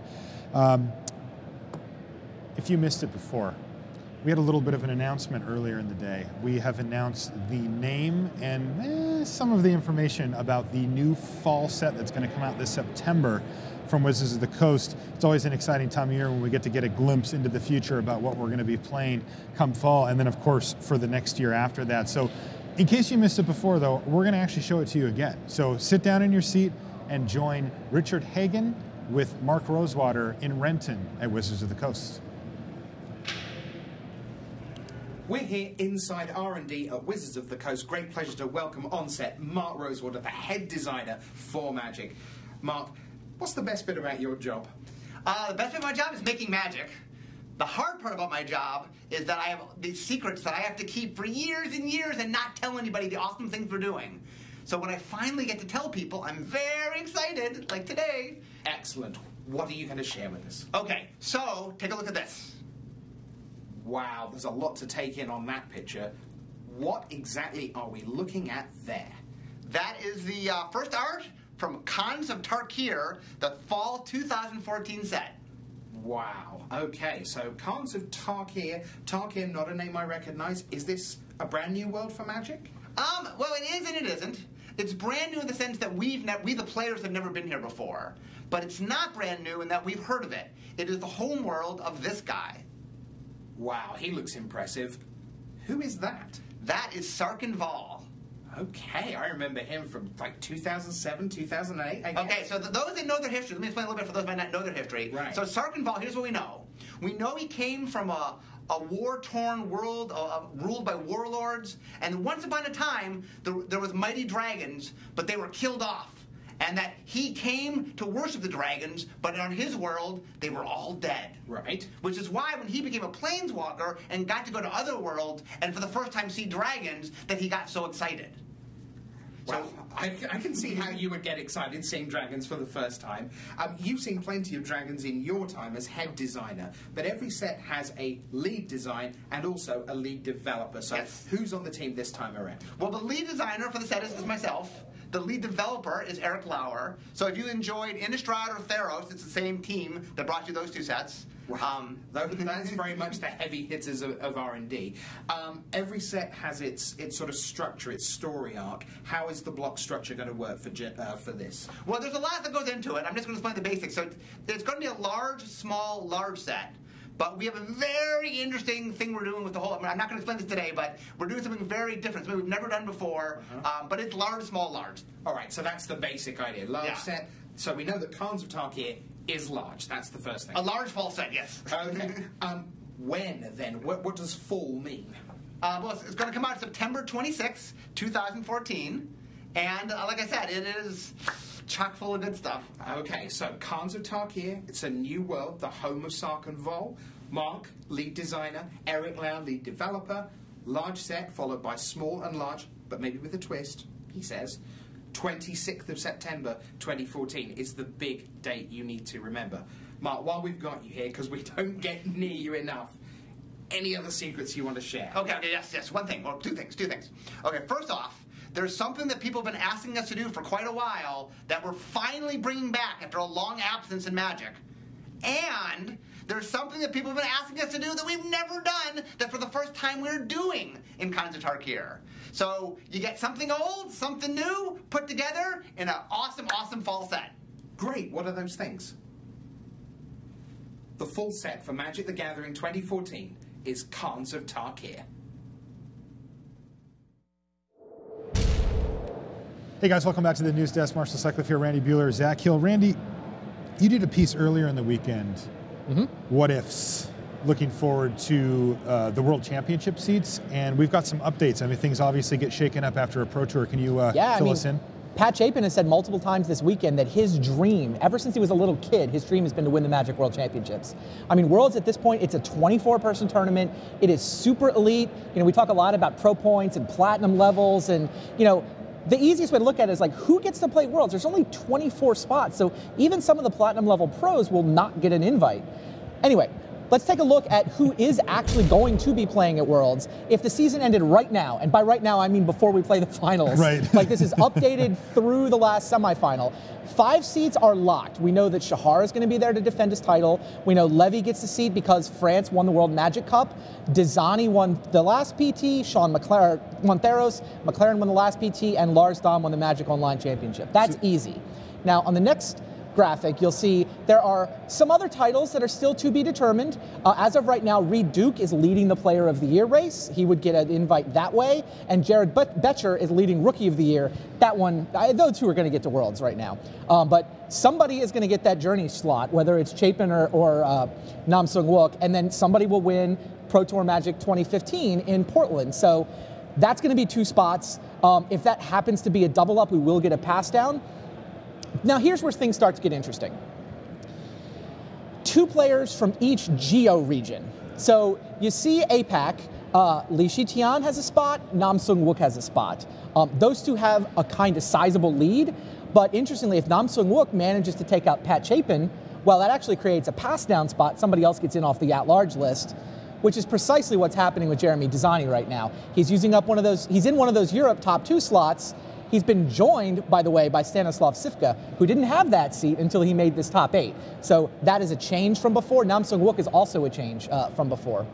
Japan, Kentaro Yamamoto, and when we showed you this piece on Friday, it was Shuhei Nakamura, but Yuya Watanabe put up the good finish, leaped a couple points ahead of Shuhei to get one of those 2 Japanese spots. The United States ones on the next graphic, you'll see that Reed Duke now creates a pass down. Right. As of Friday morning, Reed was using this spot, but hey, now he's Player of the Year, so that's better, right? Or at least leading the race. Owen Turtenwald hangs out in 2nd place there, and there's no change for the 2 Latin American spots. At-large invitations, at least 5 guys get in off the at-large list, and currently at 7, becomes 8 if Nam Sung Wook wins this Pro Tour. Josh Utter-Layton was not on this list Wednesday morning, and it's funny, I was updating it in real time. You know, he's leapt to the top of the pile. I mean, he's still a couple points behind Owen, but I mean, 50 points, he's in good shape, he's now clinched platinum, he looks like he's going to get to play Worlds again. Tom Martell had a great weekend, kind of quietly, he got knocked out, he picked up that 4th loss relatively early to knock him out of top 8 contention, but he did finish in the top 16. He was one of those Pantheon members in the top 16, so 49. Sam Black has been hanging out near the top of these standings all year. Kind of riding the wave off of his early crushings of the GPs and of course the PT. Yeah, absolutely. Theros. But although you see, people have started to kind of catch him, right? There's a cluster in the 40s. Paul Rietzel, great weekend for him. He joined Martell with that draw into the top 16. So he's feeling great. 48 points means he's clinched platinum once again for Paul. He looks very likely to get to play Worlds. And then you kind of got a bubble. It's a 3-way tie at 44 right now. And I didn't actually look up the tiebreakers. The tiebreakers, it's how many Pro Tour top 8s did you have, followed by how many Grand Prix top 8s did you have. I didn't do the math, but McLean, Stark, and Hayne are all tied right now at 44. 7, it won't matter. But you look at the next graphic, and Pat Chapin, he's only 1 point behind them, and Billy Jensen is only 2 points behind them. Now, you see the plus there, of course, Chapin's still live. If he wins against Nam Sung Wook, well, he's into Worlds. If he loses this, he's 1 point behind in his effort to go chase that childhood dream of winning the Magic World Championships. No. He came close once before. He's been second at Worlds. Now, what kind of opportunity does Patrick Chapin have to pick up those missing points? You know, for a lot of people, I know that the Grand Prix have run a little dry. You can only count 5 Grand Prix results. I mean, it's, you know, the Pro Tour Player of the Year, and you know, Watsy, in an effort to make sure the Pro Tour really mattered, says now you can only count 5 results from Grand Prix. I don't know if Chapin has 5 Grand Prix results. You know, you talked about it earlier. He's been kind of a Pro Tour specialist. Right. You know, he did really well at Pro Tour Theros. He's done really well this weekend. That's where the majority of his points are coming from. I actually think if he hit, you know, there's not a lot of Grand Prix left, but is he going to hang out in town and play Atlanta next weekend? Is he going to, you know, chase, there's Chicago, you know, there's maybe half a dozen that he could get to, maybe it's 4. I don't think he's got 5 Grand Prix results counting right now. So I actually think that's a guy who can turn a profit. If he loses here, I predict you'll see him chasing that World's invite on the Grand Prix circuit. Speaking of what might happen here, why don't we take a look at our players in the finals here at Pro Tour in Atlanta. We've got Patrick Chapin and Nam Sung Yo. Let's take a look at Chapin first. You know, Zach, I was talking to you something earlier. It's something, take a look at Chapin there. The picture just gets me every time. It does, yeah. This is something that's really interesting, that you don't think about it in these terms very often. But when it comes to professional level Magic tournaments, Chapin's never won one. And that is not uncommon to see among even, you know, grizzled veterans like Patrick Chapin. Outright winning one of these tournaments is very difficult. He's clearly had a lot of success, right? This is his 5th Pro Tour top 8. It's not about success, it's just getting the actual trophy. Yeah, I mean, it's easy to see you know, there's a bunch of names at the top of the standings. We count top 8s. It's one of the things that people kind of remember over a long period of time. But if you've never won a tournament yourself, you know. You know, you're like, why can't I get over that last hill? So, you know, a win here would be a big, big moment for Patrick. All right, let's take a look at how he got here. Things were pretty smooth sailing for Patrick. Win, just completely undefeated on the first day.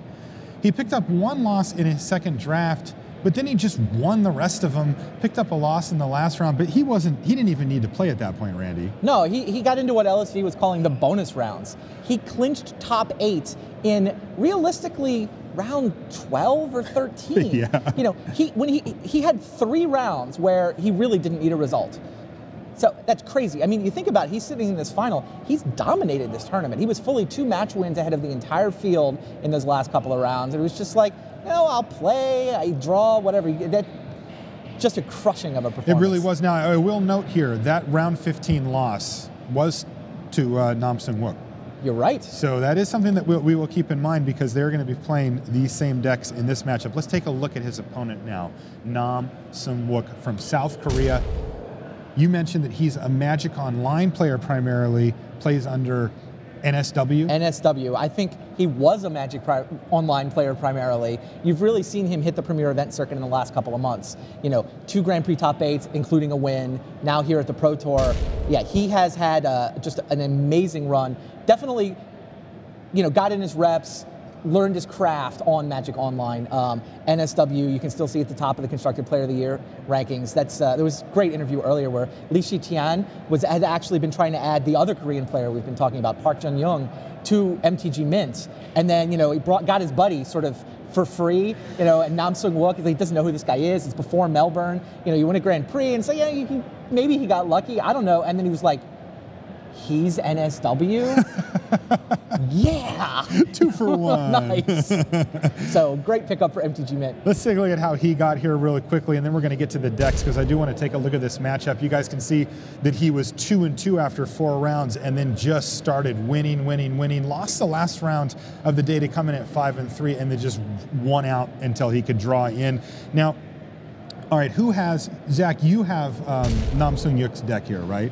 Yeah, and again, we've talked a lot about it. It's a junk deck, black, green, white deck with a lot of enchantments. But as we saw, you know, still 3 copies of Elspeth Sun's Champion, one of the cards of the tournament. It's got 2 copies of Silence the Believers, really kind of the breakout card of this tournament, a card that a lot of people were saying, yeah, there's got to be a use for this. What exactly is it going to do? Well, against those red-green Elspeth decks, it is just a killer. We We saw Patrick Chapin effectively destroy 3 creatures, getting 3 cards for 1 with it to advance to his semifinal round. I mean, really incredible deck from Nam here. A lot of players just decided to play, you know, basically all enchantments. Nam, a little bit more innovative than that, and that's really paid off. Yeah, this deck is an interesting one, and I'm really curious to see how the actual matchup goes as well. We've been noting that these matchups have been, we had a very aggressive deck versus what's essentially a control deck in the first round.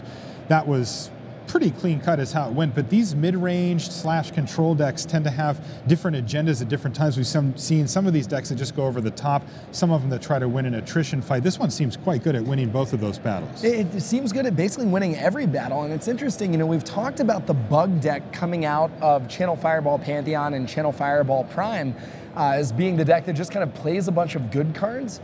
This deck kind of just plays a bunch of good cards. You know, you see Thoughtseize, Hero's Downfall, Banishing Light, a card that's been good in the past, Brain Maggot, a reprint of a card that's been good in the past, Elspeth, Corsair Caryatid. The difference is they also work really well together. Randy, give us a quick overview on Chapin's deck. The players are just about ready, so. Oh, great. Yeah.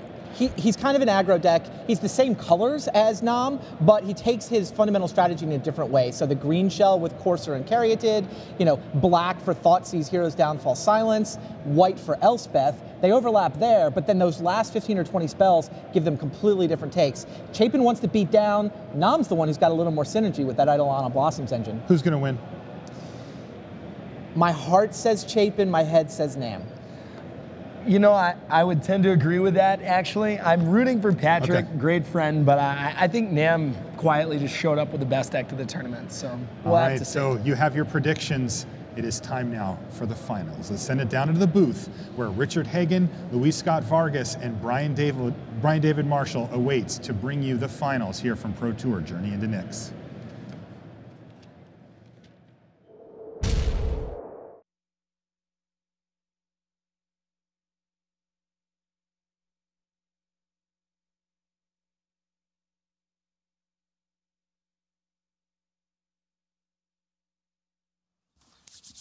It's not best of 1. It's not best of 3. It's best of 5. We've had gods, we've had monsters, we've had scry, and now it's time to find the hero. Patrick Chapin, Nam Sung Wook. Somebody wins now.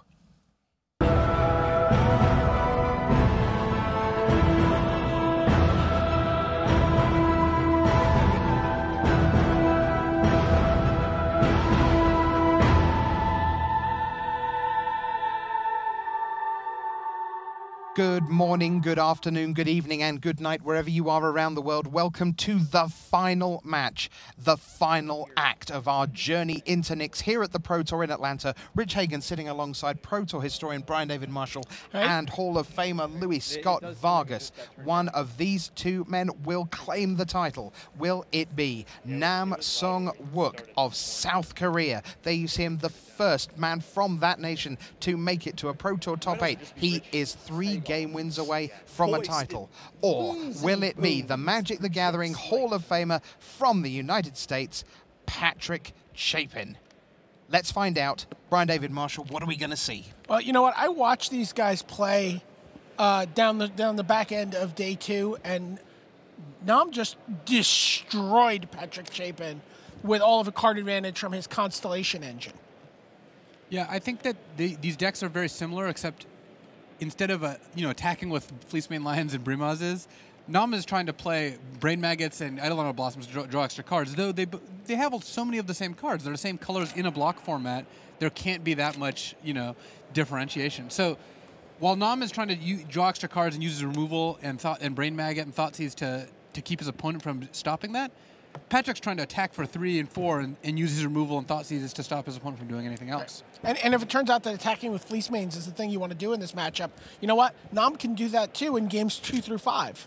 Yeah, he can sideboard into a deck that really looks similar to what Patrick is doing. And what Patrick is doing, first of all, he's drawn his singleton copy of Read the Bones, which he's going to utilize here off his Sylvan Caryatid. First blood.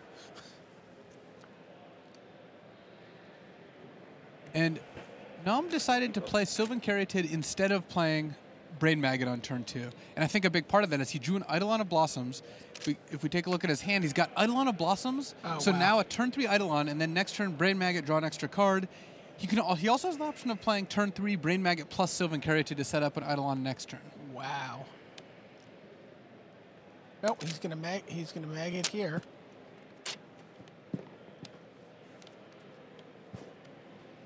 Patrick's got a pretty stacked hand. Yeah. Doesn't he just look at that collection? Elspeth. So, yeah, he's got like great cards in every category. Planeswalker, enchantment, instant creatures. Yeah, he's got the whole range, and basically Nam has to decide whether he wants to take Silence the Believers to let his Eidolon of Blossoms live, or take Elspeth. I think taking Fleece Mainline and Courser, those cards are okay, but they're not as high impact as the other 2 cards.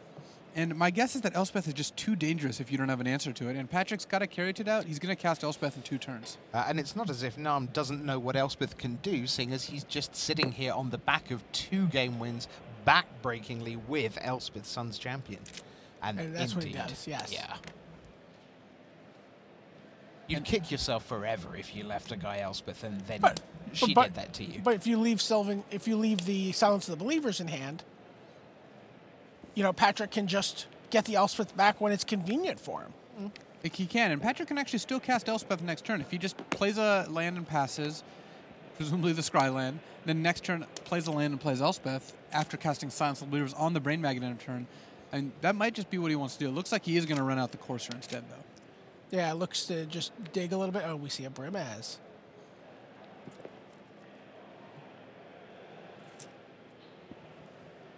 We've got a combo here. We've got Mana Confluence plus Courser, offsetting the life loss. 1, 2. I'm at 17. Here's my Fleece Main Lion. And I think Patrick's just content to let the Brain Maggot sit there and get back his Elspeth at a future time. I mean, just whenever he wants it. But he would rather not take 2 turns off of casting spells to do that. Right. And we've seen that just how much you get to dig through your deck and find your better spells with the Courser. Reach out, Hero's Downfall, no Monstrous for you.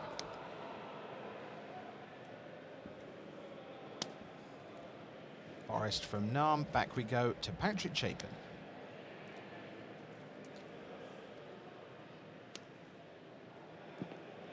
Here we see Thoughtseize on top of his deck. He draws his Brimaz. Thoughtseiz's losing a little luster here. Nam does not have a ton of cards in hand, and he will likely cast the good ones before Patrick has a chance to Thoughtseize them. He's been sitting slow rolling that Eidolon of Blossoms, and he's just waiting to I guess wear out Patrick's hand a little bit. He might be. He also wanted to kill the Fleece Main before it went monstrous, so he might have felt that just waiting an extra turn would not be advisable. Back up to 18 for Chapin. Leaves Thoughtseize on top. Keeping the Thoughtseize, now he has to decide whether he wants to Elspeth or Brimaz, because basically if he just passes, he's representing Silence the Brain Maggot, cast Elspeth next turn, but it looks like he would rather just get more threats on the board. Right. Here is Brimaz, King of Ereskos. And the cool thing about Silence, I mean, part of the reason the card is so insane is that because it has Strive, by keeping Silence in his hand, Patrick is, kind of restricting the future plays Nam can make. Right. Because if Nam plays another creature, now all of a sudden Patrick has the option to play it for 7. And just Patrick's kill 2 one creatures. land away from killing an Eidolon of Blossoms and a Maggot. Yeah, now Nam actually would not mind seeing, another Brain Maggot would be kind of awesome here. If he casts Eidolon, draws Brain Maggot, casts Brain Maggot, takes Silence, draws another card, and that's kind of like what his deck is trying to do here. Wow. There you get a look at Eidolon of Blossoms. And it looks like he left the card on top. I don't know if he's still thinking or not, but he did just scry. And if he left it on top, then presumably it's something that'll do something in the near future, especially since he knows Thoughtseize is coming. So leaving an expensive spell there and getting Eidolon or that spell Thoughtseize could be rough. So my guess is it's an expensive spell, because otherwise he would have cast Eidolon to draw it. Right. And play it, but he knows he's going to get Thoughtseized. Do you want to just guess Elspeth here? I mean, that's the one that makes the most sense to me. Yeah.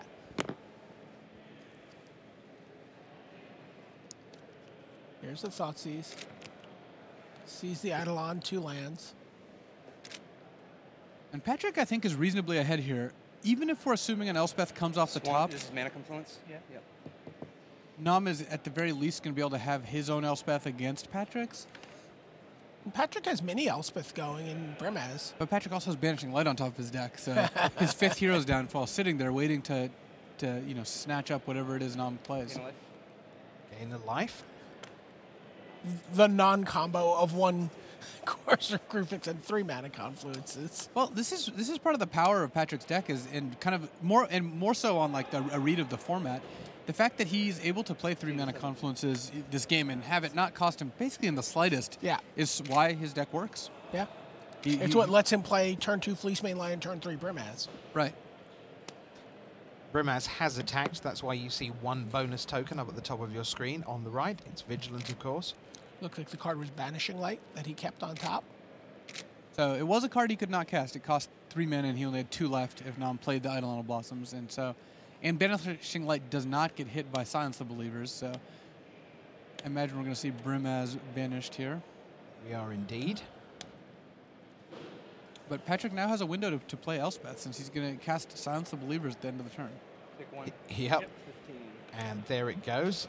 Nam knows full well what's happening there. You see Nam putting the card sideways under his graveyard because it's exiled by the Silence. That's right. Yep, I'm at 15. 15, okay, you're 17.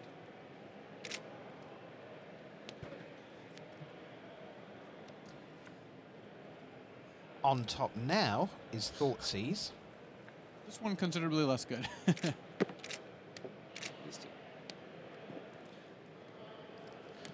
Just take the 1. But now, 1, 2, 3, 4, 5, 6. Ow, ow, ow. Just ow, ow. Yeah, there's only 2 there. Elspeth up to 5, 3 soldiers. Board advantage well and truly P. Chapin. And it's not relevant in this matchup, but it is funny against Bile Blight that the Brimaz soldiers and the Elspeth soldiers do not have the same name.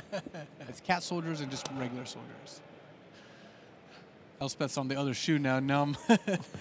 This is how he won his last match, and right now he's under the gun. I mean, he's got very few turns to find an answer for Elspeth, and even if you can stop her from ultimating, well, backup plan. The accumulation of like 9 tokens might just be too much. Attack. Take 3. Yep. Take 13, 3. Expected blocks from Nam. Yeah, I mean, Patrick just sort of going, this is what you're going to do. They've actually been very helpful to each other here in game 1. Oh, yes, you're getting rid of my Brain Maggot, aren't you? And then making Elspeth. Yes, I am. Well, we have another one of those games where all the information has just been known for so long. Banishing Light on Banishing Light. Get my Brimaz back. Absence of Board Sweeper in the format. You don't come back from that. There's a big burst of applause that you can perhaps just hear in the background there. They're a long way away from the feature match area, but that applause is for Patrick Chapin, who leads by 1-0 here in the final. He's had a storied Magic career, but nothing would top taking the title here. Why don't we take a look at the sideboards, because of course nowhere is it more important than in the final when we have best of 5.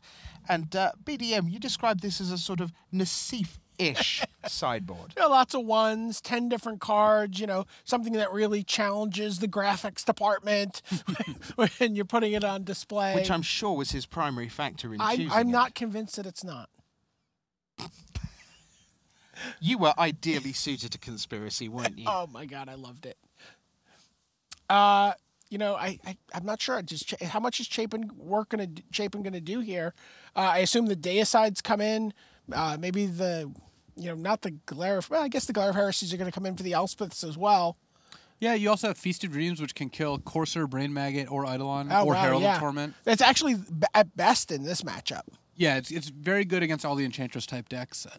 One of the cards that we went back and forth on is like, do you want Drown in Sorrow? Because it kills Brain Maggot and Eidolon at the same time, but those are the only 2 cards in the deck that it really affects. It affects if you're behind in the Elspeth War, that could also be a factor.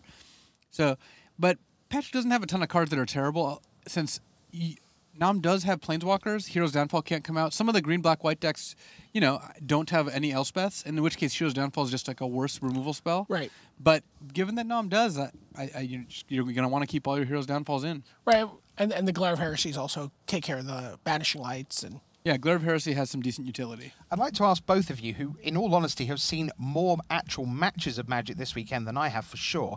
Deicide is a card that's obviously brimful of flavour. It's just hard to imagine a more flavourful card. What do you think is the role of the gods in this set? We haven't seen a lot of devotion decks. We haven't seen a ton of Erois running around in Red White Heroic, for example. And Deicide, therefore, doesn't seem particularly to have been a card that sort of had its chance to be full value. What's your take on it? Well, I mean, I think you're really just expecting to get 1-for-1 with that. You're just expecting to get a Banishing Light or maybe get an Eidolon of Blossoms. And if you happen to get a god and just like strip your opponent of, multiple copies, well, that's just gravy.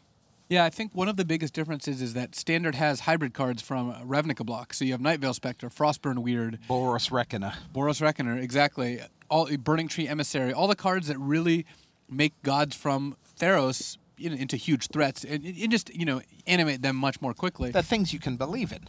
Exactly. You're accumulating enough devotion, whereas playing just within Theros block, Design was very well aware that they had this restriction. They did not make a triple blue 3-drop. So that's why we haven't seen a lot of Thassa's attack. Right, and when you see, we've seen the one god we've seen in this top 8 was Perforos, and it was really there it was there as a spell. It was an enchantment that sits there and shoots your opponent. Right. That was Patrick Chapin. That was his sideboard. Let's move across to the other side of the table. Nam Sung-wook from South Korea. This is what he's got, a slightly more manageable collection. He's got one Deicide as well, and Glare of Heresy, Feast of Dreams, Dark Betrayal, some of these familiar cards by now. Agent of Erebos, the full set of Fleecemane Lion, 3 Reaper of the Wilds, and a Singleton Silence the Believers. What's going on here, Luis? If I ever saw a matchup to bring in Reaper of the Wilds, this was certainly it. Reaper seems fantastic against Patrick. It just blocks all his threats. Could even pressure Patrick if you end up with an aggressive draw. The pinpoint removal spells, I think, are a little less good just because a lot of Patrick's cards are somewhat resilient, especially Fleecemane Lion. Let me ask you a question just real quickly about this before we end up going back down to the floor. Are you surprised that some of these Constellation decks we haven't seen more Extinguish All Hope? Which seems like a card, against Patrick's deck, it seems like it would be, kind of a huge advantage to be able to bring a card like that in. Yeah, we thought that Extinguish All Hope was good in the decks, and again, going back to Conley's Constellation deck that Chris Fennell finished 19 with, I'm pretty sure they were playing the same decks and they're on the same team.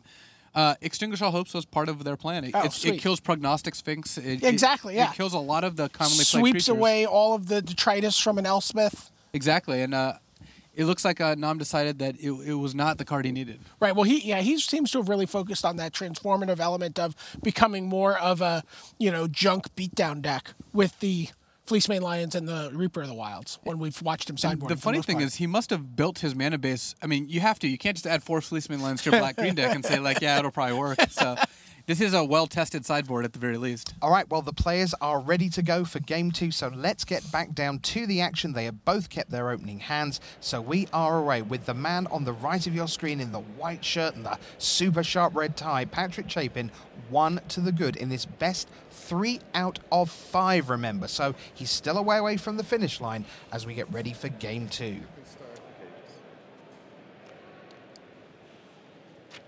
Nam will begin with a scry. We could go get a glass of water and just come back in 2 turns when both players have untapped lands. After they both scried for a few cards. Yeah. Played their 2-drop on turn 3. Oh, but look at Patrick. Just going to take a look straight away, please. So we see 3 land. It's a Thoughtseize, 2 Thoughtseize. Different pictures. I was just going to say, the horror. An operationally loose pair of Thoughtseizes. He's like, well, I need to know which one's in my sideboard. Yeah, that's not too bad. And this is typical of this kind of matchup where even though Patrick's more aggressive, both players are going to spend a couple turns Thoughtseizing each other, and it's kind of going to depend on who can actually get up a card or 2. Right, and Patrick takes the Silence of the Believers and is happy to let himself be Thoughtseized here. Yeah, if Nom just had one Thoughtseize and let's say another expensive spell instead of the second, I could definitely see that going the other way around. But given that Patrick's about to get Thoughtseized too much and he has his own, you know, sort of duplicate as well, so which makes Thoughtseize, again, take Silence the Believers. I guess they just can't bear not to have perfect information. They're so used to it by now. I don't hate Nom just going after both coursers, but if he thinks that his engine is more important than Patrick's, then I could see that. And it looks like also actually, if you take a look at Nom's hand, he looks like he drew a Hero's Downfall. So oh, wow. That gives him direct answers to the Centaur courser or the coursers of Krufix, and you know is no longer as worried about them. And whereas Silence the Believers, you have to trade with Thoughtseize. Your removal spell can't take it. Scry time for Patrick Chapin. Interesting. Eventually decides to put it on top. 18-18. Yeah. Confirms 18 apiece on the life totals. That is correct. And there's Courser of Krufix. And I think this is going to work out pretty well for Nom, this sequence. Since he gets to play Courser, he doesn't get to play a land this turn, but if Patrick plays a Courser, Nom gets to take another shot at finding a land and gets to Hero's Downfall Patrick's Courser. So at least for a moment or two, coursers will match up against each other. Fleece Mane Lion on top for Patrick Chapin. Nothing sweeter than revealing a Scryland on the top. Of life's simple pleasures. Okay, here we go again. I'm assuming he pointed at the Courser there, not at the Read the Bones. That's what it looked like, but we'll see. He might have verbally indicated something. He might have Chaos Orbed both of them. Oh, no, he did take the Read the Bones. Okay. I like that more. I think, given you've got removal spells for coursers, you would rather trade 1 for 1 for those and not let Patrick draw 2.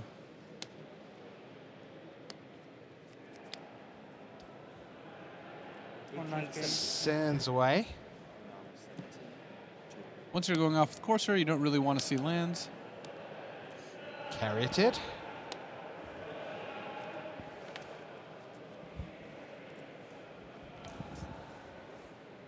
You guys may hear a very vocal audience murmuring in the background. We have a lot of people watching this match out on the screens in front. There you get a look at the crowd. Oh, it's us. That's right. Hello, hey everyone. Hey guys, how you doing? Give us a wave. 19 to 17. Yep. Yeah, that place has been packed all day, especially during some of the quarters. My goodness me. So Patrick could have played a second Courser to gain an additional life before playing his land, but he'd rather just get a Fleece Mane Lion, play, which I think makes a lot more sense. We've seen that card just be, really force Patrick's opponents to take a sequence of play. They can't wait a turn to deal with that. Yep.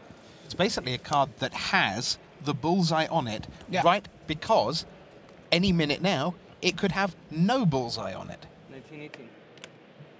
It turns into a 4/4 hexproof indestructible, but it only costs 2 and threatens to do that much earlier than you'd actually be able to cast a 4/4 hexproof indestructible. So, Luis, I understand you have a little perfect information about sideboard decisions here. Yeah, I was able to, cunningly, receive that information from Rashad. It looks like Nom cut 2 Eidolon Blossoms, 2 Brain Maggots, and a Herald of Torment. So taking both enchantments and the kind of reason to play a lot of enchantments out of his deck, 3 Reapers, a Glare of Heresy, and a Silence of Believers, turning himself more mid-rangey, if that was even possible. And we have Reaper of the Wilds on top of Nam Sung-wook's deck right now. And it's going to be good this game. Whereas Patrick went, he's really planning for the long game. He cut all of his Sylvan Caryatids. And I think the only reason you would really do that is if you expected the games to go long and just didn't want to flood out. He doesn't value casting his spells a turn earlier or casting them really quickly because he thinks that Nom is not going to be able to capitalize on him having a slow draw. So taking out the Caryatids just reduces the mana sources in his deck. And for them, he put in Glare of Heresy, Deicide, Bile-Blight, Thoughtseize, Read the Bones. Wow. All removal, disruption, and a way to draw 2 cards, which combos quite well. Elspeth into hand. On top, Swamp. And Patrick a little under the gun here again, because as we've seen, the player who controls Elspeth is the player who well on their way to winning the game, and Nam's going to be able to cast an Elspeth now if he wants to. He might even be fine with his Reaper getting silenced next turn, not leaving hexproof mana up, in exchange for just having an Elspeth in play. Here she comes, and here comes the bodyguards straight to 5. The Elspeth's Reaper of the Wilds combo also seems like you get to start tearing through your deck. Yeah, that is nice. I mean, you get a lot of free scries. Part of the reason Nam just had to cast Elspeth there too is that Patrick has another Thoughtseize in his hand. Right. And if you wait on that, then you just get Elspeth Thoughtseized.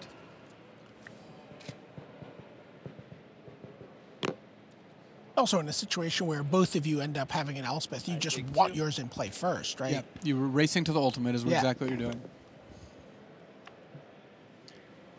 Silence the Believers, the Reaper, and the Courser.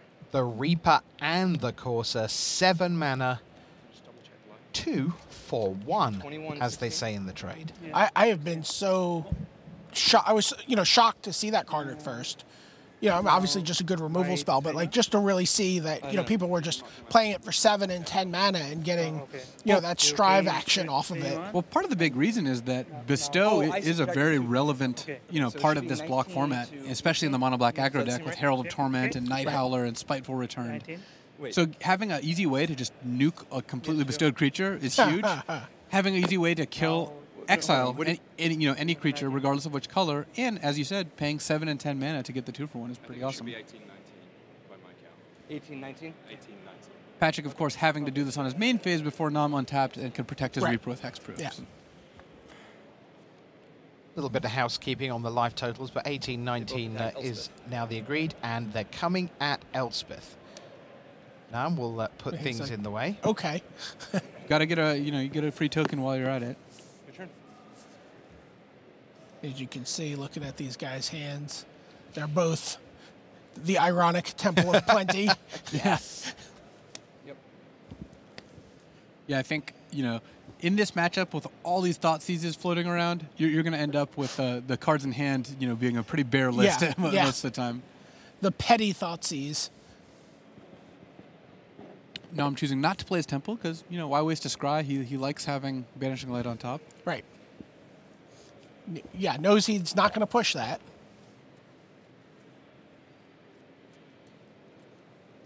At this point, Patrick can attack Elspeth, but it wouldn't really do anything since Courser and Carriage can block the 2 Coursers. 21-18? Yep. Patrick does have a Fleece Mane Lion. He just drew. Fleece Mane Lion? Yeah, but Nam's going to get to tick Elspeth to 7, Patrick's going to draw Deicide, then Elspeth's going to go Ultimate. And for the 3rd game in a row, we see an Elspeth looking across at a Courser, knowing the Elspeth's going to be safe. I mean, Courser didn't slow you down, and in fact sped you up. It peeled lands off the top of your deck, but it is the bearer of bad news. Yeah, and there you see Elspeth, the countdown here is that 3rd line of text. You get an emblem with creatures you control get +2/+2 and flying. That's all of them. Yeah, that's all of them. All the dozen or so of them you made while you were ticking your Elspeth up, up, up. Just says go. There's no real reason for Nam to cast Banishing Light here, even if it gets Thoughtseized. I take 2. Monstrosity.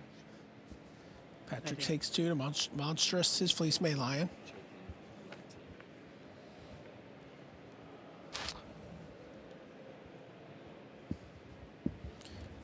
Now has a 4/4. What's on top of the deck? Ooh. Forest. Game 2. Game 2. Forest again.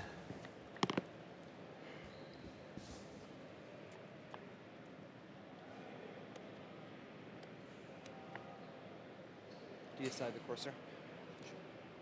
So Deicide the Courser, that goes away, and so, I don't need to show you what I'm drawing. And Chapin will pile in. And this leaves Chapin not actually dead to Elspeth, but in a situation where he's going to take 18 damage off the Flyers next turn. Your turn.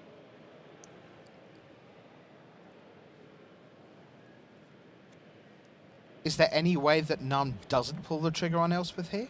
I would be surprised. He does. I mean, he does know that Patrick's not going to be able to answer it next turn either. Right. So he could actually wait a turn, but I feel like that's not super likely. Yeah. Ooh, we've even got an emblem. 18. Yep. 3. Put Chapin to 3. Now he's got a 2/5 flying Sylvan Caryatid. So that's the important part. Yeah, Patrick's with defender. Yeah. So it's 1-1 here, and we started out at best of 5, and we are down to best of 3. There you get a look at the feature match area where these guys are playing. They're sequestered on one end of the hall, while the crowd you saw is in the front of the hall. They have a special viewing area set up for those players to watch. There's some gunslinging going on out there. A number of Hall of Famers are playing Magic against spectators. And we've seen Elspeth in play.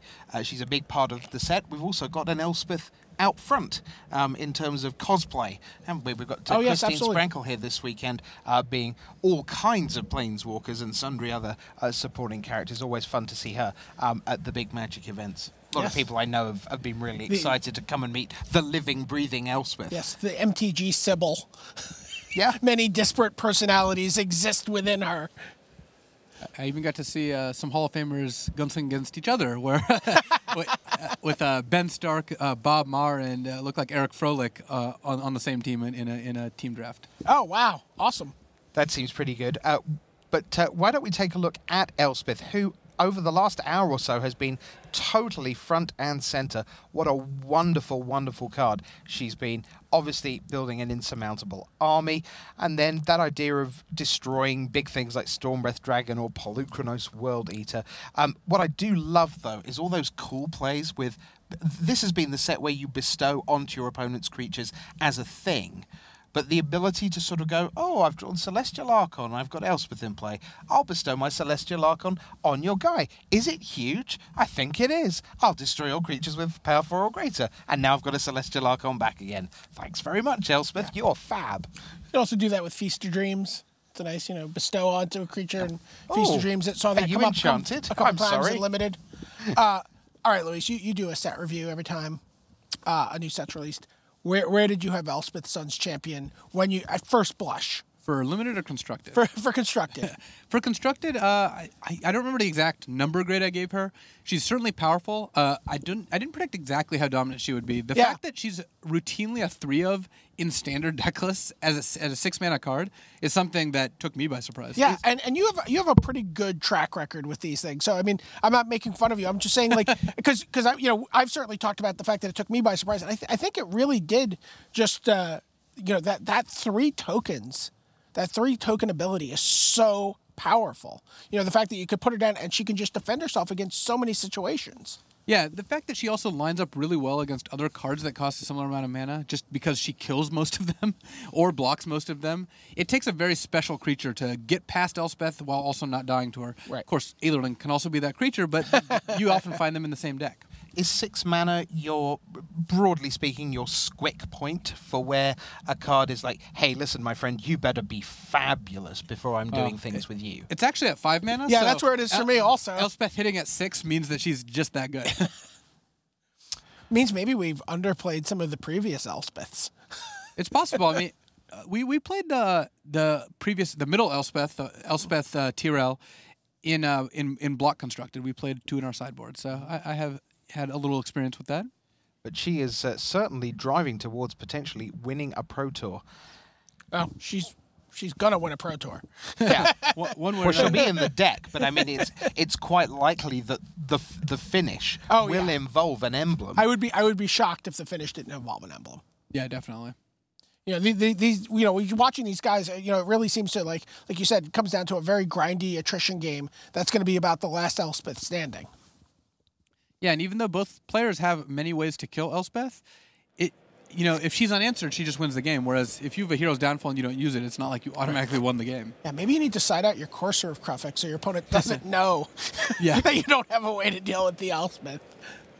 The thing about Courser is it's such a delight when you can do it. But watching them both go at it and almost the futility, it almost feels like First World War kind of trenches going on here, where I've got this great thing, it's Corsair Crewfix. That's funny, so have I. I'm at 21, I'm at 22, ha! And then eventually, none of that matters because here comes the dynamite, here's Elspeth. But I think the Corsair is also why we saw so many. You know, if you look at that top 25, it is just stacked with, you know, very experienced, you know, very, very talented magicians. And I think, you know, in a field that's also dominated by Corsair Crewfix, that's not a coincidence. Yeah, definitely. It's certainly true that I've never, ever played telepathy on the basis that I've got plenty of ways to get the game wrong without knowing anything else. So, Patrick Chapin is going to keep his hand. We're away. So, a thumbs up. Let's go again. As I say, we are down to the best 2 out of 3. Let's go with game 3, Chapin and Sung-wook. That empty board will not stay empty for long. It's going to get very full unless strange things happen. Patrick Chapin will begin with a temple. He will get to scry. Temples are just wonderful for smoothing yourself. He's going to go on top. With that, we get our first look at Patrick Chapin's hand. Double Elspeth Suns Champion, obviously a way off from that. A Glare of Heresy out of the sideboard, Fleece Mainline, and Hero's Downfall. And all of those cards are about to be known by Nam Sung-wook. Did he keep or push on his scry there? He kept. He put it on top. Presumably almost it certainly adds white mana. Yeah. Since that is what Patrick is missing. And depending on what Nam's looking at, he might want to just take the lion just to not have to deal with it, since that is the only card Patrick can cast in the immediate future. Right. Yeah, and that's exactly what he does. Patrick still has an uphill battle here, or as Ben Stark would put it, a downhill battle, because even if he draws a land here, he's still 3 lands away from casting Elspeth. Nam with lots of land, and Elspeth of his own, a long way off, and Herald of Torment. He's got his own 3/3 that is, going to try to prolong the game until he gets to an Elspeth. So it was a mana confluence for Patrick on top. He's going to play his swamp here, though. Yeah, there's no reason to show Nam. Even though Nam suspects you drew a land, there's no reason to show him. Though that does narrow it down to not a temple. Oh, but there's a Brain Maggot. Off the top for Nam. And given that he knows all Patrick's hand except the unknown card, which he thinks could be a land, I assume. Yeah. Then, yeah, he's got some thought to, do I want to just play this now? Do I want to just take the Hero's Downfall? You've got to assume he's going to take the Hero's Downfall here. Yeah, it's got to be. Is he going to go Herald of Torment, beatdown, just drop that on turn 3 in a really slow hand otherwise? Yeah, and part of it is that, yeah, because the Herald can come out turn 3, though, Nam doesn't actually have a way to cast it turn 3, since he's used up his reserve of untapped lands. Right, he did not play a temple there on turn 2. Patrick drew another land, so Patrick's basically hoping to rattle off just 2 more lands in a row and start casting Elspeths. Feel the power of the Brain Maggot beatdown. This is going to be a close game, because if Patrick misses even 1 land drop, Nam's probably not going to. He's got 3 temples in hand, so as long as he finds 1 land in the next 3 to 5 cards. In the next 6 cards of his library, yeah. Patrick's getting there, though. He drew a scry land, so if he sees a land here, I think he's just going to want to keep it. He's not under any pressure, and he really wants to cast Elspeth. It goes away. He only has the 1 white source. Yeah, so he had to ditch the swamp. Yeah. Swamp was not an Elspeth castable land. So this is the turn where Patrick has to draw one of his tapped white lands. Otherwise, he's going to have to draw an untapped white lands if he wants to Elspeth on turn 6. Here is the Herald of Torment for Nam Sung-wook. Granted, given the Herald of Torment, it's not just game over if Patrick does have the turn 6 Elspeth, but it'll go a long way. Chapin draws. Looks like that was a Silence the Believers. Yeah, which is certainly not a bad draw here. No, absolutely not. Up to 5 mana, but not up to double white. How much of a hurry is Patrick to just deal with that Herald? Given that his game plan involves casting Elspeth, I think he's just going to want to kill it right away. Also, he doesn't know when he's going to be able to cast Elspeth, and he doesn't want to just find himself at 10 life and run out of time to do so. Right. No thoughts about wanting to be able to get his hero's downfall out from under the maggot to deal with, maybe have a way to deal with an Elspeth if it happens on the other side of the table. Oh, looks like he's just going to run both. Yeah. By killing the Baggett, he then gets to kill the Herald in the event that he misses on drawing an untapped white source. There is white source number 2. It'll come online next turn. Yeah, waiting in the wings. Yeah, and a tapped white source is still good here, since Patrick now gets to know he's casting Elspeth next turn, cast Herald of Torment a turn later. He's got an answer if his opponent has an Elspeth in Glare of Heresy, which will let him not lose the Elspeth race, since with all the tokens getting produced over these next couple turns, we're going to see a pretty close race. Though Nam has his own banishing light, so we've got. I mean, this is a mirror match. Elspeth won. And straight to 5. First 3 soldiers. Odds on them running out of soldier tokens? High. Well, the soldiers might be bashing into each other. That can refresh the reserves of tokens. Indeed. They're playing Iron Man. When those soldiers die, they tear them up. Rashad just got a shiver somewhere. So I like this play. I'd rather play Elspeth and make tokens than just spend your whole turn casting Glare of Heresy, which costs 2. Right. And this way you don't get behind on the tokens. You get to trade for this first wave. Nam is likely going to remove Patrick's Elspeth this turn, so if Nam has another good play this turn, this could be tough. But there aren't that many low-cost plays he's got. So Reaper of the Wilds, I do believe, went in there. Oh, well, that's going to be interesting. If he had 7, I would like casting Reaper a lot more, but it looks like he's going to go for a bunch of scries. Yeah. Mm-hmm. Though, if he left his card on top, the additional scries aren't, an insane amount of value. A little. What if he taps the deck? Yeah. No luck scry. 6 soldiers have indeed departed the battlefield. Elspeth up to 6. Yeah, just chooses not to scry 6 times. Yeah, if you know your top card is great, then, that's probably why you're in the finals of the Pro Tour.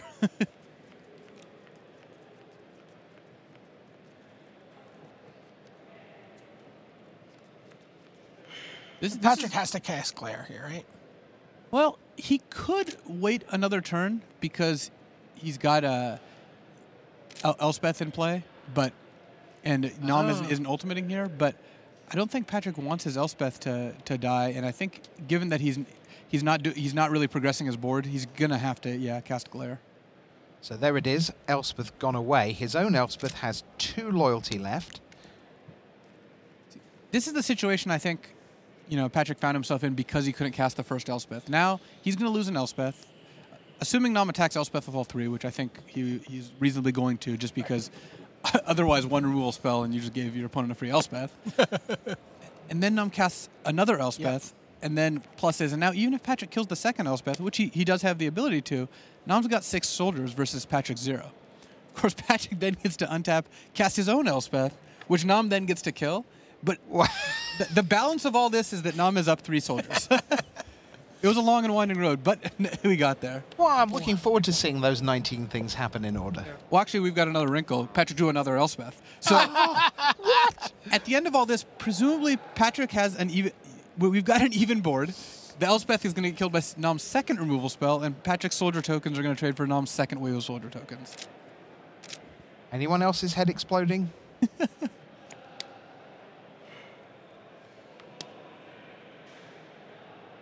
6-3 is the soldier lead right now. And here's where Patrick's got an edge, because he's got more Elspeths. I mean, he's got the full amount. There you look at the hero of our story. Oh, I'm going to miss her. In you. Which signals that Elspeth is dying this turn, right? Which she is. 9 to 16. Right. has the option to attack Elspeth, but attacks Patrick instead. And I think the reason to cast Hero's Downfall here is that you don't want Patrick, having another Glare of Heresy or Deicide and getting Elspeth back. Here's Elspeth for me. 3 soldiers apiece.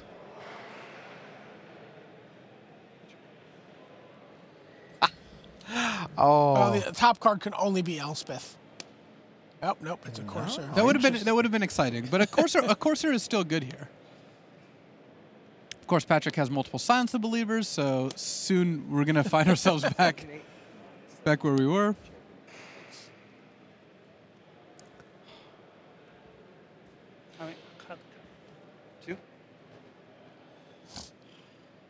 Such a beating, that card.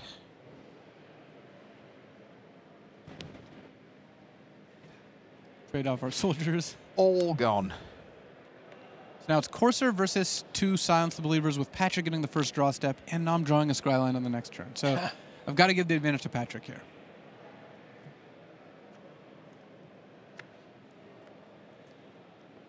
That was an extraordinary few turns in terms of the exchanges and the back and forth and where the dust reveals itself once it's settled. Well, also when you think, I mean, players generated a ton of permanents there, and they just all evaporated turn after turn. Yeah, I mean, that is what you mean when you got a slugfest, when each card trades for each other card.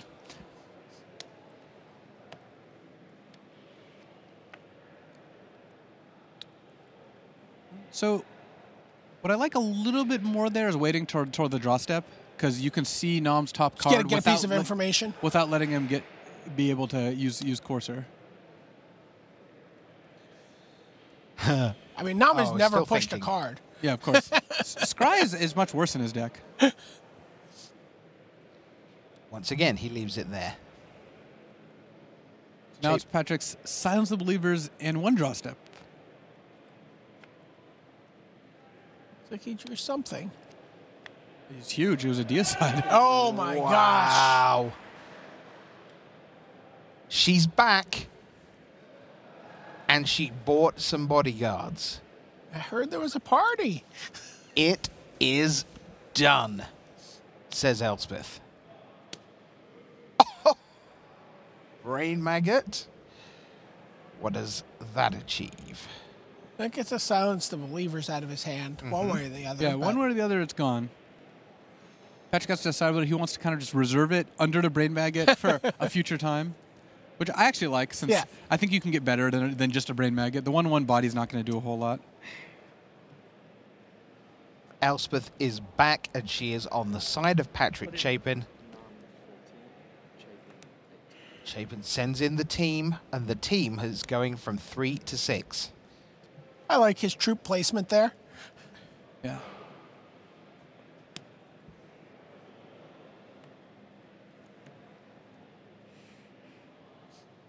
What does Nom need to draw here? Yeah. He needed to draw a remove spell for Elspeth that turn. Deicide did the job. It is done. Patrick Chapin leads by 2 games to 1. 1 game away from something that's eluded him his entire career, a Pro Tour title. His 7th Pro Tour top 8. He's got a Juniors Pro Tour top 8. He's got a Vintage Pro Tour top 8 and 5 Senior Pro Tour top 8s. I'm going to call that 5. I think we just call them Pro Tour top 8s now. Now, 1 game away. I wonder how he's feeling. You and I were there in 2007 BDM in New York with that amazing semi-final against Gabriel Nassif. We were there when in the final he went down to Uri Peleg of Israel. That was how close he's been. But now he's that 1 match closer. Now he's 2 games closer. Now what? Meanwhile, on the other side, Nam Sungwook hoping that Elspeth will help him out. But Deicide, we talked about it when sideboarding earlier in the day. Let's take a look at this new incredible card. What a fantastic piece of Jason Chan artwork, quite apart from anything else. Holy wow, that's a great piece of art. Yeah, they did not waste a great piece of art on a weak card here either. I mean, this is obviously a very powerful card. Again, just a perfectly serviceable card. Like, I get rid of your Banishing Light. I free my guy. but also just has this incredible amount of upside. There's terrific gameplay always when those cards, like Brain Maggot the same, where the card isn't truly gone. It taunts you on both sides of the table, you that you can get your own thing back, and your opponent that, well, I got rid of it, but nah. So let me ask you guys, do you read that second line on that description of Deicide as development hates fun? I mean, that's how I read it. I don't know. Do you read it that way? Dave Humphreys hates fun. I'll admit I was a little surprised when I read the card. I mean, I think that if not for the flavor justification of following the story, I suspect that this card may not have made it there, since it does, sit on gods pretty hard. It gives you an answer, one that is really, really powerful. And when you built your deck around a god, which is how it tends to happen, I mean, what is mono blue without Thassa? Right. Then having Deicide kind of, just end that deck is kind of interesting. Not that mono blue devotion's going anywhere. No. But Deicide's certainly good against it. Yeah, I didn't really understand what you were talking about there. I think development loves fun. I mean, what is more fun than being able to kill something that you weren't able to counterspell earlier in the game? This is true. I mean, yeah, sure. I'm just picturing. Hey, you know what? No one was gonna kill my Crufix anyway. They were just gonna let it sit there. Yeah, I think Crufix is pretty safe. Crufix was not the reason Deicide was printed. That was a spectacular game of Magic. And if Patrick Chapin does indeed go on to win this Pro Tour, I am sure he will look back on a game of Elspeth, take away an Elspeth, bring back an Elspeth, and just go, yeah, she's my girl. We said this Pro Tour is going to hinge on the last Elspeth standing. And I think that game was a perfect example of it. So now, make the case, Luis, from 2-1 down for supporters of South Korea's Nam Sung-wook. He's 2-1 down, no more room for maneuver. You see him there gearing up for a must-win 4 followed by a must-win 5. How does he go about making that happen? Even though he's got, one less Elspeth, he does have a better support cast for Elspeth than Patrick does. I'm assuming that the Fleecemane Lions and the like are not actually going to end the game. Elspeth's going to end the game. Given that, I'd rather have Eidolon Blossoms and Brain Maggots kind of backing up Elspeth and Herald of Torment harassing it than having Fleecemane Lions to attack on the ground. Right. But how many Eidolon Blossoms does he have after? It looked like he only has 2. He's worried about enchantment removal. He doesn't want to make his deck too slow because he's boarding in Reapers that are also 4-drops. Right. But Reaper's also a pretty solid card. Right. And certainly trumps the Fleecemane Lions that we were just talking about. That it does. Because even if when the Lion's monstrous, they bounce, and when it isn't, Reaper just wins. I can see an Elspeth Suns champion in the opening hand for Nam Sung-wook. Both players are ready to go. We're ready to go. Is it destiny time for Patrick Chapin, or can Nam Sung-wook force Game 5? Let's find out. Here we go. An opening hand is not exactly where you want the Elspeth, with all these Thoughtseize flying around. You'd rather her be about 8 cards down. So can I scry that from my hand to the top of my deck? You can start. Here we go. Push a card off of a scry. There you get a look. Mana. Yeah. A confluence of mana. He's got a Deicide and a Fleecemane Lion as his action spells. But let's take a look at what's going on the other side of the table.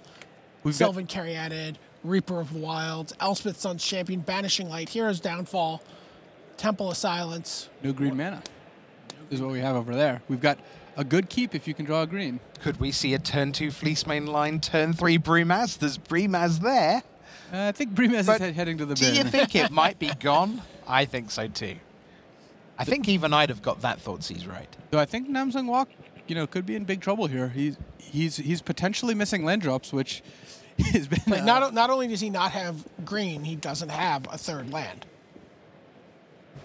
We've seen Patrick Chapin today against a defenseless opponent who couldn't get enough land.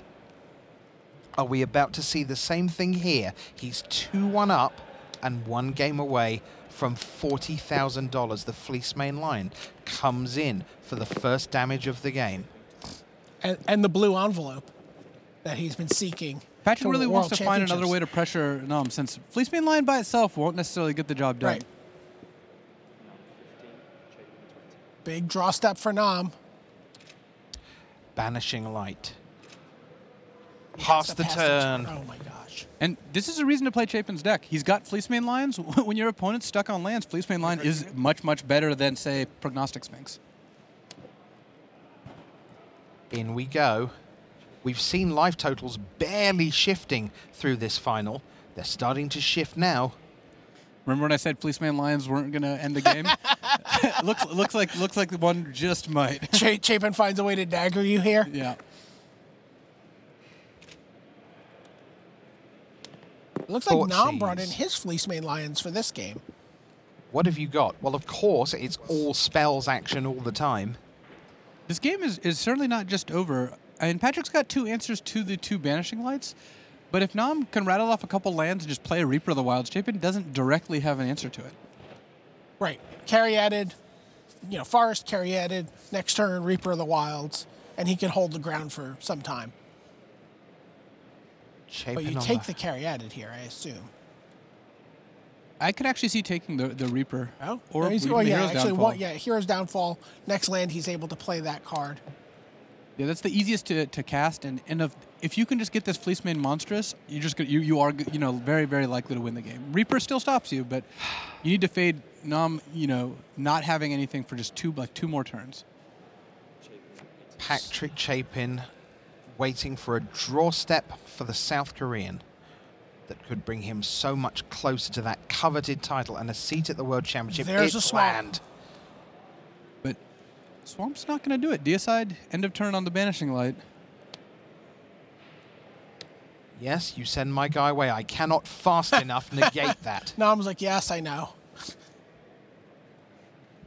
Back we go. Here's a land. It's monstrous. Take 1. Take 1. That doesn't matter. Clock. In we go. So Nom just needs to draw a Forest to play a Reaper of the Wild. He's got 1 turn window because there's a Thoughtseize waiting in Patrick's hand. Here we go. What's on the top of the deck for Nam Sung Wook? Getting super close now. That is no help. It is not a land. Patrick Chapin, almost motionless. So close to the dream. All weekend we've talked to him. And it hasn't been about wins or day 2s or top 8s. It's been about a dream of a World Championship title. And the next phase of the master plan is within his grasp. Thoughtseize. He looks at 6 cards from Nam Sung Wook. Chapin looking again for the monsters under the bed where there are none. They're in his hand. Reaper of the Wilds, go away.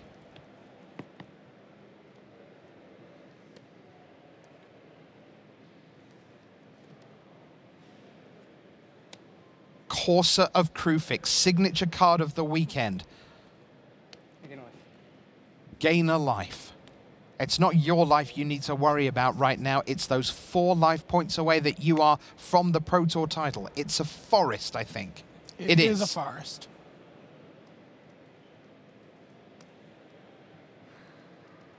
Look at Chapin there.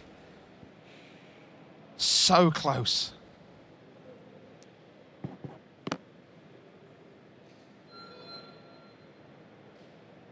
He can buy a turn on Caryatid here. Gets another draw step. Yeah, and the line doesn't work because of Bile-Blight that we know is coming. And Nom Well, shakes no, his Bile-Blight head. actually stops Chapin from dealing damage because he's got his own lion. He is Caryatid. But Chapin's now got Nom in the Abyss lock every turn. Nom's going to have to sacrifice a creature. Thoughtseize on top for Chapin. In we come. Block. Boom. Chapin passes. Surely he's moments away now. Reaper of the Wilds comes off the top for Nam Sung Wook. There's the hand. Patrick Chapin, the innovator, has done it. And he cracks a smile because he has just won $40,000 US, and he has taken it down all business, all the time, all the way. And Patrick Chapin, BDM, the crowd's going nuts out front. In 2007, the crowd went nuts for Gabriel Nassif. But now it is for Patrick Chapin, the champion. And there you had a chance to see Patrick Chapin being gracious in victory, complimenting Nam on his play, on his deck. You know, someone who understands what it's like to lose in that situation and maybe to hear a few kind words from your opponent. Yep. That was just extraordinary, BDM, to see that. And right from the get-go, we talked to him as early as Thursday. He wasn't just here to do his best. It was almost like that, as you said, the 3 days, well, almost just something he had to skip his way through to get to where he wanted. Right. He's made his way through to day 4 now. Absolutely incredible. I know that Twitter and the internet will be going nuts. He's one of the great beloved players, and seeing as you're in the booth, you couldn't win. So, congratulations to Patrick Chapin. Let's take you back to the news desk. Waiting for us, Randy Buehler, Zach Hill, and first, here's Marshall Sutcliffe. Hey guys, welcome back to the news desk. Wow, what an exciting finish to a great weekend. You know, we talked about Patrick Chapin a little while ago, the life of a professional Magic player. Even a successful one like Chapin doesn't often include victories, right? Outright trophy-winning victories. Zach, talk to us a little about what you think Chapin's going through right now. I mean, Chapin looked like he was about to cry, and I can understand that. This Pro Tour win has been a long time coming. I think his last top 8 was in 2011, last Pro Tour top 8. So, I mean, putting up consistent finishes for a very, very, very long time. Having a win after 20-something years of playing this game, I mean, is just got to be one of the highlights of his entire career, maybe his entire life. Randy, you've been there. Yeah, no, it feels amazing. I mean, it's funny. When I won, I honestly thought I had lost that game, and I was just going through the motions. So for me, it was a shock when I won the game. I'm like, you don't have a counterspell? Oh my God. You know, I was in my head sideboarding for game 5, but for Patrick, he goes for the thought seize on, you know, turn 2 or 3 and like sees exactly what Nam Sung Wook is holding and like you could just see his hands start to shake. Yeah. Like he knew it. He knew it with that first thought seize when he was like, oh, you have a bunch of green cards and no green mana, oh my God. And he's like, his hands, you could just see his fingers. That was the moment for me. I think that's where Pat started to realize, wow, this is going to be awesome. Yeah, I saw a big train of all of Patrick's friends and teammates coming over to congratulate him outside of the feature match area there. We are going to be bringing you an award ceremony in just a few minutes with Rich Hagan presenting trophies, that kind of thing as well. But for now, it's deep breath time. One of the things that I wanted to mention about the tournament in general, and especially about the finals, I was monitoring the Twitter feed with the hashtag on it, Elspeth, everywhere. It was just a completely Elspeth-dominated weekend. Randy, you had Elspeth as one of, if not the most powerful cards in the format. Talk to us. Oh yeah, I think it's the most powerful format warping card in the format. Each of the first 3 games of that final was basically decided by the last Elspeth standing. You know, if you could stick an Elspeth, you play it, get 3 soldiers. If it gets killed right away, okay, fair enough. But each of the first 3 games, if you stuck an Elspeth for more than a turn, you win the game. That's how that played out. And what's interesting to me about the way it played out and the finals that we saw is that so much of the tournament up to this point had been defined by the rest of Team CFB Pantheon's bug deck, Channel Fireball Prime's bug deck. We were talking about how Elspeth had kind of gotten leveled by Prognostic Sphinx, that players had adapted, so on and so forth. But at the end of the tournament, it wasn't the next level card, it was Elspeth herself that defined the finals, and it was Elspeth herself who won the tournament. So Patrick Chapin, known for playing control decks, yet recently has had a lot more success with this sort of mid-range, touching aggro type decks. You think he's going to be a convert now? He definitely sees this as a strategy he'll go back to. I mean, the key to both this and his Pro Tour Theros deck is that he can play beatdown if that's what the matchup says to do, and he can play control if that's what the matchup says to do. So it allows him to play the deck differently in different matchups, and that gives you a lot of resiliency. I mean, you have to, it's not like you hoping you get the right opponent. It's like, well, okay, for this opponent I play it this way. Fair enough, I got a plan. Okay, Richard Hagan is over in the feature match area, and he is ready to do the award ceremony here from Pro Tour Journey into Nyx.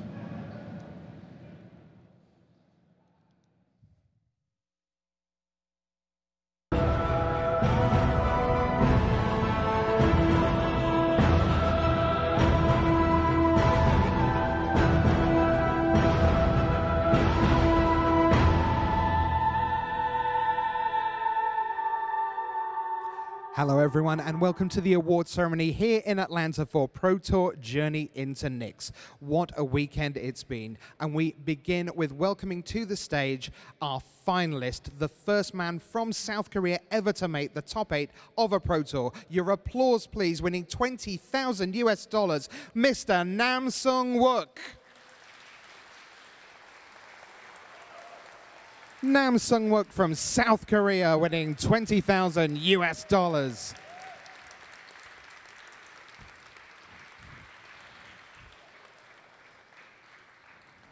And now it's time to welcome our champion. He is from the United States. He wins $40,000 US. Here he comes, Mr. Patrick Chapin.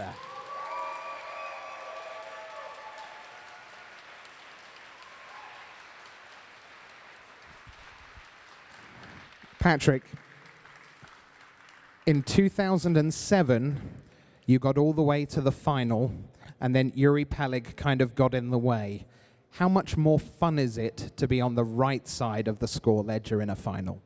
I'm not even sure why I did it the other way the last time. This is way better. I don't want to worry you, but about 4,500 pro points have just kind of got in behind us here. You have quite the entourage. What is it like working with this rogues gallery of awesome? It's truly a blessing. I mean, outside of just being the absolute best people to collaborate with and share ideas with and test with, it's the most fun times getting ready for a Pro Tour, and the people that I see at the Pro Tour, and they're people that I've learned so much from in many areas outside of Magic. It's just awesome to know all of them. You know? Next step, World Championship. Absolutely. Ladies and gentlemen, your champion here of Pro Tour Journey into Nyx, Patrick Chapin. What a phenomenal achievement. We want to thank each and every one of you, the viewers, the judges, the players, and of course the staff for making this such a great event. Join us again for Pro Tour Magic 2015 in Portland, August 1, 2, 3. That's the end of the award ceremony. Let's head you back to the news desk and Marshall Sutcliffe.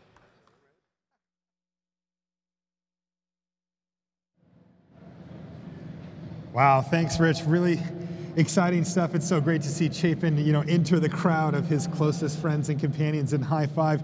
Randy, talk to us a little bit about what it means. By the way, we're going to get Chapin at the desk, and we're going to get to ask him some questions too in just a moment. We're letting him, have a minute to catch his breath. But Rich just mentioned it. World Championship is the next stop for Chapin now. He has secured his seat there. Doesn't need to fuss around with pro points or at-larges or regions. He's just in. Right. Yeah, no, I saw him give an interview yesterday, when he qualified for top 8, what does it mean? And what he said then was, it's just the top 8 of a PTQ. Like, my real life goal is to win Worlds, and if I want to go to Worlds, I have to win this tournament. That's how you get in. So he was playing a PTQ final. He just, 3 wins, just got to win this top 8. Then I get to go to the tournament I really want to win. I think he'll be pretty happy with this win, but it was still kind of a cool interview, and I think he genuinely has that as his life goal. Well, it's a PTQ final with $20,000 on the line. It's a WCQ final, yeah. Yeah, a little bit bigger than your average local tournament. But yeah, it's a huge moment for Chapin. Yeah, so what does this mean for Chapin going into next year, Randy? I mean, he gets his World Cup slot, but that's not all he gets for winning this tournament. No, he gets platinum status. You win the Pro Tour, you automatically get platinum status. That means all your flights are paid for. That means all your invites are there. That means you get appearance fees whenever you go to a Grand Prix or a Pro Tour. It's exactly what you want as a professional Magic player. I also heard that he gets some money. $40,000 to be exact, so not a bad payday there for Chapin as well. Yeah, and I mean, the rest of Star City has got to be pretty excited. I mean, Patrick's in the Hall of Fame anyway, but knowing that you've got another platinum level pro is going to be motivated at this point, not just to attend the Pro Tours, potentially a bunch of Grand Prix. That's one of the best deck builders in the world who is going to be on your side for the foreseeable future. Yeah, he's also one of the most popular Magic players in the world as well as Patrick Chapin, and I was monitoring the tweets that we put up on the side, and I was picking the ones that go in, just kind of, and it was pretty overwhelming. Team Chapin, Go Chapin, everybody around the Magic universe rooting this guy on right now, by the way. He's getting his microphone put on, and we're going to have him on the desk to get a chat with him. And I got some good questions for him. I hope he can hold it together. I think that'll be the interesting part. He's got a giant check in his hand and a big shiny trophy, and that's on top of the other things that you just mentioned. Let's bring him in right now. Patrick Chapin, hello. Have a seat there. Nice job, buddy. Congratulations, Patrick. Thank you, man. My arm's long. Welcome to the news desk. Congratulations, Patrick. You are the champion of Pro Tour Born of the Gods. How awesome does it feel to hear me say that? It's kind of unbelievable. Yeah, a 10 out of 10, I guess. It's like using Jace the Mind Sculptor's zero ability. So it's better than all things. Yes. So this is something that we were mentioning a little bit earlier. You've dedicated your life to this game. I mean, this has been your pursuit. This has been the thing that you have put at the forefront of your career for years and years and years. Yet, even with the successful career that you've had, it's not uncommon to see ultra successful Magic players not have actually won the tournament, right? We talk about top 8s, we talk about lifetime pro points, which you have many of both of those. You get to finally scratch that off the list of having that trophy in your home. It's definitely a different sort of thing to actually win, and it's really nice to win one of these, you know? Like you always can imagine yourself having done better up until the moment where you actually win one of these. It's unbelievable, the best ever. So I've got to talk about Magic the Gathering cards and deck building. At Pro Tour Theros and at this Pro Tour, you've shown up with a deck quite a bit different from the rest of your teammates. Paul Rietzel, we saw top-hitting Theros with a black-white mid-range deck that was a little bit different from the mono-blue Devotion deck. Here we saw a lot of your teammates on Bug. You were on this kind of junk mid-range deck. How did you arrive at a slightly different conclusion from so many other great players? A lot of people like to play grindy control decks, and I mostly like to try to beat down a lot. And no, I don't know. I guess just from testing the results I was getting favored going this direction, and I've never really been one to pick my deck based on what everybody else is picking or not. You know, sometimes it lines up like it did for us in San Diego last year, but this time ended up going a different way, and both decks were awesome though, you know. So it ended up working out, I guess, just experimenting with everything. Part of it was also just that with so many people working on the Bug deck, I knew it was getting to a good place, so I could experiment with lots of other stuff, and that's how I arrived at this one. A card we saw from you, Patrick, we saw 4 copies of Brimaz King of Oreskos, you know, a card that was really hyped when it came out, yet we haven't really seen that much of that card in main decks in Standard or at this tournament. How did you arrive at that card when so many other people either ignored it, missed it, or didn't think it was good enough? Step 1 of this format seems to be all this stuff about Elspeth, but I think step 2, Brimaz is actually a really important card, and a lot of people couldn't find a good home for it because they were only using it in aggressive decks. But this format has basically almost no realistic main deck answers that cost less than Brimaz, so there's like no way you can ever lose value. So, and if they ever don't have a way to stop it, it's a plan all by itself. I mean, as much as I like to beat down now, all the different cards in this deck are all secretly Jameday tomes, you know, like Courser of Prefix and Brimaz and Elspeth, they're all just making extra cards, you know? Randy? Yeah, no, the nickname's been the innovator. You know, you've always been the guy behind the scenes, brewing the decks. You know, other people have piloted them to more success. Do you need a new nickname now? I mean, are you just the winner now? Is this how this works? I don't know about that. No. I would be lucky if I can get into the, you know, top 2, like get into the top half of the team I test with. So you're known for being a control player. You made a joke about it earlier, but you said, now that I like to beat down, is Elspeth the new Jace? I mean, I have a different way of beating down. I start at the 1 spot and try to just go all the way up. 1 to 6? Plus I just think Elspeth's an absolutely incredible card. Like, even as much as people were prepared for it, I just think it was the best card in the format, so I just wanted to be, you know, warping whatever strategy around it. Well, and that's one of the things we saw. You know, everybody we talked to brought in people for deck techs, whatever. It's like, oh yeah, I knew Elspeth was really good, but we're prepared for it. Here's the 92 different things that we're doing that allow us to beat that card, and yet in the finals it looked like 2 Elspeth decks. So do you think the people that thought they were prepared just may have been overstating their case? Yeah, I mean, I don't know. I guess I think the Bug deck's super good, and it doesn't use Elspeth, but at the end of the day, you don't know what you're going to play against. You know, if you know all your matchups, the control deck can be fine, but I just wanted to have as much raw power as possible. And Elspeth really is sort of like a Jace the Mind Sculptor, where even people who are prepared for it, they don't really beat it. They cut their losses, you know? Is there anybody that you want to thank? I know that you had a whole team to work with. You've got a family. Absolutely. Who do you want to talk about? Okay, sure. I mean, obviously Channel Fireball Pantheon and Star City Games for making everything possible, and my mom, and most of all, my wonderful, wonderful wife, Amanda. All right. Do you want to thank Elspeth? Elspeth? She's here as well. Elspeth is here. Elspeth, you have done nothing but wonders for me. Oh my God. Thank you. That's great. You do good work. All right. Congratulations once again. You are our champion, Patrick Chapin. It's got to feel good. All right. It looks like that's going to do it for our tournament, for our weekend. From Pro Tour Journey into Nyx, it has been one heck of a ride, guys. A great format. In fact, both of them a lot of fun to watch, but it is time for us to leave. Now, we're going to be here actually in this very city next weekend. In fact, all three of us are going to be here along with the rest of our production crew for the Grand Prix. There's Grand Prix next weekend here in Atlanta. We hope that you will join us for that. But for now, it is time to leave. For all of the staff, for all of the judges, for all of, well, hey, for our champion, Patrick Chapin, for Elspeth sitting over there, for all the spectators at home, and, you know, for you, the viewer. You guys are the ones that make it possible here, and we love it that you join us to watch Magic. I'm Marshall Sutcliffe, signing off from Atlanta. We'll see you guys next time. Thank you. Perfect. Congrats, Patrick.